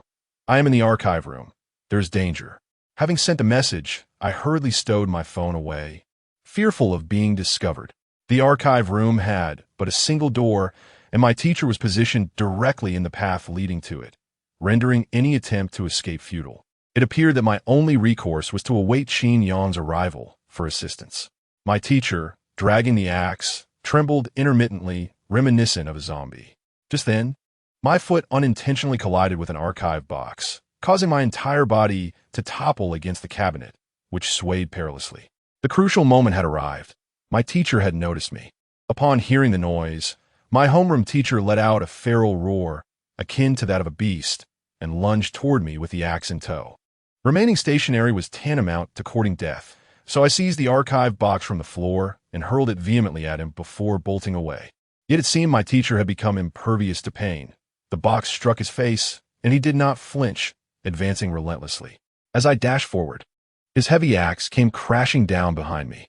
The axe cleaved through the cabinet with a resounding thud, splintering it into two halves, sending wooden shavings flying in all directions. A cold sweat broke out on my back as I realized if I didn't slow down, I would be struck next. The intentions of the homeroom teacher were unclear, compelling me to sprint forward with urgency. I had initially believed I could outpace him and reach the door, yet I was gravely mistaken. Though his movements were sluggish at the door, he pursued me with alarming speed. With merely 5 meters separating me from the exit, excitement surged within me. However, before I could reach it, a large axe descended from the side, prompting me to hastily evade. My heart raced with the thought of how perilous the situation was. Before I could regain my composure, the homeroom teacher raised the axe once more, preparing to strike directly at me. In sheer terror, I dashed back to the safety of the cabinet, drenched in perspiration. What was I to do? This enraged homeroom teacher seemed intent on my demise, exhibiting formidable strength that had left me utterly defenseless. I circled around the cabinet, continuously evading him, while behind me, cabinets fell victim to his relentless strikes, leaving the entire archive room in disarray. At that moment, I heard someone call my name, Xiangnan. Glancing up, I spotted Qin Yong, burdened with a large bag, standing at the entrance, his brow furrowed as he surveyed the chaos within the archive room. Finally, a savior had arrived. I hastily quickened my speech, exclaiming, "The homeroom teacher has mutated. It's extremely dangerous. When the fight breaks out, show no mercy." Qin Yong nodded in agreement, retrieving a wooden sword and club from his bag, before rushing towards me with determination. As I observed the distance between us narrowing, it also signified that the mutated homeroom teacher was drawing nearer, relentlessly brandishing his axe behind me like a harbinger of death. In that moment, Qin Yong assessed the situation, tossing me a peachwood stick before maneuvering around from behind. I grasped the stick he had thrown, casting a glance at the teacher's heavy axe, and instantly felt inadequate. Surely, this slender rod would offer little defense against such a formidable weapon. Nevertheless, having something was better than nothing. Clutching the wooden stick, I and Qin Yong, sharing a silent understanding, continued to circle around the cabinet. At one moment, as we turned a corner, Qin Yong leapt and aimed a kick at the teacher from behind. Witnessing his action, I quickly halted, preparing to assist. However, to my astonishment, the teacher merely leaned forward slightly, disregarding Qin Yong entirely, and continued his charge towards me. As I readied to retaliate, the imposing presence of the teacher made me falter, prompting me to pivot and flee once more. After 2 laps of this frantic escape, it became evident that the teacher's focus was solely on me. No matter how Qin Yong provoked him, he remained undeterred. I pondered within myself, realizing that the individual directing him harbored a singular intent, my demise. Thus, I called out to Qin Yong, "This teacher seeks solely my destruction. Unleash your assault without hesitation. He is no longer a normal being. Brute force will not suffice against him. Try employing your grandfather's relics." Upon my prompt, Qin Yong appeared enlightened and hastily retrieved a stack of talismans and a copper sword from his bag. The copper coin sword was the first artifact I witnessed Qin Yong brandish. The ancient coins were elegantly strung together with a slender red thread, exuding an exquisite charm. I observed as Qin Yong trailed behind our teacher, seizing the opportunity at a corner to leap onto a stool, subsequently launching himself at the instructor. Goodness! I gasped from my position behind him. Qin Yong's audacity was astounding. After being tackled to the ground by Qin Yong, our teacher continued to glare at me with wild eyes, struggling to rise, his crimson gaze glimmering ominously. Qin Yong swiftly kicked the axe from his grasp and then raised the talisman, forcefully shoving it into the teacher's mouth. I watched in horror as the instructor threw back his head and let out a piercing scream, smoke billowing from his mouth as if it were ablaze, while simultaneously, he violently thrust Qin Yong away. Realizing that this was not the time for spectatorship, I rushed forward, bending low to sweep the legs of our teacher. With a resounding thud, he fell once more to the ground. Qin Yong and I each held down one of his arms, and seeing the talisman take effect, he handed me a stack of them, urging me to act. Gazing into the teacher's blood-red eyes, which resembled 2 terrifying orbs of crimson, I swallowed hard, steeling myself to thrust another talisman into his mouth. However, it seemed that the talisman could only burn within him, failing to subdue his frenzy, and instead inciting him to greater agitation. As the teacher's struggles intensified, I glanced at the copper coin sword on the ground, quickly retrieving it and handing it to Qin Yong, exclaiming, "Hurry, use this." Qin Yong hesitantly remarked, "This?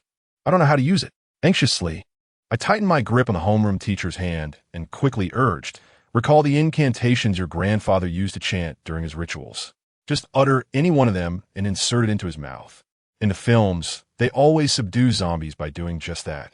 With a mixture of skepticism and determination, Qin Yong reluctantly accepted the copper coin sword and seemed to strain to remember. To be honest, I was merely speaking off the cuff, given the current predicament. If we delayed any further, our stamina would inevitably be depleted by the homeroom teacher. Thus, we could only gamble on a dying horse, hoping for a miracle. After a few moments of contemplation, Qin Yong suddenly turned to me, appearing quite anxious. I reassured him, "It's all right. If you remember something, just give it a try. What is there to fear?" With a determined nod, Qin Yong raised the copper coin sword, pressed it against his forehead, and closed his eyes, chanting, "Wind and fire command of the universe, celestial sword, ha!" Upon finishing, he instantly opened his eyes and thrust the copper coin sword into the homeroom teacher's mouth. A sizzling sound echoed. I even discerned a faint green glow emanating from the edge of the sword. The moment the copper coin sword entered the teacher's mouth, his bloodshot eyes widened in a frenzy, and he violently hurled us away, dark smoke billowing from his mouth. Qin Yong and I tumbled to the ground, anxiously watching the homeroom teacher. If this didn't work, we had no other options left. Ultimately, the teacher merely stood, clutching his throat, and let out a series of anguished howls before collapsing to the ground. Chapter 47. It seemed rather inappropriate, didn't it? Witnessing our homeroom teacher finally collapse. Both Qin Yong and I exhaled a sigh of relief. Yet, a twinge of guilt gnawed at my conscience. In my eyes, the demise of our teacher mirrored that of the dormitory head. They both perished in an attempt to aid me, to provide me with information, only to fall victim to the shadowy figure behind it all. A beam of sunlight streamed through the window, instantly suffusing the archive room with swirling dust. The students of Class 9 in their final year, along with the now departed, were akin to this dust. Once they settled upon the ground, they would remain unseen forever. Overwhelmed by emotion, I rose and pulled Qin Yong to his feet. "We must depart. We cannot linger here." Qin Yong sighed in agreement, stepping forward to retrieve his discarded bag and the unused talismans one by one. He then stood before the homeroom teacher, gripping the copper coin sword with determination as he withdrew it forcefully. Although the sword had been the instrument of the teacher's demise, it emerged unblemished, as if it had never been wielded. Once we had inspected the scene, we swiftly retreated. Qin Yong made a brief stop at the dormitory to stow away his bag, while I found myself at a loss for what to do on the playground. Ultimately, I decided to return directly to the classroom. The absence of the domineering Jin Xiaofeng rendered the atmosphere noticeably quieter, yet new factions had begun to emerge among the students. After briefly observing these new groups, I succumbed to fatigue and laid my head down on my desk, drifting into slumber. Having just engaged in an intense struggle with the homeroom teacher, I had expended considerable energy. It was not until the late afternoon, just before the end of the school day, that I stirred awake. Coincidentally, it was Friday, and as I glanced around the classroom, I noticed that many classmates had already departed, taking advantage of the absence of supervision. Upon seeing Su Chunxiao still seated, I approached her with a smile and said, "Allow me to escort you home today." Su Chunxiao appeared momentarily taken aback by my offer, but ultimately, she responded with a gentle smile and a nod of agreement. In truth, her father had been the one to pick her up every week, and my initiative to extend this invitation stemmed from the myriad events that had transpired recently. I simply wished to stroll alongside her. Su Chunxiao made a quick phone call to her father, and thereafter, with a sweet smile, she grasped my hand. Our classmates looked on with expressions of envy. With our fingers intertwined, we ambled along the path leading to her home. The setting sun cast its warm glow upon us, and I glanced at Su Chunxiao, playfully remarking, "Chunxiao, do you recall the first time the little demon released the game? You kissed me for 30 seconds. Was that intentional? You must have harbored feelings for me long before." She rolled her eyes, feigning annoyance, and retorted, "Ugh, who has feelings for you? Your grades are abysmal, you're quite foolish, and you sit at the back of the class. I could never like you." I paused, cupping her face in my hands, and with a mock sinister grin, I said, "I refuse to believe that. You must have been captivated by my stunning visage, hee hee." Su Chunxiao burst into laughter, wrapping her arms around my neck and softly whispering, "Humph. If it weren't for your decent looks, would this lady ever take an interest in you?" Indeed, my guess was spot on. As we continued our conversation, I found myself gently sealing Su Chunxiao's lips with mine. Our smiles remained ever present, and, as I held her close, she reciprocated my embrace. I yearned for that moment to stretch into eternity, for us to kiss without ever opening our eyes. Time seemed to slip away, and after an indeterminate period, I playfully exhaled softly towards her, causing her to erupt into a fit of laughter, playfully striking me with her hand. "How annoying," she exclaimed. With a chuckle, I grasped her hand once more and said, "It's time to head home. Your parents will start to worry." I then led her back, as her home was not far from the school. After a leisurely 20-minute stroll, we arrived at an upscale residential complex. When we reached the stairway, I reluctantly released her hand and said, "All right, you should go back now." Su Chun Xiao offered a shy smile, hesitating as she made her way towards the elevator. Glancing back at me twice, just a few steps away, she turned back, rushing into my arms again, and murmured, "I can't bear to part with you." I patted her shoulder gently, saying, "We'll see each other on Sunday. Make sure to rest well at home, all right?" After much hesitation, she stood on her tiptoes and kissed me once more. Just then, I heard footsteps approaching from nearby. Struggling to suppress my inner longing, I slowly pushed away the dazed Su Chun Xiao. Her cheeks flushed crimson as she gazed at me, lips pressed together. Sensing someone was about to arrive, she suddenly took my hand and pulled me into the maintenance room beside the elevator. "The light here is dim, and the space is quite confined. Su Chun Xiao and I are so close that her fragrant breath gently warms my face. Beside us is the elevator, where people ascending chatter and laugh, completely oblivious to our concealment. Su Chun Xiao clings to me, refusing to let go. Just as I prepare to deepen our intimacy, her phone rings. Startled, Su Chun Xiao quickly withdraws her head and answers the call, realizing that a considerable amount of time has passed. She speaks softly into the phone, "Mom, I'll be home soon. Where have you been? Don't let Dad pick you up. Hurry back. I've already prepared dinner." "All right, I understand." Once the call ends, Su Chun Xiao exhales in relief, glancing at me with a mischievous smile. Chapter 48, number 494. After a heartfelt farewell to Su Chun Xiao, I left her community with a sense of happiness. The sky was darkening, and I lit a cigarette while standing by the roadside. Suddenly, a thought struck me. I recalled that last week, my visit to the Internet CAF to investigate matters concerning one Hooken inexplicably led me to a funeral home. Most troubling was the fact that someone had impersonated me and visited my home. If it were merely a personal vendetta against me, it would be inconsequential. However, this posed a threat to my family. With this realization, I could no longer afford to delay. I discarded my cigarette, hailed a taxi, and hurried home. In approximately 10 minutes, I arrived at my residence. After settling the fare, I swiftly made my way inside. Upon knocking, it was my mother who opened the door. She greeted me with a smile, saying, "You're back from school. I prepared dinner, just waiting for you." My father, who was in the living room, called out, "Son's home. Come quickly, the food is getting cold." After acknowledging them, I took a seat at the dining table and quietly inquired of my father, "Dad, is anyone visiting us today?" He glanced at me, puzzled, while holding a newspaper, and finally shook his head, replying no. Only then did I feel a sense of relief and began to eat.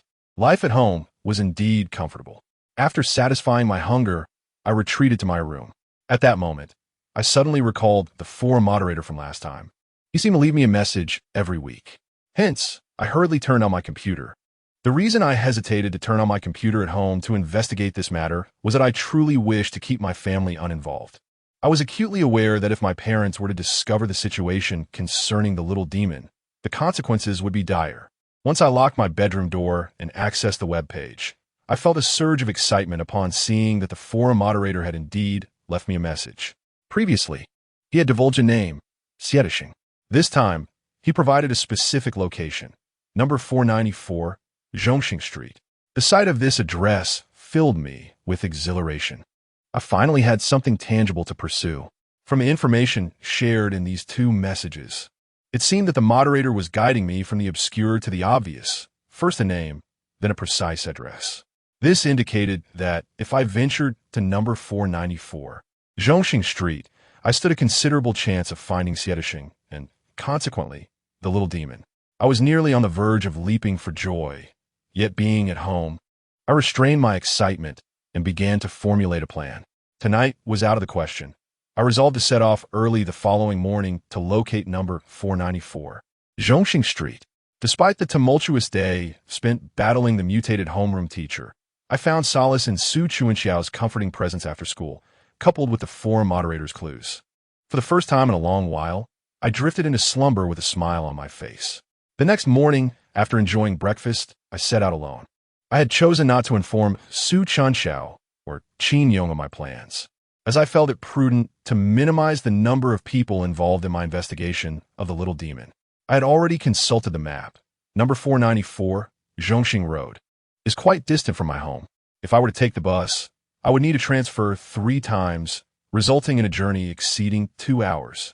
Moreover, I am uncertain whether this number 494, Zhongxing Road, is indeed the location of the mortuary I visited last time.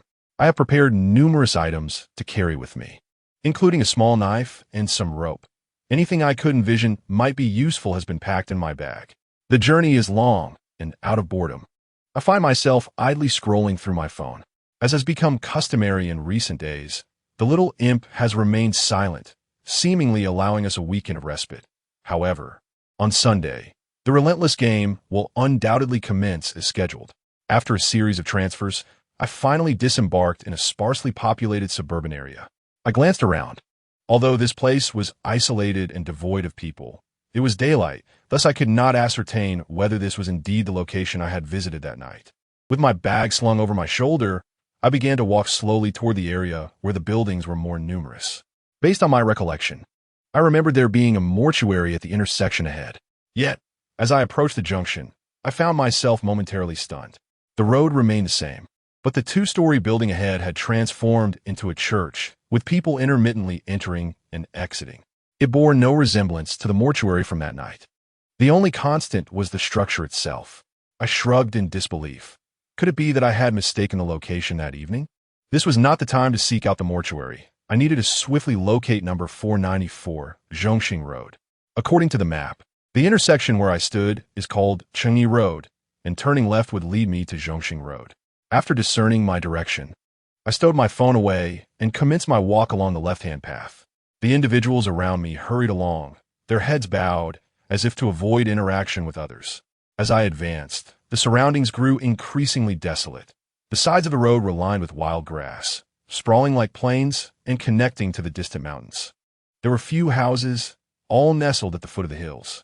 Noticing the dwindling number of passers-by, I hastily flagged down a middle-aged man approaching.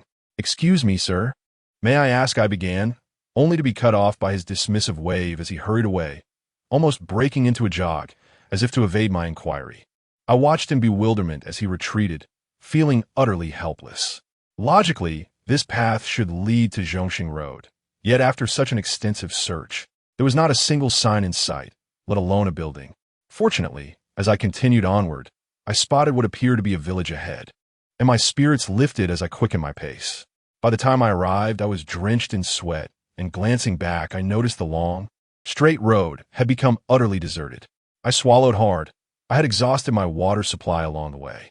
Scanning my surroundings, I discovered a small convenience store ahead. I fished out some change and made my way over, retrieving a bottle of water from the cooler and handing it to the young shopkeeper inside. He was a slightly plump young man clad in a Jordan jersey, his face marked with youthful acne. Though not yet old, he had already begun to lose his hair. I observed that the proprietor seemed rather approachable, so while sipping water, I cautiously ventured to inquire, "Boss, it is indeed sweltering today." He merely responded with a non-committal However, I interpreted this as a sign of potential rapport, at least indicating his willingness to engage in conversation. Seizing the opportunity, I discreetly stashed 2 bottles of water into my bag and passed him the money, adding, "There are surprisingly few residents here. It's difficult to find accommodation, haha." Upon receiving the payment, the boss maintained a stoic demeanor, avoiding eye contact as he retorted, "Why have so many people? In the end, aren't they just a heap of bones?" Sensing a hint of bitterness in his words, I quickly echoed, "Indeed, it's challenging for some to even meet once." At last, he seemed to grasp my insinuation, lifting his rotund head and fixing his small eyes on me as he inquired, "Where are you headed?" His proactive question filled me with elation, and I earnestly replied, "For 94 Zhongxing Road." I had anticipated that he would gladly provide directions. To my surprise, however, upon hearing the address, he fell into deep contemplation, lowering his head in thought for an extended moment. As I stood by, wiping sweat from my brow, I silently prayed, "Please, don't say you've forgotten." After a while, The proprietor abruptly raised his head, scrutinizing me for what felt like an eternity, and ultimately, as if encountering a specter. He clutched his head and bellowed, "Get lost! Do not provoke me! Do not provoke me! Leave me alone! Just leave me alone!" I was inexplicably scolded by this boss, standing there feeling it was a pity to walk away, yet feeling awkward if I stayed. Ultimately, as his voice grew increasingly louder, I feared being misunderstood as a bully, so I reluctantly left with my bag. What a lunatic! I muttered to myself on the road, but observing his reaction. He seemed to know something. The way he looked at me was as if he suddenly recalled something terrifying. After pondering for quite some time, without clarity, I decided to abandon the thoughts and continued walking along the path, searching for the numbered sign. I was certain I was on Zhongxing Road, yet I could not ascertain the location of number 494. Unbeknownst to me, the sun was nearing its descent. At last, I spotted a sign amidst a patch of grass by the roadside, inscribed in red paint with the words, "Zhongxing Road number 256. Goodness, that was quite a task, but I had finally found it. As long as I followed the correct direction, I should eventually locate number 494. With a sense of direction, I bent down and diligently searched for signs along the way. After half an hour, my efforts bore fruit, and I finally laid eyes on Zhongxing Road number 494. I excitedly lifted my head to survey the area, discovering a 3-story building not far ahead, completely isolated with no surrounding structures, and even devoid of any residents. I surmised this must be number 494. The building appeared to be quite aged, likely dating back to the Republican era, as numerous cracks adorned its walls. However, the entire exterior was painted white, rendering it less unsightly. I quickened my pace and approached the building, only to find myself somewhat taken aback upon arrival. The edifice bore the inscription, Zhongxing Road Mental Rehabilitation Center. A shiver coursed through me, for this establishment unmistakably suggested the notion of a mental asylum. I hastened to inspect the sign at the front, which indeed confirmed the address as number 494 Zhongxing Road. Upon reflection, I recalled that within the earlier clues, there had been mention of a survivor residing in a mental institution. Could it be that the individual, Xiedishing, provided by the forum's administrator, lived here? I turned my gaze around the vicinity, and to my dismay, there was nothing in sight. The building seemed to have materialized from thin air. With no other option, I resolved to enter and explore further. Taking a deep breath, I strode into the mental institution. At the entrance stood an antiquated reception desk, where I noticed an elderly lady with white hair dozing in a chair. Chapter 49. The elderly lady at the consultation desk was soundly asleep, her gentle snores occasionally echoing in the air. I stood still, surveying the surroundings. The main hall of the psychiatric hospital appeared exceptionally spacious and immaculate, devoid of any decorations. The marble floor gleamed with a smoothness akin to that of an ice rink. Perhaps it was due to the impending sunset, but the lighting within was rather dim, with the consultation desk being the only well-lit area, alongside the antique staircase at the far end. Casting a glance at the slumbering lady, I noticed a warning sign on the desk that read, "Please refrain from making loud noises." Reluctant to disturb her, I observed that no one else was around, and I hesitated to ascend the stairs in search of my objective. After much internal conflict, as the sun began its descent, I mustered my resolve and approached her, prepared to rouse her from her slumber. Just as I reached the consultation desk, the elderly lady emitted a soft grunt and unexpectedly opened her eyes. Startled, I instinctively took a step back. She seemed to have awoken fully, stretching leisurely, but upon noticing my presence, her expression turned to one of bewilderment. I quickly forced a smile and greeted her, "Good afternoon, ma'am. I saw you sleeping and didn't want to disturb you." The lady cast me a sidelong glance, seemingly reluctant to engage in conversation. After taking a sip from her cup, she slowly inquired, "What brings you here?" I responded eagerly with a smile, "I am looking for someone." Without lifting her gaze, she set down her cup and began to tidy her belongings, asking, "Who is it?" With excitement, I replied swiftly, "Xiedishing." As soon as I finished speaking, I noticed the elderly lady visibly pause. She glanced at me again, and after several moments, she slowly replied, "There is no such person here." No such person? I was immediately filled with distress. After all my efforts to locate number 494, Zhongxing Road, To be told that Sietishing did not exist was unbearable. I stubbornly stood at the consultation desk, fixed my gaze upon the old woman, convinced she was lying. The elderly lady seemed to have anticipated my reaction. With an unperturbed demeanor, she pointed towards a warning sign, indicating that I should refrain from raising my voice. Lowering my tone, I insisted, "Madam, please think again. His name is Sietishing, a man, and he is truly important to me." With a sudden crash, the elderly woman slammed her belongings onto the table and, with a fierce tone, declared, "I said there is no one. Do you think this old woman has lost her mind? I can remember even the smallest details." To my surprise, she appeared more agitated than I was, and her words splattered my face with spittle. Embarrassed, I took a few steps back at a loss for words. At that moment, her tone softened slightly as she continued, "Young man, just go back. Stop searching." With others echoing her sentiment, I felt it inappropriate to persist further. As I gazed at the dimly lit hall, disappointment washed over me as I exited, casting one last glance at the mental institution, convinced that there was an unspeakable secret hidden within those walls. As the sun descended beneath the horizon, darkness swiftly encroached upon the land. Reluctantly, I began my solitary stroll back along the lengthy path leading to the psychiatric hospital, which remained eerily deserted. Filled with a sense of reluctance, I glanced back one last time. The hospital had illuminated its lights, casting a dim yellow glow that permeated every room. In the murky light, I vaguely discerned the silhouette of a figure standing by one of the windows. Yet, as I halted to scrutinize the scene, the apparition vanished into thin air. With a sigh, I checked the time. It was nearly 7 o'clock.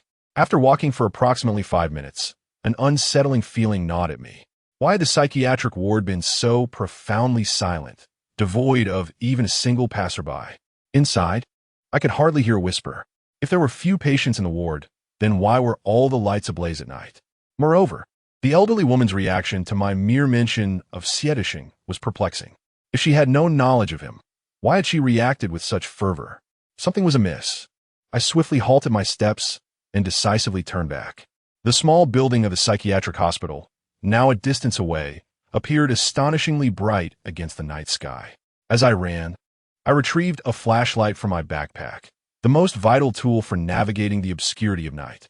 The surrounding area was desolate, with the rustling of underbrush occasionally breaking the silence, while the summer crickets incessantly contributed to the cacophony. However, as I neared the hospital, I was abruptly struck by the realization that the lights within had extinguished with an ominous snap. I froze in place, momentarily at a loss for what to do next. Meanwhile, a figure emerged from the psychiatric hospital. Surprisingly, it was the elderly woman. I swiftly extinguished my flashlight and concealed myself within the overgrown grass, observing the unfolding situation.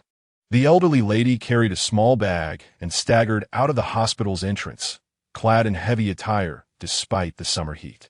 Could it be that the hospital still needed to close its doors at night? If that were the case, why were all the lights in the rooms illuminated? I could hardly believe that such a multitude of rooms could be controlled by a single switch. Yet, within a mere 5 minutes, more than 20 rooms flickered to life and then dimmed again. Could this all be attributed to the old woman? I gazed at her in disbelief as she made her way down the narrow path, and I retreated further into the underbrush. Upon reaching the straight road, her pace noticeably quickened, and in the enveloping darkness, she did not wield a flashlight. As she approached my position, I instinctively lowered my head, inexplicably anxious about being discovered.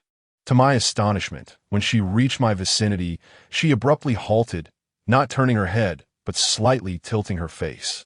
With a sigh, she continued her forward journey. I exhaled in relief. Surely, she could not have spotted me. The grass was at least a meter deep, and the surrounding darkness was profound. How could she possibly see me? While I lingered in the grass, lost in thought by the time I raised my head again, the elderly woman's figure had vanished into the distance. I had intended to follow her, but it now seemed utterly impossible.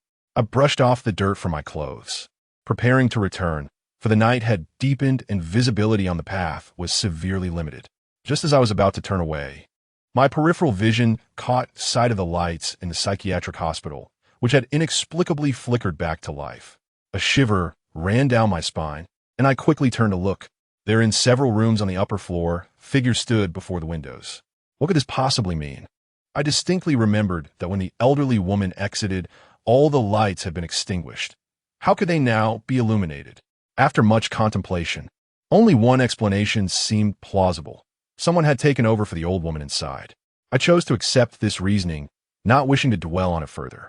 With the old woman gone, I resolved to venture in once more to inquire. I was convinced that Sietishing was indeed within those walls. Chapter 50. The corridor of the asylum, a chilling breeze incessantly swept past me, prompting me to tighten my collar. With my flashlight, I swept across the desolate surroundings. The impenetrable darkness beyond seemed to absorb the light. Standing upon this straight path, I felt a wave of trepidation wash over me. The scene was undeniably unsettling. Yet, as I pondered, the matter concerning the little demon must eventually be unraveled. Succumbing to fear now was tantamount to awaiting inevitable demise. After a moment of steeling myself, I resolutely approached the asylum once more. As night had already fallen, the illumination from within the entrance cast a faint glow. I extinguished my flashlight when I was still a good distance from the door, cautiously advancing. The stillness was unnerving. Moments ago, the chirping of crickets filled the air, but now all I could hear was the rhythm of my own heartbeat. I craned my neck to gaze upwards, where a figure stood by the window in one of the second-floor rooms, seemingly fixated on me. I stared for a few seconds, growing increasingly unnerved, and hastily lowered my gaze. The entrance remained ajar, and instead of rushing inside, I took a few steps to the side, attempting to discern if anyone was seated within. However, the consultation desk was too elevated for me to see inside. Gritting my teeth, I summoned my courage and ventured inside once more. A gust of cold air greeted me, sending a shiver down my spine as I hastened to the consultation desk. To my astonishment, an elderly gentleman was seated there, his white hair framing a gaunt face, engrossed in an old book. I noticed that the warning sign on his desk had been altered. During the day, it read, "Please refrain from loud noises," whereas at night it now stated, "Please ring the bell for assistance." As indicated by the warning sign, a large bronze bell rested nearby. The elderly gentleman and lady shared a peculiar trait. They were utterly oblivious to their surroundings, engrossed in their own pursuits. One in slumber, the other immersed in a book. I cleared my throat softly and inquired, "Sir, may I trouble you for a moment?" To my surprise, the old gentleman lifted his head with a cheerful smile and replied courteously, "Ah, young man, how delightful to see you. Please to go on." His warm demeanor was disconcerting, especially in contrast to the lady's indifference. Glancing around anxiously, I found nothing amiss and cautiously continued, "I would like to inquire about Sietishing." I fixed my gaze on the old man, yet his reaction was devoid of any astonishment. He promptly responded with a smile, "Oh, Sietishing, you say? Yes, he's just upstairs. Just upstairs." I was about to express my gratitude when a thought struck me. How could it be that the old lady had insisted he was not there during the day? Speaking with such certainty? Who was deceiving whom? Faced with the overly amiable old gentleman, I felt a pang of confusion, unable to discern right from wrong. Noticing my bewilderment, the old man retrieved a small bell from a drawer and handed it to me, evidently a companion to the larger bell on the table. He then rose with a smile and gestured towards the staircase, saying, "There, ascend that staircase to the second floor. The last room in the corridor is Sietishing's." With a nod of gratitude, I thanked the elderly gentleman, who promptly bent slightly and replied with a warm smile that there was no need for formalities. However, a sense of unease lingered within me as I gazed at the staircase, feeling that something was amiss. Yet, having already entered, it seemed a pity not to ascend. Strangely, despite encountering no immediate danger, my palms were clammy with cold sweat. After taking a few cautious steps, I turned back to glance at the old man. He remained at the reception desk with a cheerful demeanor. Noticing my gaze, he gestured towards a bell on the table and said, "Go ahead. Ring the bell if you need anything." I examined the small bell he had given me. It was of the same bronze hue as the one on the desk, adorned with intricate symbols within. I recognized these symbols, for they resembled those on the talismans brought by Qin Yong. At that moment, a flicker of belief ignited within me. Perhaps the old man was not deceiving me, but rather possessed some genuine skill. Nevertheless, a pressing question arose. This was a psychiatric hospital. inhabited by patients. Why then would one require such talismans for exorcism and protection? The more I pondered, the tighter my chest became, prompting me to tread carefully as I ascended stairs. Amidst my swirling thoughts, a voice suddenly echoed around the corner of the staircase. "Daddy, did you come to see me? Will you teach me to draw?" A chill ran down my spine, and I looked up to find a pale little girl, perhaps 4 or 5 years old, clad in a hospital gown, her hair disheveled as she stood on the second floor, gazing at me. In her hands, she clutched a drawing board, her fingers smeared with paint. I exhaled deeply, realizing that she must be one of the patients residing here. Observing the eager glimmer in her eyes, I hastily approached, crouching down to meet her gaze. "Little one," I said, "I am not your father. I am here to find someone.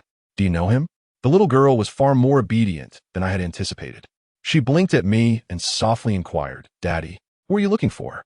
I was somewhat at a loss. Being addressed as father at barely 20 was rather uncomfortable. Instead of correcting her, I proceeded to state my purpose, Sietishing. The girl smiled faintly, extending her paint-stained hand to point towards the end of the corridor. "I know. He's over there." Following her direction, a sense of understanding began to dawn upon me. I gently patted her chilly shoulder and smiled, saying, "Thank you. I will go find Uncle Sietishing now, and I shall return to play with you shortly." With that, I rose and made my way toward the corridor's end. After taking just a few steps, a middle-aged man rushed towards me, his expression a blend of disappointment and anger. "Brother, you will not take my money. I will not part with a single cent unless you kill me." Flustered, I quickly replied, "I apologize. You have mistaken me for someone else. I'm truly sorry." As I spoke, I gently pushed past him and continued forward, relieved that these individuals merely ranted in front of their doors and did not pursue me. Having taken only a few steps, I was approached by a wan woman in her 20s, her dark circles under her eyes betraying her distress. Tearfully, she rushed towards me, wrapping her arms around my neck, and implored, "I love you. Please do not leave me. I have come to terms with everything. I do not want children anymore. I will terminate the pregnancy right away. All I desire is to be with you. I beg you, do not abandon me." As she leaned in for a kiss, I was startled and instinctively pushed her away. This mental institution is truly no place for the faint-hearted. At this late hour, where were the nurses to oversee the situation? A cold breeze occasionally swept through the corridor, its origin a mystery, and having traversed only halfway, I was already drenched in sweat. I quickened my pace, wiping my brow while pondering what Sietishing might be like. At that moment, an elderly woman ahead suddenly shrieked, "There's a ghost." I froze in place, scanning my surroundings as cold sweat trickled down my back. A ghost? I gazed at the old woman crouched on the ground, her arms wrapped around her knees, trembling as if she had been thoroughly frightened. As I watched her slowly pass by, before I could comprehend the situation, she abruptly pointed at her shadow on the ground, her face contorted with terror, exclaiming, "Look, quickly look, there's a ghost. It's been following me." Always following me, what should have been a perfectly normal shadow became a source of fear due to her frantic cries. I hastily distanced myself from her and made my way towards the end of the corridor. In front of each room, the names of the patients are displayed. Fortunately, not every patient emerges in a state of frenzy. Many prefer to perform within the confines of their own quarters. As I strolled along, I was treated to an array of theatrical renditions. Some sang operas, others reenacted scenes from the legend of Zhen Huan, while a few imitated characters from gangster films or martial arts movies, even resorting to banging their heads against the wall in a display of various antics. This experience has certainly broadened my horizons. Before long, I arrived at the end of the corridor, and upon seeing the 3 characters spelling out Sietishing on the door, a wave of exhilaration washed over me. At long last, I have found you. Chapter 51. Sietishing, I endeavored to calm my agitated heart.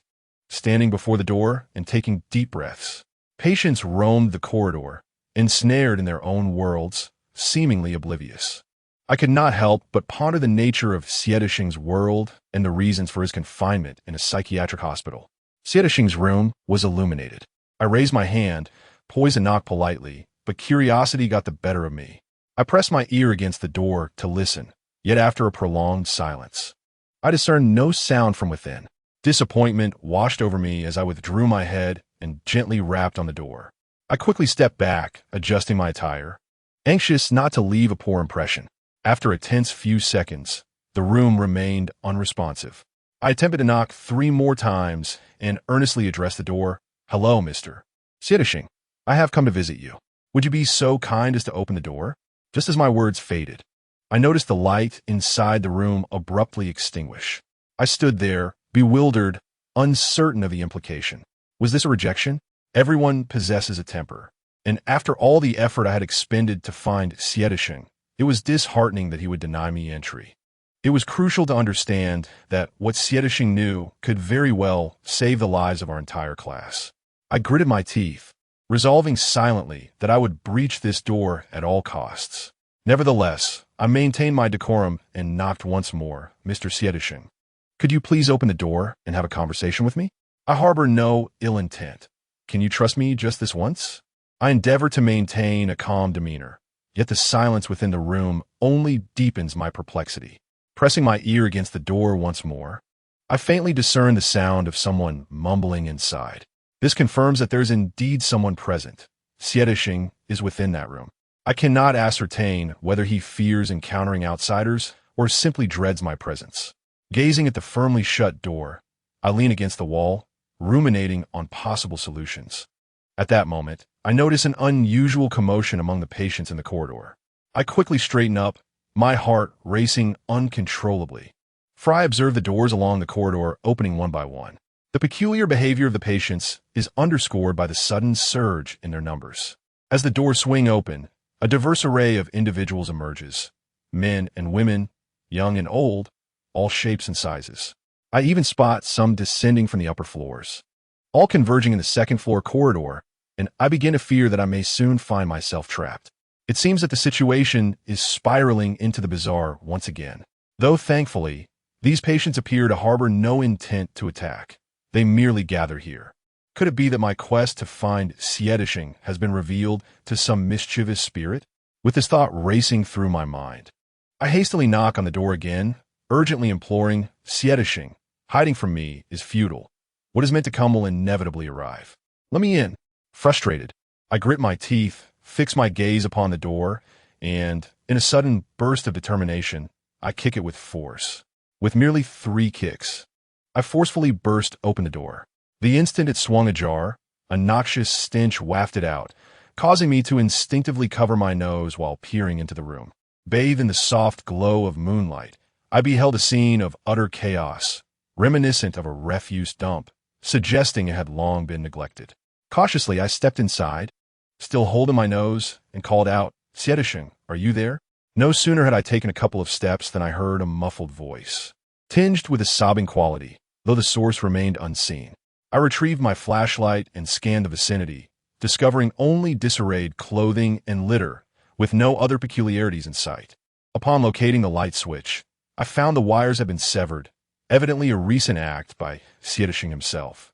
Occasionally, the corridor outside echoed with the erratic screams of a disturbed individual, prompting me to cautiously close the door again to avert any unforeseen incidents. The room was not large, and it wasn't long before I discerned the voice of Siedishing emanating from a cabinet beside the bed. Holding my flashlight aloft, I approached slowly and whispered, "Siedishing, is that you?" Upon hearing my words, Siedishing, as if confronted with an overwhelming fear, trembled violently and pleaded from within the cabinet, "Don't come closer, I beg you. Just let me be, please." His voice broke, and he began to weep. Furrowing my brow, I realized that Siedishing was reluctant to encounter outsiders, undoubtedly harboring some inner turmoil. He likely perceived all strangers as his greatest fears, and if he continued to evade my gaze, his terror would persist. Resolutely, I approached and flung open the cabinet door. The moment I did, Siedishing shrieked in fright, desperately scrambling for cover within the confines of the cabinet, as if he wished to burrow into the very depths of it, pleading, I'm sorry. It wasn't me, I beg you. Spare me, please." It was apparent that his prolonged seclusion had taken its toll.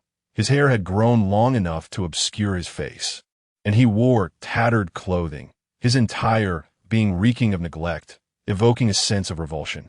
I realized that gentle persuasion would yield no results, so I bellowed at him, "Siedishing, for heaven's sake, look up at me. I command you to lift your head. I endeavored to mimic the voice of the figure he feared, whom I suspected to be a little demon, hence my use of the word command.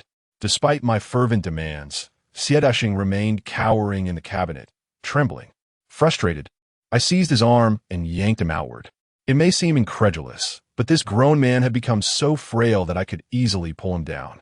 He fell to the ground without any intention of resistance. I fetched a stool and settled onto the bed, proclaiming loudly, "Now I command you to sit on the stool." Remarkably, this tactic proved effective. Although Siedashing remained disoriented, he began to heed my commands. He weakly rose from the ground, his arms as thin as a cat's paws, his entire body a mere collection of skin and bones. He obediently sat down on the stool. I picked up a somewhat cleaner garment from the ground and tossed it to him, instructing him to put it on. I then inquired, "Siedashing, I now command you. For every question I ask, you must respond truthfully. Do you understand?"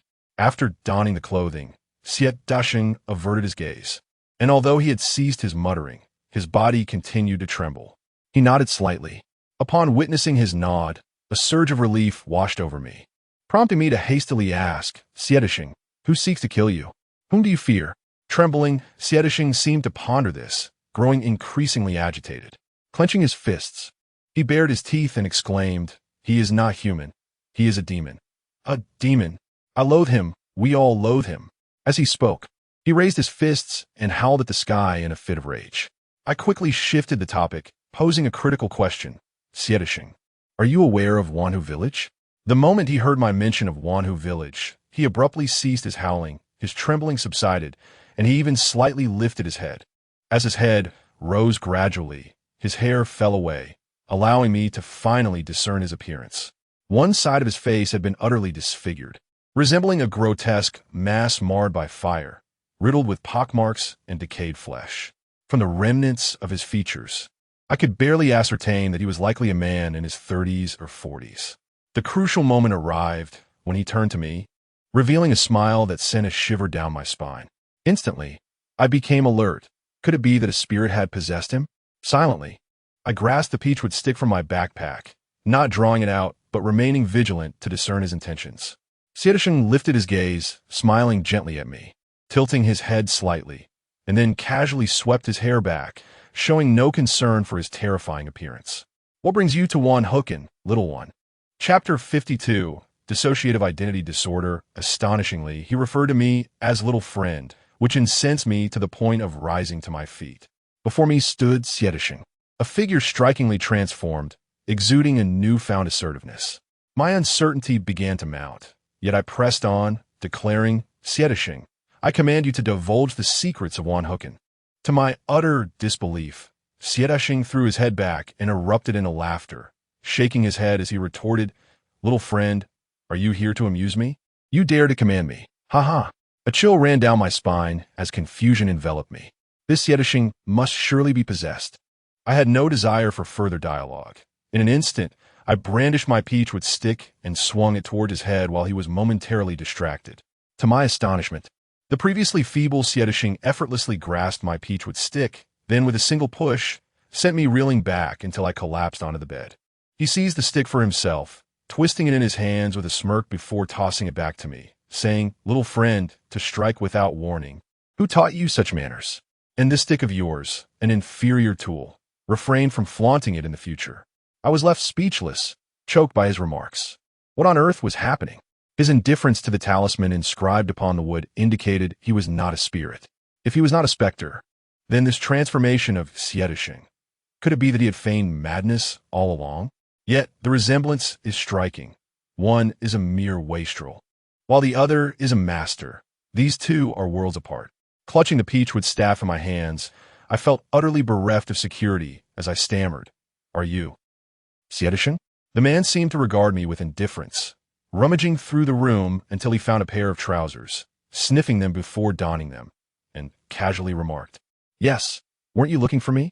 I struggled to comprehend this sudden transformation, cautiously inquiring, then, "Just now, what?" He lifted his chin, gazing at me with curiosity. What happened just now?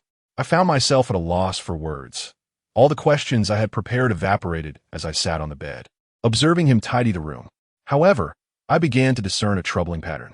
Though Xiedishing now appeared confident, composed, and remarkably skilled, there lingered an unsettling aura about him.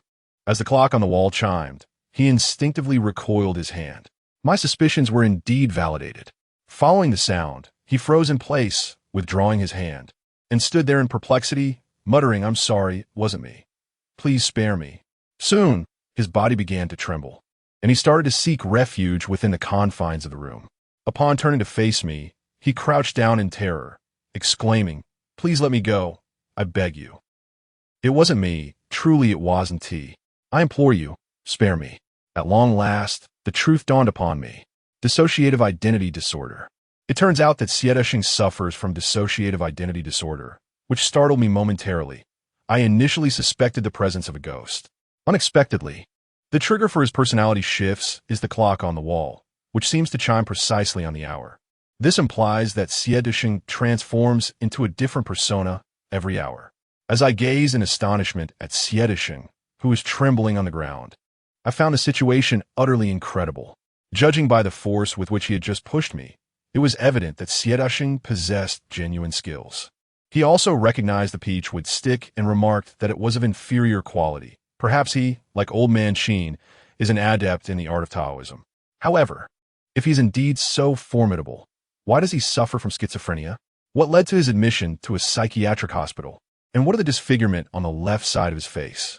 The questions were overwhelming. Seizing the moment before he reverted to another persona, I pressed him. "Xiedishing, what happened to the left side of your face?" After a few shaky breaths, he replied, "A great fire, a vast expanse of flames. It consumed everyone. I ran away, but wasn't my doing." The fire he mentioned could possibly refer to Wanhu Village or the incident in Class 9 during our senior year 7 years ago. I continued to inquire. Where did the fire occur? At school or in Wanhu Village? And where exactly is Wanhu Village? In my eagerness, I posed multiple questions in quick succession, fixating on Xiedishing, hoping he would disclose whatever he could. Upon hearing my inquiry, Xiedishing began to mutter, "Wanhuken, I do not know Wanhuken. There is no Wanhuken. It is gone." Just as I was about to press further, Xiedishing suddenly clutched his chest and collapsed to the ground, his face contorted in agony. Within moments, his visage twisted and flushed, as if he were struggling to breathe. I hurried to support him, asking, "Xiedishing, what is the matter?" He was unable to articulate any words, merely staring at me with wide eyes, drenched in sweat, incessantly grasping at his chest. Lacking any experience in emergency care, I felt a surge of anxiety as I searched frantically for something to assist him. My hand inadvertently brushed against a small bronze bell. This bell had been given to me by an elderly man downstairs, who had mentioned that it could be rung in times of peril. Suddenly, a spark of hope ignited within me. I carefully helped Xiedishing onto the bed and said, "Xiedishing, no matter what, you must hold on. Wait for me to return and save you. Do you understand?" Without hesitation, I grasped the bronze bell firmly in my hand and stepped out into the corridor. As I emerged into the hallway, I was taken aback to find that all the patients had vanished, leaving an eerie silence in their wake. There was no time to ponder this mystery.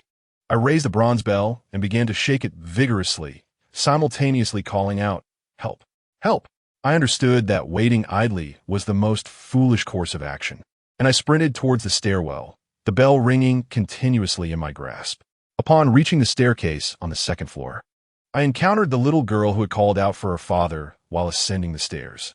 Her expression was one of complete indifference, and the drawing board she once held was conspicuously absent, replaced instead by a small knife measuring half an inch in length. As I prepared to descend the stairs, I admonished her, "Child, please dispose of that knife. It is not a toy and poses a danger." I did not take her seriously. My mind was preoccupied with the life of Xiedishing. However, as I passed by the girl, she suddenly raised the knife and lunged toward my thigh. I gasped in pain, pushing her away and exclaiming, "What are you doing?" Fortuitously, the girl was of a height that only reached my thigh. Had she been taller, the outcome might have been fatal. Yet, this was not the most terrifying aspect. What truly unsettled me was the girl's unwaveringly apathetic demeanor. After I had pushed her and she fell to the ground, she exhibited no fear of pain, instead rising to retrieve the knife and advancing toward me once more. Startled, I quickly evaded her, forcibly seizing the knife from her grasp, and sternly instructed, "Return to your room, where your father will never come to see you again." After all, she was merely a child, and even when under duress, it was difficult to extinguish her deepest affections. I pretended to be her father, and to my surprise, the girl trembled momentarily before obediently retreating to her room. I discarded the knife into the trash bin, only then recalling that Sietishing remained in the room. I hurriedly limped downstairs, the bell in my hand jingling incessantly as I shouted loudly, "Old man, what purpose does this bell serve for me? I've shaken it to pieces." Before I could finish my words, I noticed a large bell lying at my feet, stained with blood. I quickly picked it up to examine it, and to my astonishment, it was indeed the large bell from the reception desk. How did it end up here, smeared with blood? Could it be that the old gentleman had met with foul play? My heart raced with dread as I continued down, for the staircase leading to the lobby was smeared with blood. There was no doubt that a fierce struggle had recently occurred here. The further I descended, the more cautious I became, and the bloodstains multiplied.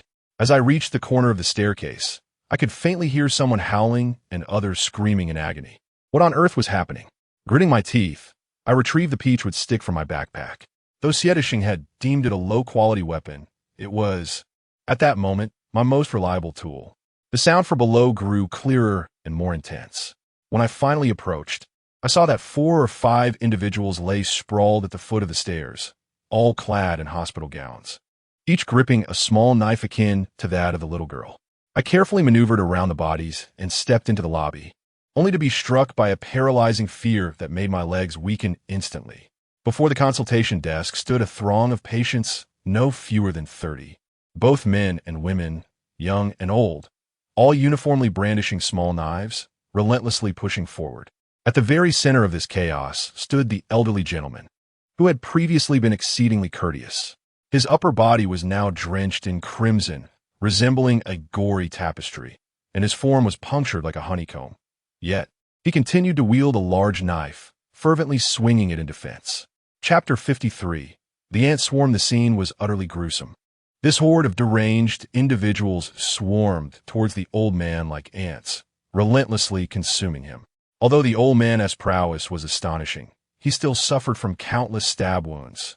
Glancing at the peachwood staff in my hand, I gritted my teeth and charged forward. However, just as I was halfway there, I heard the old man roar, "Run!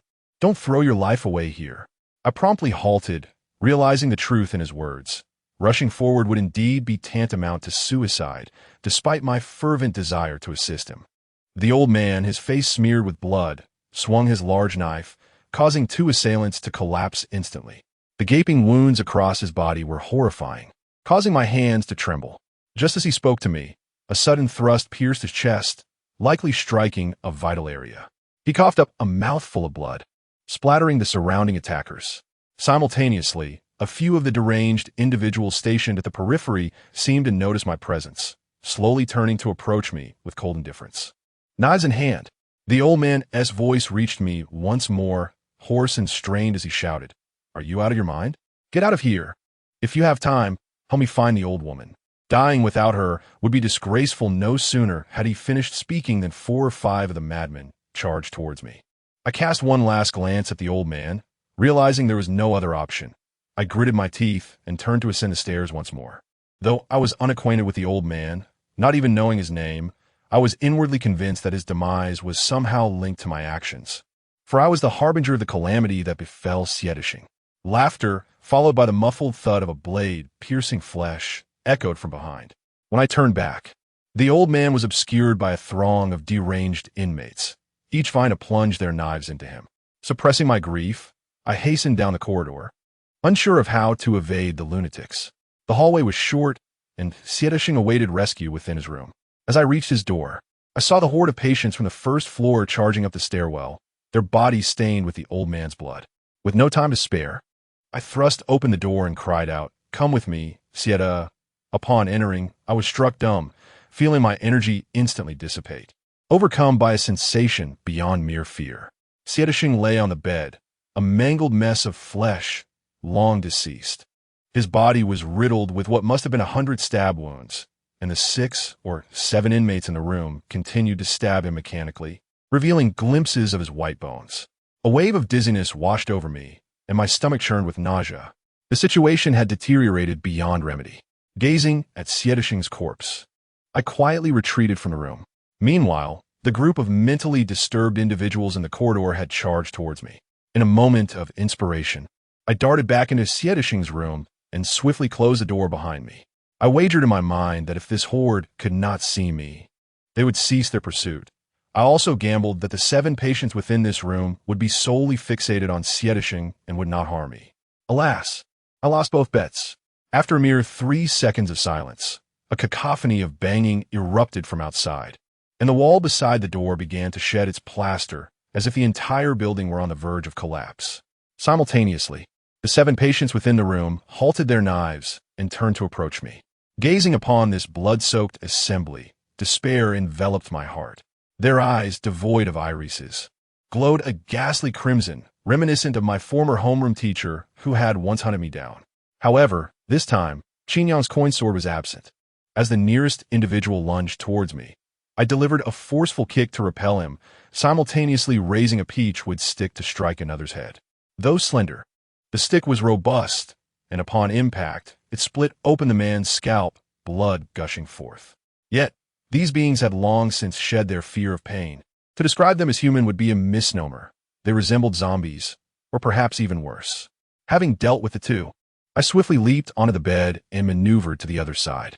In that moment, I noticed the door had been splintered open and a sizable throng remained just outside, making any attempt to escape akin to scaling a mountain. This was precisely why I had re-entered the room.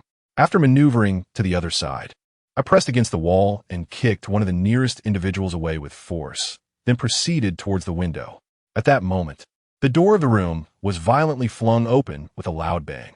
A throng of people surged in from outside, densely packed like ants, brandishing knives that resembled menacing fangs, intent on tearing me apart. Anyone suggesting a confrontation with such a mob would be either a fool or a simpleton. Without hesitation, I climbed up to the window and leapt down. Having observed the structure closely upon my arrival, I noted that this building was a relic from the Republic era, characterized by its relatively low floors, each separated by approximately 2 meters. Surrounding the building was a tangle of weeds, a refuge I had previously utilized. Below lay soft, muddy ground. I decisively jumped from the window, a plan I had contemplated prior to entering the building. However, I had underestimated this group of maniacs. Upon my descent, they too, without a moment's pause, followed suit, leaping down one after another, disregarding their own safety as they fell. I had observed that among these deranged individuals were many elderly men and women, whose bones would likely shatter upon impact. Yet, dwelling on this was futile, as they had transcended the bounds of humanity. Realizing they were closing in behind me, I took off running, moving sluggishly through the weeds. I opted instead to retrace my steps to the straight path I had previously traversed. To my astonishment, while I was preoccupied with the group of deranged individuals behind me, I completely overlooked the fact that there were others charging out from the front entrance. As I attempted to maneuver around, I was unexpectedly flanked by them. Cursing under my breath, I did not halt my pace, but instead sprinted forward, glancing back intermittently. To my surprise, the speed of these elderly individuals was astonishingly comparable to my own. It felt as though their bodies were no longer their own, entirely under someone else's control. As I raced onward, I struggled to regulate my breathing, sensing that I was on the brink of being overwhelmed, my calves growing increasingly weak. Just as I felt I could no longer continue, an individual suddenly emerged from the thicket, moving with remarkable swiftness, gripping my wrist with a force akin to a vice. He pulled me into the underbrush. I scarcely had time to react, my heart racing uncontrollably. The throng behind us did not lag. In fact, they seemed to gain an advantage amidst the foliage, drawing ever closer. The combination of my rapid pace, utter exhaustion, and the enveloping darkness rendered it impossible to discern who had yanked me into the undergrowth. As we continued to flee, he abruptly pulled me down to the ground, leaning against a stone monument, and whispered a shushing sound. Understanding his intent, I quickly regulated my breathing and covered my mouth. Sweat streamed down my body as I remained uncertain whether this tactic would prove effective. Nevertheless, there were no alternative strategies at hand. We remained motionless against the monument while the cacophony of roars behind us intensified. Evidently, This assembly of individuals with compromised mental faculties had lost track of our whereabouts. As they came to a halt in our vicinity, their gazes darting about in search of us. I anxiously pressed my hand against my mouth, stifling any involuntary sound, while my eyes darted about, taking in the surroundings. A sudden, unwelcome spasm seized my leg, a consequence of our recent frantic flight. I endeavored to extend my leg in an attempt to alleviate the discomfort. In that fleeting moment, as my leg extended, one of the afflicted individuals brushed against my foot. The individual wheeled around, a furious roar escaping his lips, and brandished a small blade, lunging towards my leg. A scream threatened to erupt from my throat. But in the nick of time, my rescuer firmly silenced me with a hand, simultaneously retracting my spasming leg.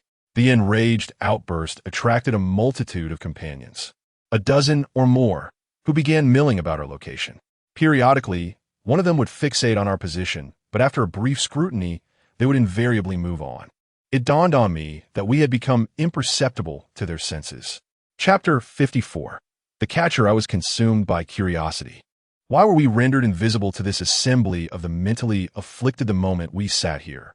Could it be a stratagem employed by someone in my company? A conundrum presented itself. Though unseen, these individuals encircled us, loath to depart. It was as if they could detect my presence, ceaselessly revolving around us. The slightest disturbance would incite in them a tempestuous agitation. Time seemed to elide, and soon the day began to dawn. I marveled at the swift passage of time. It felt like mere moments ago that I had visited Sietishing in the asylum, and subsequently embarked on a frantic escape. And yet, daybreak was already upon us. At the sound of a distant cock crow, the inmates shuddered, and then, one by one, they began to disperse. From cinematic lore, I knew that denizens of the spectral realm typically shun daylight, fearing the sun's rays.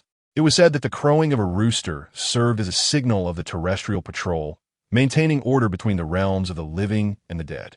Those who lingered after dawn would face severe punishment, denied eternal rest. These, of course, were mere legends, unverified by any. What intrigued me was that these asylum inmates were clearly under some form of control, as evidenced by their coordinated pursuit. This suggested the presence of a puppeteer.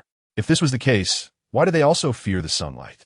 With the departure of the surrounding inmates, the hand that had muffled my mouth relented its grip.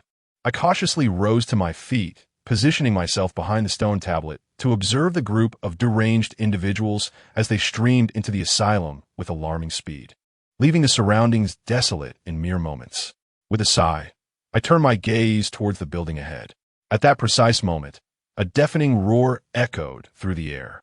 Startled, I instinctively crouched down, shielding my head as I peered forward, witnessing the entire asylum begin to collapse in an instant, starting from the ground floor.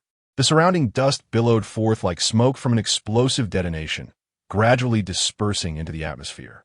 The cacophony of cracking and rumbling persisted for an extended duration until, ultimately, the structure was reduced to rubble, as if it had never existed at all. My immediate thought was of the small girl, merely 4 or 5 years old, who resided within those walls.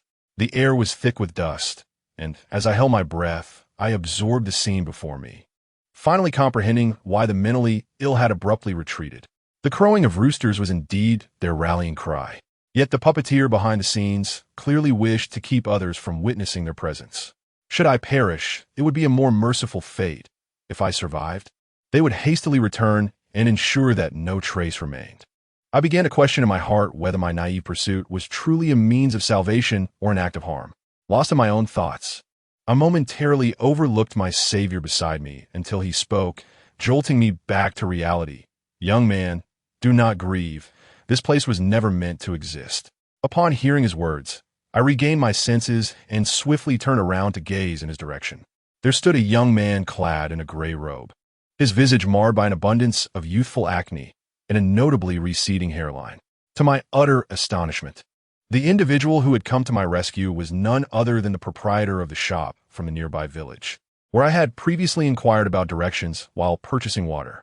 I regarded him in disbelief. Having shed his sports attire for the gray robe, his entire demeanor transformed.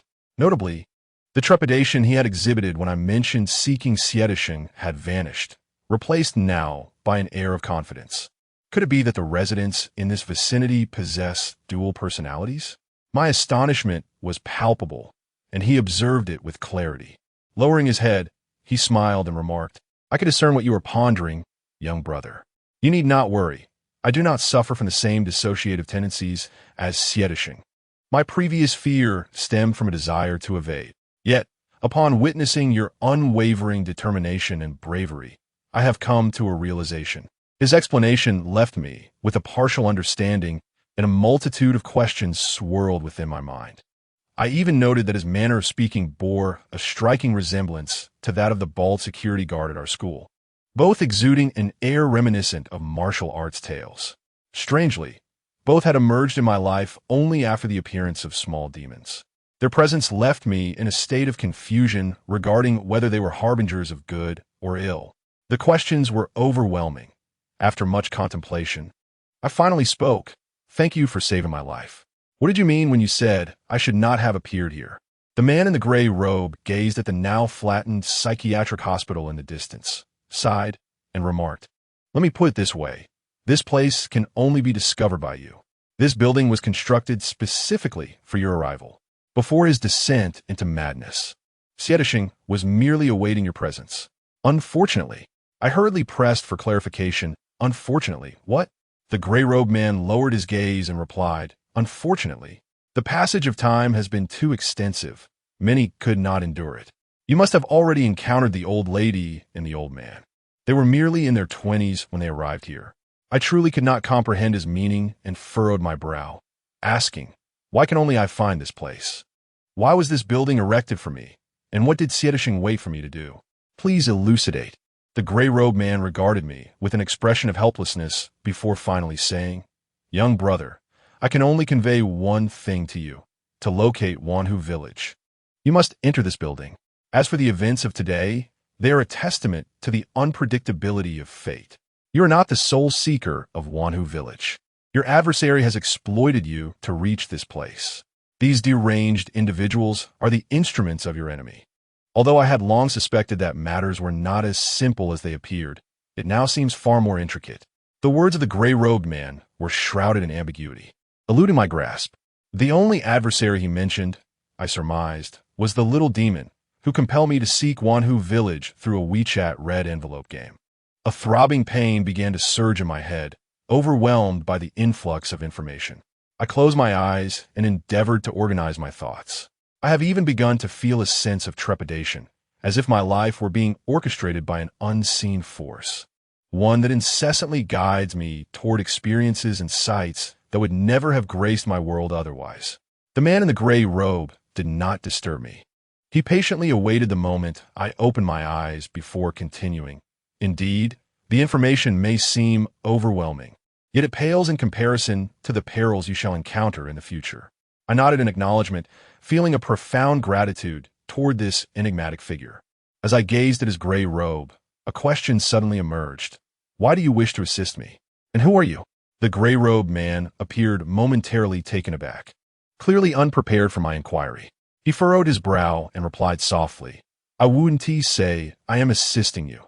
Someone should have revealed this to you long ago."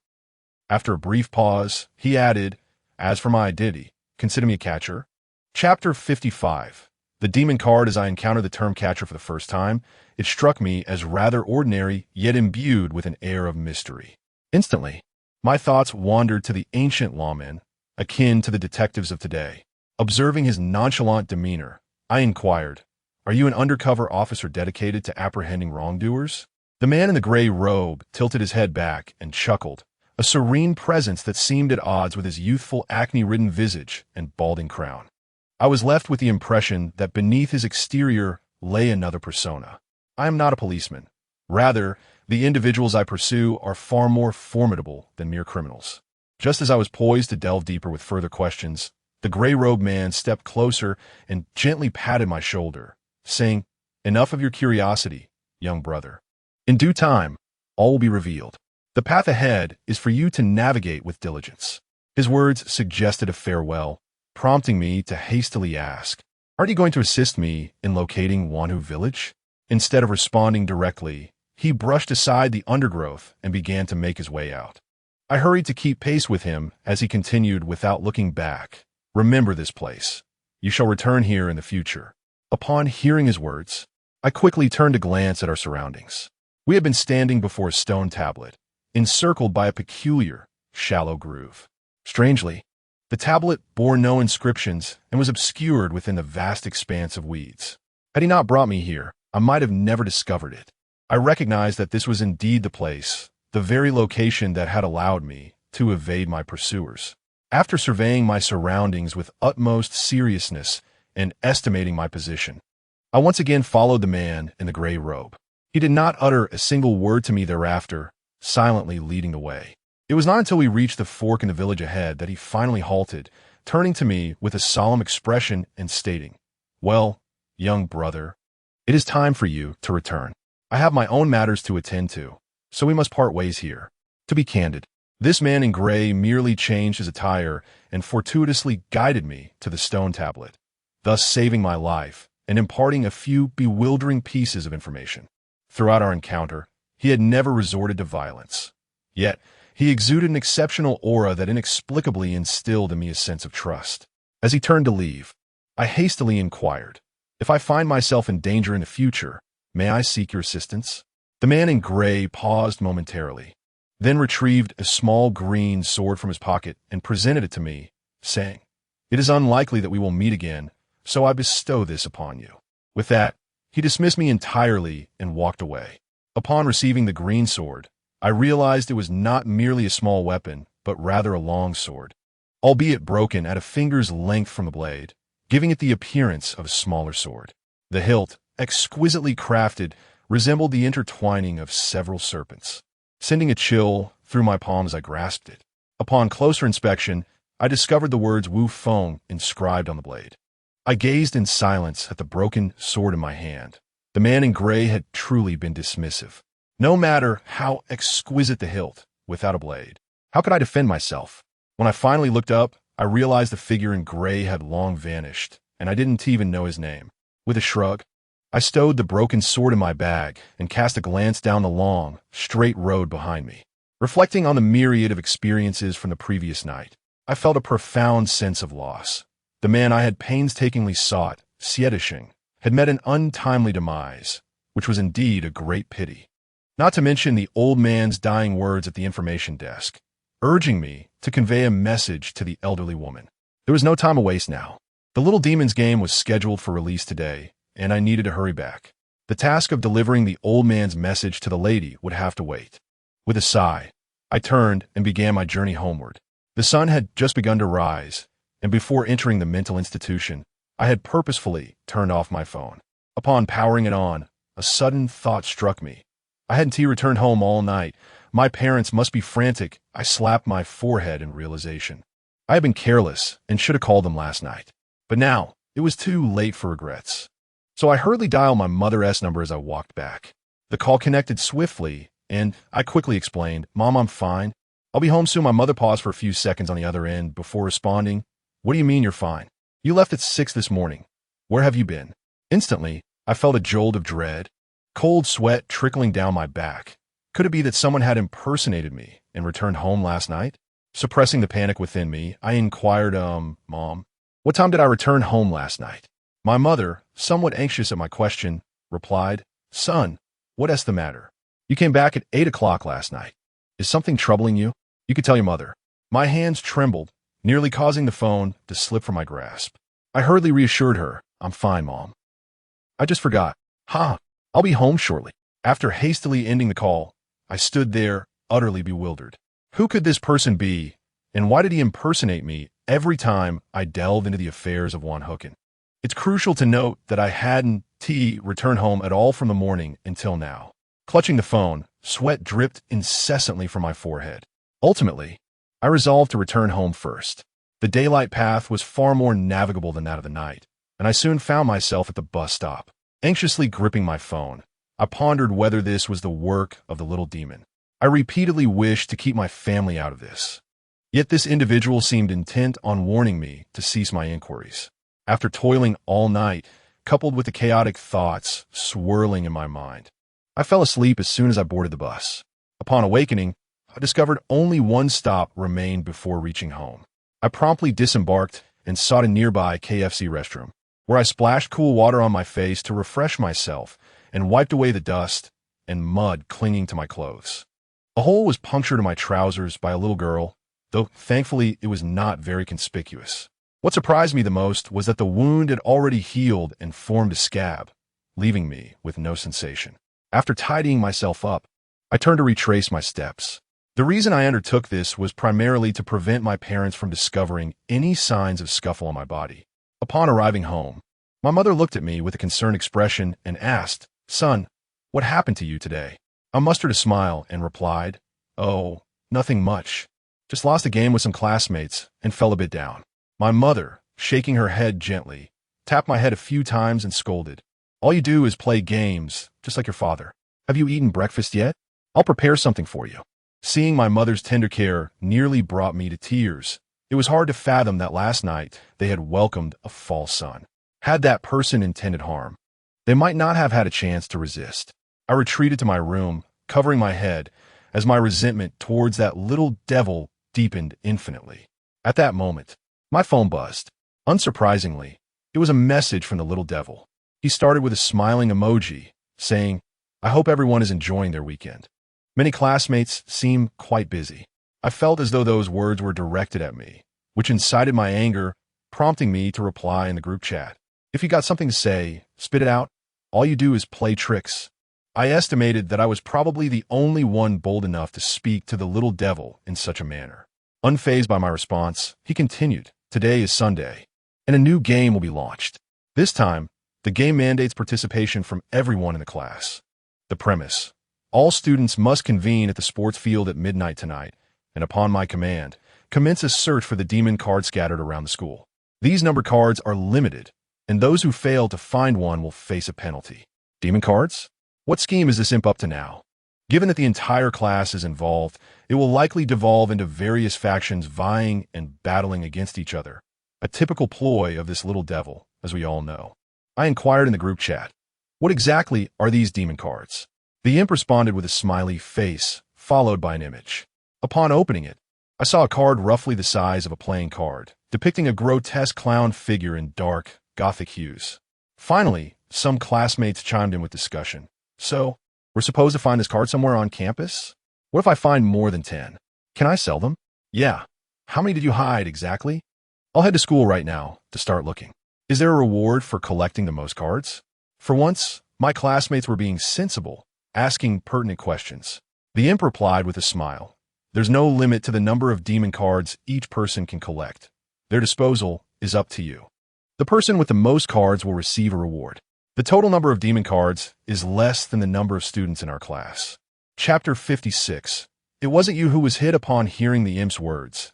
Everyone seemed to grasp the situation. Undoubtedly, there would be those who would face punishment, as even if each person took only one card, there would still not be enough to go around, given that the number of devil cards was less than the number of students in the class. My greatest concern was that some classmates might exploit these devil cards for nefarious purposes. I had a premonition that the evening would be far from tranquil. At that moment, my mother knocked on the door, calling me to dinner. After the meal, I sent a message to Su Chunxiao and Qin Yong. For tonight's game, I still suggest bringing weapons. Otherwise, something is bound to happen. Su Chunxiao responded with an expression of surprise, saying, "Ah, aren't we just looking for devil cards? Can't we just focus on finding them?" Qin Yong replied, "Don't underestimate our classmates. They've changed from how they used to be. Don't expect them to unite with one another. Xiangnan is right. We must bring weapons, or we'll surely suffer tonight." Su Chunxiao nodded and asked, "When are you guys heading to school?" I pondered for a moment and said, "Since our class doesn't have lessons now, I don't see the point in going too early. Let's go at 6 o'clock and meet at our old spot to discuss things together." Su Chunxiao and Qin Yong both agreed. At that moment, I couldn't help but think of Xiaoming again. Thinking back, we used to have at least 6 people, but now there are only 3 of us left, and there's hardly anyone in the class we can trust. After saying all this, I sent a few more private messages to Su Chunxiao and then quickly turned off my phone to catch up on sleep. Although I have inexplicably developed an extraordinary capacity for recovery, I am acutely aware that I am merely mending superficial wounds. My mind is laden with an overwhelming amount of information that requires assimilation, and I must take the necessary time to rest in order to rejuvenate my mental faculties. I slumbered soundly until 5 in the afternoon, roused only by my father's voice. He inquired as to my absence from school, and I concocted an excuse, stating that the school was on break this week and that I would attend later in the evening.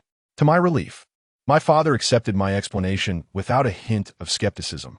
After a hearty meal, I felt invigorated and began to organize my belongings.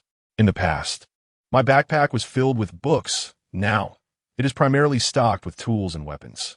A peachwood staff is indispensable, as it serves to ward off malevolent spirits and can also be used against classmates. Most importantly, it is non-lethal. While sorting through my items, I discovered the broken sword gifted to me by the man in the gray robe. I hesitated for quite some time before picking it up. It possesses little combat efficacy and is rather heavy.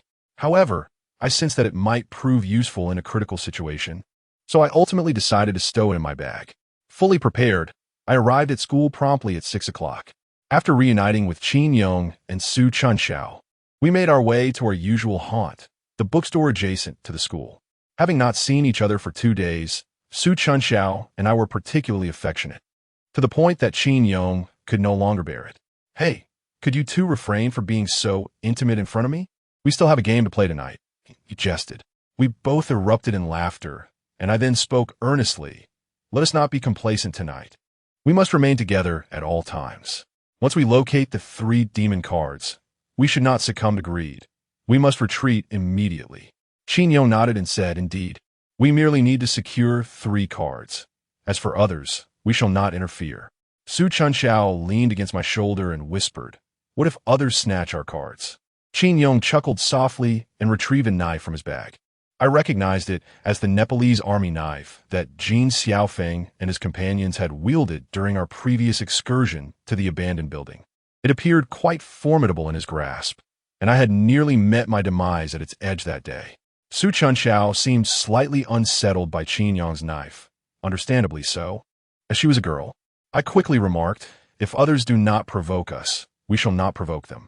However, should they approach us, we will not hold back." Qin Yong wholeheartedly agreed, stating, "Indeed, it is too late to speak of mercy now." Ultimately, our lengthy discussion revolved around one predominant theme: self-preservation. After conversing for nearly an hour, we finally decided to enter the school. As we approached the gatekeeper station, I felt an unsettling chill creeping up my back, as if something were incessantly darting around my neck. This was not the first time I had experienced such a sensation. Yet, each time I turned around, nothing was there. The bald old man in the guardhouse remained present. As I entered, I offered him a slight nod as a greeting. To my surprise, his gaze shifted, and he addressed me, "Young man, I have something to discuss with you. Would it be convenient for you to come inside?" After assessing him and sensing no malice, I asked Qin Yong and Su Chunxiao to wait and followed him into the room.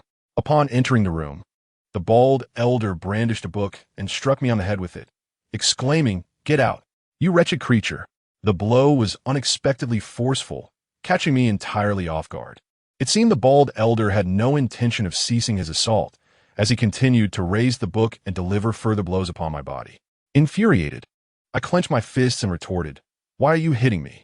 The bald elder paid me no heed, persistently targeting various parts of my body with the book. No matter how I attempted to evade, his strikes landed with unyielding precision. Though not fatal, they were agonizingly painful. Ignoring the circumstances, I resolved to retaliate, for I could not endure such unwarranted punishment. However, before my fist could connect, he grasped my hand firmly.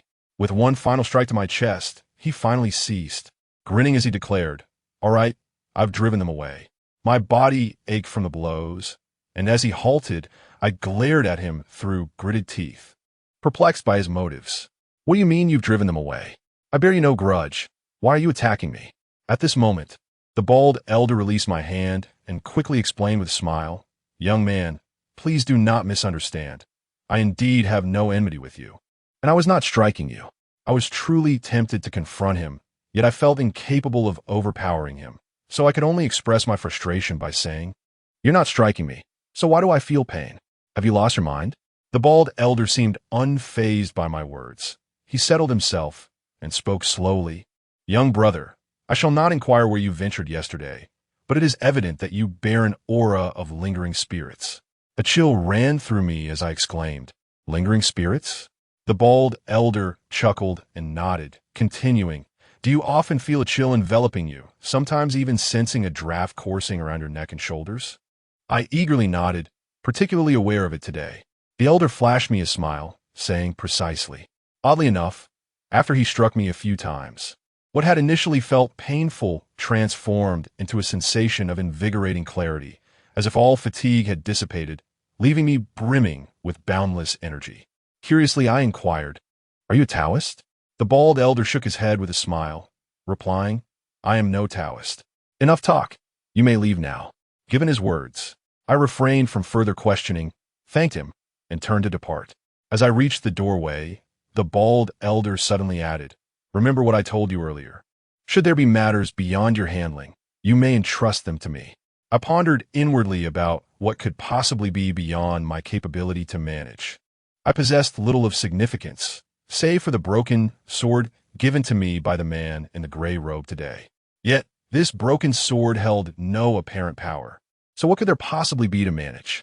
I had no intention of responding to him. After all, he is here every day, and if necessary, I can always seek him out. When Qin Yong and Su Chunshao inquired about my affairs, I refrained from mentioning the bald elder's assistance in dispelling the lingering spirits from me. Instead, I simply informed them that the bald elder had requested something from me. Upon entering the school, I noticed an unusually sparse presence among the students today, to the extent that it could be described as nearly deserted. The only individuals on the playground were classmates from our own class, presumably eager to arrive early in search of the demon card. I deemed it unnecessary, as the little demon is not foolish. As we approached the teaching building, we simultaneously spotted a notice affixed to the wall, which read, "In order to facilitate adjustment within the school, all students are to study at home on Sunday and Monday. No one is permitted on campus." I chuckled softly. This little demon truly possesses remarkable powers, having managed to clear the entire faculty and student body from the school for the sake of our class's game. In essence, that meant our class was the sole group of students remaining within the entire school.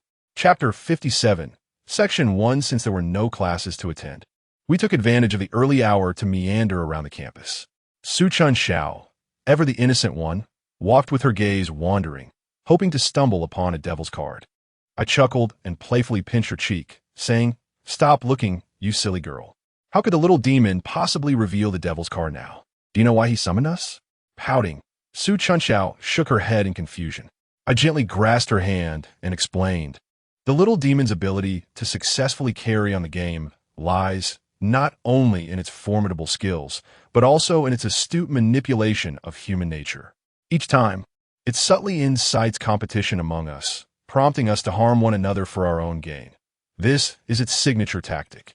Still somewhat unconvinced, Su Chunshao shot me a skeptical glance and retorted, "Humph. But that doesn't have anything to do with hiding the cards in advance." Noticing her slight defiance, I feigned a disagreement, stating, "Of course it does. If the cards are hidden now and someone discovers them, how would we gather everyone later?" Before she could respond further, I firmly placed my hand on her shoulder and smiled, saying, "Don't worry, my dear. I am confident I can help you find the devil's card." At this, Su Chunshao pouted again and buried her head in my embrace. Her voice tinged with a hint of grievance. "I find playing the little demon's game so frustrating. I can never be of any help."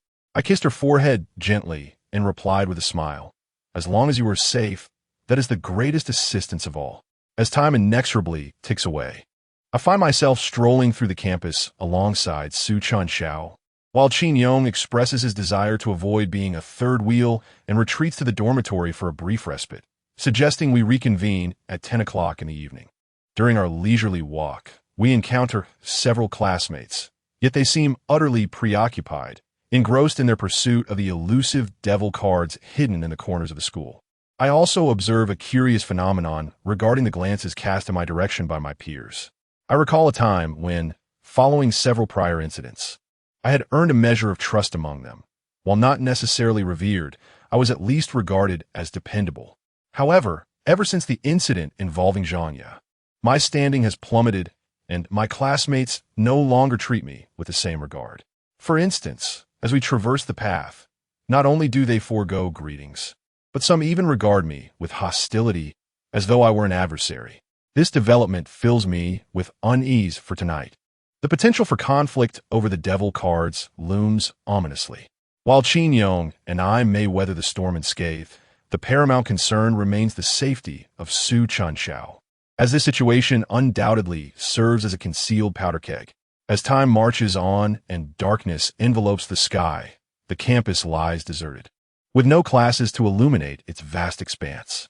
Many individuals have resorted to wielding flashlights, casting beams toward the open playground, resembling constellations trailing across the night.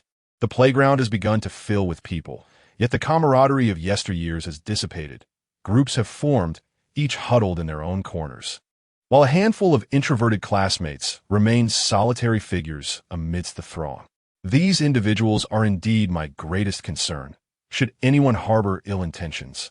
These isolated souls would serve as the prime candidates.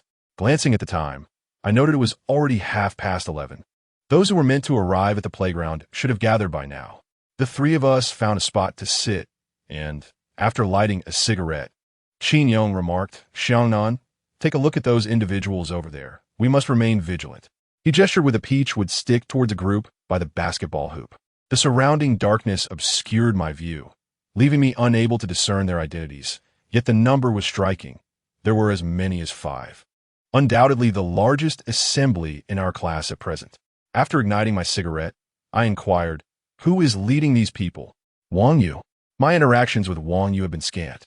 He was the type who lingered in the shadows of academia, neither excelling nor failing, often found secretly engrossed in novels. He was rather inconspicuous and had never been known to stir trouble. How had he suddenly assumed a leadership role?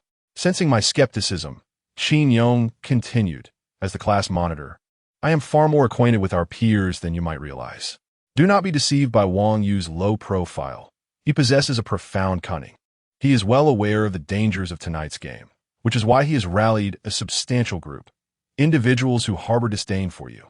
Wang Yu understands that by diminishing your influence, the rest of the class will pose no threat." Qin Yong's analysis struck a chord within me, illuminating the situation with clarity. In our current class dynamic, our alliance was nearly invincible. Any attempt to counter us would necessitate a considerable following. It appears I had misjudged Wang Yu after all. I surreptitiously committed him to memory. Concurrently, a message was disseminated by the imp via WeChat. The hour of 12 has arrived, a commendable assembly by all. The established parameters of the game have been previously articulated and shall not be reiterated. I merely append that upon the game's conclusion, monetary rewards will be dispersed. The temporal terminus for the game is the advent of dawn. Thus, let the games commence. No responses were elicited within the WeChat group. Subsequent to the imp's declaration of the game's commencement, a palpable agitation permeated the student body assembled upon the grounds. A contingent of students, characterized by an expeditious disposition, promptly deactivated their mobile devices and initiated a rapid dispersal toward the recesses of the campus. The imp, however, had not explicitly divulged the precise location of the demon placard, merely circumscribing its ambit to the school premises, thereby rendering its discovery a formidable undertaking. Subsequent to the extinguishment of our cigarettes, Qin Yong and I arose. In accordance with our prearranged strategy, our initial imperative was to maintain a cohesive triad. Subsequently, our primary objective was the refectory. Commencing our search at the refectory, we would circumambulate the school perimeter, ensuring a comprehensive sweep while precluding haphazard peregrinations. En route to the school building, we encountered numerous students in frantic locomotion. Upon sighting us, promptly deviated from their trajectories, as if we were figures of menace. Fortuitously, the refectory was devoid of occupants at this juncture. The three of us commenced a meticulous, comprehensive search.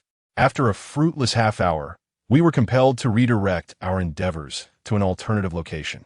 Given the early hour and the absence of other individuals on campus, even slightly elevated vocalizations were audible. Already, disputes had erupted among students regarding the demon placard. Could it be that we have found it so swiftly? Just as we passed by, we witnessed two classmates grappling with one another, their hands entwined in each other's hair, already sprawled on the ground. The affairs of the other students were of little concern to us. We chose to let them continue their scuffle. At that moment, Su Chunxiao suddenly crouched down, gazing intently at a flower pot, and with palpable excitement exclaimed, "Is this the demon card?" She retrieved a card from the pot and handed it to me. I focused my flashlight upon it, and as I lowered it, I simultaneously raised my head, vigilant of our surroundings. It was indeed the demon card, identical to the one in the photograph. However, I was apprehensive about having found it so early, fearing that others might take notice. Qin Yong and Su Chunxiao also realized the gravity of the situation and quickly turned to assist me in scanning the area. I nodded appreciatively at Su Chunxiao, then urged we must swiftly relocate. Just as we were about to leave, I caught sight of an individual lurking in the distance, seemingly observing us. As we turned to depart, he dashed away with remarkable speed. I could only watch helplessly as he fled, wondering if he had been sent to surveil us. As we walked, I whispered to them, "Our discovery of the demon card has already attracted attention. We must exercise caution." With that, I slowly drew a peachwood stick from my bag. Chapter 58. The arrival of new members. The clandestine figure from earlier has undoubtedly returned to report us, indicating that we are now under scrutiny. It is imperative that we remain vigilant. I grasped Su Chunxiao's arm and quickened my pace, following Qin Yong, who led the way. Ultimately, we resolved to seek refuge near the office building. Although the area was populated, most individuals congregated in small groups of 2 or 3, which would afford us some resistance in the event of a confrontation. Finding a secluded corner, we extinguished our flashlight and retrieved the malevolent card that Su Chunxiao had discovered, stowing it in the zippered compartment of my backpack. There was a nagging sense of cowardice among us. However, after enduring the trials set forth by the myriad of little demons, I felt that a touch of timidity was the safest approach. An hour had elapsed, and we had scoured 3 different locations in our search. Thankfully, no one had sought to trouble us during this time. Yet we had failed to uncover a second malevolent card. Growing increasingly anxious, I began to fret. As time wore on, the limited number of demon cards in the school loomed large in my mind. Eventually, we would exhaust them, at which point we would be in a precarious situation. The once bustling campus now exuded an eerily quiet atmosphere, silence wrapping around us in an unsettling embrace, rendering the sounds of life nearly imperceptible. I found it peculiar that, despite the elapsed time, I had yet to catch sight of Wang Yu's team. Were they not engaged in the search for demon cards as well? Just as I pondered this, a frail figure suddenly darted past us. In an instant, both Qin Yong and I became alert, swiftly pulling Su Chunxiao back while concealing our weapons behind us. Observing our reaction, the individual paused and spoke. "Are you heading south?" "I am Wang Qingqing, and I wish to join your team."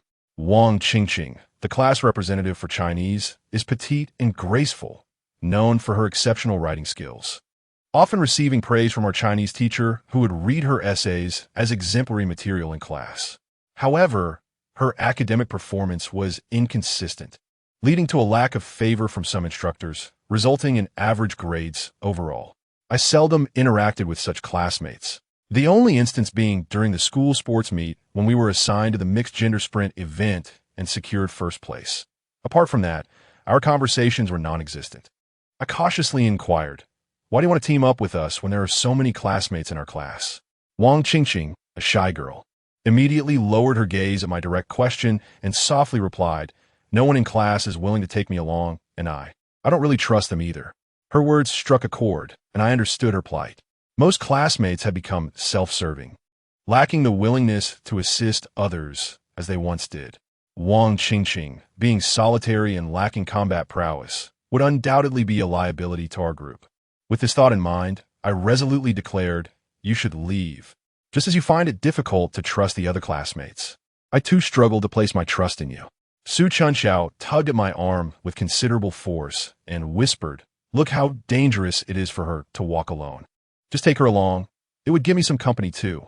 I was aware of Su Chunxiao's innate kindness, yet I found it hard to resist her plea.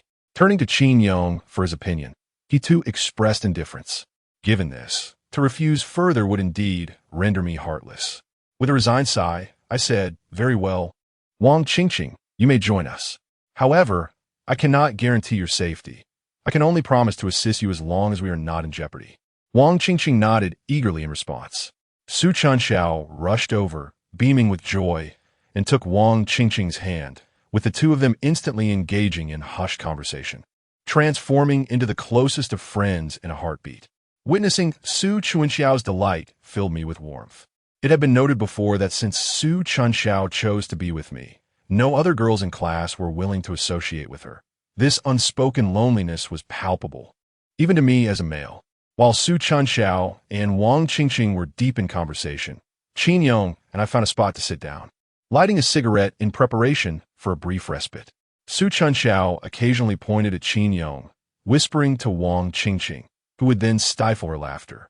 Wang Qingqing also cast furtive glances at Qin Yong, leaving him visibly uncomfortable and restless as he took quick puffs from his cigarette, clearly understanding Su Chunxiao's good intentions.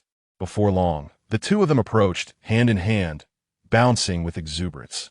Qin Yong immediately fidgeted, and had it not been for the cover of darkness, I would wager his face was flushed with embarrassment.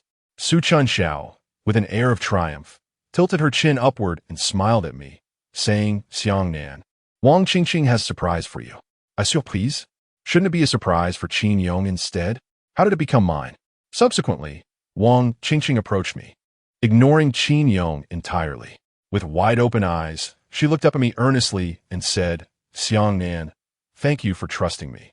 I actually possess 2 demon cards, and I'm willing to give you one as a token of gratitude." Shoo! I hurriedly gestured for Wang Qingqing to speak softly. At that moment, both Qin Yong and I were momentarily taken aback. 2 cards? I quickly rose to my feet, cautiously surveying our surroundings. Fortunately, we were in the sports equipment room, a place generally devoid of people. Wang Qingqing mimicked my actions, glancing around before eagerly retrieving 2 cards from her pocket. She carefully kept one for herself and unhesitatingly handed the other to me. I glanced at Wang Qingqing with a tinge of guilt. To be honest, I felt quite embarrassed to accept it. Wang Qingqing was carrying 2 demon cards, akin to possessing a small fortune without any protection, yet she chose to trust us. There were numerous teams in our class, such as the formidable Wang Yu. Everyone understood that each demon card could represent a life. Observing my hesitation, Wang Qingqing softly said, "You need not feel sorry for me. Although we secured first place in the sports meet, I stumbled as I crossed the finish line. While everyone else was celebrating their achievements, you were the first to help me up. At that moment, I realized you were someone worthy of trust." After Wang Qingqing finished speaking, she resolutely extended her hand towards me. I had no choice but to accept it, and my impression of her underwent a significant transformation. I was astonished that she could remember such a trivial matter for so long. At the very least, she shared my deep sense of loyalty and affection. I nodded at Wang Qingqing and expressed my gratitude, saying, "Thank you. This single card was indeed of great importance to us." Now that so much time had passed, we had only managed to find 1 demon card. If it came down to the final moment and we had to resort to force, obtaining 2 cards would prove challenging, but acquiring just 1 would be a straightforward endeavor. At that moment, Su Chunxiao approached with a gleeful smile, seizing Wang Qingqing's hand, and triumphantly announced to me, "Humph, caught you off guard, didn't I?" It was truly delightful. We merely needed to discover 1 more demon card, and we could safely navigate this game.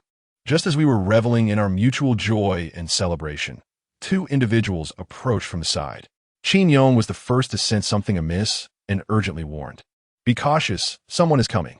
Instantly, we fell silent and heightened our vigilance.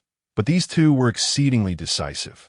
Under the cover of darkness, before we could react, they charged towards us with alarming speed, scattering a large handful of something in our direction.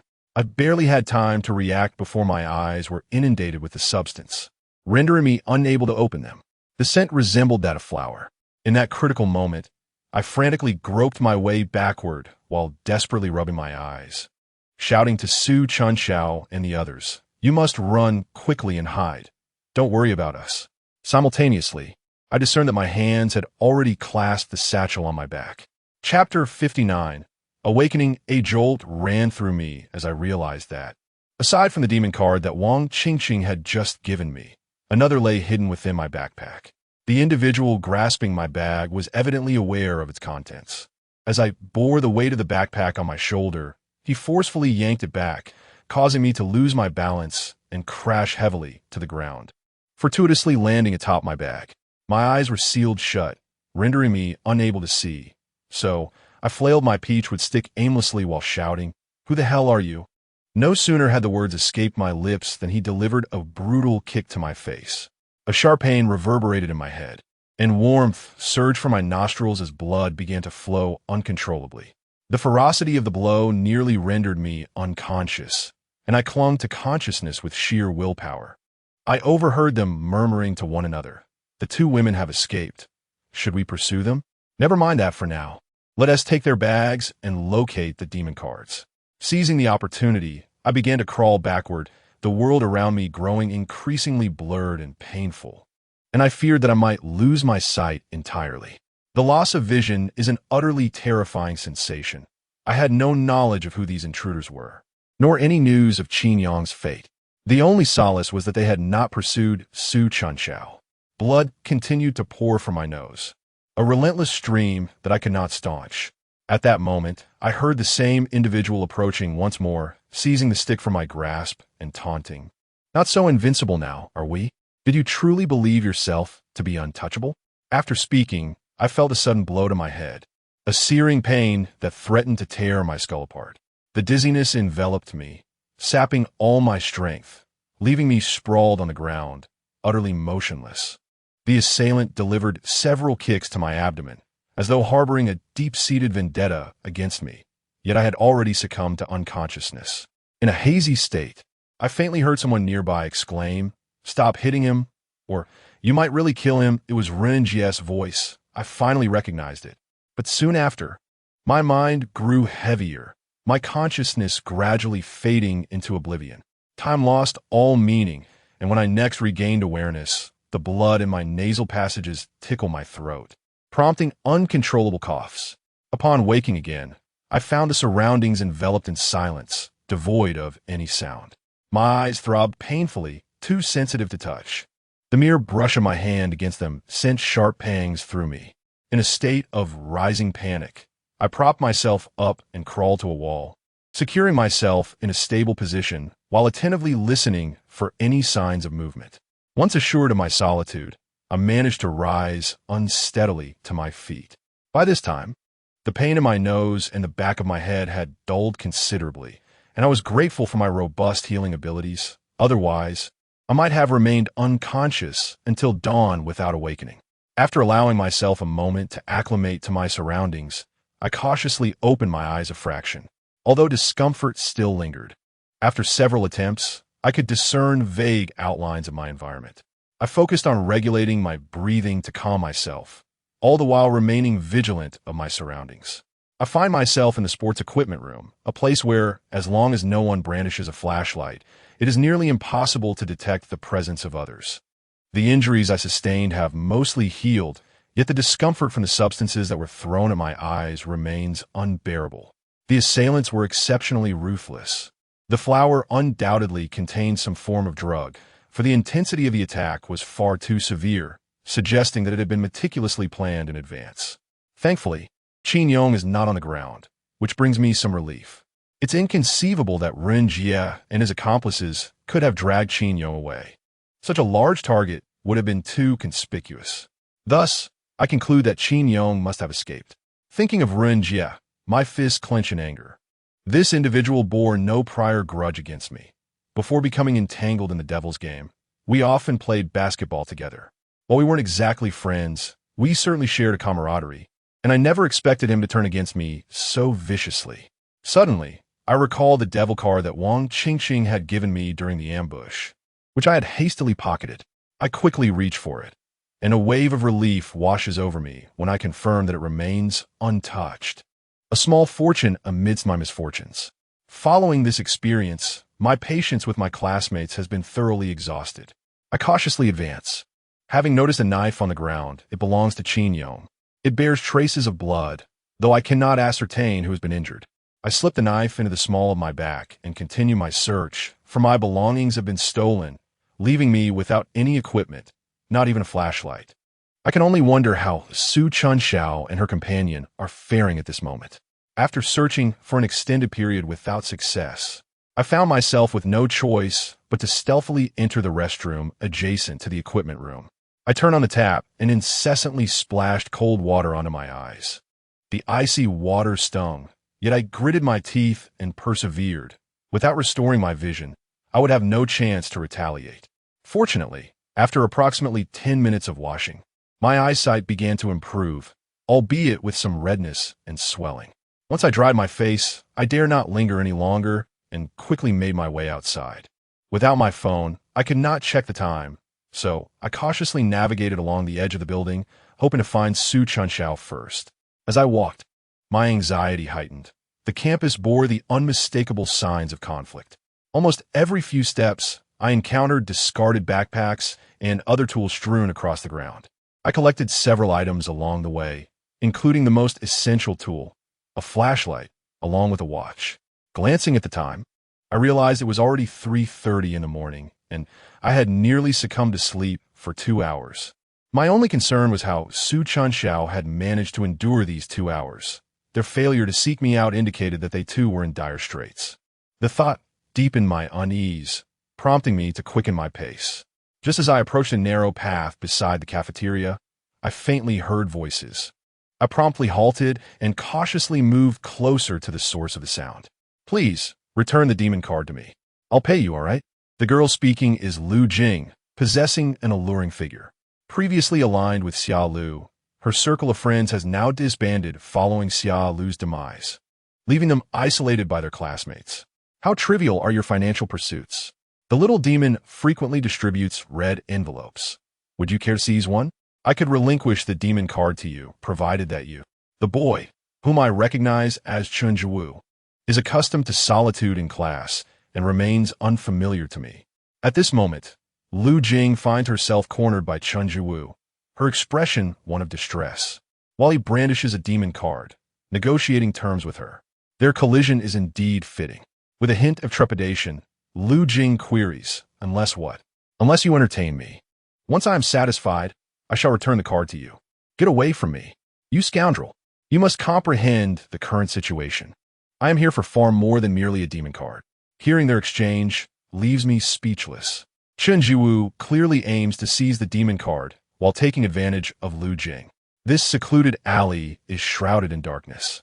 And even if Chun Jiwu were to force himself upon her, no one would be the wiser. I can only hear Lu Jing retreating in fear until her back meets the wall, desperately pleading, "No, please don't." Chun Jiwu advances step by step, a sinister smile gracing his lips as he taunts. "Have you made your decision? Will you take the initiative, or shall I impose myself upon you?" Chapter 60. Lu Jing. I initially intended to simply pass by and observe the situation, but witnessing Chun Jiwu's increasingly outrageous behavior stirred a sense of unease within me. The thought of Su Chunxiao encountering such a person filled me with a profound sense of helplessness. With this in mind, I took a deep breath and stealthily drew out my knife. To prevent any glint from betraying my intentions, I concealed the blade within my sleeve while cautiously surveying my surroundings. Once I confirmed that no one was approaching, I began to tread forward slowly. This narrow path measured only 2 meters in width and approximately 10 meters in length. Chun Jiwu had his back turned to me, yet Lu Jing maintained a clear view of the outside. The moment I entered, I had already prepared myself, signaling Lu Jing with a quiet gesture to remain silent. Lu Jing, startled, quickly turned her head. Fortunately, she proved to be more astute than I had anticipated, refraining from exposing my presence and instead cooperating with Chun Jiwu by gradually crouching down. Chun Jiwu, exhilarated, exclaimed, "This is how it should be. If you don't say anything, no one will know." Ha ha ha, I held my breath, advancing step by step, drawing ever closer to Chun Jiwu. With each movement, I remained vigilant, cautious not to step on anything that might betray my approach. Lu Jing appeared even more anxious than I, trembling as she crouched on the ground, occasionally glancing towards me. Seeing Lu Jing's reluctance, Chun Jiwu, in a fit of frustration, seized her and bellowed, I told you to hurry up. Didn't you hear me? Lu Jing, with a look of disdain, desperately tried to evade Chen Zhiwu's advances, her hand instinctively clutching his waistband. This was a prime opportunity.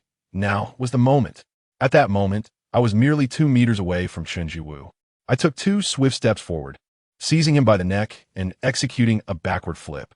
Simultaneously, Lu Jing, displaying remarkable quick thinking, grasped his belt, ensuring that despite Chen Zhiwu's height advantage, he was brought down to the ground. "Who the hell are you?" I exclaimed, drawing my knife and pressing it against his throat. "Silence, or I will end your life right now, Xiangnan." After uttering those words, I flipped over, preparing to subdue him. To my surprise, Chen Zhiwu was far from a coward. He suddenly twisted his body, forcefully shoving me aside, while his hands clamped down on my arms. I struggled fiercely to break free, finally managing to wrench my knife-wielding hand away. In that instant, Chen Zhiwu lunged at me with great force, and I felt a sickening thud. Warm blood instantly stained my arm as the blade plunged deep into his chest. Chen Zhiwu collapsed onto me, rendered immobile. Lu Jing, her face a mask of panic, stared at us in horror, repeatedly shouting, "A murder! A murder!" She swiftly maneuvered around me and fled into the distance. I was left in stunned silence, watching Lu Jing retreat, my mind swirling with 1,000 curses. What kind of misguided hero was I becoming? With a grimace, I pushed the lifeless Chen Zhiwu off me and gritted my teeth as I extracted the knife. Taking a life was never my intention. I merely sought to subdue him, acquire the Devil S card, and escape with Lu Jing. I never anticipated such a tragic turn of events. This is not within my control. Even though I have lost patience with my classmates, I ultimately cannot betray my inner principles. This is my first act of murder. I stand up, clutching the bloodied knife in my hand, only to realize that my legs are trembling. I maneuver around the corpse, intending to leave, when I suddenly recall that he was holding a demon card. I return to search his body and decisively seize the demon card from his grasp. This card originally belonged to Lu Jing. I had planned to return it to her after rescuing her, but now I reconsider. As it stands, I now possess 2 demon cards. After cleaning the knife, I sheath it at my waist and hastily depart. As I navigate the narrow path, I am exceedingly cautious, fearing another ambush. Fortunately, the surroundings are deserted. I press against the wall, making my way toward the girls' dormitory, for I must locate Su Chunxiao swiftly. Clutching the 2 cards feels akin to holding 2 lives. I find myself glancing over my shoulder with every few steps. By the late hours of the night, the school's open spaces are devoid of any classmates. I surmise they are hiding in the shadows, either to protect themselves or to ambush others. I have no intention of continuing my search, for I am convinced that the demon cards that could be found have been thoroughly scavenged by my peers. As I walk, I suddenly notice someone trailing behind me. A chill of fear washes over me, as I realize I have momentarily neglected my surroundings and have now attracted unwanted attention. I turn into a doorway and cautiously peer out. To my astonishment, it is Lu Jing who has been following me. The impression Lu Jing leaves upon me is profoundly negative. I have an aversion to those emotionally detached women. Reflecting on the recent encounter, it is evident that a pitiable individual often possesses their own detestable qualities. As I observed her incessantly searching for me, I felt no trepidation regarding her potential tricks. I emerged from around the corner and, with an air of indifference, addressed her directly. "What do you want from me?" Lu Jing was startled by my sudden appearance, and upon recognizing me, she eagerly exclaimed, "Ah, Xiangnan, I wanted to thank you." I chuckled softly, preparing to turn away, when she hastily followed, continuing, "Truly, I'm grateful. It was my fault for not stopping you when you ran off. I was frightened, and I apologize." I had no intention of placing my trust in her again, so I replied without looking back, "There is no need for thanks, nor is there anything to apologize for.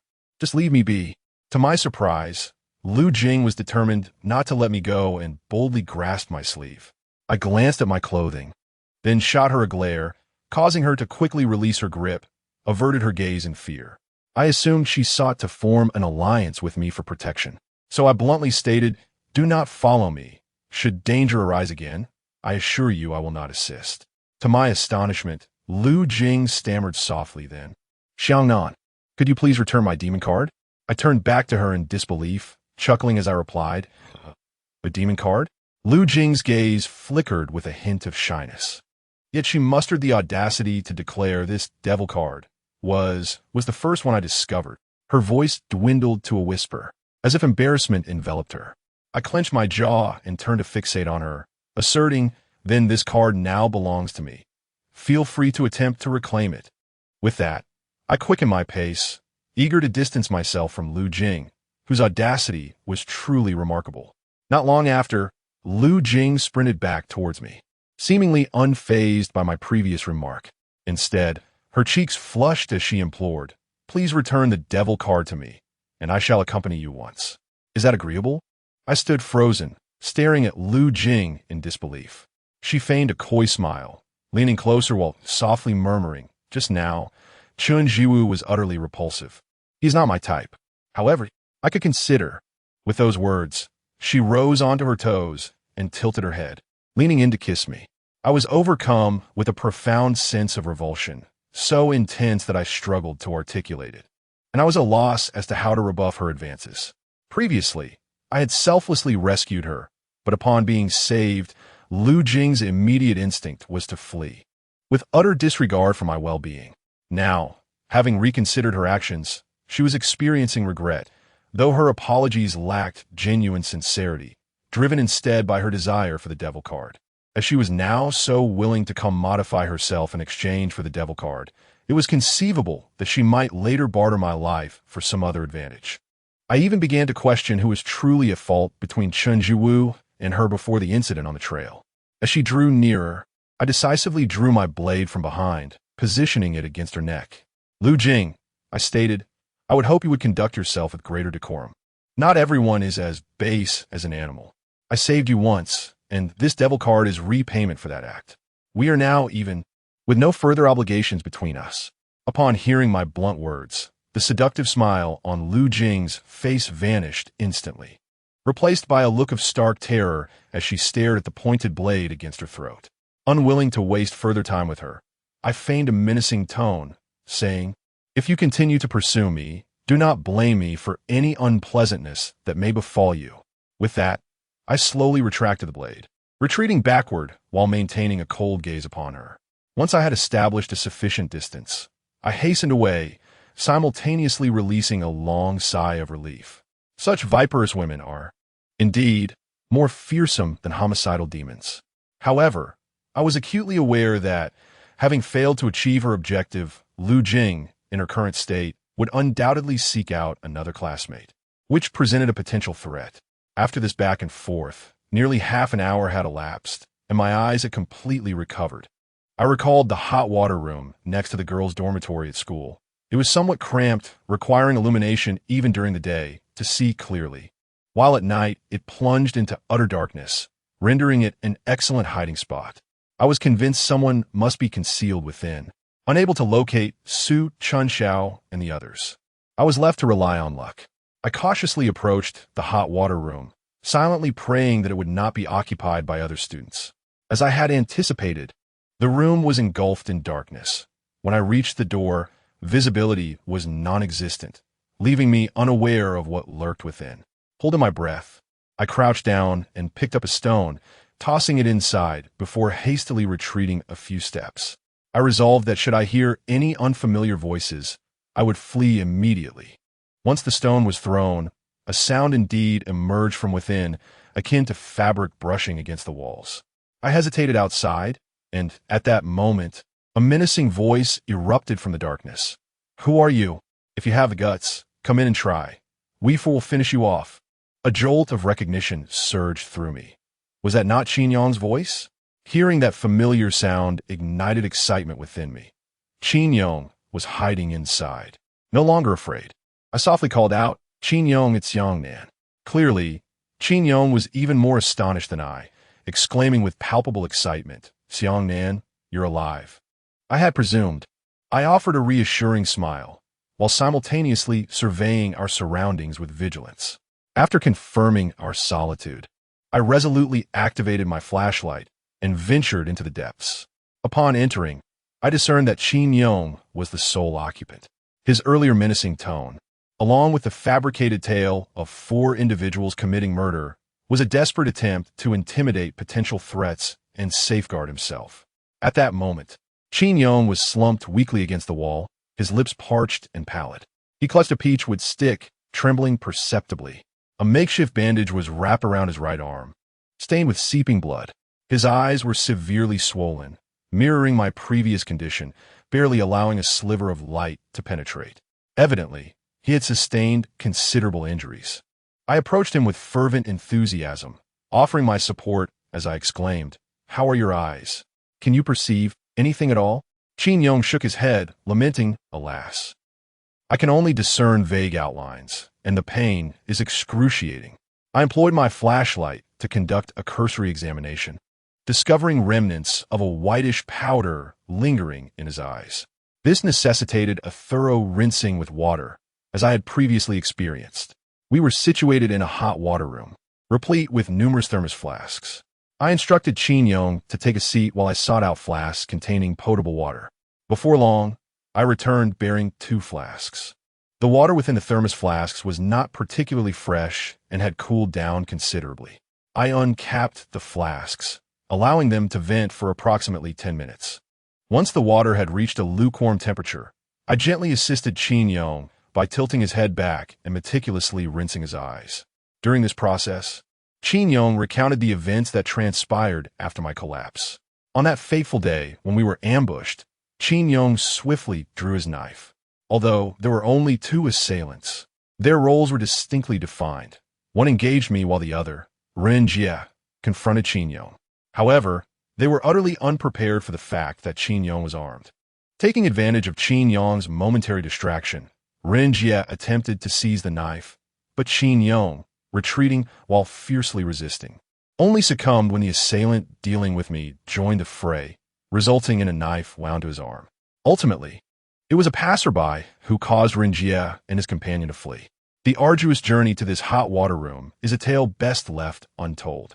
After nearly depleting a bottle of water, Qin Yong gestured that it was sufficient, then gradually stood up, squinting as he surveyed the surroundings. He nodded at me and remarked, "My arm bears only a superficial wound. As long as it is visible, it does not hinder my movement." I nodded in agreement. Glancing at the time, it was nearly 4 o'clock. My greatest concern remained for Su Chunshao. I retrieved a cigarette from my pocket and offered it to Qin Yong, stating, "All right, let's smoke this and be on our way. We still haven't located Su Chunshao." With Qin Yong as my companion, I felt a surge of reassurance. I was no longer alone. After finishing our smoke, we stealthily ventured out once more. The campus was deserted. Where could Su Chunshao be hiding? Qin Yong patted me on the shoulder and said, "Xiangnan, Su Chunshao is quite clever. Do not worry. She must be concealed in an unexpected location." My eyes brightened at the thought of an unforeseen hiding place. As I walked forward, I earnestly contemplated the entire layout of the school. The unexpected places are often those that everyone shuns. If that is the case, then surely it must be our classroom. Yes, the classroom. Seeing my excitement, Qin Yong smiled in response. As long as we discern the right direction, everything else will fall into place. We proceeded cautiously, taking turns to shield one another, gradually approaching the teaching building. Upon reaching the staircase, I suddenly halted. Qin Yong quietly inquired about my sudden stop. I gestured toward the staircase ahead, urging him to crouch down and observe closely. There, at the foot of the stairs, lay a discarded backpack alongside scattered tools, including a mobile phone. The fact that no one had claimed these items indicated they had been abandoned only moments ago. Indeed, shortly thereafter, another mobile phone was tossed out from the staircase. I exchanged a glance with Qin Yong and whispered softly, "Someone is in there stealing. If the numbers are few, we should confront them." Chapter 62. Revenge. Qin Yong nodded vigorously, his fury mirroring my own, undoubtedly incensed by the earlier ambush, his anger seeking an outlet. We crept forward cautiously, operating in perfect synchrony. I kept my gaze fixed ahead while he remained vigilant behind us. As we drew nearer, the muffled voices became increasingly discernible. Though faint, I could still make out the words spoken in a hushed tone. "Shut your mouth, or I won't hesitate to teach you a lesson." I clenched my teeth in silence, fully aware of the voice, It belonged to the very individual who had recently conspired with Ren Jie to attack me. The only perplexing detail was that I had never heard his voice before, indicating he was not one of our classmates. This implied that Ren Jie had stealthily summoned an outsider to assist him. Pressing myself against the wall, I cautiously extended my head to peer toward the stairwell. There stood two figures, their backs turned to us, clad in black attire and carrying bags. I recognized one of them as Ren Jie. In front of them crouched a slender boy, his face obscured but clearly suffering as he shielded his eyes, undoubtedly experiencing the same fate as us. Having been ambushed by Ren Jie's powder, after acquiring the Devil's Card, Ren Jie delivered a swift kick to the boy, then engaged in whispered conversation with the stranger beside him. I contemplated the situation, if we were to rush in recklessly. While Qin Yong and I could hold our own against the two, the presence of the white powder posed a significant risk. Should it inadvertently find its way into our eyes again, the consequences could be dire. After a moment of contemplation, I gestured for Qin Yong to retreat to a concealed spot where they could not hear us, and spoke softly. Inside are Ren Jie and his gang. They have white powder behind them. We cannot confront them head-on. Upon hearing Ren Jie's name, Qin Yong's jaw clenched in anger. His eyes ablaze as he replied in a low voice. We must deal with him today. What should we do? I glanced towards the staircase and pointed to the left, saying, after they finish looting, they will surely exit. There's a classroom on the left side of the staircase. You should circle around and hide behind the door while I draw their attention from the right. Qin Yong also looked up, nodded in agreement. I patted his shoulder and instructed, remember, once we engage, show no mercy and be wary of their powder attacks. Gritting his teeth, Qin Yong nodded resolutely before unhesitatingly moving to position himself. As I watched him depart, I drew my knife once more and concealed it within my sleeve. Gazing at the glimmering blade, I felt a moment of disorientation, realizing that I was prepared to use it against a classmate, yet felt no pang of guilt. I recognized this as the influence of the little demon, but now was not the time for reflection. I cautiously approached the wall once more. Meanwhile, Qin Yong had navigated a wide arc and was carefully hidden behind the door of the left classroom, signaling me with an okay gesture. Taking a deep breath, I picked up a discarded mobile phone from the ground, pressing myself against the wall. Finally, I cast one last glance at Qin Yong, nodded in affirmation, and decisively activated the phone, launching the music player. The pellucid melody, under the current circumstances, seemed particularly jarring. After only 3 seconds, I promptly ceased it, simultaneously holding my breath and leaning against the stairwell, my heart palpitating intensely. I overheard Ren Jie exclaim anxiously, "Who's there? Damn it, someone's outside." Ren Jie and his companion were evidently more apprehensive than I was. I could hear them hastily gathering their belongings before cautiously advancing towards the stairwell. Receiving no response from me, Ren Jie continued, "Which classmate is outside?" The atmosphere at that instant appeared to have come to a standstill, with only the sound of their footsteps audible to me. As I heard them draw nearer, I bit down hard on my teeth. 1, 2, 3. After silently counting to 3, I abruptly dashed out of the stairwell. In the instant of my exit, I immediately raised my hand to shield my eyes, simultaneously seizing the salvage phone and hurling it forcefully at their faces. Damn you! Indeed, a cloud of white powder instantly enveloped me, but this time, none of it made contact with my eyes. I swiftly lowered the phone and bolted. Ren Jie and his accomplice wore fierce expressions, having been startled by my sudden emergence. Just as I had anticipated, they had been clutching a handful of white powder, which they flung at me the moment I charged out. Damn it, you dare strike me. I must have hit you too lightly earlier. Catch him. The enraged shouts of Ren Jie and his companion echoed behind me as I glanced back while running. Noting that the stranger's face now bore a bloody mark from the impact of the phone, I gradually curved my lips into a smile, simultaneously drawing a knife from my sleeve. Seizing the moment, I abruptly halted, brandishing the blade and fixing my gaze upon the two of them.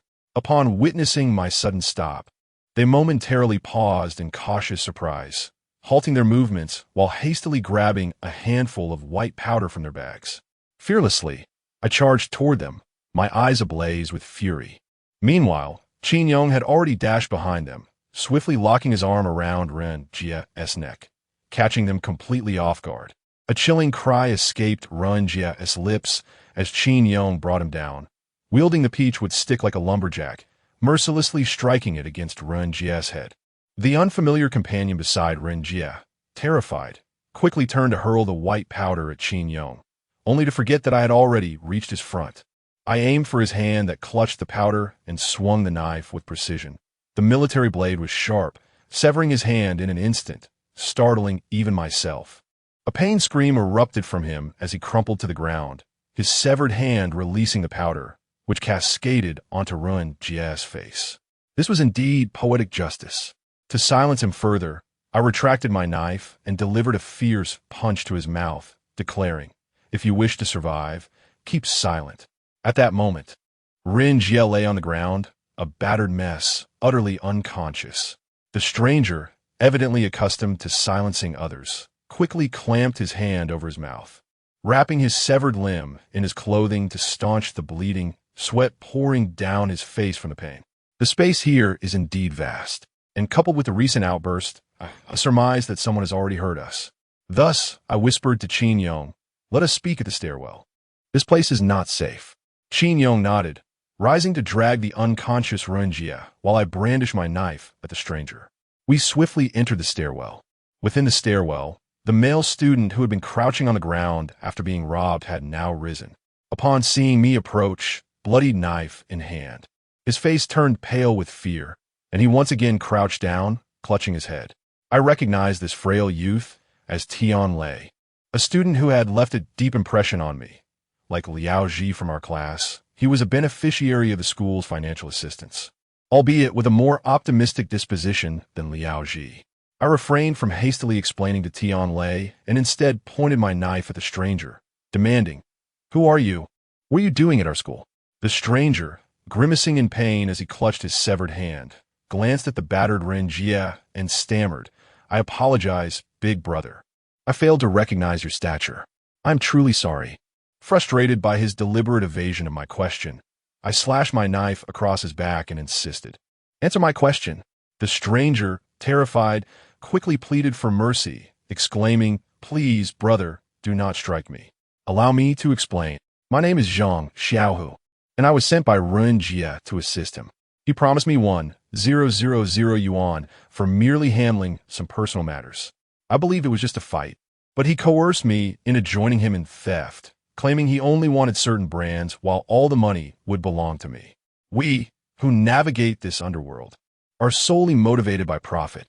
Thus, seeing that he appeared to be truthful, I sighed, contemplating how cunning Ren Jia must be to enlist a thug to confront us at school. It is no wonder the attack was so ruthless. Fortunately, I steel my resolve. Otherwise, I sensed that all the isolated students tonight would have fallen victim to these two. Glancing at the time, I hurriedly inquired, "Where did those two girls go when you ambushed us?" Chapter 63. I go alone. Zhang Xiaohu, a man of the streets, wore an expression of distress. After contemplating for a considerable time, he finally spoke. "Big brother, at that moment when we rushed over, you instructed them to flee. That scoundrel Ren Jia insisted we should pursue, and thereafter, we never crossed paths again." I pressed the blade against his neck, my voice low and grave as I inquired, "Truly, you have never encountered them again?" Zhang Xiaohu, terrified to the brink of tears, pleaded, "Oh, big brother, I swear I have not encountered them again. In this life of chaos, one's life is paramount. Would I dare to jest with my own existence?" Seeing he was not fabricating his tale, I reluctantly lowered the knife. Though Zhang Xiaohu was not significantly older than us, his extensive experience in the underworld made him astute. Once I sheathed the knife, he immediately donned a smile and said, "If all is well, may I head to the hospital?" My arm, I glanced at Ren Jia lying on the ground, uncertain of how to proceed with him. Zhang Xiaohu, perceptive as ever, quickly interjected, "I have no ties to Ren Jia. Big brother may deal with him as you see fit. Furthermore, take anything from my bag." As he reached for the bag with one hand, I ignored him, turning to discuss our next steps with Qin Yong. At that moment, I heard Tian Lei shout from behind, "Xiangnan, watch out behind you." A chill ran down my spine as I swiftly dashed forward, drawing my knife and pivoting. To my astonishment, Zhang Xiaohu had seized the opportunity to stealthily retrieve a knife from the bag while I turned. In an instant, a cold sweat broke out on my scalp as a wave of dread washed over me. Had it not been for Tian Lei, I might have truly fallen prey to his sinister schemes. Fortunately, I had managed to sever one of Zhang Xiaohu's arms, significantly diminishing his combat prowess. In a moment, Qin Yong and I approached him with determination. Clutching a knife, Zhang Xiaohu, having failed in his ambush, could no longer feign innocence. He revealed his menacing demeanor and bellowed at us, "Little brat, do you know who my elder brother is? You touch me today, and tomorrow you 1T be able to step out of the school gate for 10 meters. With a sardonic smile, I swiftly kicked the knife from his grasp, while Qin Yong ruthlessly struck him with a peachwood stick. If your brother is so formidable, why are you here robbing students? I retorted. Moreover, we have survived the malevolent games of the little demon. Do you really think we fear a petty thug like you? Zhang Xiaohu, already weakened from blood loss, succumbed to Qin Yong's relentless blows and collapsed unconscious on the ground. I rummaged through the backpacks of the two, my eyes widening in astonishment. Aside from 4 or 5 devil cards, the bags contained wallets, phones, weapons, and an array of other items. To my astonishment, I even discovered a pink dress within Zhang Xiaohu's backpack. Clearly a trophy from his misdeeds against girls. What a despicable scoundrel. I collected all the devil cards and retrieved the phones belonging to Qin Yong and myself. A sigh of relief escaped me upon finding no belongings belonging to Su Chunxiao. As for the other useless items, I chose to leave them behind. They were remnants of their mischief, and possessing them would only complicate matters should they be discovered. After completing these tasks, I approached Tian Lei, smiling as I expressed my gratitude. Thank you so much. Without you, I might have been fatally wounded. Tian Lei, still somewhat intimidated by me, gazed at the bloodied knife in my hand and inquired, "How did you suddenly become so fierce?" I was momentarily taken aback, as this was a question I often ponder myself. After all, I had never resorted to weapons in fights before, not even daring to kill a chicken. However, ever since being drawn into the chaos created by the little demon, my transformation has been nothing short of profound. Glancing at the knife stained with blood, I quietly wiped it with my sleeve and declared, "Destiny lies in our own hands." After uttering this rather pretentious phrase, I could no longer meet Tian Lei's eyes. Perhaps I was even more afraid than he was. Qin Yong picked up a bag containing white powder from the ground and whispered, "This must contain some kind of drug. We should take some. It might prove useful."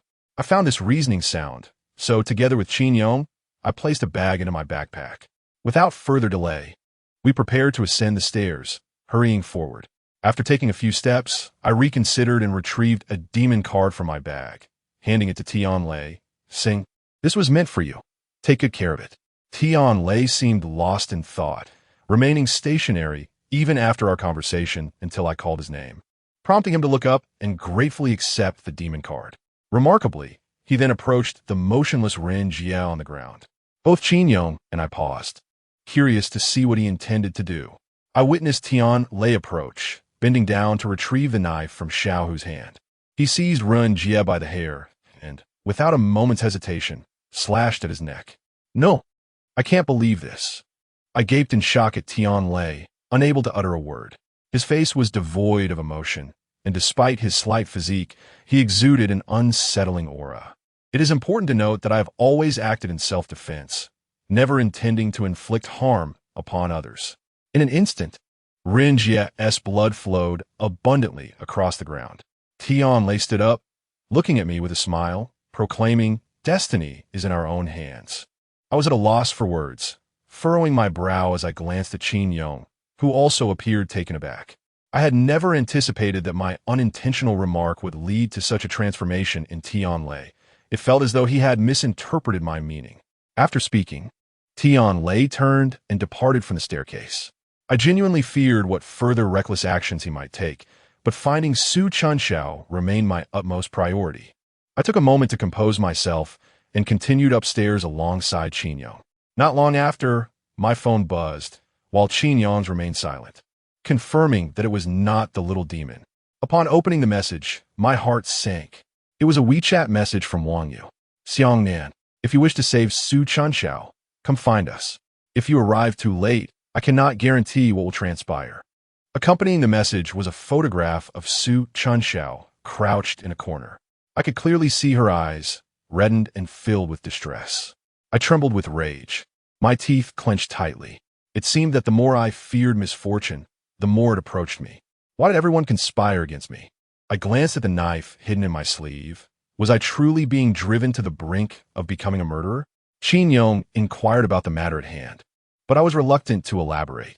Instead, I handed him my phone, my frustration boiling over as I struck my fist against the wall. Wang Yu's intentions were transparent. He simply sought to trouble me.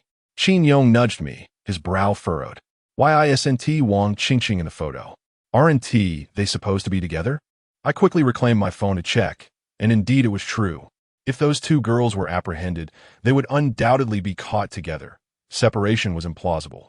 There was only one explanation. Wang Qingqing had betrayed me. Damn it, I leaned against the wall, eyes closed, striving to contain my fury. After what felt like an eternity, my WeChat chimed once more. It was the little devil, sending his usual smiling emoji, followed by a message. Students, it seems you've all made quite the haul tonight. There are only 30 minutes left until the game concludes, so make haste. I glanced outside. Dawn was beginning to break. With time running short, I resolved to act. I retrieved 2 devil cards from my bag and handed them to Qin Yong. Take these cards and hide. I will confront Wang Yu, for he seeks me, and there is no need for you to be involved.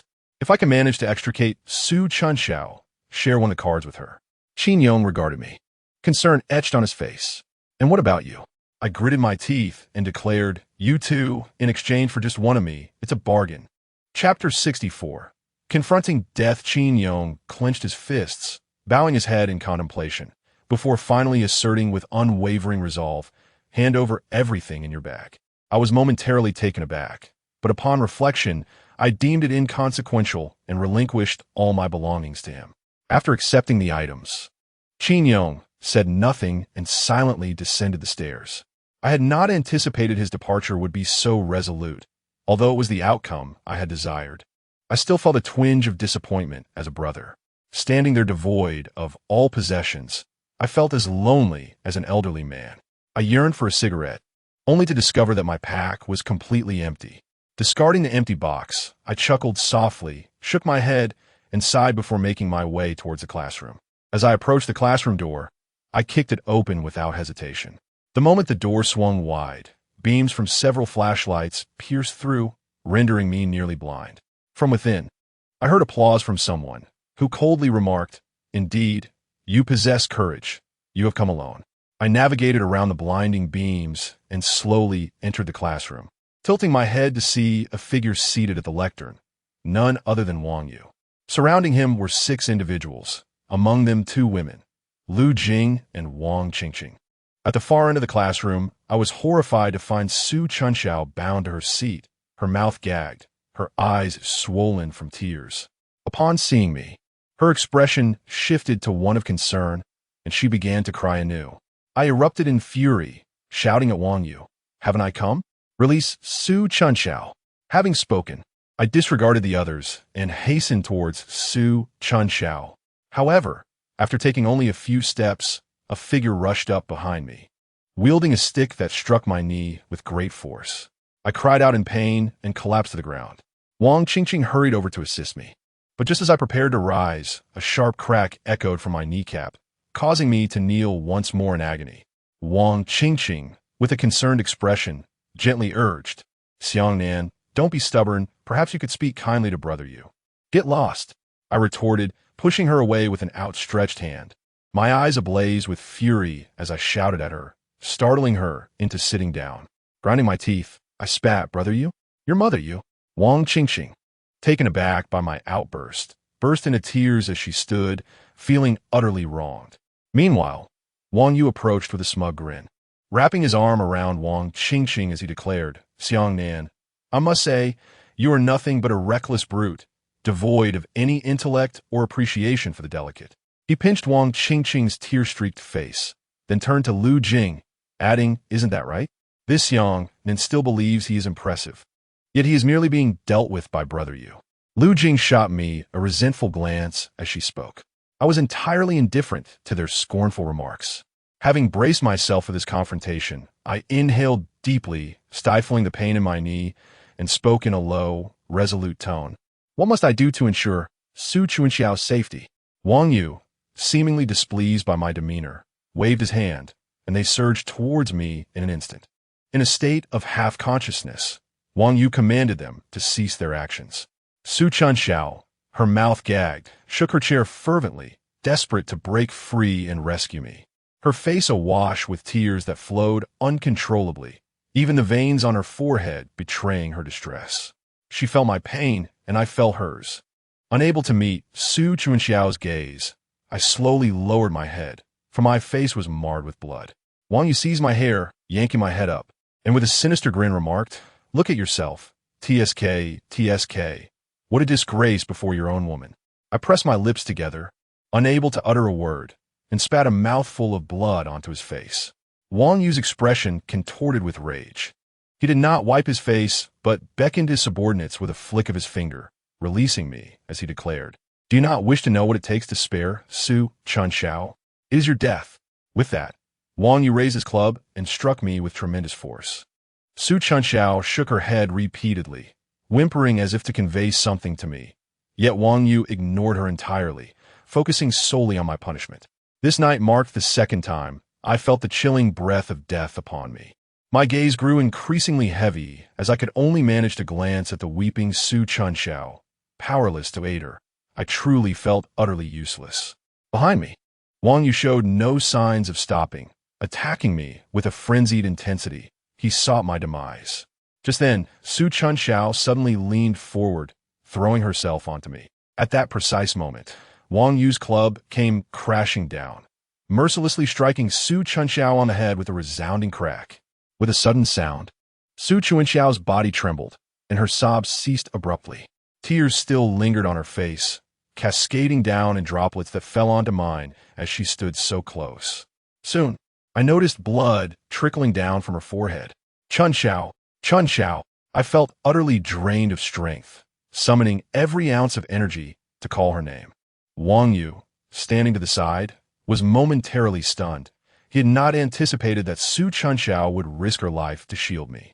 Yet, after a mere few seconds, he regained his composure and violently shoved her off me, his expression twisted with malice as he declared, "Don't blame me, Xiangnan. Your death is the only way for me to prevail." With that, he raised his club, aiming it at my head, ready to strike. At that moment, the classroom door was forcefully kicked open once more. I heard Lu Jing let out a piercing scream, and chaos erupted as everyone engaged in a fierce brawl. Wang Yu halted his assault, but as he turned, he was sent flying by a swift kick. "Xiangnan, pull yourself together. Hold on." The voice shouting at me was indistinct, but I vaguely perceived Qin Yong rushing in through the front door. Behind him was Tian Lei, wielding a knife with an impassive demeanor. As he spotted an assailant rushing towards him, he ruthlessly plunged the blade into the opponent's chest with lethal efficiency. I also caught sight of the mustached policeman, who drew his weapon and shouted at Wang Yu, "Everyone, cease your actions. I have received reports of armed violence here. You are all under arrest." Chapter 65. Intuition. Upon spotting the bearded policeman, Wang Yu did not retreat. Instead, he surged forward with reckless abandon. A sharp gunshot pierced the air, causing Wang Yu's body to freeze momentarily before he slowly toppled backwards, his eyes filled with a profound sense of regret. The gunshot brought an abrupt halt to the chaos, as the classroom was enveloped in a cloud of white powder released by Qin Yong. The bearded officer, visibly anxious, gasped for breath, his hand trembling around the firearm, shouting, "Is anyone still attempting to assault an officer? If not, everyone get down." The entire sequence unfolded with alarming rapidity. It was not until Qin Yong rushed to support me that I succumbed to my overwhelming state, pointing towards a motionless Su Chunxiao beside me, my head heavy, leading me to faint once more. My mind buzzed incessantly, occasionally flashing vague images before ultimately plunging into darkness. I felt an inexplicable lightness, devoid of worries and pain, akin to a leaf dissolving into the vast void. At one point, I regained consciousness, finding myself on a hospital stretcher. Qin Yong and Dr. Bai Jing were frantically calling out to me, yet I could not discern their words. I merely turned my head, glancing at Su Chunxiao, who lay on another stretcher, her eyes tightly shut, the blood on her forehead still fresh. I yearned to reach out and grasp her hand, but the stretchers were separated, and she drifted further away from me until I was wheeled into the operating room. The instant the lights above flickered to life, I succumbed to unconsciousness once again. Time passed, though I could not measure it, until I opened my eyes to find Su Chunxiao peacefully sleeping on my chest. As we reclined upon the verdant lawn of the school, the sun shone brightly, accompanied by a cerulean sky adorned with fluffy white clouds. The sunlight, caressed by a gentle breeze, brushed against our faces, evoking an indescribable sense of comfort. I smiled as I brushed aside the bangs from Su Chunxiao's forehead, admiring her long eyelashes, until she lazily opened her eyes. "Are you awake?" I teased, to which I responded with a nod. Remaining silent while Su Chunxiao tightened her embrace around me and tenderly remarked, "Xiangnan, it's already the end of the term, yet your grades remain dismal. Are you perhaps rather dim-witted?" Before I could articulate a response, she continued, "And look at Xiaoming, he's been scouted by the city sports school to learn Sanda." I paused, momentarily taken aback, and gazed into Su Chunxiao's innocent eyes as I inquired, "Xiaoming?" With a slight smile, Su Chunxiao countered, "Is there a problem?" As she uttered the final syllable, I felt as though my head had been pierced by needles, leaving me in a state of painful silence. Yet, Su Chunxiao continued to gaze at me with a playful smile, her lips moving with words I could not comprehend. I desperately reached out for assistance, but she remained oblivious to my plight. It was only when I let out a cry of agony, tilting my head skyward, that Su Chunxiao's body was suddenly frozen, the chill creeping up from her feet to her head. "No!" I frantically wished to intervene, yet found myself powerless, helplessly watching as Su Chunxiao transformed into a statue of ice. Meanwhile, the lush green lawn surrounding me began to wither, transforming from vibrant green to a charred black, as if it had been scorched by flames. The azure sky darkened in response, and the gentle breeze turned into a piercing, cold wind. I stood helplessly, gazing at the scene, crying out in agony, "No! No!" In that fleeting moment, I opened my eyes once more and abruptly sat up, drenched in sweat.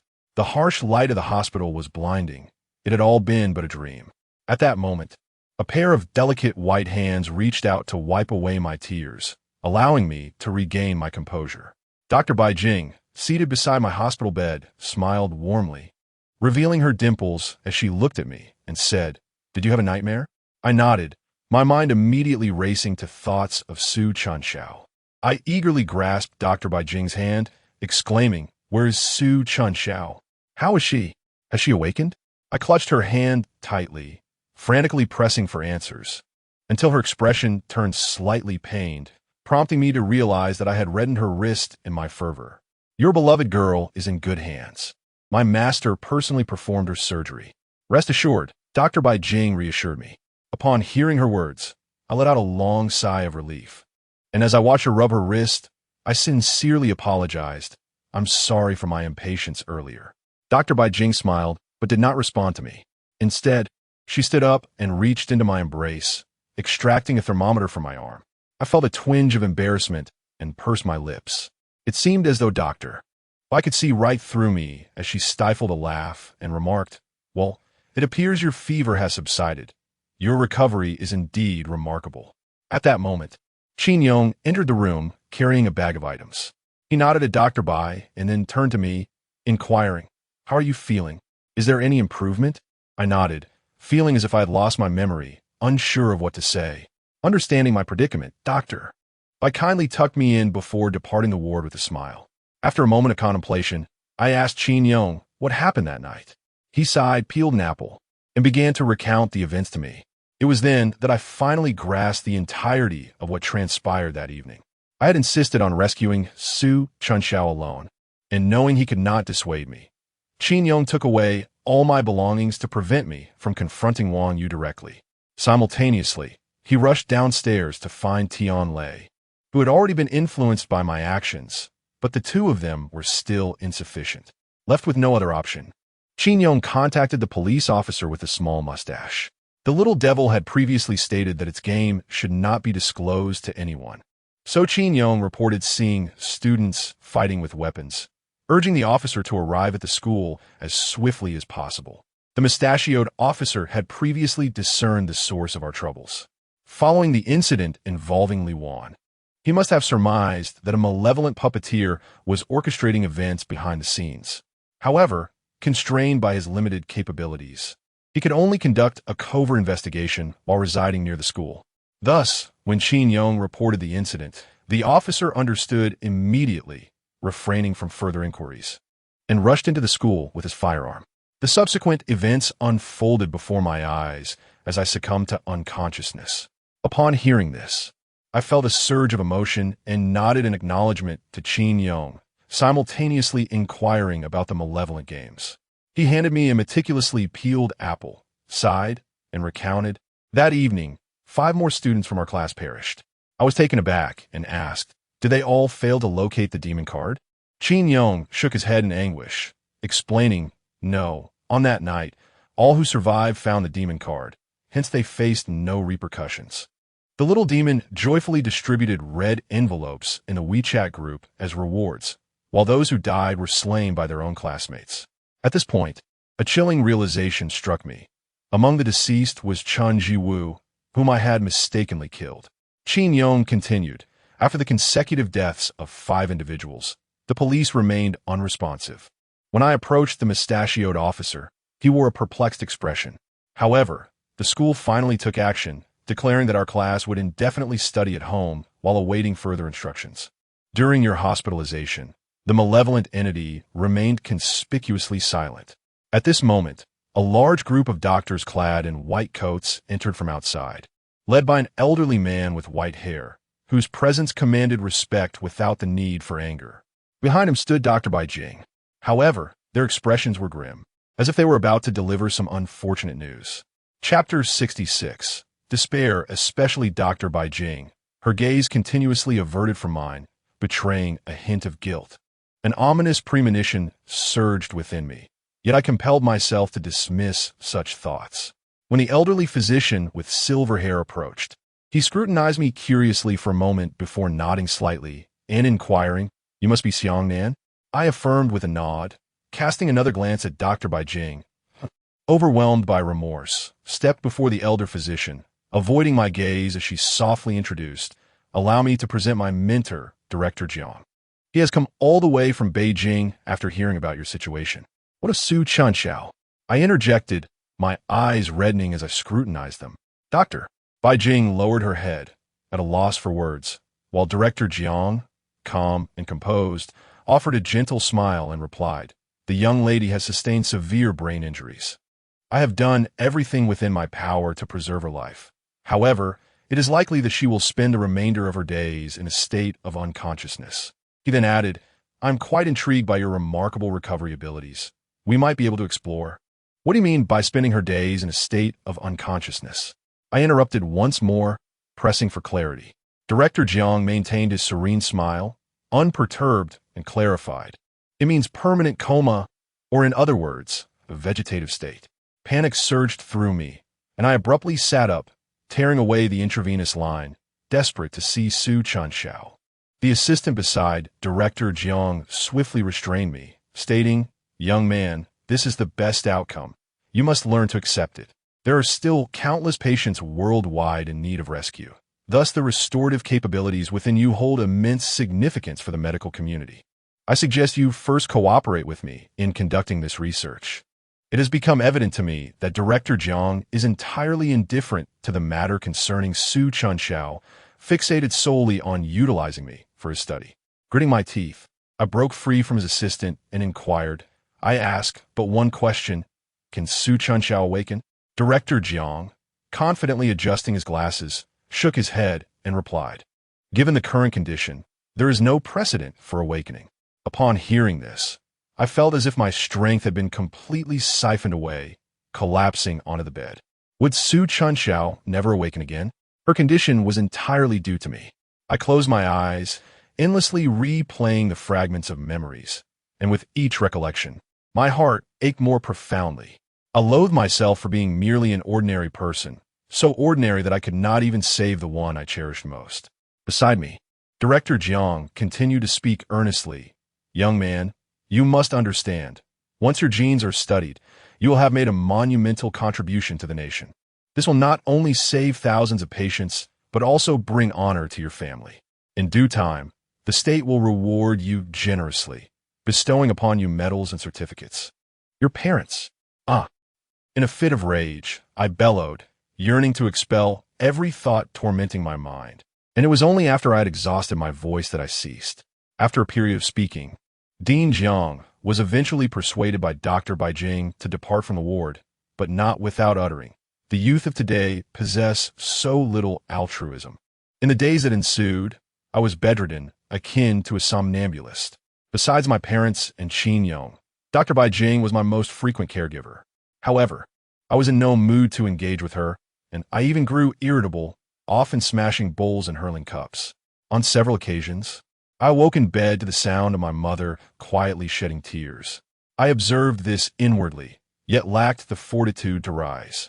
According to Qin Yong, upon my admission to the hospital, the examining physician stated that nearly every bone in my body was fractured. However, within a week, I had almost completely recovered, which became quite a sensation. Dean Jiang now visits me daily, tirelessly attempting to persuade me. By this day, I could have been discharged long ago. But my mental state was so poor that my mother insisted on keeping me in the hospital for a few more days. In the evening, Dr. Beijing came to see me as usual.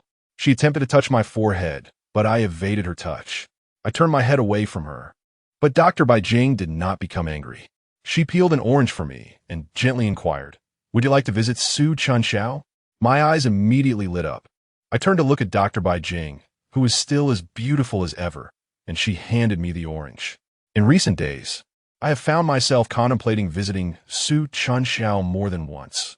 However, she remains in a specialized ward, and despite my fervent pleas, access has been strictly denied, even by her family, who have resolutely prevented me from approaching the room. Upon hearing Dr. Beijing's remarks, I felt a surge of emotion and hastily took an orange, consuming it whole before her, swallowing it down in one go. Dr. Beijing chuckled softly, shaking her head, and then stood up. I quickly slipped on my shoes to follow her. With Dr. Beijing leading the way, no one hindered my progress, and after navigating several turns, I finally reached the threshold of Su Chunxiao's ward. Though entry was not permitted, I could at least behold her lying in a state of unconsciousness. Su Chunxiao rested quietly on the bed, her complexion ashen, a white bandage wrapped around her forehead, while her family sat nearby, murmuring softly to her. Witnessing this scene brought a lump to my throat, prompting me to turn and lean against the wall. Dr. Beijing joined me in this dance, speaking softly. "I brought you here to see Su Chunxiao because I want to remind you that just as you care for her, there are many who are equally concerned for you. If you continue to wallow in despair, even if Su Chunxiao awakens, you will be unable to care for her in the future. Do you understand?" Dr. Beijing's words struck me like a clarion call, awakening me from my self-indulgent stupor. My recent behavior had been a deliberate outpouring of frustration, but in my self-absorption, I had neglected those around me. My mother shedding tears in silence, the pain they must feel, as well as Qin Yong and Dr. Beijing. If I were to succumb in such a manner, would it not render Su Chunxiao's suffering in vain? And what of all those whom that little demon had previously harmed? Would their fates be for naught? I clenched my fists in quiet determination and cast a grateful glance at Dr. Beijing. With a slight smile, she tilted her head and said, "Let us return to the ward. We'll arrange for your discharge tomorrow." After that, she paid me no further mind and departed in her high heels. After enduring this ordeal, I felt as though my spirit had been tempered anew. I obediently stayed at home to keep my parents company and made daily visits to the hospital to see Su Chunxiao. Naturally, Dean Jiang did not let me off easily, yet I graciously declined his advances. Our class was granted an indefinite holiday, yet the school remained operational, with other classes proceeding as usual. The little devil, it seemed, had vanished without a trace. I found time to return to the school, which had already reverted to its normal state. It was hard to believe that 7 years prior, a class had perished here, and now, 7 years later, Another class had lost over 10 students. I entered the dormitory to pack my belongings. It had long been unoccupied. As I opened the door, dust swirled into the air. When I lifted the pillow, I unexpectedly discovered something, a red-robe mask known as Hongli. It was as if I had encountered an old friend, and I picked it up, nearly forgetting that I had once known this shape-shifting mask. Sitting on the bed, I gazed at the red-robe mask for an extended period, pondering a question. Could Hongli possibly awaken Su Chunxiao? With this thought igniting my excitement, I swiftly placed Hongli into my bag and hurried down the dormitory stairs. Just as I reached the school gate, the bald guard in the booth stopped me. Chapter 67 Farewell to the Red Carp. Upon entering the school, I was so absorbed in my thoughts that I failed to notice the bald elder.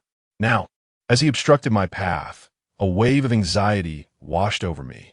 It was not fear of him, for I vividly recalled how he had used a book to dispel the malevolent spirits that had plagued me before. Yet, his sudden intervention made me apprehensive. Could it be that I still harbored some lingering specters? The bald elder, maintaining his air of elegance, nodded at me and remarked, "Young brother, it has been a while. How have you been?" His words struck me as oddly theatrical, reminiscent of a period drama, leaving me to wonder how he had secured this position. I shrugged nonchalantly and replied, "Not too well," nearly met my demise. He threw his head back in laughter and responded, "You jest, young brother. Your life is not so easily taken." I had no intention of reminiscing with him. My mind was preoccupied with thoughts of the red carp saving Su Chunxiao. I merely chuckled lightly and said, I really must return home." With that, I waved goodbye to the bald elder and attempted to bypass him to exit the school. However, to my surprise, he firmly grasped my backpack from behind.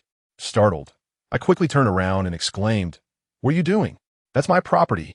The bald elder promptly withdrew his hand, his expression grave as he cautioned, "Young brother, if you possess anything that requires handling, do not hesitate to seek my assistance. Do not attempt to resolve it on your own. It could be perilous to your life." I tightened my backpack and took a step back, contemplating for a moment before finally speaking. "You claim my life is not worth much, and I share that sentiment." With those words, I resolutely walked past him and left the school. As I made my way home, I began to comprehend why that bald elder repeatedly warned me about things one should not take, things that cannot be dealt with. It dawned on me that he was referring to the mask, the red koi. But how did he know that I had taken the red koi from the abandoned building? This led me to recall a figure I had spotted near the derelict structure as we exited that day. I surmised that it must have been the bald elder. However, such thoughts were of little importance now. I would ponder them later. The pressing matter at hand was to summon the red koi for assistance. Upon returning home, I was exceedingly cautious, fearing that my family might discover the mask in my bag. Once in my room, I hung the red koi in my wardrobe and draped my winter clothes over it. Simultaneously, I ventured to a convenience store to purchase 2 candles and a small mirror. Once everything was prepared, I embarked on an arduous wait. My phone, once filled with messages, now bore no notifications. I use a chat daily with Su Chunxiao, but now she lay in a hospital bed. I could hardly fathom the torment of a soul trapped in an eternal slumber. The little demon seemed to have vanished without a trace, the only remnants of its existence being the WeChat group it had created for red envelopes. Yet, no one dared to speak within that group anymore. Perhaps everyone felt as I did, wishing for silence to prevail. Time ticked away, and my parents assumed I had long since fallen asleep. As the clock struck midnight, I rose with renewed vigor, retrieving the tools I had purchased. Sitting before my computer, I placed a mirror atop the screen and ignited a candle, positioning it in front of the mirror. Once the room was shrouded in darkness, a subtle ambience enveloped the space. Gazing into the mirror, I observed that I had lost considerable weight since the last time I looked. When the time reached 12:04, I earnestly addressed my reflection. Red carp, I am Xiangnan, I wish to." Before I could finish my sentence, I caught sight of something stirring on my bed behind me. Hastily, I turned around to find Red Carp, seemingly having appeared out of nowhere. Reclining on my bed with her dainty feet propped up, although I had encountered her once before, her otherworldly presence still filled me with a sense of unease. Red Carp playfully swung her legs, her delicate feet exuding an enchanting charm as she remarked, "Oh my, your bed is so comfortable. I could easily spend the night here." I cleared my throat, awkwardly, feeling out of place in my own room, and ultimately leaned against the computer desk. With a playful smile, Red Carp covered her mouth and softly asked, "Hee, what brings little Xiangnan to seek out his sister this time?" Red Carp was undeniably stunning, radiating an innate allure that made me hesitant to meet her gaze. Glancing at the candle on the table, I inquired with confusion, "Why did you appear before I even finished speaking?" Red Carp glanced at the mirror and candle on my desk, wrinkling her nose as she replied, "Who taught you this trick?" The online master claimed that this could summon spirits, so I thought, what nonsense. Indeed, there are many fraudsters online. Yet, when I recalled Su Chunxiao still in a deep slumber at the hospital, I quickly spoke earnestly. "Hongli, I implore you to assist me in saving someone. This person is of utmost significance to me."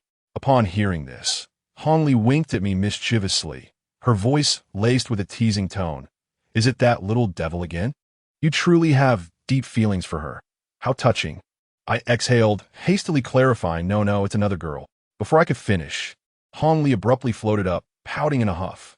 "Oh, so you have another girl, do you, little Xiangnan? Pray tell, how many girls occupy your heart?" I grew anxious, scratching my head and exclaiming loudly, "It's not what you think." Instantly, I covered my mouth, realizing I was at home and that my voice had been rather loud. Hongli playfully mirrored my gesture. Sure enough, moments later, my mother knocked on the door and inquired with concern, "Xiangnan, what's the matter? Are you feeling unwell? If something's wrong, you must tell me." I quickly replied, "It's nothing, Mom. I just had a dream, and now I'm fine. Please go back to sleep." My mother lingered outside for a moment before softly saying, "If there's anything you need to share, know that both your father and I will support you." Upon hearing my mother's words, a wave of warmth enveloped my heart.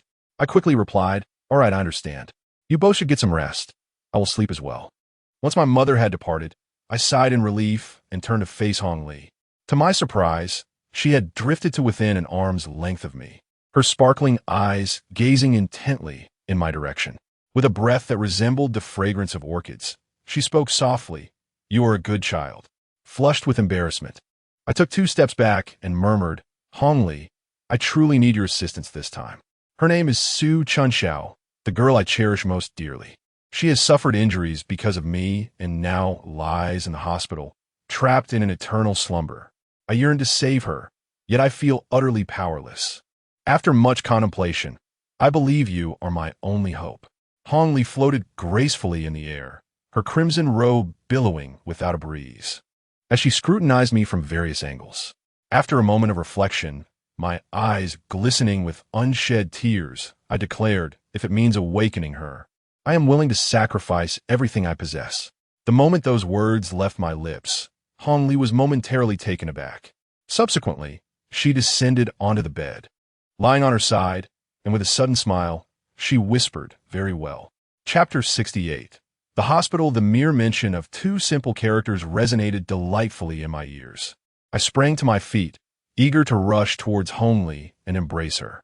However, halfway through my impulsive motion, a sudden realization dawned upon me. It seemed somewhat inappropriate, prompting me to halt. An air of awkwardness enveloped my expression, yet it could not eclipse the joy bubbling within. Hongli stifled a giggle, her voice gentle as she inquired, "Do you wish to hug me?" With the resolution of Su Chunxiao's predicament lifting my spirits, I felt an overwhelming gratitude towards Hongli. Her presence was a source of comfort, and upon hearing her question, I joyfully nodded in affirmation. Indeed, what a lovely thought. In that moment, a gentle breeze wafted through, carrying with it a fragrant essence, and in an instant, Hongli vanished from my room. Once again, I found myself awkwardly scratching my head, lying on my bed, overwhelmed by an indescribable delight. As I turned over, I noticed that the red robe mask had returned to my pillow, and much like before, a delicate line of script adorned it. "Take me to see her tomorrow night. Will she awaken to witness her fate? Furthermore, my sister insists on sleeping in a bed. You place me in a wardrobe. Are you foolish?" Oomph. The following morning, my parents sat at the dining table, eagerly awaiting my arrival. Their relief was palpable upon seeing my cheerful demeanor. As a patient, they were perpetually vigilant, concerned that I might encounter further complications. Initially, I had contemplated concocting a lie to slip out, but after some reflection, I resolved that stealthily escaping was the safest course of action to spare my parents any undue worry. Around 11 o'clock that evening, I carefully stowed the red robe mask in my backpack and, with utmost stealth, quietly slipped out of the house. I hailed a taxi, and after approximately half an hour, I arrived at the hospital. Clutching my backpack tightly, I hurried towards the entrance. Since I frequently visited Su Chanxiao, the nurses at the hospital had gradually become familiar with me and no longer inquired about my presence. Just as I reached the elevator, a striking woman emerged before me. It was Dr. Bai Jing. Upon shedding her white coat, her enviable figure was unmistakably revealed, adorned in a sleek black V-neck lace top, paired with straight-cut jeans and elegant high heels, embodying simplicity with an undeniable allure. Feeling a flutter of nervousness since I was accompanying Hong Li, I noticed she was engrossed in her phone and pretended not to see her as I brushed past. However, as soon as I entered the elevator, Dr. Bai Jing turned back, her expression one of surprise as she exclaimed, "Xiangnan, why are you here so late to see Su Chanxiao?" I offered an awkward smile and replied, "I couldn't sleep, so I thought I'd come by." "Why is Dr. Bai heading back upstairs?" Bai Jing ran her finger through her hair, chuckling softly, "Oh dear, I forgot my wallet." Soon, we arrived at the third-floor ward. After waving goodbye to Bai Jing, I clutched my backpack tightly and dashed towards Su Chunxiao's room, realizing that Hong Li had not yet emerged. I paused and quickly sought out an empty ward to step inside. It was already past midnight, and the corridor was largely deserted, save for the on-duty nurses. I stood by the door, ensuring no one approached before cautiously retrieving the mask and placing it on the hospital bed. "Hong Li, you may come out now." The methods I had previously researched online were dismissed by Hong Li as mere fabrications, so I resorted to calling her directly. Indeed, a gentle breeze swept through, enveloping me in a fragrant aura, signaling that Hong Li had emerged. As I turned around, I found her merely a palm's breadth away, gazing intently at me. Internally, I was at a loss for words. Had I not encountered Hong Li before, and considering her striking beauty, I would have likely been terrified several times over. I took a couple of steps back and whispered, "Sister Hong Li, could you perhaps refrain from appearing so suddenly close? It can be quite frightening."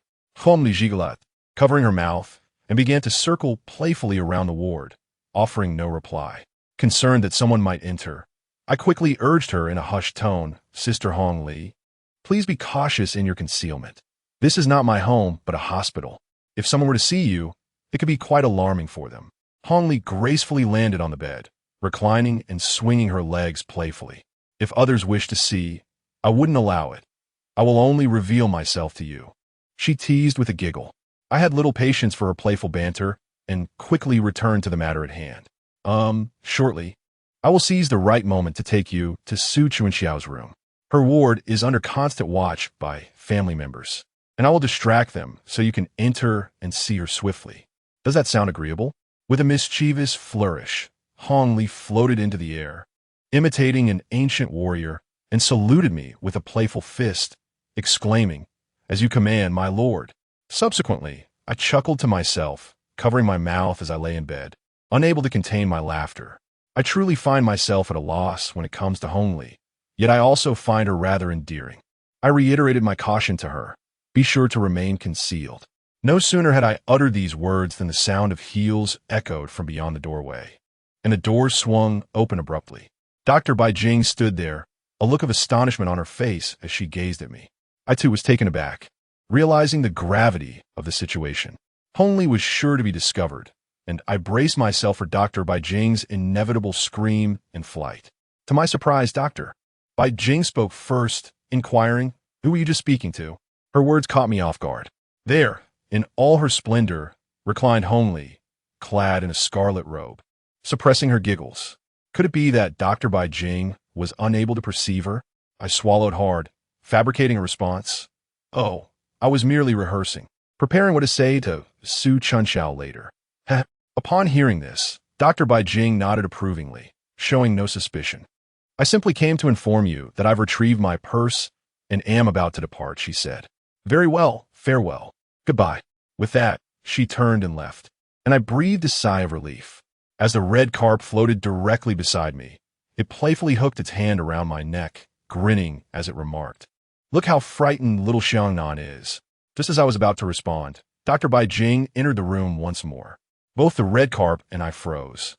Gazing at her, Dr. Bai Jing's cheeks were slightly flushed as she addressed me, saying, "Well, I suppose I have no other commitments, so I'll just stay here with you." "All right," I replied. To be honest, even with such a trivial occurrence, I was already drenched in sweat. The manifestation of the red carp seemed visible only to me, unless she chose otherwise, rendering my previous concerns unnecessary. With Dr. Bai Jing present, the issue regarding Su Chunxiao's family was resolved, allowing us direct access to her hospital room. As I walked down the hospital corridor, Dr. Bai Jing was on my left, while the red carp floated on my right, occasionally wrapping its arms around my neck in sheer exuberance. Before long, we arrived at Su Chunxiao's ward. Dr. Bai Jing exchanged a few words with Su Chunxiao's family while I stood to the side, waiting. At that moment, the red carp could no longer contain itself and floated into the ward, perching itself on Su Chunxiao's bed before I could even intervene. It gazed intently at Su Chunxiao's face, raised an eyebrow slightly, and smiled softly as it said, "She's indeed quite beautiful, though perhaps not quite as lovely as I." Fearing that Su Chunxiao's family and Dr. Bai Jing might overhear, I quickly gestured for the red carp to be silent. Unfortunately, Dr. Bai and the others happened to glance in my direction at that very moment. Chapter 69, An Apology. I sighed inwardly. This Hong Li is quite the handful. Dr. Bai Jing and Mrs. Su approached. Mrs. Su peered into the ward and looked at me quizzically, asking, "Who were you just speaking to?" I scratched my head, embarrassed and unsure of how to respond. Bai Jing came to my rescue, explaining, "Oh, Mrs. Su, this young man is Xiangnan, Xiao Xiao's closest friend. Ever since Xiao Xiao's accident, he has been eager to visit her. Do you recall me mentioning him some time ago? You were still quite distraught then and declined, but he has come again." Previously, whenever I visited Su Chunxiao during the day, her father was present and quite unyielding. In the evenings, her mother would take over, so we had not yet met. Mrs. Su, evidently a woman of discernment, nodded at me with relief upon hearing Bai Jing's explanation. "I remember now. So you're Xiao Xiao's classmate." I seized the opportunity and greeted her politely, "Hello, Mrs. Su." Upon seeing me, Mrs. Su was reminded of her daughter, and she was immediately overcome with emotion, weeping and choking out, "Such a wonderful child." Seeing Mrs. Su so grief-stricken, I felt deeply saddened as well. Bai Jing sighed and patiently said to Mrs. Su, "Mrs. Su, Xiao Xiao's current condition requires familiar voices to talk and communicate with her. Perhaps a miracle will occur. Xiangnan is Xiao Xiao's dearest friend. Let him go in and speak with her." Mother Su continuously wiped away her tears while offering me a subtle nod of acknowledgement. "Thank you, Aunt." With a surge of emotion, I pushed open the door to Su Chunxiao's hospital room. There she lay, serene and still, with only the faint beeping of the pulse monitor breaking the silence. Upon my entrance, Hong Li's expression turned somber. She gracefully drifted to the window and settled down, refraining from any further mischief. It was my first time seeing Su Chunxiao so closely since she had fallen into this slumber, and though merely half a month had passed, it felt like an eternity. Observing her pallid visage, my eyes welled with tears. I yearned to caress her cheek, yet feared that Aunt Su might misconstrue my intentions. So I simply clasped my own hands, whispering softly, "Chunxiao, I wonder if you can hear me. It's Xiangnan. Do you remember that day when I seized the red envelope and became the luckiest of all, promising you a 30-second kiss? I believe that was the finest mischief the little devil ever orchestrated. Do you recall our venture to the abandoned building? It was there that I first took your hand, our fingers entwined. In that moment, I felt invincible against any peril lurking within those walls, for you were my goddess of fortune. And how could I forget our inaugural shopping trip? You held an ice cream cone while we shared a kiss in the street, the cream smearing all over my face. How delightful. That day, the rain poured down in torrents, and countless onlookers captured our moment on their phones. Yet, as we returned home, a magnificent rainbow graced the sky, a sight so breathtaking. Do you remember? Do you recall when I vowed to protect you eternally? I unequivocally declared that I would never allow you to come to harm. I insisted that unless I were to perish, I would shield you from any injury. Yet here I am, a wretched beast still alive. Could you awaken and strike me across the face? I am so sorry. I strive to suppress my emotions, yet I find myself unable to control the tears that cascade down my cheeks. My body trembling uncontrollably as I gaze upon Su Xiaoxiao's pallid visage, my heart nearly shattering. At some point, Bai Jing approached, gently resting a hand on my shoulder. Her eyes equally reddened. I sat at the edge of the bed, desperately attempting to compose myself, tilting my head back to wipe away every trace of my tears. At that moment, Bai Jing suddenly tugged at me, directing my attention to Su Chanxiao. As I looked down, I noticed a solitary tear trickling down from her tightly shut eyes along her long lashes. Bai Jing, with her eyes glistening, forced a smile and said, "Xiao Xiao can hear you, so you must be strong." I clenched my jaw and nodded resolutely, gently brushing away the tears from her cheeks. After casting a few more glances at Su Chanxiao, I decisively turned and exited the hospital room. No one could fathom the depth of my sorrow. It was a tormenting ache. As I walked out, I gritted my teeth, fighting back the tears. Finally outside the hospital, I crouched by the roadside and lit a cigarette, observing the ebb and flow of vehicles and pedestrians. Hong Li quietly followed behind me, donning her crimson robe as she settled beside me. Once I had composed myself, I inquired, "Hong Li, having visited Su Chanxiao, do you possess any means to help?" At that moment, Hong Li was finally docile, gently leaning on my shoulder and murmuring, "Little Xiangnan, my heart aches for you." I didn't respond to Hong Li's words, but instead, I took a deep drag of my cigarette and exhaled. Hong Li continued, "Your Xiao Xiao wasn't originally in such a critical state. The reason she hasn't awakened is because she has lost a part of her soul." I paused, perplexed, and inquired, "Lost a part of her soul?" Hong Li nodded obediently, affirming, "Yes, every person has 3 souls and 6 spirits, none of which can be missing. Su Chanxiao is missing one of her 3 souls. She isn't dead, and her consciousness remains, but she cannot awaken." Hearing this, my heart filled with trepidation, and I asked, "Is there a solution?" Hong Li hesitated before replying, "There's a way. Since a soul is missing, the lost soul must be retrieved. However, the chances of retrieving it are slim, especially since so many days have passed. It all depends on luck." I grew anxious and pressed. "What if the lost soul cannot be found?" Hong Li sadly responded, "Then Xiao Xiao will never awaken, not until she dies of old age." I lowered my head, gritting my teeth. Hong Li said the chances were slim, but not non-existent, which meant there was still a possibility of finding it. With this in mind, I quickly raised my head, seized Hong Li's shoulders, and excitedly asked, "Where can her lost soul be found?" Hong Li pouted, looking at me with a grievance, while simultaneously glancing behind me. I turned around and saw 2 inebriated middle-aged men, one of whom could barely maintain his balance. He addressed me, saying, "Hey kid, are you planning to apply to the Central Academy of Drama? Are you madly dreaming of becoming a star performing in front of thin air by the roadside?" Ha ha. My mood was already sour, and the smell of alcohol wafting from them only intensified my displeasure. I retorted sharply, "Get lost."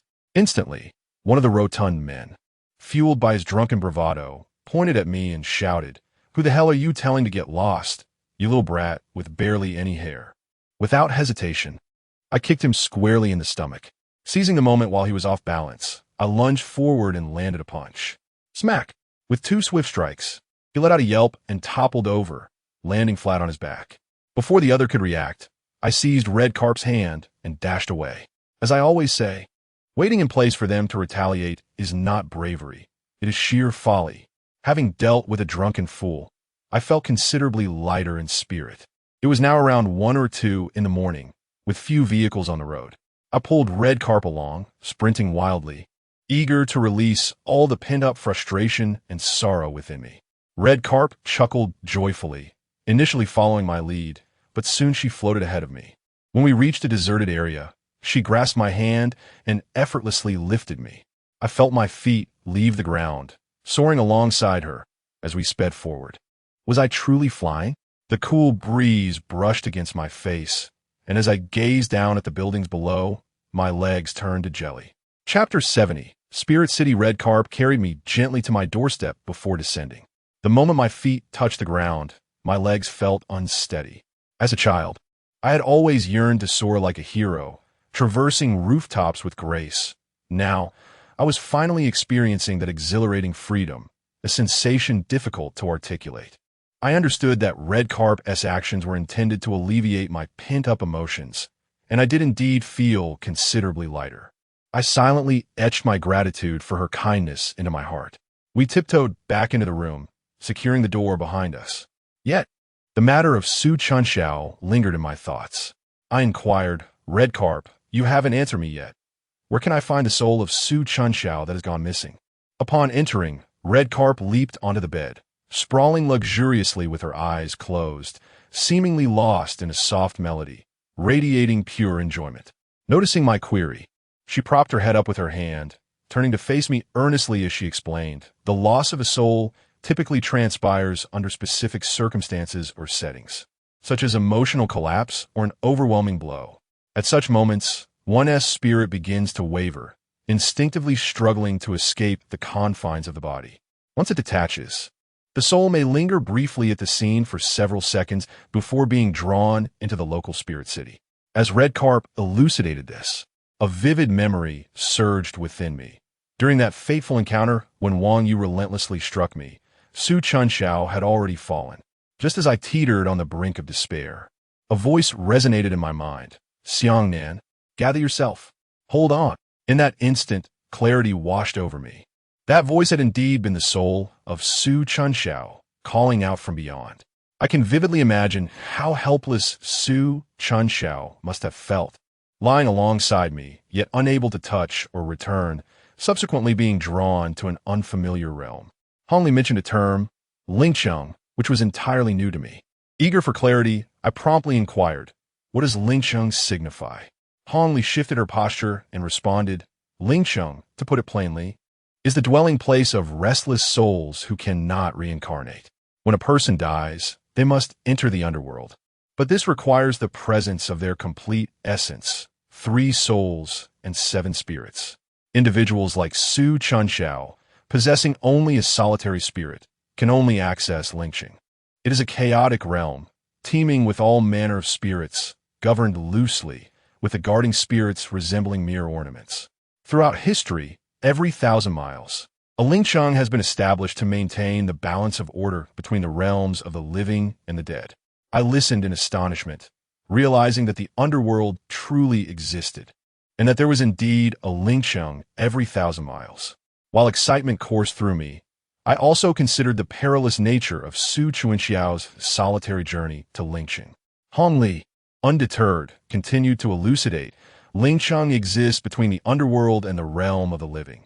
Most individuals may never encounter it in several lifetimes, as they are typically escorted directly to the underworld by the emissaries of death.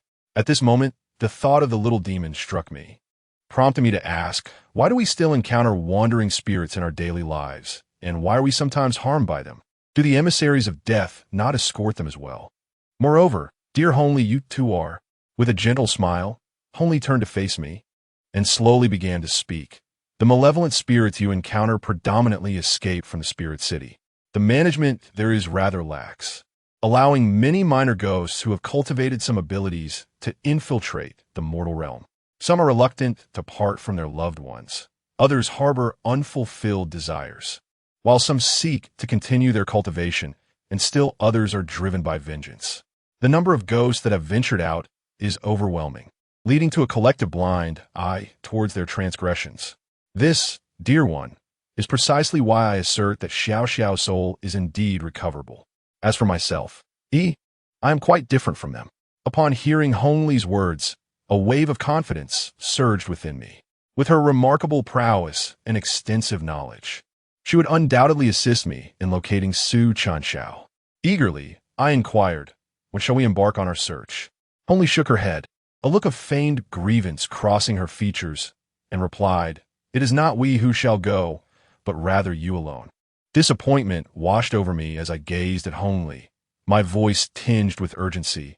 Are you not going to help me, Hongli? I feel utterly lost and foolish, lacking any knowledge. How could I possibly navigate the spirit city alone to find Su Chunxiao? Hongli perched gracefully upon my lap, her intoxicating fragrance enveloping me, and softly murmured, "Little Xiangnan, do not fret. It is not that I am unwilling to assist. Rather, my identity makes it exceedingly difficult for me to make an appearance in the Spirit City. In due time, you shall understand. However, rest assured, there are allies at your side, sufficient to aid you in your endeavor to reach the Spirit City." The alluring scent emanating from Hongli was captivating, and I dared not inhale deeply. Holding my breath, I asked, "Are you referring to Qin Yong?" Hongli shook his head and, with a somewhat somber tone, remarked, "There is another, that old monk who has been insisting on having me handed over to him." The old monk that Hongli referred to was undoubtedly the bald gentleman in the security room.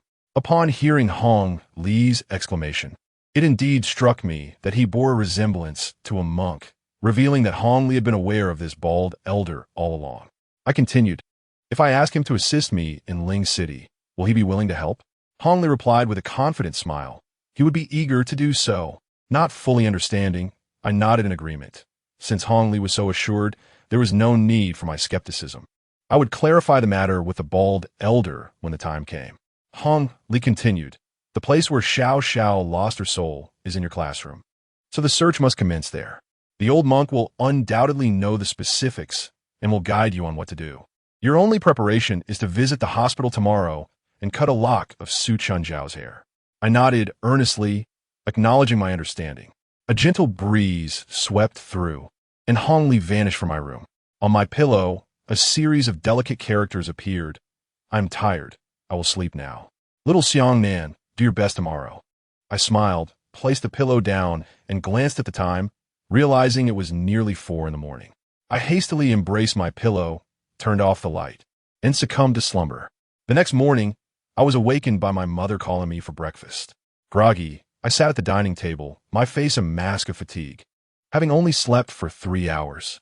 My father has a penchant for watching the morning news, and it was during one of these broadcasts that he learned of the tragic and untimely demise of a benevolent driver. I, however, was largely disinterested, engrossed in my meal. Suddenly, my father exclaimed in astonishment, "Goodness, this person is truly remarkable." Intrigued, I lifted my gaze to see the news anchor, her face a portrait of exaggerated shock, reporting, "In the early hours of last night, a citizen named Mr. Zhang captured a bewildering scene near a certain hospital. A young man astonishingly ascended into the air. The footage clearly reveals that the area around this individual was quite open, devoid of any apparatus for harnessing wires. At one point, he soared to an impressive height of 100 meters. Regrettably, due to the darkness, the man's face remained obscured. Mr. Zhang speculated that this might be a superhero from our nation. I stared, wide-eyed, at the footage of the young man whose legs trembled uncontrollably, beads of cold sweat dotting his face. My father, so captivated that he momentarily abandoned his meal, excitedly pointed at the television and declared, "Incredible. This must be a superhero. Son, if I ever encounter him, I shall certainly procure an autograph for you." Oh, Chapter 71.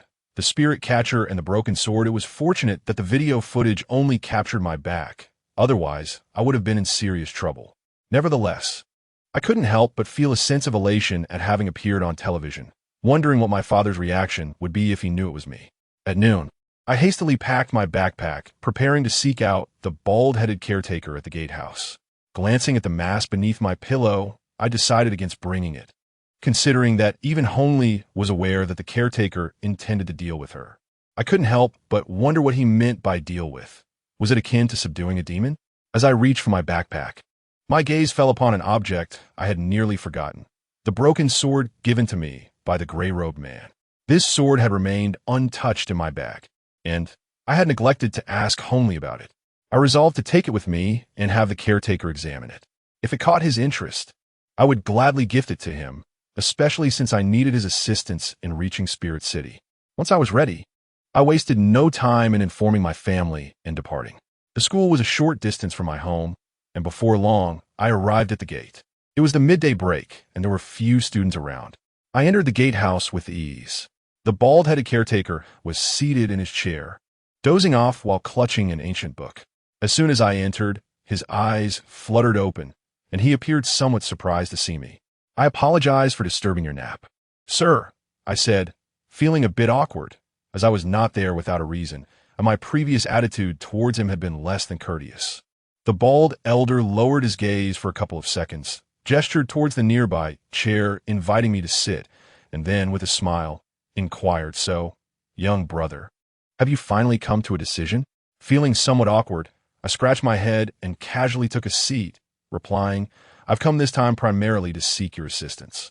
The bald elder, taken aback, asked, "Oh, do tell, young brother."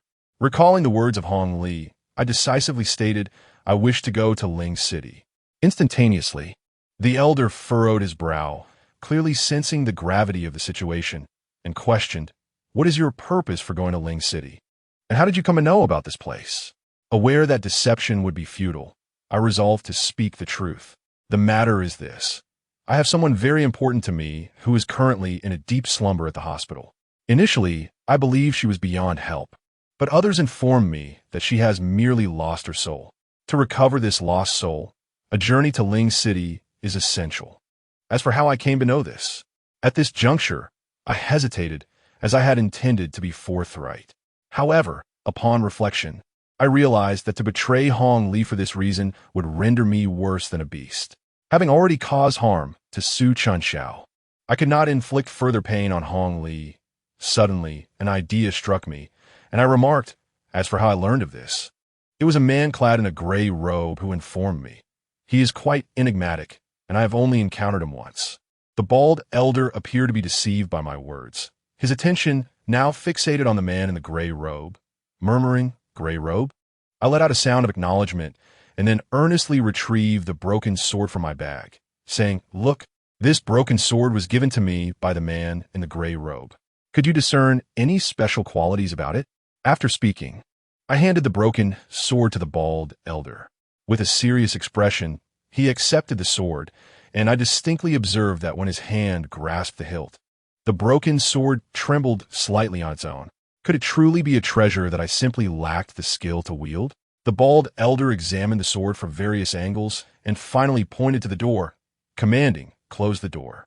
Intrigued by the air of mystery, I obediently shut the door of the guardroom, taking a moment to glance outside to ensure no one was present before standing aside to await the bald elder's next move.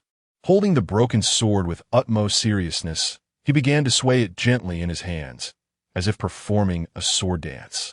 Subsequently, he made a few diagonal cuts in the air before him, albeit without a blade, rendering the act somewhat comical. In the blink of an eye, the bald elder furrowed his brow and suddenly swept the hilt downward with vigor. With a sharp sound, I heard a piercing resonance, and to my astonishment, a 2-meter-long beam of sword light erupted from the hilt of the broken sword, glowing a brilliant shade of emerald green. It was simply more dazzling than the lightsabers from the realm of Warcraft. I couldn't help but exclaim in awe. So this was the true potential of the broken sword. With a flick of his wrist, the bald elder turned the sword so the hilt faced upward, smiling as he offered it back to me. With a sense of anticipation, I carefully accepted the azure-hued broken sword. The hilt remained cool to the touch, and, as I grasped it, it felt as though it had adhered to my hand, akin to a serpent entwining my arm, granting me the illusion of effortless control. Gazing at the 2-meter-long blade of light before me, I made an attempt to wield it. However, with a mere flick, the verdant radiance swiftly diminished, ultimately vanishing until only the hilt remained. The bald elder tilted his head back and chuckled heartily, remarking, "This sword is nameless, yet to wield it, one must channel spiritual energy into the blade.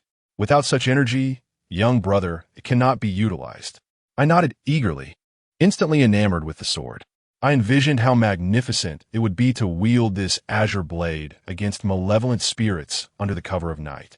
Initially, I had contemplated gifting it to the bald elder, but reconsidered, better to keep such a treasure for myself. Noticing my deep fascination with the broken sword, the elder chuckled softly and said, "The one who bestowed this sword upon you, if I am not mistaken, is a ghost hunter." A ghost hunter? Clarity dawned upon me, illuminating why the man in the gray robe had described himself as a hunter, claiming that his quarry was more formidable than mere villains. He was, in fact, capturing spirits. Astonished, I inquired of the elder, Do ghost hunters truly capture ghosts? I have also heard mention of entities known as inofficials.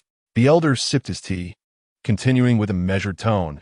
In the realm of the afterlife, there exist inofficials, and in the realm of spirits, there are spirit soldiers. Likewise, in the mortal world, there are ghost hunters, classified into 5 ranks: yellow, gray, black, white, and purple.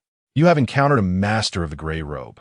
Although I did not fully comprehend the conversation, I nodded in a semblance of understanding. Over the past few days, thanks to the enlightening discussions with the red carp and the bald elder, I have come to realize the limitations of my own intellect. The world, seemingly mundane, conceals an abundance of mysteries. I pondered what the spirit city, my imminent destination, would reveal. With this thought in mind, I seized the opportunity to inquire of the bald elder. By the way, regarding the matter I mentioned earlier, could you assist me? The bald elder offered me a mysterious smile and replied, I presume your visit is guided by the teachings of that ghostly hunter? At this juncture, I could only nod in affirmation. The bald elder chuckled and said, I am willing to lend you a helping hand, young brother. His prompt willingness filled me with excitement, and I expressed my gratitude profusely while asking, Elder, when shall we embark? The bald elder turned and, after a moment of calculation, declared earnestly, tomorrow evening. On the 14th of July, during the night of 100 ghosts, the gates to the underworld shall be wide open. At that time, I shall assist you in entering the spirit city to seek your soul. Chapter 72. The Little Devil's New Game Frankly. The words of the bald old man were delivered with extraordinary vigor, as if he were about to embark on a campaign at the front lines, filled with fervent excitement. Subsequently, the bald old man pondered for a moment and said, Young fellow, prepare a strand of your friend's hair for today, along with their birth date. Actually, I'll calculate the birth date myself. Once you're ready, let's reconvene here tomorrow night at 11 o'clock. I expressed my gratitude by bowing deeply to the bald old man. It occurred to me that after knowing him for so long, I didn't even know his name, which was rather impolite. So, I nodded and said, No problem at all. By the way, how should I address you, sir? The bald old man chuckled heartily and said, This old fellow's surname is Dong, and my given name is Yu. Dong Yu, a name that sounded quite formidable, considering his vast knowledge and ability to assist me with exorcisms, sword testing, and entry into the spirit city. He must be a true master. I discarded my previous prejudices toward him. Recalling that Hongley referred to him as an old monk, I said from now on, I'll call you Master Dong, haha. Master Dong was somewhat embarrassed and prepared to decline, but I picked up my bag and said as I walked, All right, Master Dong, I'll go prepare the items now.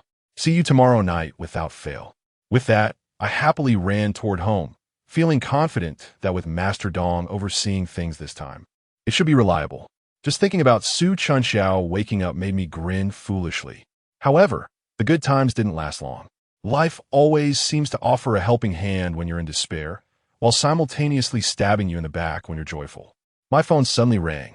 It had been quite a while since I had heard that notification sound.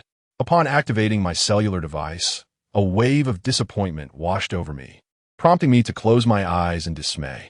The impish entity resurfaced, disseminating a smiling emoticon within the digital congregation.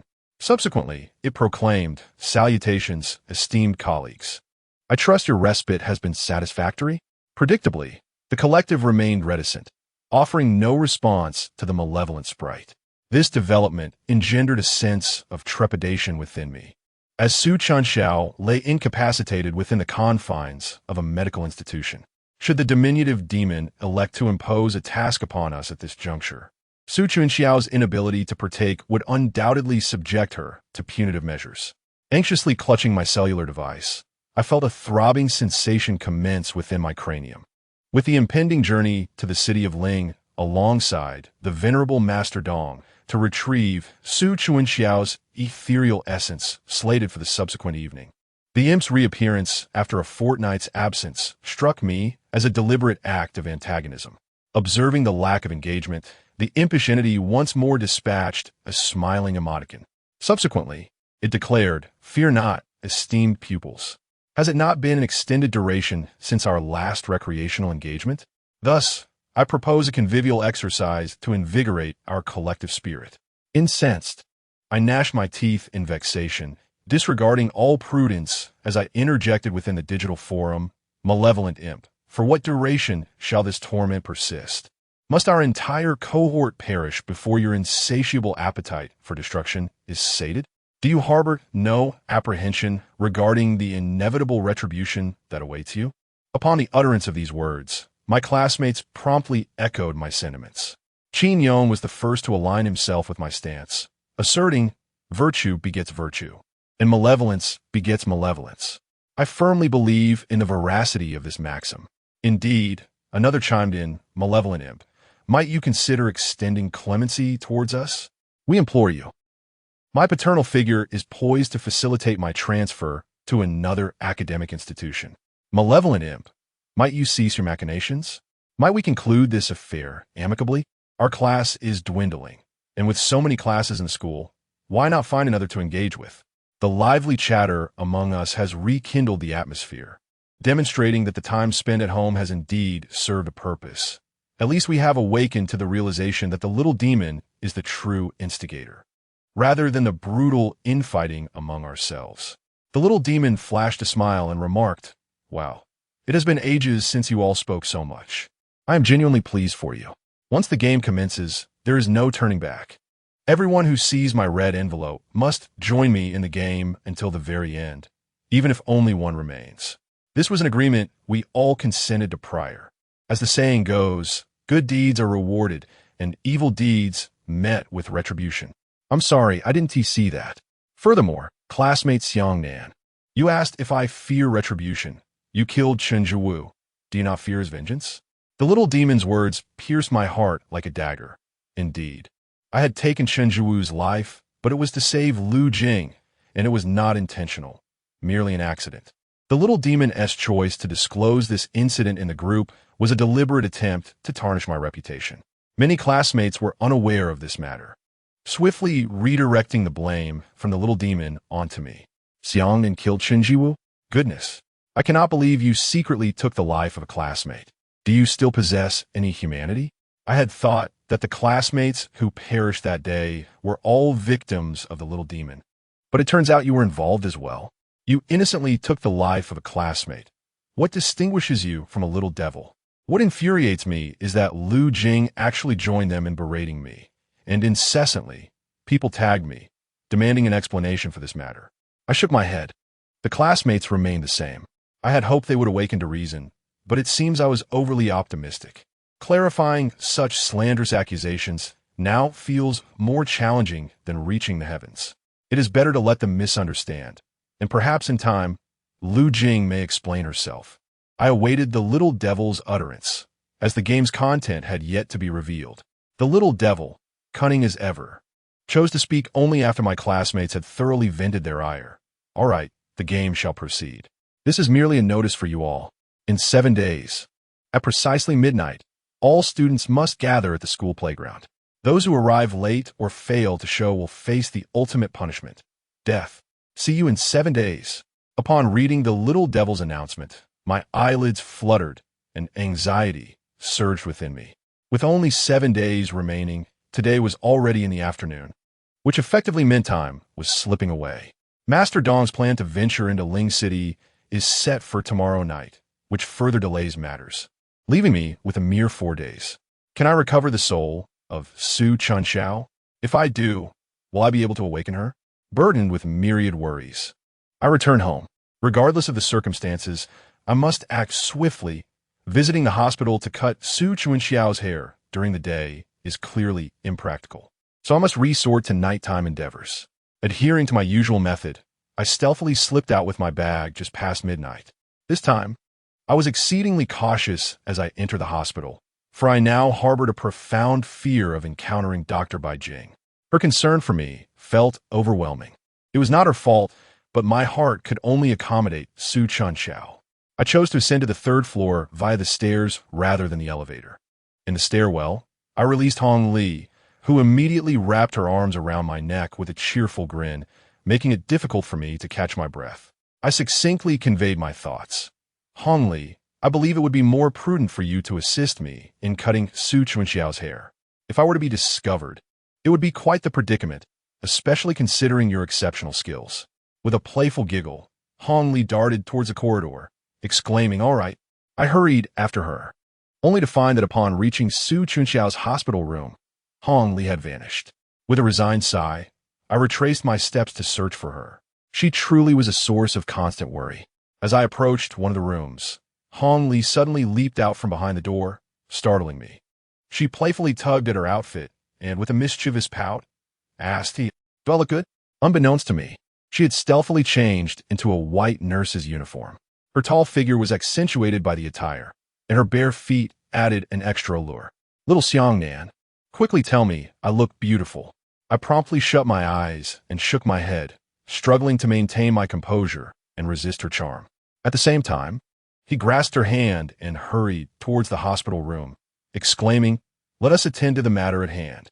Chapter 73. Opening the ghost gate, it must be said that in her nurse's attire, Hong Li indeed exudes an irresistible allure, enhanced by her natural beauty. Had it been anyone else, they might have succumbed to temptation.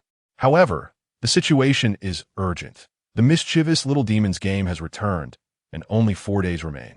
During this brief interlude, I must journey to the spirit city to retrieve Su Chunxiao's soul, all the while ensuring her safe awakening.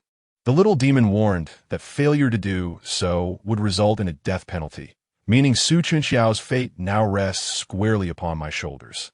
Fortunately, while Hong Li possesses a playful spirit, she remains remarkably sensible in critical moments. With her cooperation, she effortlessly snipped a lock of Su Chunxiao's hair and handed it to me. Thus, I now await tomorrow evening's rendezvous with Master Dong to set forth for the Spirit City. On my return journey, Hong Li once again took me soaring through the skies, alleviating much of my stress.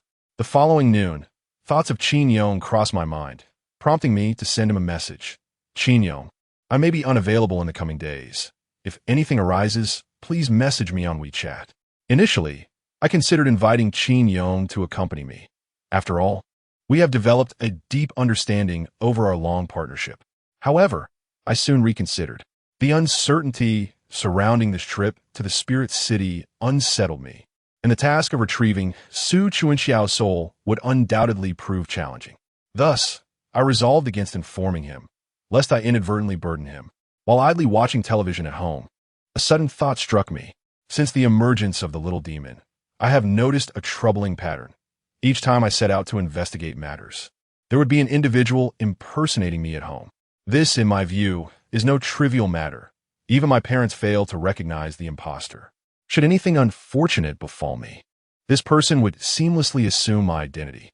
With this thought weighing on my mind, I returned to school and confided in Master Dong about the situation. He did not disappoint me. He promptly retrieved some yellow paper from his drawer and inscribed several talismans for me. These were distinct from the talismans brought by Qin Yong, possessing fewer characters yet adorned with more intricate designs. In total, he crafted 4 talismans, each featuring not only complex patterns but also inscribed with the cardinal directions: east, south, west, and north. He instructed me to affix these 4 talismans outside my home, oriented according to the directions indicated to ensure the safety of my family. After expressing my heartfelt gratitude, I hurried home. While my mother was out shopping for groceries, I meticulously adhered to his instructions and affixed the 4 talismans. Completing this task, I finally felt a sense of relief. The long days soon passed, and in the evening, Hong Li took the initiative to come and see me off. She floated before me, her face etched with concern, and said, "Remember, while in Ling City, do not act recklessly. Listen to the old monk and flee at the first sign of danger." Seeing Hong Li so earnestly serious, I nodded in acknowledgement and replied, "I understand. I will be cautious." Subsequently, I smiled at Hong Li, waved goodbye, gently opened the door, and placed a letter I had prepared earlier on the dining table. Time waits for no one. At 10:30, I set out from home, my bag slung over my shoulder. The wind outside howled fiercely, causing me to instinctively draw my neck in. Today, my backpack lacked the comforting presence of the red carp, leaving me with a sense of insecurity. Braving the gusts, I hurried towards the school. By this time, classes had long concluded, and the boarding students had retreated to their dormitories for slumber. rendering the campus unusually tranquil beneath the searchlights. Master Dong had been waiting for me by the guardhouse, a burlap sack slung casually over his shoulder, and to my astonishment, he held a large rooster in his hands. I waved at Master Dong and said, "I have everything ready. When shall we depart?"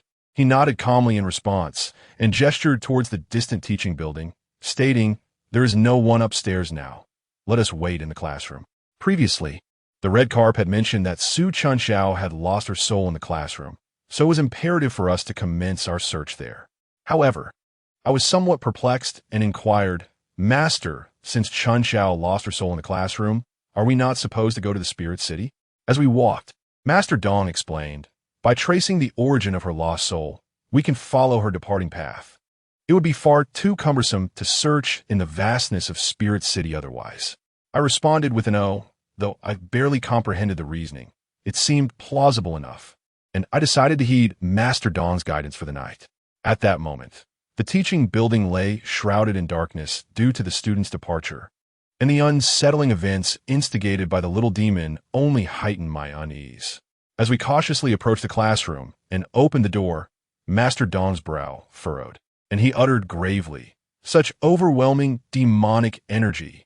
Startled by his words, I instinctively recoiled from the classroom. Evidently, Master Dong was unaware of the affairs concerning the little demon. However, as the gatekeeper, he must have been cognizant of the recent spate of deaths within the school.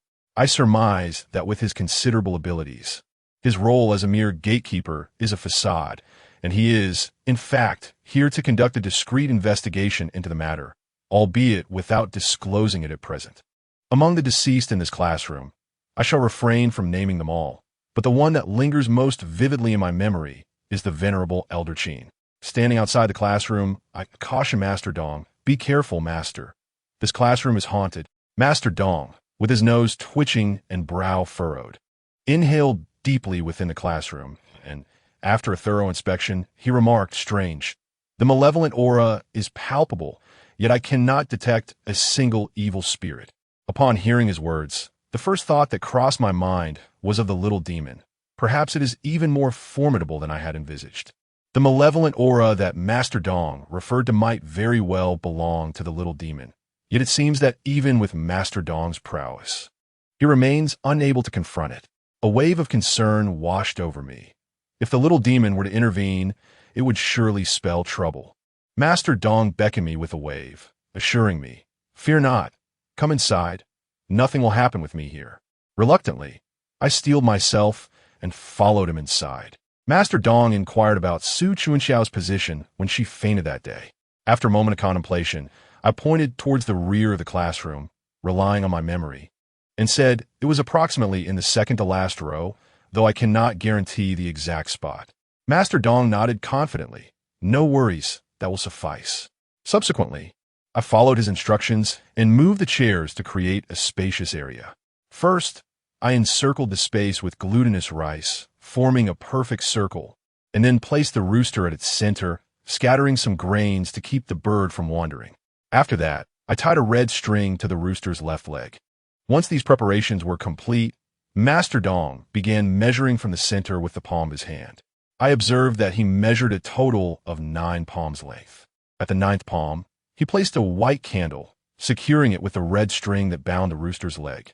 Finally, he approached me and handed me a paper package containing Su Chunxiao's hair, instructing me to keep it safe. I watched Master Dong with rapt attention, filled with genuine admiration. These seemingly simple steps were steeped in significance, and I sensed that the combination of these ordinary items would yield formidable power. Glancing at the time, it was around 11:40. Master Dong then pulled up a stool to rest. He looked at me earnestly and said, "Young brother Xiangnan, at midnight, the ghost gate will swing wide open, and the formation will be activated.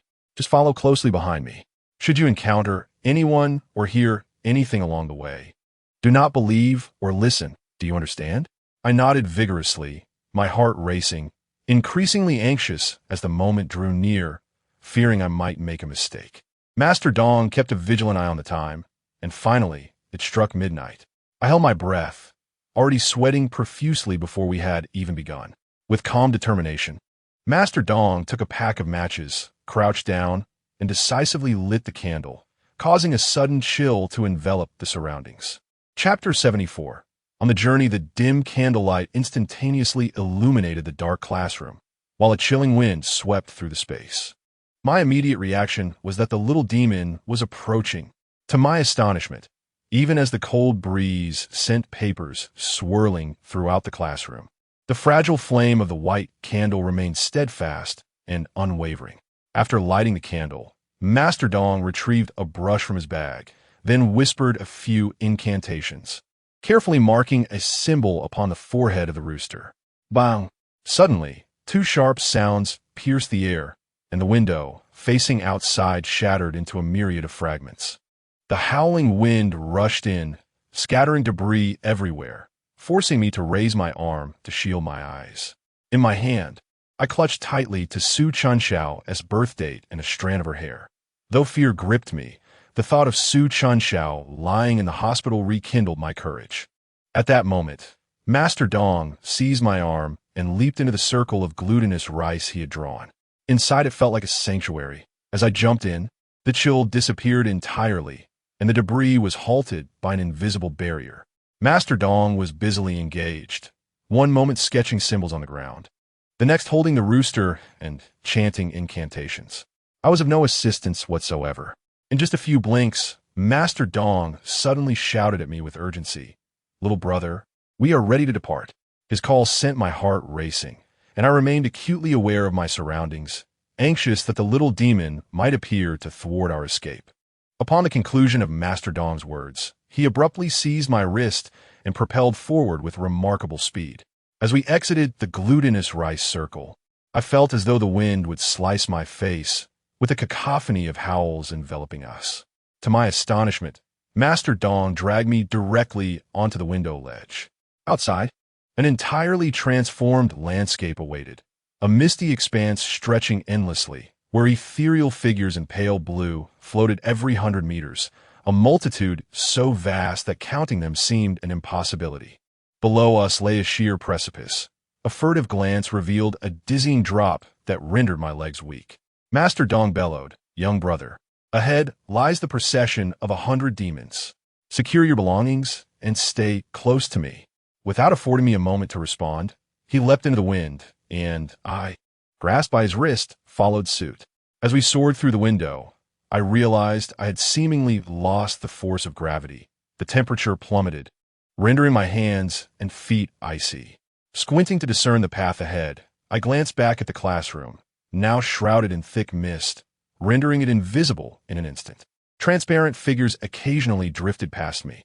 Though they resembled humans, some bore unusual forms: a horse-headed human, a human-faced serpent, and others that took the shapes of animals like weasels and foxes, a veritable menagerie.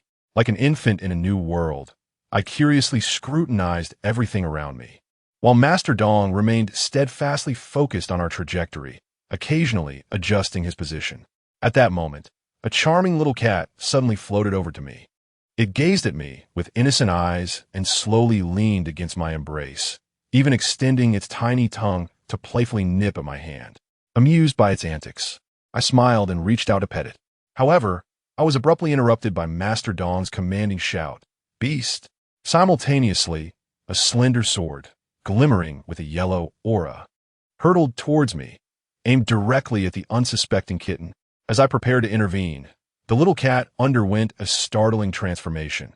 Its once azure eyes gradually turned a menacing crimson, and its mouth stretched open to an exaggerated degree, revealing glistening black fangs dripping with saliva, lunging towards me with ferocity. The cat not only altered its visage but also began to swell in size, ultimately resembling a fearsome tiger, a sight that was utterly terrifying. Gone was the adorable kitten. Instead, I faced a monstrous creature that sent chills down my spine, prompting a rush of cold sweat as I instinctively recoiled. However, suspended in midair, my movements were awkward and unsteady. Fortunately, Master Dong was quick to act. The swift sword struck the creature's outstretched paw just in time, eliciting a pained roar from the beast. Though it withdrew its injured claw, it was undeterred and lunged at me once more. Anticipating this, Master Dong launched 2 more swords before the creature could regain its balance, one piercing its forehead, the other its throat. After being struck, the monster emitted a couple of low howls, its form gradually collapsing, weakened and gasping for breath as it retreated further away from us.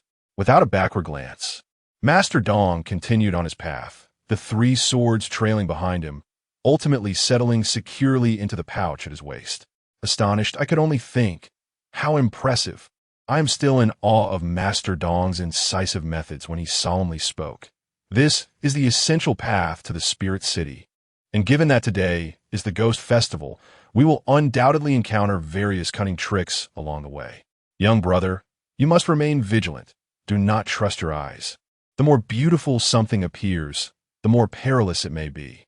I nodded in understanding, while a wave of trepidation washed over me. That creature had transformed into a charming little cat, and it had truly deceived me. Its trickery was nothing short of masterful. I couldn't help but ponder that if such deception could be employed by an animal, how would one fare if it were a person, morphing into a beloved figure? Surely, no one would be able to resist. With this thought, I resolved to closely follow Master Dong, for otherwise I would undoubtedly meet my demise at any moment. After an indeterminate duration of flight, the mist ahead gradually thinned, revealing faint outlines of structures in the distance. Master Dong pulled me downwards and stated, "The Spirit City has a total of 81 gates. To discern through which gate Su Chun Xiao entered, we must trace her path. Now, take out what you have in your possession." I hastily grasped the paper package and handed it to Master Dong, but he shook his head and said, "This task must be performed by you personally. Simply follow my instructions." I nodded in agreement, and Master Dong clearly instructed me. Open Su Chun Xiao's birth date and fold the paper 9 times. Then, take a strand of Su Chun Xiao's hair and bind it to the last fold of the paper. Bite your middle finger and let a drop of blood fall onto the first fold of the paper. Then, recite with me, Heavenly Gang Technique. Inquire of the corpse and seek the path fly. Following Master Dong's instructions meticulously, I completed each step with alacrity, save for the momentary delay in pricking my finger. As I concluded the final syllable of the incantation, the origami, binding the strand of hair, palpably writhed in my grasp. I stared at the folded paper in astonishment, certain that my eyes did not deceive me, when it convulsed with renewed vigor. Master Dong exclaimed, "Release it." With utmost care, I raised my hand, and upon releasing my hold, the origami, tethered to the hair, genuinely levitated into the air. Astounding! The origami, akin to a kite severed from its string, purposefully soared forward. Commendable work, young friend. Let's give chase. Whereupon, Master Dong seized my hand firmly, and we hastened after the origami. The surrounding vista gradually sharpened into focus. Upon an unbounded plain, a somber, ancient city loomed before me, its loftiest tower piercing the firmament, the entire citadel enshrouded in swirling plumes of smoke. Chapter 75. The ghostly pet shop. As I gazed upon the magnificent spectacle before me, I couldn't help but exclaim, "Is this truly the fabled Spirit City?" Master Dong nodded in affirmation, stating, "Indeed, this is Spirit City, though this is the main entrance, and Su Chun Xiao likely did not enter through here. We should simply follow the origami." As time progressed, my anxiety intensified. The time remaining for the little demon's game was dwindling. Locating Su Chun Xiao's lost soul appeared far more challenging than I had anticipated. This vast Spirit City had consumed so much time. Where could Su Chun Xiao possibly be by now? Alone? Would she not be susceptible to bullying? What would she eat? Where would she stay? The questions swirled in my mind, fueling my urgency. Master Dong offered me a small vial, saying, "There will likely be more people ahead. You should drink this willow leaf juice beforehand." I accepted the vial and opened it, revealing a verdant liquid that emitted a refreshing botanical aroma. I inquired, "What is this for?" With patience, Master Dong explained, "We have now entered the realm of Spirit City, where most entities are malevolent spirits. Therefore, we must disguise the scent of our humanity to avoid unnecessary troubles. The willow leaf possesses yin properties, and consuming its juice can temporarily conceal one's yang energy." Understanding dawned upon me, and I nodded in acknowledgement before unhesitatingly swallowing the contents in one go. I felt a refreshing chill from my throat down to my stomach, and I noticed that my skin seemed to be undergoing a transformation. When I raised my arm to take a look, I was startled to find that my complexion had drained of color, rendering it pale and devoid of vitality. It was quite remarkable. I presume my face must have also turned ashen. At that moment, Master Dong followed the origami figure ahead and turned right, and I observed that the number of people around us gradually increased. To my astonishment, I discovered many others like us. They were clad in black robes, gray robes, and yellow Taoist garments, a myriad of colors. Some carried large bundles, while others held boxes.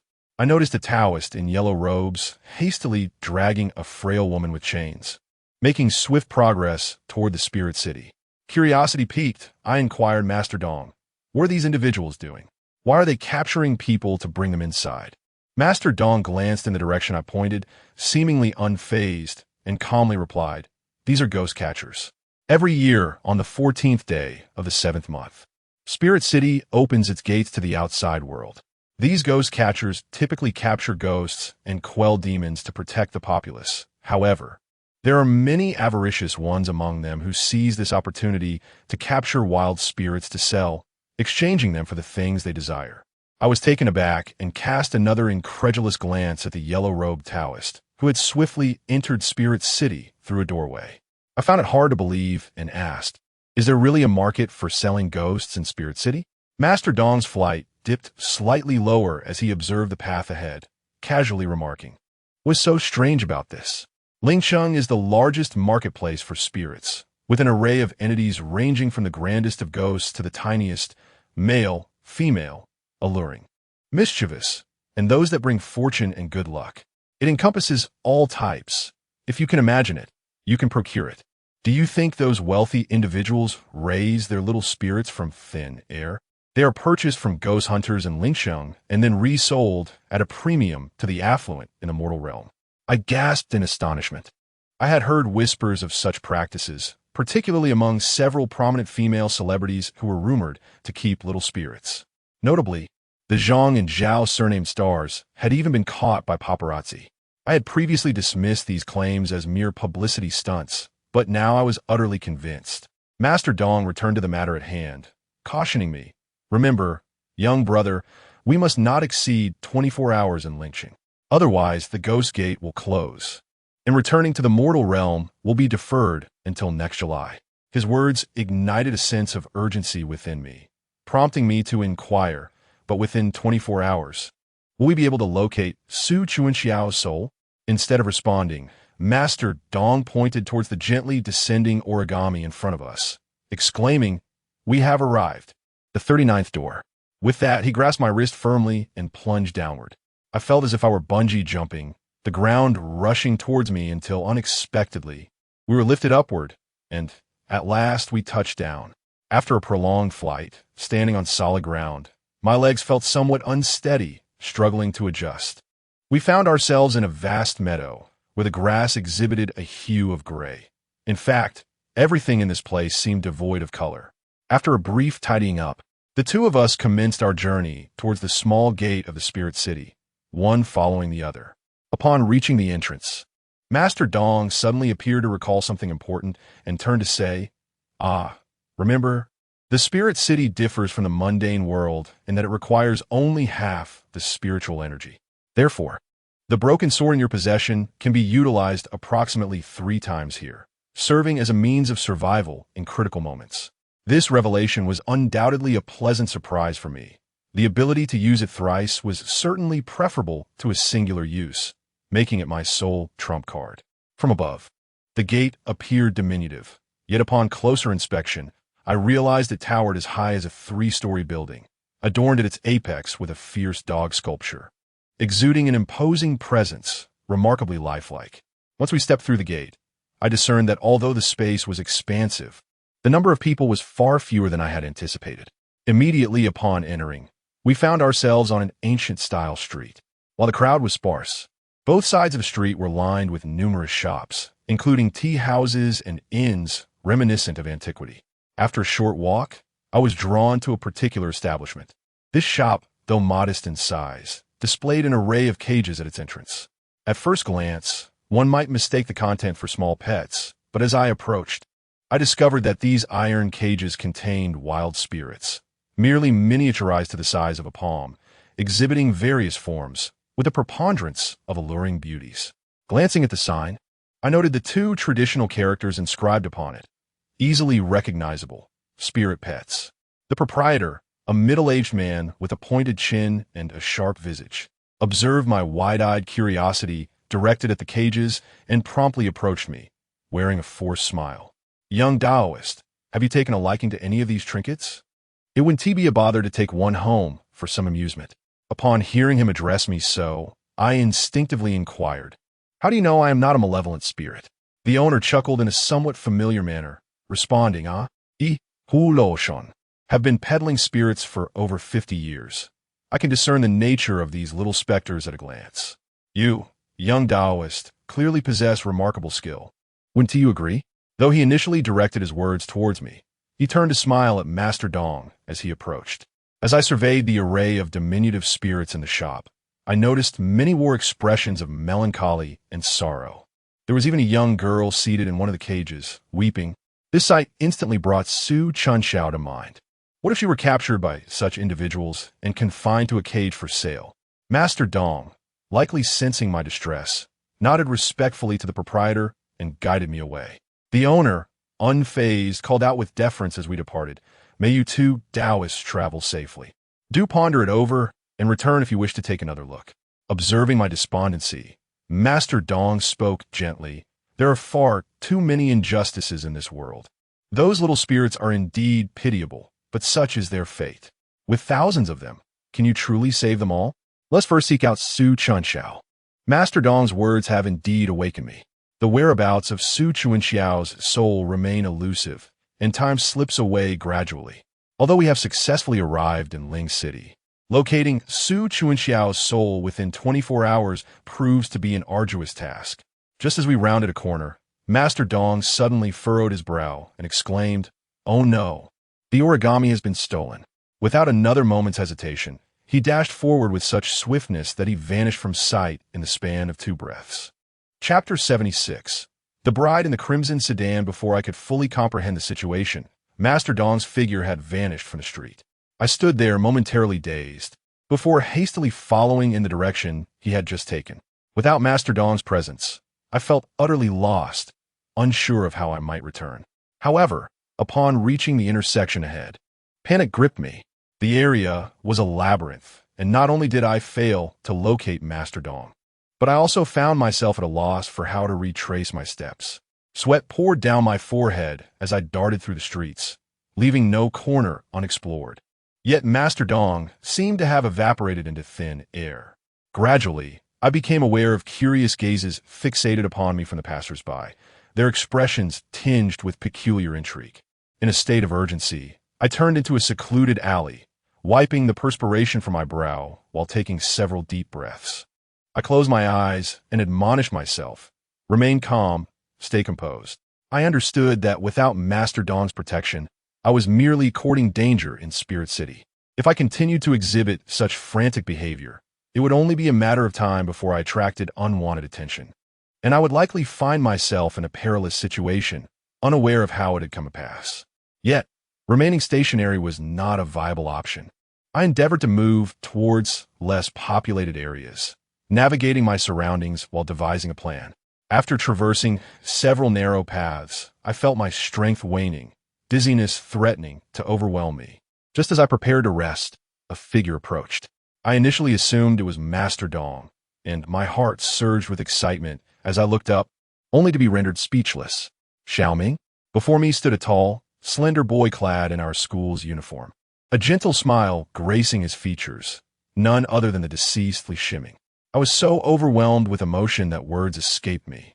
Could it be that, after his passing, Xiaoming had arrived in the Spirit City? As I called out to him, he lowered his head slightly and smiled. "Yes, I am Xiaoming." Seeing my once dearest friend brought tears of joy to my eyes. I believed I would never see him again in this lifetime, only to encounter him here in the Spirit City. I stepped forward and playfully punched Xiaoming's shoulder, exclaiming, "Wow, I never expected to meet you here." To my surprise, He calmly wiped away my tears and replied with a smile, "No need to say anything. Let us go sit at my place." Yet, a sudden unease washed over me. This demeanor was not characteristic of Xiaoming. He had always been laid back and indifferent. How was it that he had suddenly become so considerate, even going so far as to dry my tears? Furthermore, under the weight of our friendship, his composure felt oddly out of place, and his tone had shifted somewhat. However, when I turned to look at him, it was undeniably Xiaoming. As I followed him, I remained vigilant, discreetly clutching the broken sword hidden in my bag. He led me through several narrow streets, not uttering a word. As we passed an old house, my peripheral vision caught sight of a few individuals lurking nearby, armed with weapons. A heavy dread settled in my heart. I knew I had been deceived once again. The sky in Ling City was perpetually shrouded in a dull gray. At that moment, Xiaoming suddenly turned to me and said, "You go inside and wait a moment. I will buy something and return shortly." Following his gesture towards a room, I beheld an old house reminiscent of a traditional courtyard. I understood that I could not expose him now, for I was unaware of how many accomplices lay in ambush. With a smile, I nodded and feigned nonchalance as I approached the courtyard.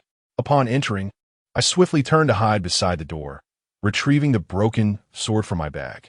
Master Dong had once stated that I possessed only 3 opportunities to wield the sword. Thus, I must exercise utmost precision before employing it. The door was deliberately left ajar, through which I discerned 2 or 3 footsteps approaching outside. The impostor posing as Xiao Ming remarked, "We've lured another one in. I'll go in first to check if he has any companions. You two wait for my signal before entering to take action." Indeed, their intentions were nefarious. However, hearing his words offered me a slight sense of reassurance, for there were only 3 of them, and their caution suggested they were not particularly formidable. As the impostor prepared to step into the house, I had already formulated my strategy. The moment he crossed the threshold, I swiftly unleashed the azure blade of the sword, striking with great speed. With a resounding clang, the sword sang through the air, and the man's head was severed cleanly from his body. This unexpected outcome astonished me. I had merely intended to eliminate him, yet the sharpness of the azure-broken sword had effortlessly accomplished the task. Upon witnessing this scene, his 2 companions trembled with fear, hastily discarding their weapons. They fixated on my luminous broken sword and promptly fell to their knees, repeatedly bowing in repentance. "We beg your pardon, esteemed Taoist. We, the 3 brothers, have been blind to the greatness before us. We implore you to show mercy and spare us. We shall surely reform our ways." I found their prattle tiresome and gestured for them to enter the house, fearing that others might witness this disturbance, especially since my broken sword had but 2 uses left. After employing it once, its brilliance indeed faded instantaneously, and I swiftly stowed it away in my bag. At that moment, I realized that the individual I had just beheaded had transformed into a large yellow weasel. To my astonishment, it was an animal spirit. No wonder I had been misled into mistaking its identity. I pointed at the other 2 and asked, "Are you both weasels as well?" They respectfully shook their heads, with the leaner one smiling as he replied, "Esteemed Taoist, I am a snake." The other, who was more rotund, added, "Esteemed Taoist, I am a wild boar." I was at a loss for words, uncertain how these 3 brothers had come to know one another. For a moment, I was unsure how to continue the conversation, as I was not an actual Taoist and had never dealt with such matters. I emulated the lines from television, clearing my throat and stating, "I have come to Ling City today to address the malevolent spirits among you. The creature I just dispatched serves as a warning, should you engage in further heinous acts. Do not blame me for the unforgiving nature of my sword." The 2 brothers immediately bowed their heads in apology, beginning to utter flattering words. Unable to tolerate their insincerity, I waved them off, saying, "Enough. Take the corpse and be gone." Once they had retreated into the distance, I finally breathed a sigh of relief. Indeed, this spirit city was fraught with peril. As time trickled by, the matter concerning Su Chunshao lingered unaddressed, and I resolved not to delay any longer. Cautiously, I peered around, ensuring no one lay in wait to exact revenge before I swiftly fled the scene. After approximately 10 minutes of running, I found myself quite unconsciously on a bustling street that appeared to be the main thoroughfare of the spirit city. At that moment, a large group of individuals approached from afar, dressed uniformly in cotton garments. Upon closer inspection, I noticed their faces were entirely blank, devoid of any features. Some were beating gongs, others were blowing horns, some were drumming, while others scattered flowers and paper. Such a lively spectacle. At the center of the crowd, dozens of people were carrying an enormous red palanquin, nearly 2 stories high.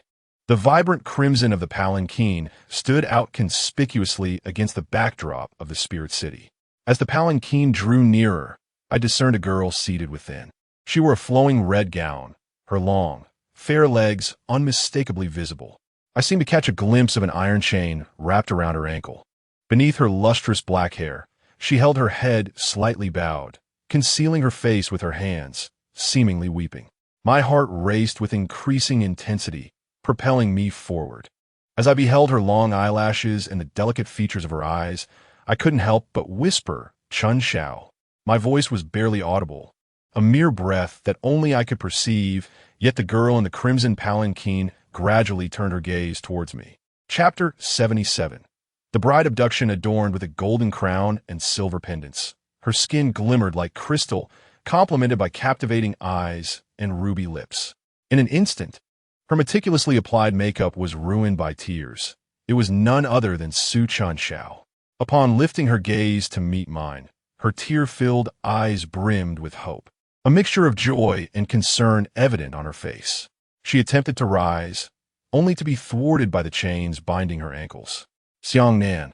My heart ached fiercely at the sight, and in a surge of emotion, I rushed towards Su Chun Xiao without a moment's hesitation. I was oblivious to the torment she had endured or the reason for her presence in the crimson palanquin. Was she to become another's bride? The sight of the iron chains around her ankles tightened my fists in anguish. The procession was grand, and wherever they passed, nearly everyone instinctively made way. However, I paid little heed to them and charged forward from the side, my mind singularly focused on rescuing Su Chun Xiao. Yet, before I could reach the bearers of the palanquin, 4 towering figures clad in black armor, their faces obscured by white masks and chains hanging from their waists, blocked my path. I noticed a uniform insignia resembling a military character emblazoned on their chest plates. One of them pointed at me, barking a command. Where did this little brat come from? Step aside. No one is allowed to approach. Su Chun Xiao lay within the palanquin, shaking her head fervently, tears streaming down her face in sorrow. Gazing at her, I felt no fear whatsoever. I shouted back at them, "By what right do you chain her? She is presumptuous." Before I could finish, one of them swiftly drew forth a chain, striking it with a sharp crack. A single blow struck me. This iron chain is no ordinary object. The impact felt like fire searing through my flesh, propelling me backward until I crashed violently against the wall, spitting out a mouthful of blood. The force of the strike was so intense that I scarcely had a moment to retaliate. My bones felt as if they had shattered, and it took considerable effort for me to rise again. By this time, the group had gradually distanced themselves. Unwilling to yield, I wiped the blood from the corner of my mouth and desperately pursued them. Having finally located Su Chun Xiao, I knew I could not let her slip away this time. Simultaneously, I cursed inwardly, wondering where Master Dong had vanished to at such a critical moment. Fortunately, the group was not moving swiftly, and I soon caught up with them again. However, this time, I refrained from acting impulsively and instead followed them stealthily. The individuals who had obstructed me earlier were likely the spiritual soldiers of Ling City. Their strength was indeed formidable. I surmised that even Master Dong might not stand a chance against their quartet. To rescue Su Chun Xiao, I would need to employ cunning strategies. I found myself pondering who could possibly wish to claim Su Chun Xiao's soul, given the grand display and the spiritual soldiers escorting them. After a while, my injuries had healed considerably, and I quietly blended into the crowd, making my way toward a group engaged in lively conversation. I spotted a few old men with their hands in their pockets, appearing like seasoned veterans. As they animatedly discussed matters, I slowly approached them, feigning interest in the grand red sedan. It seemed that General Niu was preparing to take another concubine. Surely he must have at least 20 wives by now. Indeed, this young girl appeared to be no older than 10, which was truly regrettable. Nevertheless, it is fortuitous that each time General Neo takes a concubine, a lavish banquet is held at his residence, providing us with an opportunity to indulge our appetites. General Neo? So he is a general from Ling City, which explains the grand spectacle. The old man mentioned that he has already married 20 wives, suggesting he is not a commendable character. However, there is one aspect that proves advantageous to me. Since a complimentary banquet is to be hosted, I shall have the chance to infiltrate and rescue Su Chunxiao. With this thought in mind, I quickened my pace to keep up with the procession. Su Chunxiao was paraded in a crimson palanquin, making a grand circuit of the streets. Nearly all eyes were upon her, which was far from ideal. I noticed Su Chunxiao occasionally scanning the crowd, and I understood she was searching for me. However, I must now maintain a low profile to avoid attracting the attention of the spirit soldiers. At last, after what felt like an eternity, the splendid palanquin was brought to a grand courtyard, the plaque above the entrance reading, Neo Residence. Thereafter commenced a series of ceremonial proceedings, of which I paid scant attention, for I was acutely aware of the fleeting time. After all, more than half of the 24 hours had elapsed, and, more importantly, the bride within was Su Chunxiao, a sight I could hardly bear. After approximately half an hour, the ceremonies concluded, and, as the onlookers prepared to enter the house for the feast, I blended into the crowd and discreetly slipped inside, finding a seat at random. Observing everyone indulging in their meal so heartily, I felt it would be inappropriate to merely sit idly by. So, I casually picked up a morsel of food and placed it in my mouth. However, as I chewed, I was instantly compelled to spit it out. All eyes at the table were fixed upon me, and I quickly managed to smile, explaining, "I just bit into a stone." Haha. In truth, it was not a stone I had encountered, but rather something akin to wax. I had merely attempted to eat a piece of greens. The longer I lingered in my discomfort, the more anxious I became, fidgeting in my seat. At that moment, a towering man with a bushy beard finally emerged from the inner room. Standing at nearly 2 meters tall, he was accompanied by a throng of handmaidens, exuding an air of authority befitting the host. He raised his wine cup and boisterously proclaimed, "Today marks a grand occasion for me, Nyo. Let us all eat and drink to our heart's content. I shall take the first toast." Indeed, this was the famed General Nyo, the very figure I had been awaiting to raise a toast, which would ensure that Su Chunxiao remained alone in her quarters. Amidst the raucous cheers, many began to toast alongside General Nyo. I quietly rose to my feet, but as I did, a firm hand pressed down upon my shoulder. My heart sank momentarily. Had I been discovered? Turning around, I was surprised to find it was Master Dong, just as I was about to confront him about his whereabouts. He swiftly interrupted me, saying, "We'll discuss other matters later. We still have 4 hours ahead of us. This is a prime opportunity. Soon, I will divert General Nyo's attention, and you, young brother, can slip into the room to rescue Su Chunxiao, then exit through the back door. We shall reconvene at the city gate." I nodded eagerly. As long as I could rescue Su Chunxiao, nothing else mattered. Subsequently, Master Dong was the first to rise, holding a bowl, and whispered to me, "Young brother, act according to the situation." With that, he began to stagger towards General Nyo, feigning drunkenness. Suddenly, he smashed the bowl in his hand with a loud crash, drawing the attention of nearly everyone in the room to him. I must admit, Master Dong's acting was quite commendable. He shook his head and pointed at General Nyo, berating him, "You, with your bushy beard, all you think about is marrying a wife, while ignoring the myriad of affairs in Ling City. Aren't you ashamed?" General Nyo, clearly a hot-tempered man, slammed his hand on the table in anger and retorted, "Daring to make a scene in front of this general, are you tired of living?" With that, he commanded his subordinates to seize Master Dong.